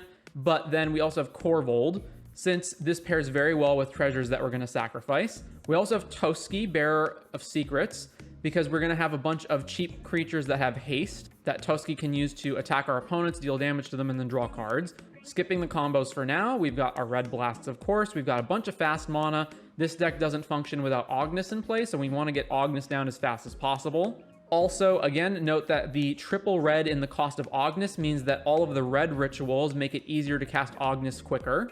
Then we've got cards that either have haste or grant haste. So there's multiple ways you can take this deck. You could either play a bunch of cheap creatures with haste, or you can play a bunch of cheap creatures and then ways of giving them haste. So we've got Beastcaller Savant, 2 mana, 1/1 with haste, tap, add 1 mana of any color to your mana pool, spend this mana only to cast creatures. We've got Loyal Apprentice, which will make a hasted Flying Thopter token if we have our commander. So as long as we have Ognis in play, it will just make a free hasted Flying Thopter every turn, and it itself also has haste. Mass Hysteria to give everything haste, along with Concordant Crossroads that does the same. Lightning Greaves. And then Phoenix Chick is one of our few, just straight up, it just has haste and doesn't really do anything else because it is a flyer and only 1 mana. And then we've got Ruby, Daring Tracker from Wilds of Eldraine. It's a 2 mana, 1/2 with haste. Whenever it attacks while you control a creature with power 4 or greater, it gets +2/+2, and it taps for red or green. So Ruby and Beastcaller Savant are basically both mana dorks that also have haste. Then we've got a bunch of straightforward Jund lands, including Dryad Arbor, Gaia's Cradle, Urza's Saga. Some protection spells to make sure that we don't get countered, like Allosaurus Shepherd, Veil of Summer, Deflecting Swat. And then we've got our ramp. So primarily what we want to do is we want to just have a bunch of cheap mana dorks, and then we want to just give those mana dorks haste so that they can attack our opponents in great treasures. So a bunch of mana dorks, Birds, Deathrite, Delighted Halfling, Elves of Deep Shadow, etc. But we also have some treasure generating cards like Grim Hireling and Professional Facebreaker. A little bit of stacks with Collector Oof, Null Rod. Now this does counteract the ability of our treasures to be tapped for mana, but we also have just a lot of mana sources that are not artifacts. In fact, most of our mana sources are not artifacts. So it may be more beneficial, or rather it may be less detrimental to us than it is to our opponents. We've also got a little bit more stacks in Dothy Voidwalker for the graveyard, Opposition Agent for searching, and then Winter Orb importantly, because once again, we have a lot of cheap mana dorks, which means we can afford to not have our lands untapped much more than our opponents can. Fire Covenant as a one-sided sweeper, and then a few tutors, including GSZ, because it can either be a ramp spell with Dryad Arbor, or we can go find Collector Oof later, or just some other green creature. So then, how do we actually combo by making all of these treasures? Well, we've got a few ways to do this. So first of all, we've got Academy Manufactor. If you would create a clue, food, or treasure, you make all of them instead. So since we're going to be making a bunch of treasures anyway off of Ognis, may as well make more tokens. We've got Aggravated Assault. This one can just straight up combo. So if we can generate 5 mana per attack, then we can activate it to give ourselves infinite attacks. We've got Amulet of Vigor. This is important because the treasures enter the battlefield tapped, so Amulet will cause them to untap. And importantly, this is a good combination with Aggravated Assault. So if we've got our Ognis, our Aggravated Assault, and our Amulet of Vigor, as long as we have 5 creatures with haste, including Ognis, we can attack, make 5 treasures, they all untap. We spend the 5 treasures on Aggravated Assault, we untap all of our guys, get an extra combat, etc. Of course, Mayhem Devil will be good with all of these treasures that we are creating because we can sack them to deal damage. Same thing with Mirkwood Bats. Whenever you create or sacrifice a token, each opponent loses 1 life. We've got Parallel Lives, which doubles our token generation.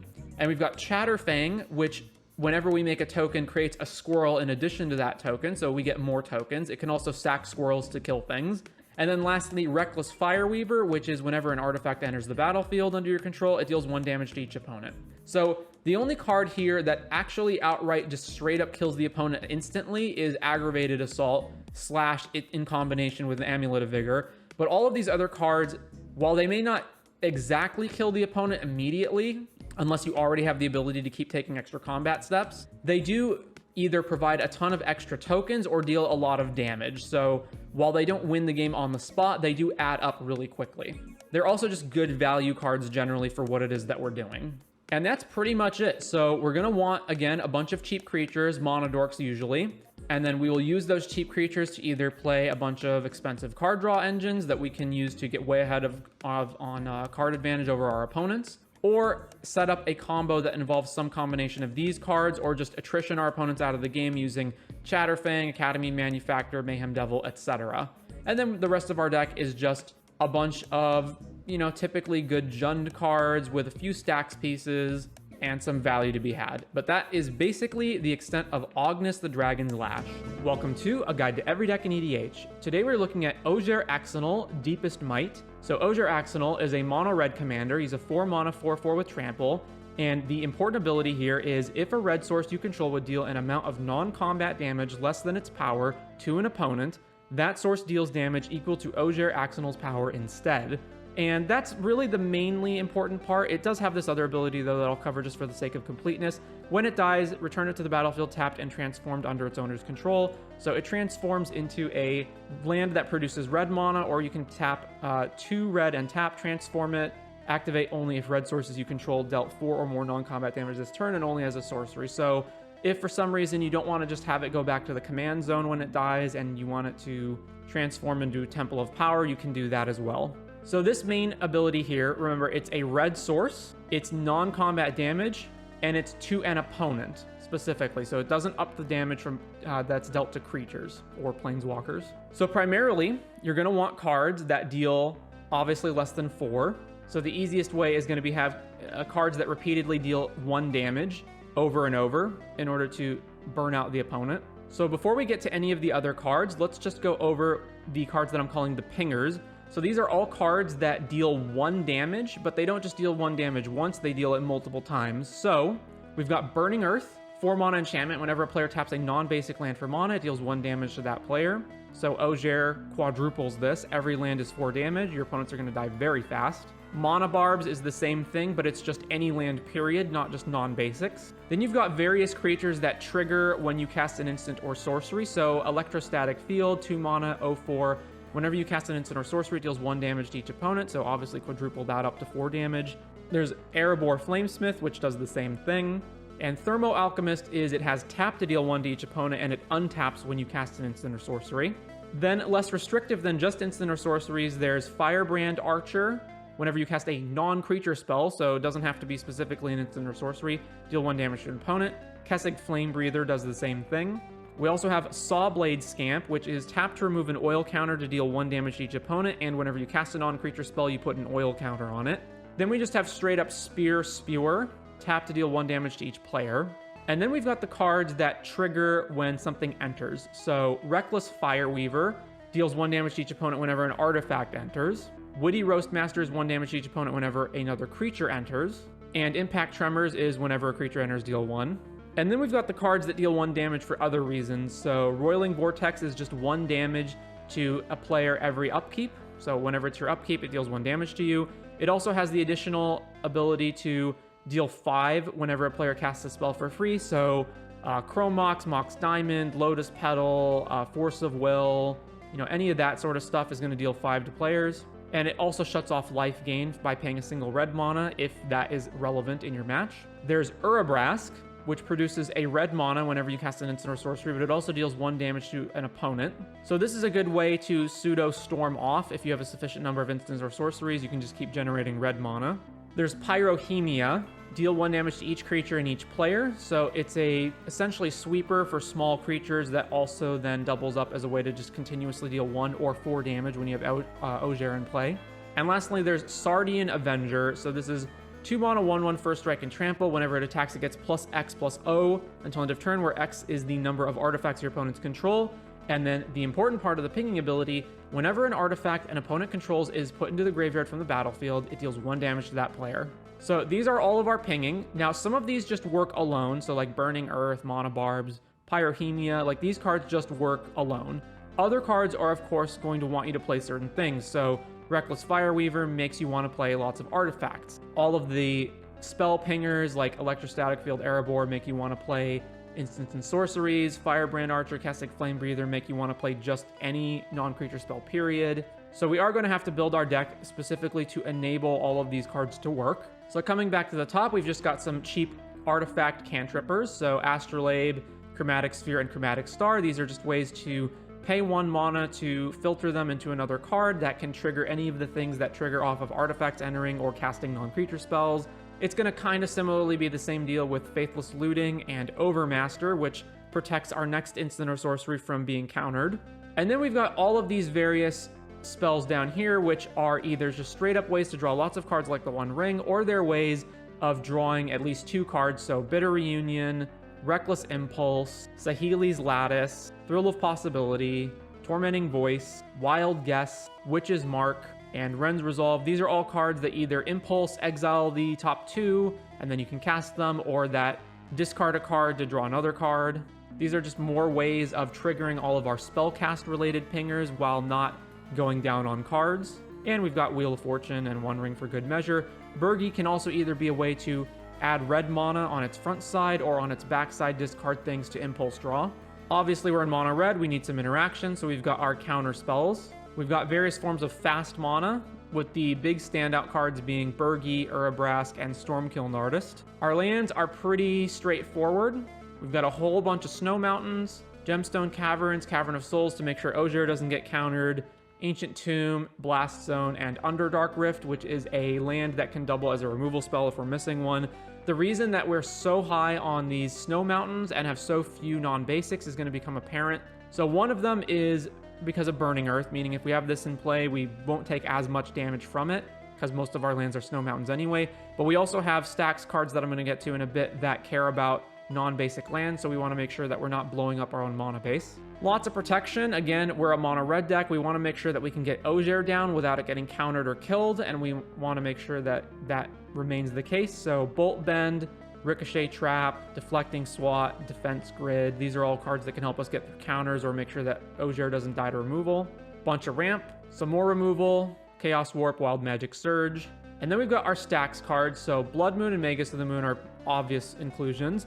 But then we also have Ruination, destroy all non-basics, and From the Ashes, destroy all non-basics. And then the controllers of those non-basics get to search out a basic land for each one that was destroyed. And then the very last one, this one is just not categorized under anything. It's Sulfim. If a source you control will deal non-combat damage to an opponent or a permanent an opponent controls, it deals double that damage to that player or permanent instead. And notably, it and Ogier are both replacement effects, so you can order them however you want. So you can order Ogier first, taking our 1 damage cards up to 4 damage, and then have this apply second so that it doubles that, so it turns every ping into 8 damage. So just to recap, we want to get Ogier into play. We want to have any and as many of these pinging spells as we can get.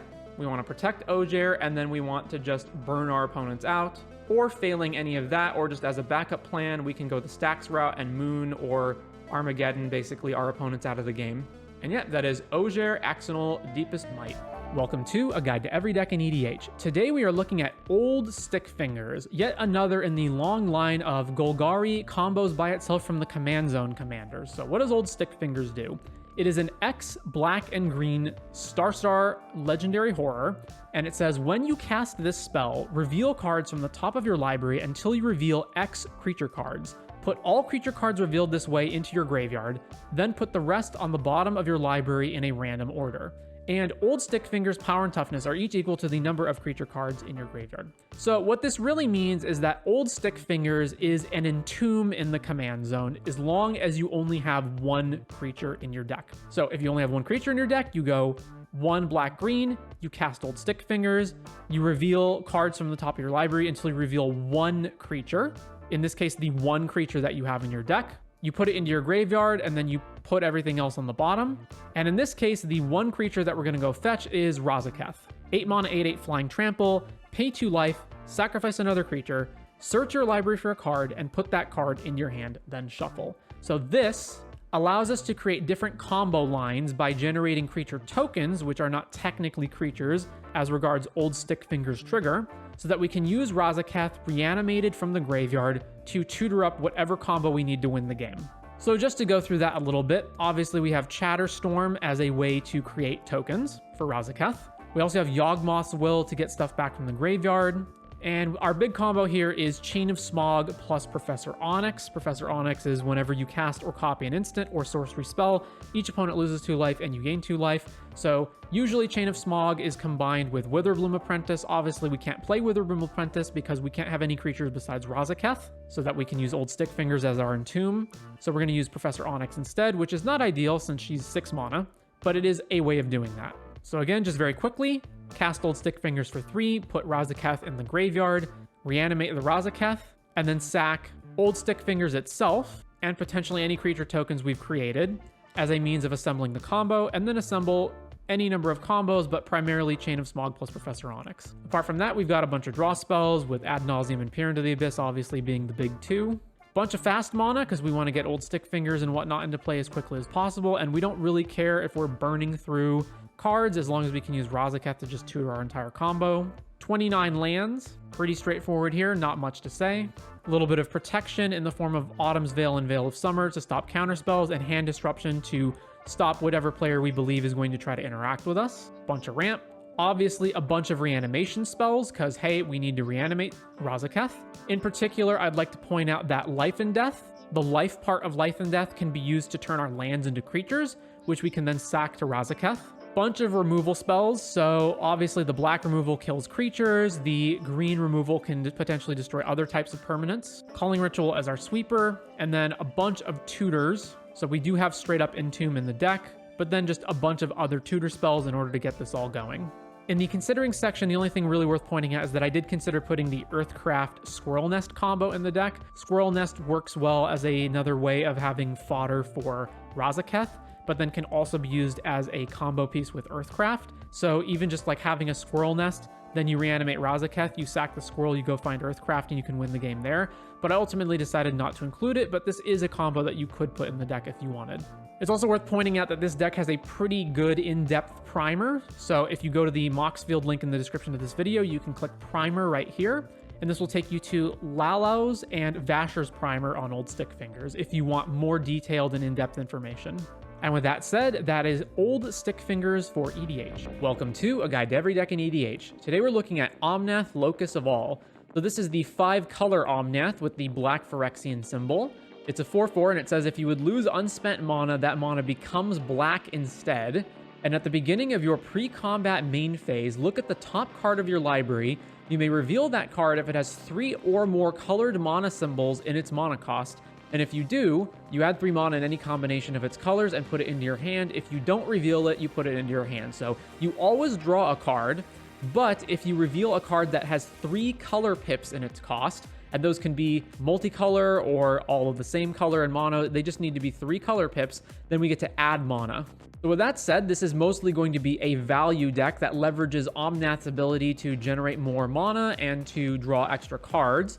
And we are going to have to make significant concessions in order to jam in all of these multiple pips in the cost cards for the deck. So right away, we can see we have cards like Valgaboth, which has triple black in the cost, and we also have like the other Omnath, where it has 4 of all the color pips. So again, it doesn't matter whether the card is multicolor or not, it just matters, do we get the 3 color pips that we need? So we've got things like Valgaboth, Maelstrom Wanderer, Omnath, and Tivit as big value pieces. Down here is Atraxa, Grand Unifier, and Baleful Force. It's also nice that Bolus's Citadel and Necropotence count towards our creature. Also, it's better if cards orient towards black because the unspent mana becomes black, and therefore we can use it on these cards. Then we have Genesis Ultimatum. Look at the top 5 and put any number of permanents from among them onto the battlefield, and the rest into your hand. Glarb, Calamity Augur, which lets us look at the top and play lands and cast spells with mana value 4+. Helga, which allows us to draw cards when we cast creatures with mana value 4 or greater. Also adds mana for creatures. Two-Headed Hellkite is a 5/5 Flying Menace haste with whenever it attacks, draw 2 cards. Also, multiple sides of rooms in combination. This counts as having 3 black pips in the cost, so Unholy Annex, Ritual Chamber. We also have Unite the Coalition, a 7 mana instant that says choose 5 and you can choose the modes more than once. Target permanent phases out, target player draws a card, exile target player's graveyard, Unite does 2 damage to any target, or destroy target artifact or enchantment. Obviously depends on what you need to do. Villas, Broker of Blood also counts, and Whirlwind of Thought for more card draw. Then we have some of our cheat spells. So these are cards that allow us to cheat things in. So as seen before, Genesis Ultimatum, but we also have Arthur Marigold Knight. Whenever it and at least one other creature attack, we look at the top 6. You can put a creature from among them onto the battlefield tapped and attacking, and put the rest on the bottom, then return the creature to its owner's hand at end of combat. We have Galta as another way to just cheat in all of our creatures. And then cards that didn't hit the pips, but we're still going to play anyway, are Defense of the Heart, Hunting Grounds, and Selvala Stampede for more ways of cheating stuff in. We've got Annie Joins Up, which is both a removal spell and a way of doubling the trigger on not just Omnath, but many of the other cards in our deck. A bunch of counter spells with particular attention given to Invert Polarity over here. We have, of course, our Rainbow Mana base. We have to have access to all colors, so you can see here, this is a pretty expensive mana base. I again recommend just proxying cards, but again, if you're unwilling to do that, you can cut most of this for shock lands, for the battle bond lands, etc. A little bit of protection for Omnath, although in this deck, we don't necessarily need our commander in play. It's more just a value piece in a sea of different value pieces. A whole bunch of ramp, Eerie Ultimatum to reanimate any number of permanents. We have some removal, including Archdruid's Charm and Soul of Emancipation, which is a Terastodon variant, along with Void Rend. Ruinous Ultimatum amongst our sweepers. And then in our tutor section, aside from Archdruids, we also have Rocco Cabaretti Caterer as another way of fetching out creatures in a way that is also possibly less difficult to use than Court of Calling, which also would work here, but the triple green might be a little hard to use over only one of each pip. And obviously there are a lot of other cards we could have played, so cards like Omniscience, Zakama, Archmage's Charm, Dune Blast, but there's only so many cards we can play, and there's only so much use that we can get out of these things. Ultimately, things like Archmage's Charm are also probably just not worth the cost of having this triple blue spell that's going to be very difficult to cast a lot of the time.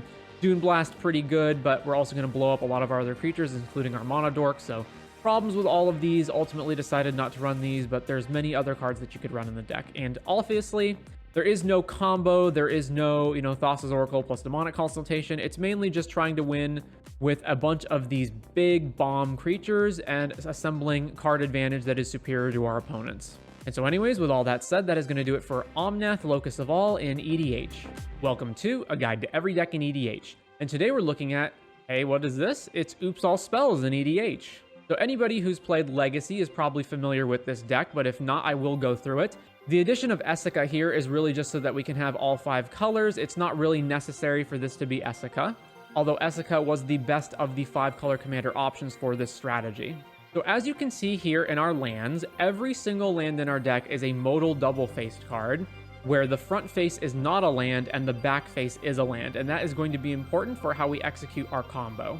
So to explain the combo, we are primarily trying to get one of 3 cards. We have Hermit Druid.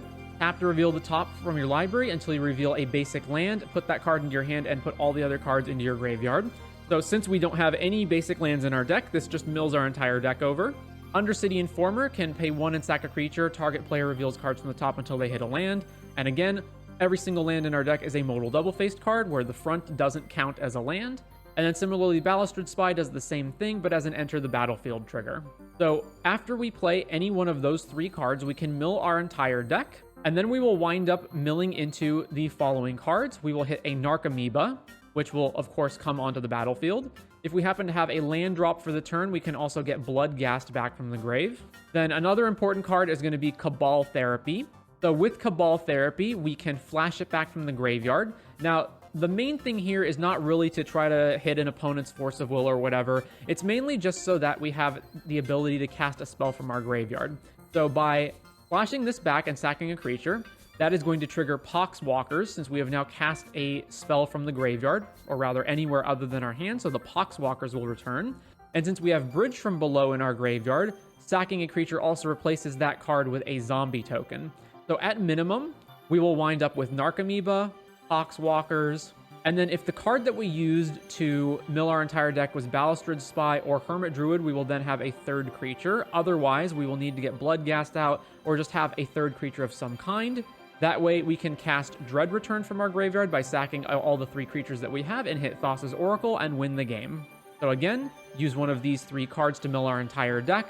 This causes a reaction which allows us to get 3 creatures onto the battlefield. Flashback Dread Return, targeting Thassa's Oracle. Thassa's Oracle hits the field, our library is empty, we win. We can also Demonic Consultation and name a card that is not in our deck to exile our entire deck as well, although this only works if we already have Thoracle in our hand or already have the rest of the cards set up to get Thoracle back. And similarly, Tainted Pact would do essentially the same thing. Now, Memory's Journey is in here in case something goes wrong. So let's say we do all of this and then the Dread Return gets countered, or, just something else happens to where we didn't execute the combo. With Memory's Journey in our graveyard, we can flash this back and put Thassa's Oracle back into our deck, and then we can, in the following turns, draw it and play it and win the game that way.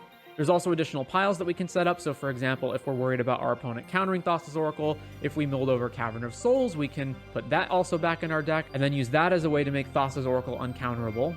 So as far as the lands themselves go, they don't really matter what they do. I mean, some of them have some uses that we may occasionally use, but for the most part, these are basically just here because they have to be to facilitate the deck. Although there are some cards that are obviously better than others, like Tangled Florahedron can potentially be a ramp spell. We maybe can shift some cards around in our hand with cards like Rush of Inspiration or Valakut Awakening. But for the most part, don't count on any of these cards actually being of any use. It's also worth noting that a lot of these come into play tapped. So the untapped ones are more useful than the other ones, obviously, because they enter untapped. The tapped ones are at a lower tier than that, with the dual color ones being above the monocolor ones in general. And this is not all of the modal double-faced lands we could play, but these are all of the best ones, either because of their effects or because of their color combinations, or because, in the case of some of the monocolored ones, they enter untapped. Now, this does make our mana a little awkward because we don't have an easy rainbow mana base like many other decks would have. We don't have City of Brass, Mana Confluence, we don't have Fetches and Shocks, so we will sometimes get color screwed by these cards. We also have some filtering with Faithless Looting, and a little bit of card draw with things like Mystic Remora, Study, Sylvan Library, and Esper Sentinel. We do have some counter spells, including things like Pact of Negation, because if we're just going to win on the turn anyway, it doesn't matter whether we can pay for this next turn or not, since we're just going to win. A lot of fast mana. This deck is trying to win as quickly as possible, so as much fast mana as we can get. Remember that we only have to make it hypothetically up to 4 for Balustrade Spy, 4 for Undercity Informer plus activating it, or even less if we're using Hermit Druid or some other card. Then we have our protection. So a big problem is obviously going to be our opponents interacting with us using counter spells. So cards that help prevent that from happening, things like Grand Abolisher and Defense Grid. We also, of course, have Mandate of Peace, Silence, and Veil of Summer for the same thing. We also have a bunch of ramp. Here is the aforementioned Dread Return under Reanimation. Then we do need some removal. There are many different stacks, pieces, or other cards that present problems for us actually being able to win the game. So we do actually need to be able to remove our opponent's stuff.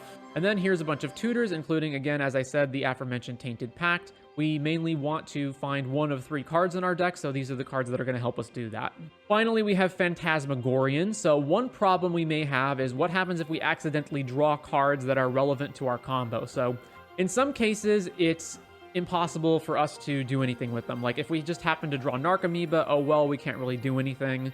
But in the case of just having other cards in our hand, like say Dread Return, we can have Phantasmagorian in our graveyard once we mill the whole deck over, and then we can use this from the graveyard to discard cards from our hand in order to put those cards in the graveyard. There were also some other cards that I debated having in the deck that I ultimately chose not to go with. The main ones being Nomad, Cephalid Illusionist. So this combo, these 2 cards in combination with each other also cause you to mill your entire deck. But unlike all of the other mill combo pieces, these ones require these 2 specific cards with each other, whereas all of the other ones are just 1 card. And also not seen here, I opted not to use Goblin Charbelcher, mainly because 1, it was expensive, and 2, it only killed 1 person at a time, so it gets really awkward if you're trying to set up a time when you can actually kill all opponents without decking out. The main benefit of Essica is that occasionally this will just be a mana dork that you can play on 3, so that on the next turn you can cast Balustrade Spy or Undercity Informer.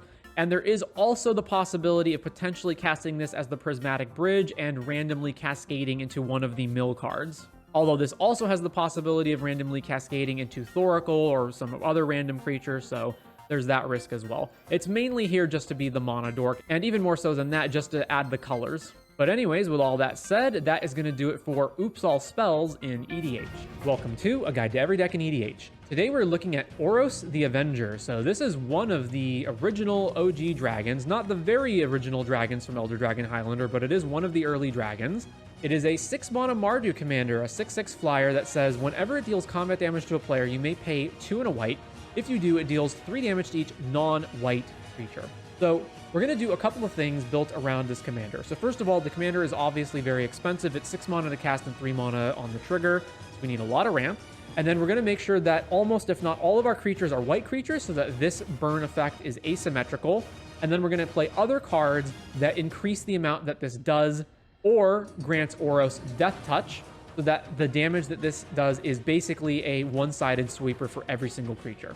So to start us off, we have Campbell as another just beatdown effect, and it's a white creature, so it doesn't die. And then a bunch of additional burns. So Gratuitous Violence, Roller Crusher Ride, and Uncivil Unrest as ways of doubling the damage that Oros is dealing. So it's 6 damage to every creature in play, which should probably kill everything. We also have Repercussion. Whenever a creature is dealt damage, this deals that much damage to that creature's controller. So for every creature that's taking 3, the opponent is going to take 3 for all of those creatures. Then we've got some pretty straightforward card draw, not much to see here. Some Red Blasts, Mana Vault to help get Oros out faster. We do hypothetically want haste, but not that much. So Oros is 6 mana and 3 on the trigger, so it's unlikely that we're going to have 9 total when we play Oros, but we could. So a little bit of haste, but not too much. Also, some of these double up as other things, like Lightning Greaves also doubles up as Shroud, and Uncivil Unrest doubles up as a way of increasing the burn damage. So it's not like all of these cards are just for haste. Then we have a pretty straightforward mana base, not too much to see here. We've got our protection. We don't want to get killed or countered. We're playing 6 mana for our commander. It would be pretty rough if we had to replay it. So all of these spells are going to help with that. Then we got a whole bunch of ramp, and Ragavan being the one creature in our deck that is not white and will die to the Oros, but that's probably fine. It's just a cheap ramp spell, and by the time we get to Oros, whatever. Also, if we get Ragavan later on in the game, we can just dash it, so it's fine as well there. A whole bunch of removal, and then a bunch of stacks cards, mostly cards that are not conflicting with what we're already doing, so we mostly don't have, like, ETBs, so, you know, Torpor Orb and Dual Creep with Roll are going to keep us. We have some card draw, but not that much, so Chains of Mephistopheles doesn't hurt us too much, helps hinder the opponents, etc. Then a couple of other sweepers, so Mass Calcify and Ruinous Ultimatum are very expensive, but they're also one-sided, and a little bit of tutoring. And then we've got Hunter's Blowgun as an equipment that can give Death Touch, as well as Basilisk Collar to give Death Touch. And there's a number of other equipment that also give Death Touch, but we don't need that many. These 2 are fine. They're also fetchable off of Urza's Saga. So we give Death Touch to Oros, and then when it deals the 3 damage to all the creatures, that is Death Touch damage and is therefore lethal. And so with all that said, that is going to do it for Oros the Avenger in EDH. Welcome to A Guide to Every Deck in EDH. Today we're looking at Orvar the All-Form.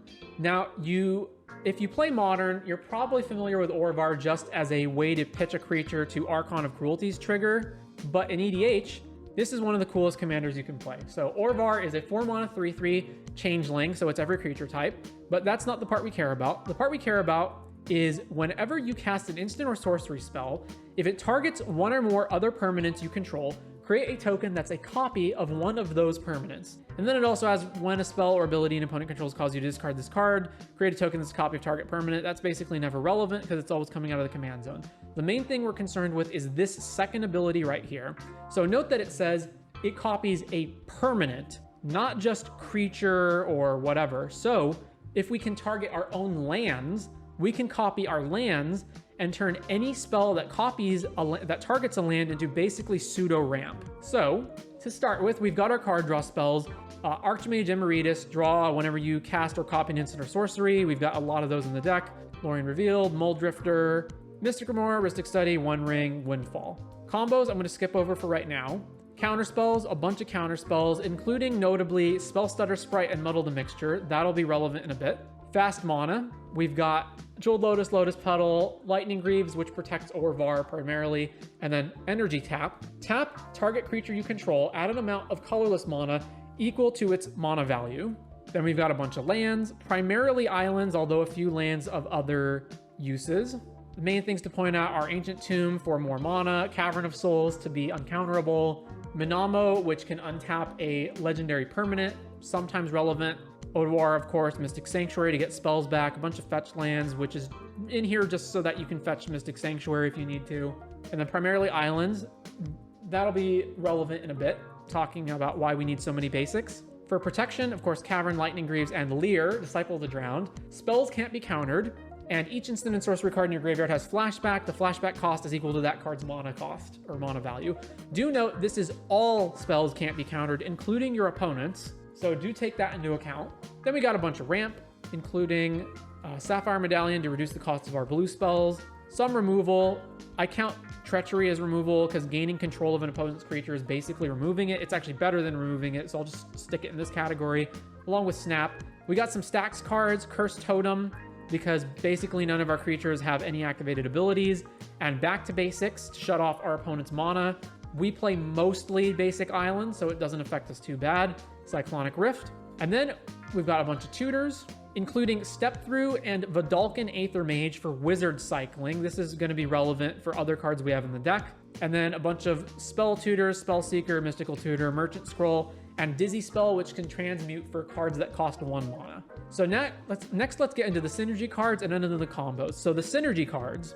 So as I said, Orvar makes it so whenever we target any of our permanents, we get to copy those permanents. So we've got our cards that target either any permanent, or specifically target creatures, or specifically target creatures, lands, and or artifacts. So we've got Aquatect's Will, 1 mana, tribal sorcery, put a flood counter on target land. That land is an island in addition to its other types as long as it has a flood counter on it. If you control a merfolk, draw a card. Orvar is of course a shapeshifter with changeling, so he is a merfolk, so you will get to draw a card. Skipping this for now, we've got Dizzy Spell, which is primarily in here to be a transmute, but if you want to copy a creature, you can by targeting it to give it -3/-0. Dream's Grip, tap or untap a permanent. Enervate, 2 mana, tap target artifact, creature, or land, draw a card at the next turn. I believe it's errated to say upkeep, but basically delayed draw trigger. Giga Drouse, tap target permanent. Now, it has replicate, which means you can copy it, although you only get to copy, I believe, 1 spell per cast, so it doesn't get to copy multiple things, but it can be relevant to tap down opposing lands, let's say, of your opponent, so they don't have like counterspell mana open. But primarily it's just in here to be a 1 mana duplicate a land. Glamour Die, change the text of target spell or permanent by replacing all instances of 1 color word with another color, and it has retrace, so we can discard lands to cast it again. Changing colors in words doesn't really matter too much. It might be occasionally relevant for something like Pyroblast, let's say, but mostly, again, it's just in here to duplicate one of our permanents. And that's what you're going to find with most of these spells, that most of them, they might have some kind of secondary effect, but they're primarily in here just to duplicate usually our lands, although sometimes creatures or artifacts. Hidden Strings, tap or untap 2 permanents. Jinx, target land becomes a basic land type of your choice until end of turn, draw a card at the next upkeep. Shimmering Mirage, target land becomes the basic land type of your choice until end of turn, draw a card. Thermal Flux, choose 1, target non-snow permanent becomes snow, or target snow permanent isn't snow until end of turn, draw a card on next upkeep. Trait Doctoring, change the text of target permanent by replacing all instances of 1 color word with another, or 1 basic land type with another. Twiddle, tap or untap target artifact, creature, or land. And those are the primary ones to go over. Now, there are more cards that can target creatures for 1 mana, but I don't find most of those to be useful. These are primarily the ones that target permanents, because usually you're going to want to copy lands just to get more mana.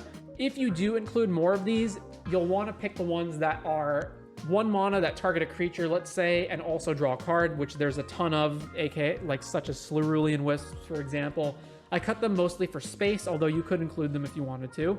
And then to go over some of these other cards that I didn't touch upon previously. So there is Irenicus's Vile Duplication, 4 mana sorcery, create a token that's a copy of target creature you control, except the token has flying and isn't legendary if the creature's legendary. So you can copy Orvar and make a non-legendary copy of Orvar, in which case you get double the amount of duplications whenever you cast one of these targeted spells.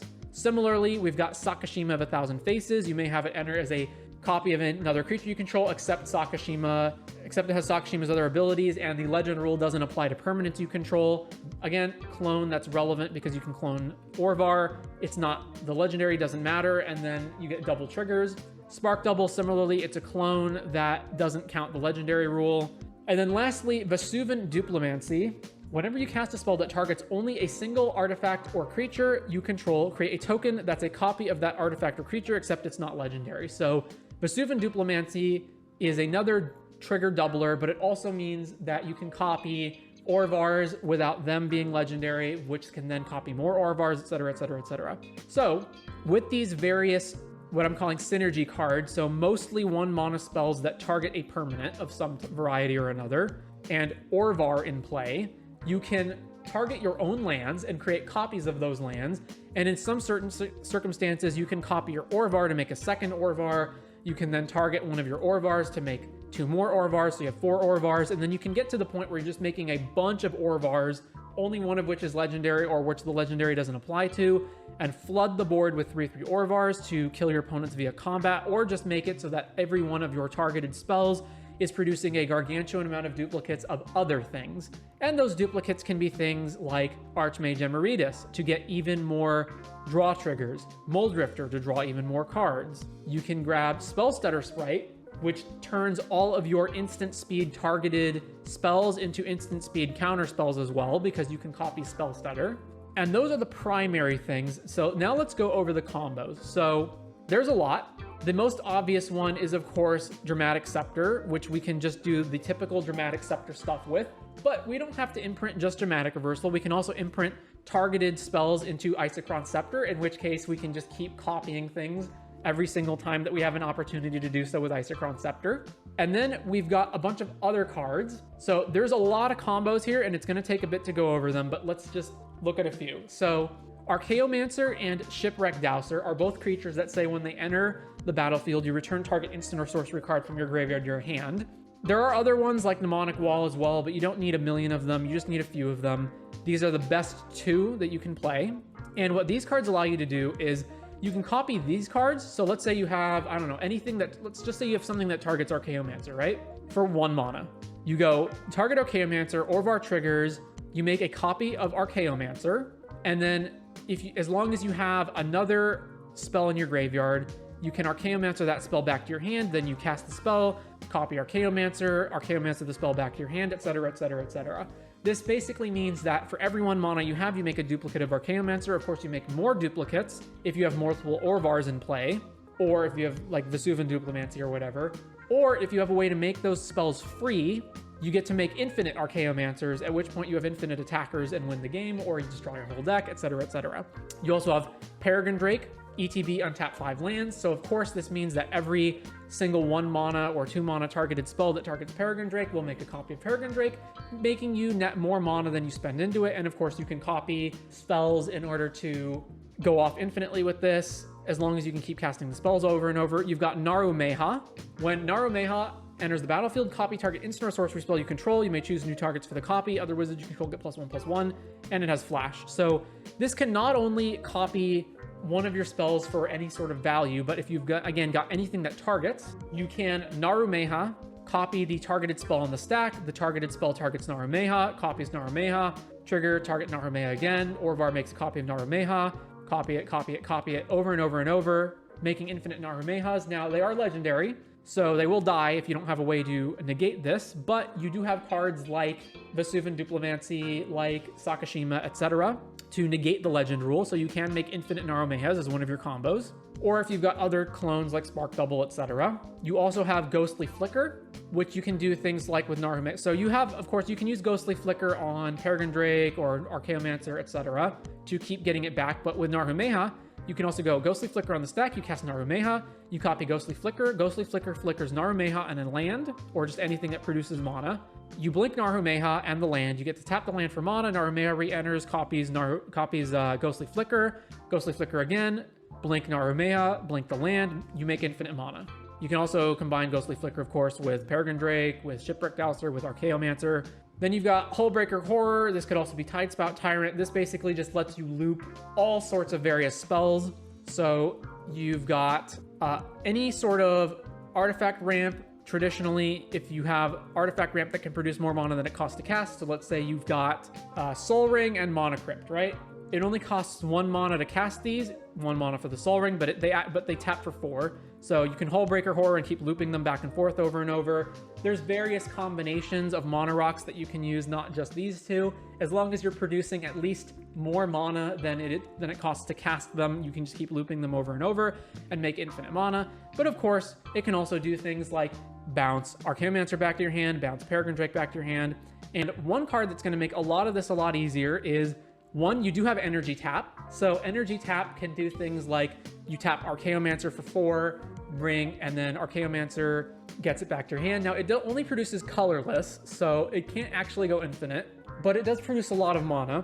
But in particular, you've got High Tide. So until end of turn, whenever a player taps an island for mana, that player adds an additional blue. That is any player, notably. So your opponent's islands also produce double blue until end of turn. But primarily, this is what you're going to use to combo in a lot of these untapping and bouncing shenanigans. So like with Peregrine Drake, let's say you High Tide, and then you have Peregrine Drake plus just any other spell, right? Any other permanent.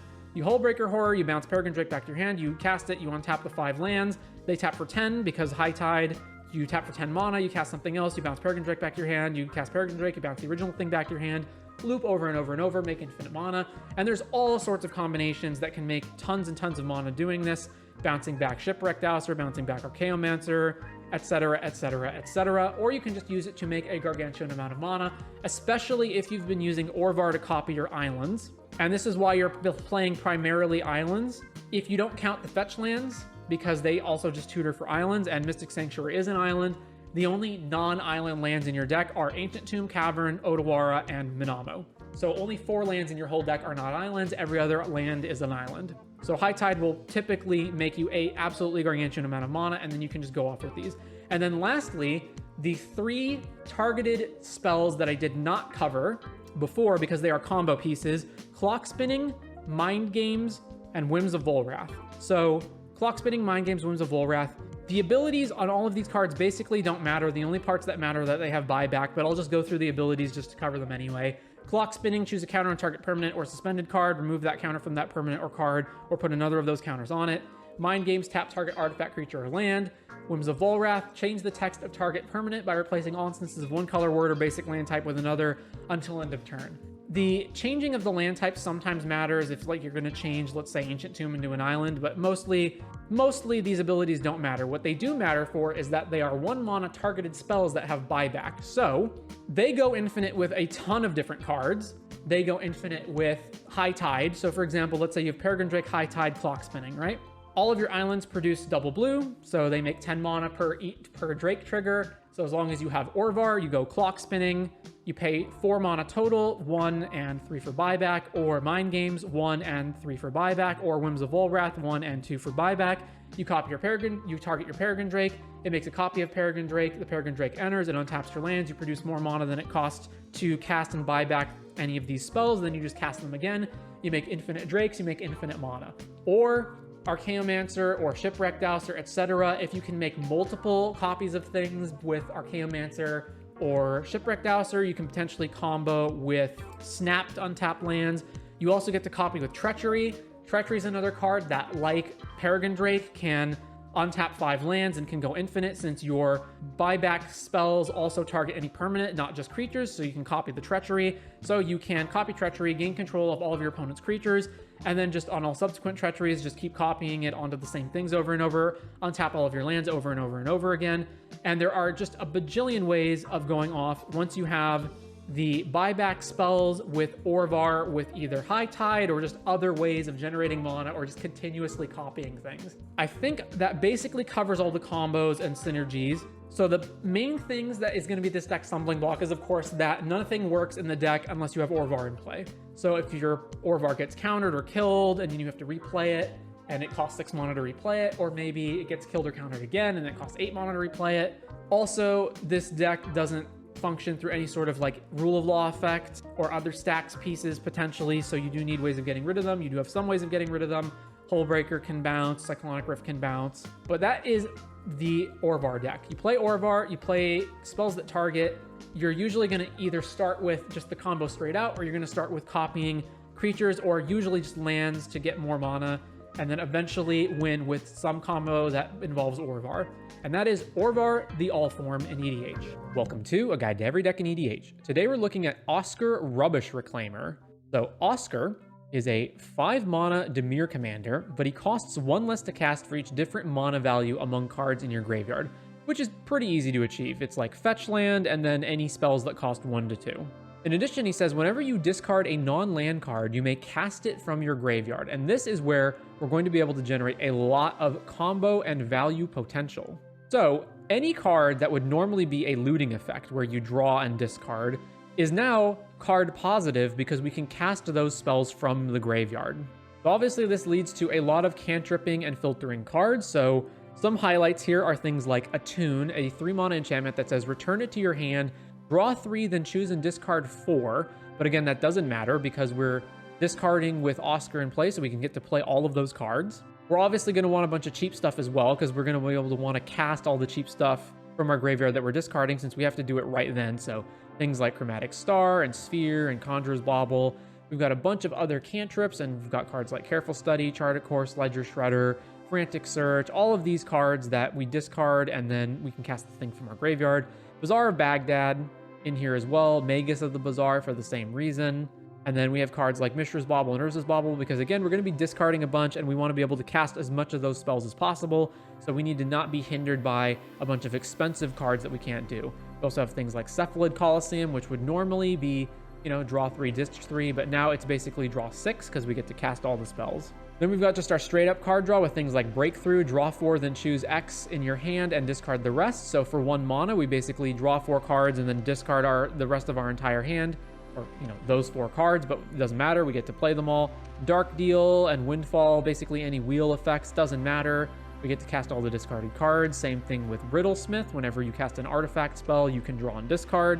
And then we've got Secrets of the Dead. Whenever you cast a spell from your graveyard, draw a card. So this is just another way of getting up on cards. So a lot of card draws you can see here, but it's worth it with our commander. Then we've got a little bit of combo potential. So the main things here are, first of all, Lion's Eye Diamond is basically just a free Black Lotus type card in our deck because it doesn't matter that we're discarding our hand, we get to cast all of those spells. And the next thing is the combo of Mind Over Matter, Shrieking Drake, and anything that can tap to produce blue. So Mind Over Matter discards a card, and it taps or untaps a creature, artifact, or land. So if we have any land or creature or artifact that can produce a blue mana, and we've got Shrieking Drake, here's what we can do. We tap for a blue. Mind Over Matter, discard the Shrieking Drake, and untap whatever the thing is that we just tapped for a blue mana. Now we've got a blue mana, and Shrieking Drake just went to our graveyard with Oscar in play, so we can cast the Shrieking Drake. So we cast the Shrieking Drake from our graveyard. Its ability triggers, we bounce it back to our hand. Then we Mind Over Matter, discard the Shrieking Drake, untap the blue card again. We do that infinitely over and over and over. And then the main win condition here is just Altar of the Brood. We're just going to use Altar of the Brood to mill out all of our opponents. Then we've got a bunch of counter spells. We got a little bit of fast mana. We've got a bunch of lands, and Academy Ruins is in here again for another reason that I'll get to later. But partially this is for, let's say our opponent blows up Altar of the Brood, we can get it back. Then we got our protection to make sure that Oscar doesn't get killed or countered, and then some ramp spells, a lot less than usual, but still a lot. Bunch of removal. EE in here mainly because it's a spell that we can cast for 0 when we discard it, so we can just get it for free again. And then some tutors, and then finally an important card, Elixir of Immortality. So you gain 5 and then shuffle this and your graveyard to your deck. So this is basically what happens if we get Altar the Brood too late and we, churned through a huge amount of our deck, and now that's all in our graveyard and we don't have enough permanents to actually trigger Altar the Brood to kill our opponent. Well, no fear, just use Elixir to shuffle everything back in and then keep going. And then the Altar the Brood will definitely be able to kill opponents. And Academy Ruins also works here. What happens if we mill over Elixir or gets countered or whatever? We can Academy Ruins this back into our hand and then use it again. There's also a lot of side utility that some of these cards have. So for example, Snuff Out, Deadly Rollick, and Submerge are all free spells that also technically are mana value 4 and 5. So this is just another way of getting a different mana value into the graveyard should you happen to need it. There's, additional cards like Sink into Stupor, which is technically 3 mana, but it's also a land. Anything that happens to have a different mana value, but you can really cast it for cheaper, winds up being better in this deck as a way of making Oscar cheaper. But anyways, with all that said, that is going to do it for Oscar Rubbish Reclaimer in EDH. Welcome to A Guide to Every Deck in EDH. and today we're looking at Oswald Fiddlebender. So Oswald is the artifact version of Birthing Pod. So 2 mana, and it's got white tap, sack an artifact, search your library for an artifact card with mana value equal to 1 plus the sacrificed artifact's mana value and put it onto the battlefield. Shuffle, activate only as a sorcery. So yes, the artifact Birthing Pod. So Oswald is going to be used to tutor up either combo pieces or stacks pieces in a lot of cases. So there are not actually too many straight up combos in the deck. So let's just go through what Oswald is doing. So card draw, we've got Archivist of Ogma. Whenever an opponent searches their library, you gain 1 and draw a card. Esper Sentinel and Sword of Fire and Ice, tutorable off of Oswald. Also, anything that is an artifact in the deck is going to get an immediate boost in how good it is based on the fact that you can sack it to Oswald and you can find it with Oswald. Also, anything that untaps Oswald so you can activate it multiple times a turn. For the combos, we've got Merwelder, which is a creature that says tap, exile target artifact from a graveyard, and it has all activated abilities of cards exiled with it, and Staff of Domination. There's Nullbrooch, 4 mana, and it has 2 tap, discard your hand, counter target non-creature spell. So quite the cost at having to discard your hand, but we're going to be staxing our opponents out a lot, so this is not going to be too bad. We've got fast mana in Jeweled Lotus and Lotus Petal to get Oswald online quick, and then Lightning Greaves to both protect him and give him the ability to tap immediately, along with Thousand Year Elixir, ability to tap immediately and to untap Oswald. Also, these give the ability for Merwelder to activate immediately as well. Then we've got a whole bunch of lands, including artifact lands, because that's going to be relevant for artifact synergies. It also lets us sacrifice our artifact lands to get 1 mana artifacts using Oswald. And then a bunch of other things. Buried Ruin gets back artifacts. We've got some soul lands. We've got Aganjo Castle and Aganjo. Amiria's Call. We've got Homeward Path in case our opponents steal Oswald with a gain control effect. Mishra's Workshop, because hey, we've got a bunch of artifacts in the deck. Core Haven prevents all combat damage that we've dealt to target attacking creature this turn. Plaza of Heroes to protect Oswald, a bunch of lands, Mycosynth Gardens to copy artifacts, Treasure Vaults, and Urza Saga. For more protection, we've got Ensnaring Bridge to prevent our opponents from attacking us, along with Giver of Runes, Mother of Runes, and Skrelv to protect Oswald from removal. We also have Ranger Captain of Eos and Grand Abolisher to protect us from being interacted with on turns where we want to start sacking things or casting stuff. For ramp, we've got various pieces of Artifact Ramp and Deep Gnome Terramancer. Whenever 1 or more lands enter the battlefield under an opponent's control without being played, so when they fetch, you may search your library for a Plains card, put it on the battlefield, tap that, and do this only once each turn. Then we've got some removal spells. So Frantic Purification, destroy target enchantment, and it has Madness. This is relevant because we definitely need to be able to blow up opposing Stony Silence effects. March of Otherworldly Light, Path to Exile, Portable Hole, which as an artifact is tutorable, Skyclave Apparition, Swords to Plowshares, and Winds of Abandon. Then for stacks, we have a whole bunch of stacks pieces. This deck is going to be mainly a stacks deck, so we'll get back to that in a second. For tutors, we've got Enlightened Tutor, Expedition Map to go find lands, Urza Saga, of course, Weathered Wayfarer finds lands as long as one of our opponents has more lands than we do, Ranger Captain, of course, and Pyre of Heroes, which is a tribal birthing pod. So it sacks creatures and then goes find a creature that is 1 more and shares the same type. And then there's some other cards that I didn't categorize down here. So Saracen is just a beater. Iron Soul Enforcer is a 5 mana artifact creature, 4/4. Whenever it or a commander you control attacks alone, return target artifact card from your graveyard to the battlefield. So it's basically a reanimation effect. And then we've got Dollhouse of Horrors, 5 mana, and then 1 tap, exile a creature card from your graveyard, create a token that's a copy of it, except it's a construct, basically. It's a 0/0 that gets +1 for each construct you control. It gains haste, activate only as a sorcery. Halo Fountain, 3 mana, and then it has white and tap, untap a tapped creature you control, create a 1/1. So obviously good with Oswald. Then white tap, untap 2 tapped creatures you control, draw a card. And then quintuple white tap, untap 15 tapped creatures you control, you win the game. So that last part is only going to be relevant if we've really stacked the game out and our opponents just cannot interact with us. This is a way for us to win the game. So the main deal with Merwelder is we can copy a mana ability from an artifact that produces at least 2, and then copy Staff of Domination. So let's say we get Staff of Domination into our graveyard, plus another mana rock like Mana Crypt or Soul Ring or something.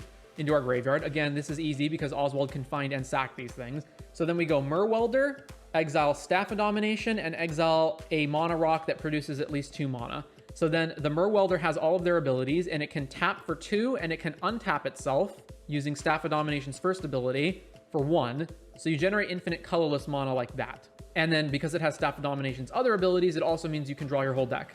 And so that works with Staff of Domination plus anything that produces 2+. So Soul Ring, Mana Crypt, Mana Vault, Basalt Monolith, any of those cards will work. So then down here in the stacks section, this is going to be grouped into a whole bunch of different things. So the main downside is that we can't actually play so we do have a Null Rod in here. And this is mainly so that we can shut down opposing artifact stuff from our opponent. But obviously this is a problem for shutting down our own artifact stuff, but it's not too much of an issue because Oswald can always just sack it. So if let's say like our opponent is going to go off, right?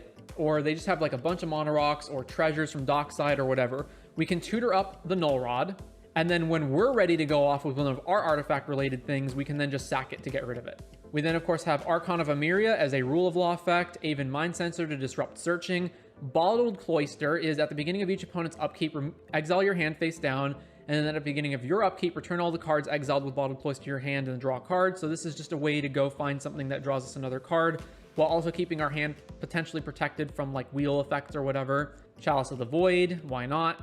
Although we can never actually tutor this with Oswald because it costs 0. Deafening Silence, Drannith Magistrate, Eidolon of Rhetoric, Aethersworn Canonist. We've got Grafdigger's Cage, Hushbringer, Karn the Great Creator, although we do not actually have a way that straight up combos with it, like there's no lattice or anything, but Karn the Great Creator, Linvala to shut off opposing creature activation abilities, Phyrexian Censor as another rule of law. Then we've got one-off turning off activated abilities in Phyrexian Revoker, Pithing Needle, and Sorceress Spyglass if we need to shut down one thing specifically. So if our opponent's going to win with, say, like a Baron Master Wizard that is looping Dockside, or they have Yawgmoth, or, just any one thing that we need to shut down.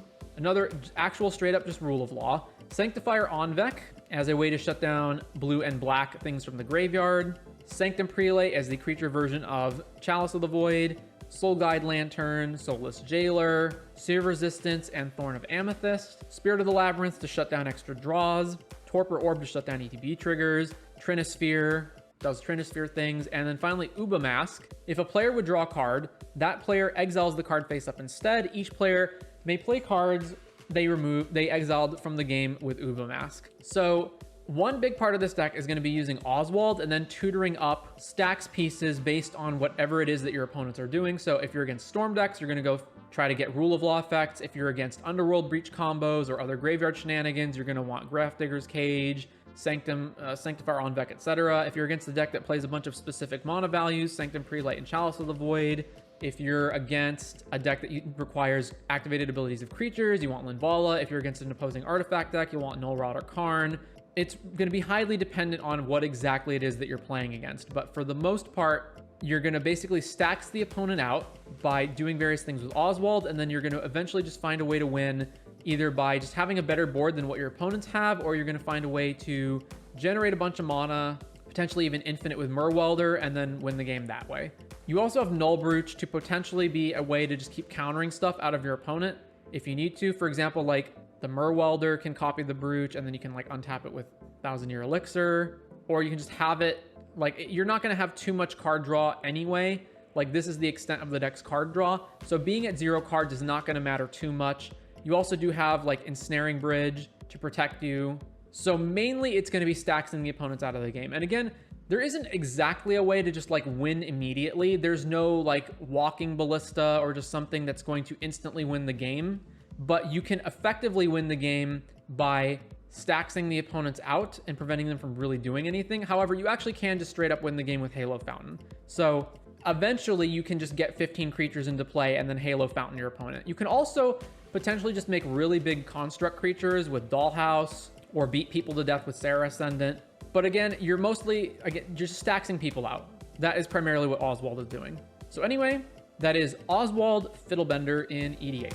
Welcome to A Guide to Every Deck in EDH. Today we're looking at Ovika Enigma Goliath. This was one of the 2 EDH decks that was submitted for the Viewer Brew Review, and I liked it so much that I wanted to go in and try to optimize and fix the deck up. So what is Ovika Enigma Goliath? It is an Izzet 7 mana 6/6 flyer, ward 3, pay 3 life. So it makes it somewhat difficult to kill with removal. And then the main third ability, whenever you cast a non-creature spell, create X 1/1 red Phyrexian Goblin creature tokens, where X is the mana value of that spell. They gain haste until end of turn. So there's a lot of different ways that you could go with this deck, but primarily you want to be playing either expensive spells that you're either cheating out or reducing the costs of so that you can make a bunch of goblins, or you want to play a bunch of cheap spells that you can chain together to create a bunch of goblins. And then you want combos that either go off based on casting a bunch of spells or having a bunch of tokens in play and then winning with the combos, or just flooding the board with tokens and then killing your opponent with all these haste tokens. So what are we doing with Ovika? So let's go through these one at a time. So we've got our ramp spells, of course, as usual, all of our various mana rocks and Dockside Extortionist, of course. In order to get Ovika out, it is 7 mana, so, you know, we do need to find a way to get it out faster than normal. We've got March of Swirling Mist. This card has a number of uses. It can be used to phase out Ovika in case our opponent is trying to remove it. It can also phase out problem creatures on the opponent's side that are maybe going to win the game because they're combo creatures, or maybe they're like Collector Oof that is shutting off our ability to activate artifacts. We can phase that out. And because it's an X spell, you can sometimes just cast it for a whole bunch of mana to generate more tokens. Next, we've got big spells that will trigger Ovika. So there's like Rise of the Eldrazi, Seagate Restoration. These are just big spells that will make a whole bunch of tokens. Rise of the Eldrazi in particular, it is very expensive, and we do need mana rocks that can produce multiple colorless mana, which we do have, but this will generate 12 goblins, and then we'll take an extra turn, among other things. And then we just have other cards like Treasure Cruise and Dig Through Time, which are technically high mana value at 8 mana, so they produce a bunch of tokens, but then they also are cheaper because we can delve them out, so that helps us cast these more expensive spells that make a bunch of goblin tokens. Now from there, we've got all of our usuals. We've got our keys to untap our mana rocks, like Mana Vault. We've got our artifact. We've got our counter spells, Alfred Can't Refuse, Deflecting Swat, etc. And then a whole bunch of other stuff. We've also got fast mana because we want to get to Ovika as quickly as possible. So we've got Battle Hymn, add red to your mana pool for each creature you control, and Brightstone Ritual, add red to your mana pool for each goblin you control. So if we already have a bunch of tokens with Ovika, we can make a bunch more mana using these spells. Jessica's Will also just produces a bunch of mana and potentially finds us some more cards. Jeweled Lotus, Seething Song, which again is also great in that it produces 3 more goblins. Skirk Prospector, which is very important. We have our altar effects. So we've got Skirk Prospector, we've got Phyrexian Altar, and we've got Ashnod's Altar, which we can use to sack the goblin tokens that we're generating to make more mana. And these are going to be important when it comes to comboing. But we can also just use Skirk Prospector to ramp into Ovika faster. We've got Stormkiln Artist, which produces a treasure whenever we cast an instant or sorcery. So this helps us to get more mana for when we're ready to go off with our various combos. And then, of course, Blank Goblin to produce a bunch of red mana, similar to Seething Song. Although it's a creature, so it doesn't produce tokens, but it is also itself a goblin and can be sacked through Skirk Prospector. Then, just as some other things that we can do, Cyclonic Rift as a sweeper, Goblin Trash Master. Since we're producing a bunch of goblin tokens basically for free, this allows us to blow up all of our opponent's artifacts, including all of their mana rocks. We've got Krark the Thumbless. Whenever you cast an instant or sorcery spell, you flip a coin. If you lose the flip, you bounce the spell back to your hand. If you win the flip, you copy the spell. So if we win the flip, we copy the spell. If we bounce the spell back to our hand, it's not too big of a problem because Ovika triggers on casting the spell, meaning we get to cast the spell again and get more goblin tokens for casting it and triggering it a second time. And then I thought it would be worth bringing up these battles. So we've got Invasion of Segovia, which enters and creates 2 blue Kraken tokens with trample. And then the backside is, of course, the part that's the most relevant. And the other good benefit of these battles is that Ovika produces haste goblins. So oftentimes we will already have maybe some goblins in play, or maybe Ovika has already been in play, and we can immediately attack and flip these battles over. So when you flip over Invasion of Segovia, it becomes Kaitis, Sea Tyrant of Segovia, which is a 3/3 creature, and its non-creature spells you cast have Convoke. So all of the spells that we're casting are producing goblin tokens, and we can then use those tokens to convoke out more spells, essentially making our spells free. Then we've got Invasion of Arcavios, This is a 5 mana battle. When it enters, you search your library, graveyard, or outside the game, so library or graveyard in this case, for an instant or sorcery, reveal it and put it into your hand, which is itself potentially pretty good, especially if it can find us combo pieces. But then when you flip it over, whenever you cast an instant or sorcery spell from your hand, you may choose new targets for the copy. And again, because it itself will produce 5 tokens just off of Ovika, and if we get 2 more tokens from anything, we can immediately attack the battle and flip it over. So what else are we doing here? Well, we've got our card draw, Archmage Emeritus. Since we are casting a bunch of spells, we may as well draw off of them. We've got Burgi, which produces red, so it does a similar effect as Stormkiln Artist, but we can also cast Burgi on the Horn side to discard a card, exile the top 2, you may play them this turn. So it can be pseudo card draw. Then we've got Dig Through Time, of course. We got Distant Melody. You choose a creature type, draw a card for each permanent you control of that type. So Pauper Elves players will be familiar with Distant Melody. In our deck, we're producing a ton of goblins. Even if you have no goblins when you first cast this spell, it alone will produce 4 goblins off of Ovika, and you'll draw at least 4 cards. Actually 5 cards, because they're Phyrexian goblins and Ovika is a Phyrexian. So you'll just go Distant Melody, choose Phyrexian, you generate 4 tokens, you draw 5 cards, which is not amazing in EDH, but 4 mana for 5 is pretty good. And of course, if you have any more goblins in play from potentially other spells or from previous turns, you will draw even more cards. We've got Frantic Search, draw 2, ditch 2, untap 3 lands. This is technically card negative, but it is value positive because we make 3 tokens and just untap our lands. Jessica's Will, we've got Keep Watch, draw a card for each attacking creature. So once again, alone, this creates 3 hasters, and if we have any more hasters, we can draw potentially tons and tons of cards off of this. Kindred Discovery, 5 mana enchantment, ETB, choose a creature type. Whenever a creature you control of the chosen type enters or attacks, draw a card. So every spell will draw us an equal amount of cards equal to its value because we're making that many goblin tokens. And then if we attack with those goblin tokens, we also draw a gargantuan amount of cards. Lorien Revealed, which either just finds an island or draws 3 and produces 5 goblins. And then, of course, we've got the usual Mystic Remora, Rhystic Study, Skull Clamp. We're producing a bunch of X1 creatures. They're fantastic with Skull Clamp. And the One Ring, which is just fine as a way to draw cards and pairs up well with the keys. And then Wheel of Fortune. Wheels in EDH are kind of risky to do because it does fill up the opponent's hand, but this deck also has a bunch of fast mana, so it's potentially able to just produce a bunch of mana really quickly and then cast Wheel of Fortune on turn 1 or 2. Also, sometimes you just need to draw a bunch of cards and risk giving your opponent stuff. So those are the main things there. We've got our tutors up here, Mystical Tutor and Goblin Matron, which of course finds important cards like Skirk Prospector and Trashmaster, but you can also find Krark or Blank Goblin if you need to. And then we've got our, we've got our combo cards and our win cons. So the win cons are cards that might be part of combos, but aren't necessarily part of combos. They can just win the game. So we've got all of our cards that care about all these tokens we're spewing out. So Impact Tremors, ETBs cause 1 damage. Perforos ETBs cause 2 damage. Pashalik Mons is whenever another goblin you control dies, you deal 1 damage to any target. So first of all, if you have infinite mana, you can sack a goblin to produce 2 goblins. So you sack infinite goblins, producing infinite goblins and dealing infinite damage. So it itself is a combo piece. Or if you just have the cards like Ashnod's Altar, for example, you can just sack all these goblins, do tons of damage with Pashalik Mons. We've got Niv Mizzet Parum, which is uncounterable, and whenever you draw, deal 1 to any target, and whenever a player casts an instant or sorcery, you draw a card. So every instant or sorcery you cast will draw you a card and deal 1 damage. Goblin Bombardment, you can sack a creature to deal 1 damage. So again, if you're producing tons and tons of goblin tokens or potentially infinite goblin tokens, you can win off that. And then Shared Animosity, 3 mana, whenever a creature you control attacks, it gets +1/+0 until end of turn for each other attacking creature that shares a creature type with it.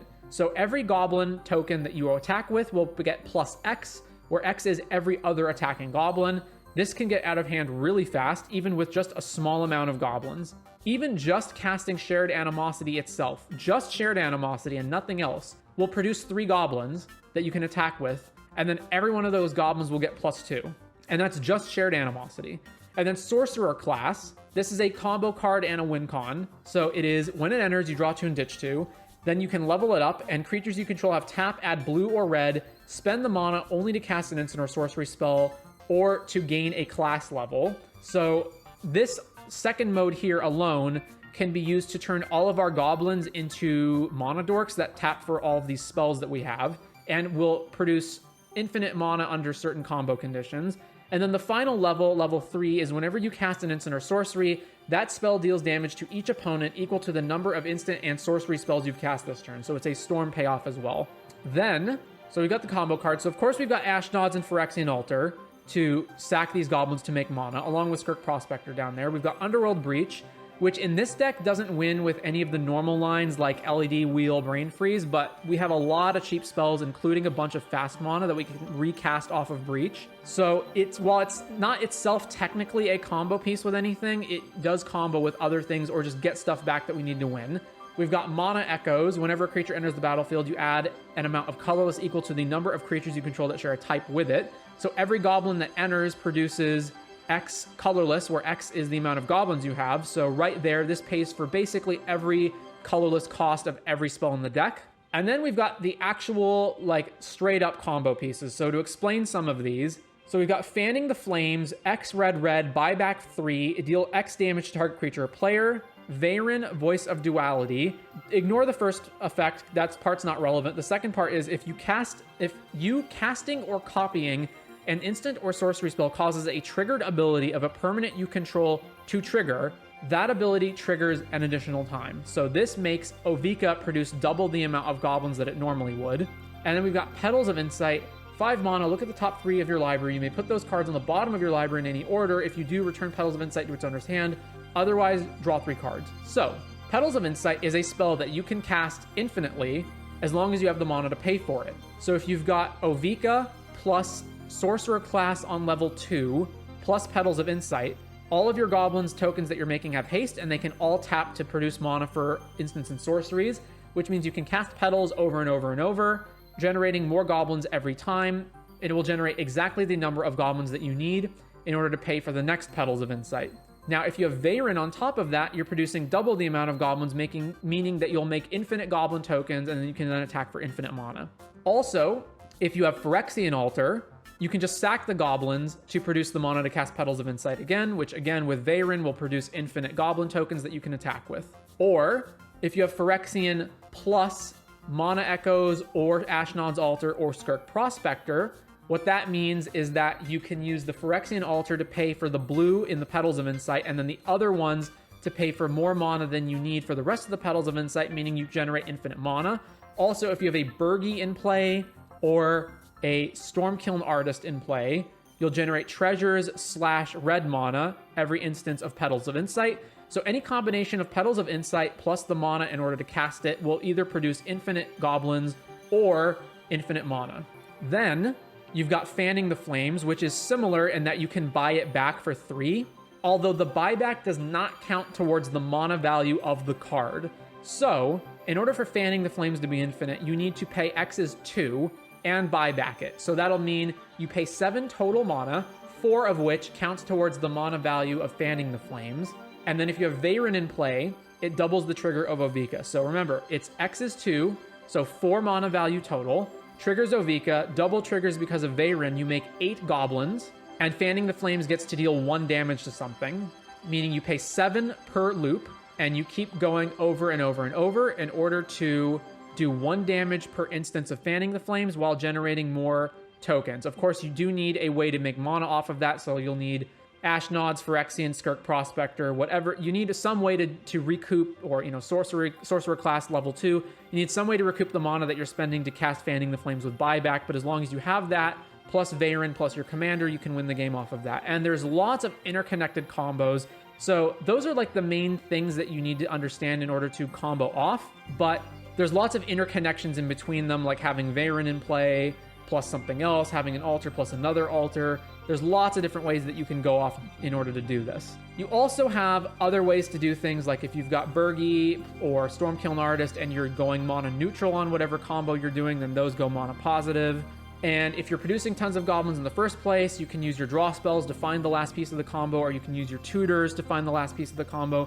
Lots and lots and lots of interconnections in the deck. So you'll ultimately wind up winning either with just flat out swarming the board with too many goblin tokens for your opponent to kill or block properly, or making infinite goblins or infinite mana. or drawing your whole deck. But the actual win con will usually be flooding the board with goblins, usually infinite goblins, and killing your opponent either by attacking them, winning by using like Impact Tremors, Bombardment, Pashalik, or Perforos to kill them straight up, triggering Niv Mizzet a bunch of times, or buybacking, fanning the flames over and over and over. And that is the main whole of Ovika. Lands, once again, pretty stock Izzet lands. Only things to note are, again, like Cavern of Souls to make Ovika uncounterable. Minamo can like untap the ring. That can be important sometimes. Odawara can maybe bounce something, like if you have Dockside and the Dockside is producing enough mana or producing enough treasures, you can like Odawara the Dockside and play it again to make more treasures. So there's certain things that matter, but it's mostly a pretty straight up Izzet mana base. And that is the totality of the Ovika Enigma Goliath deck.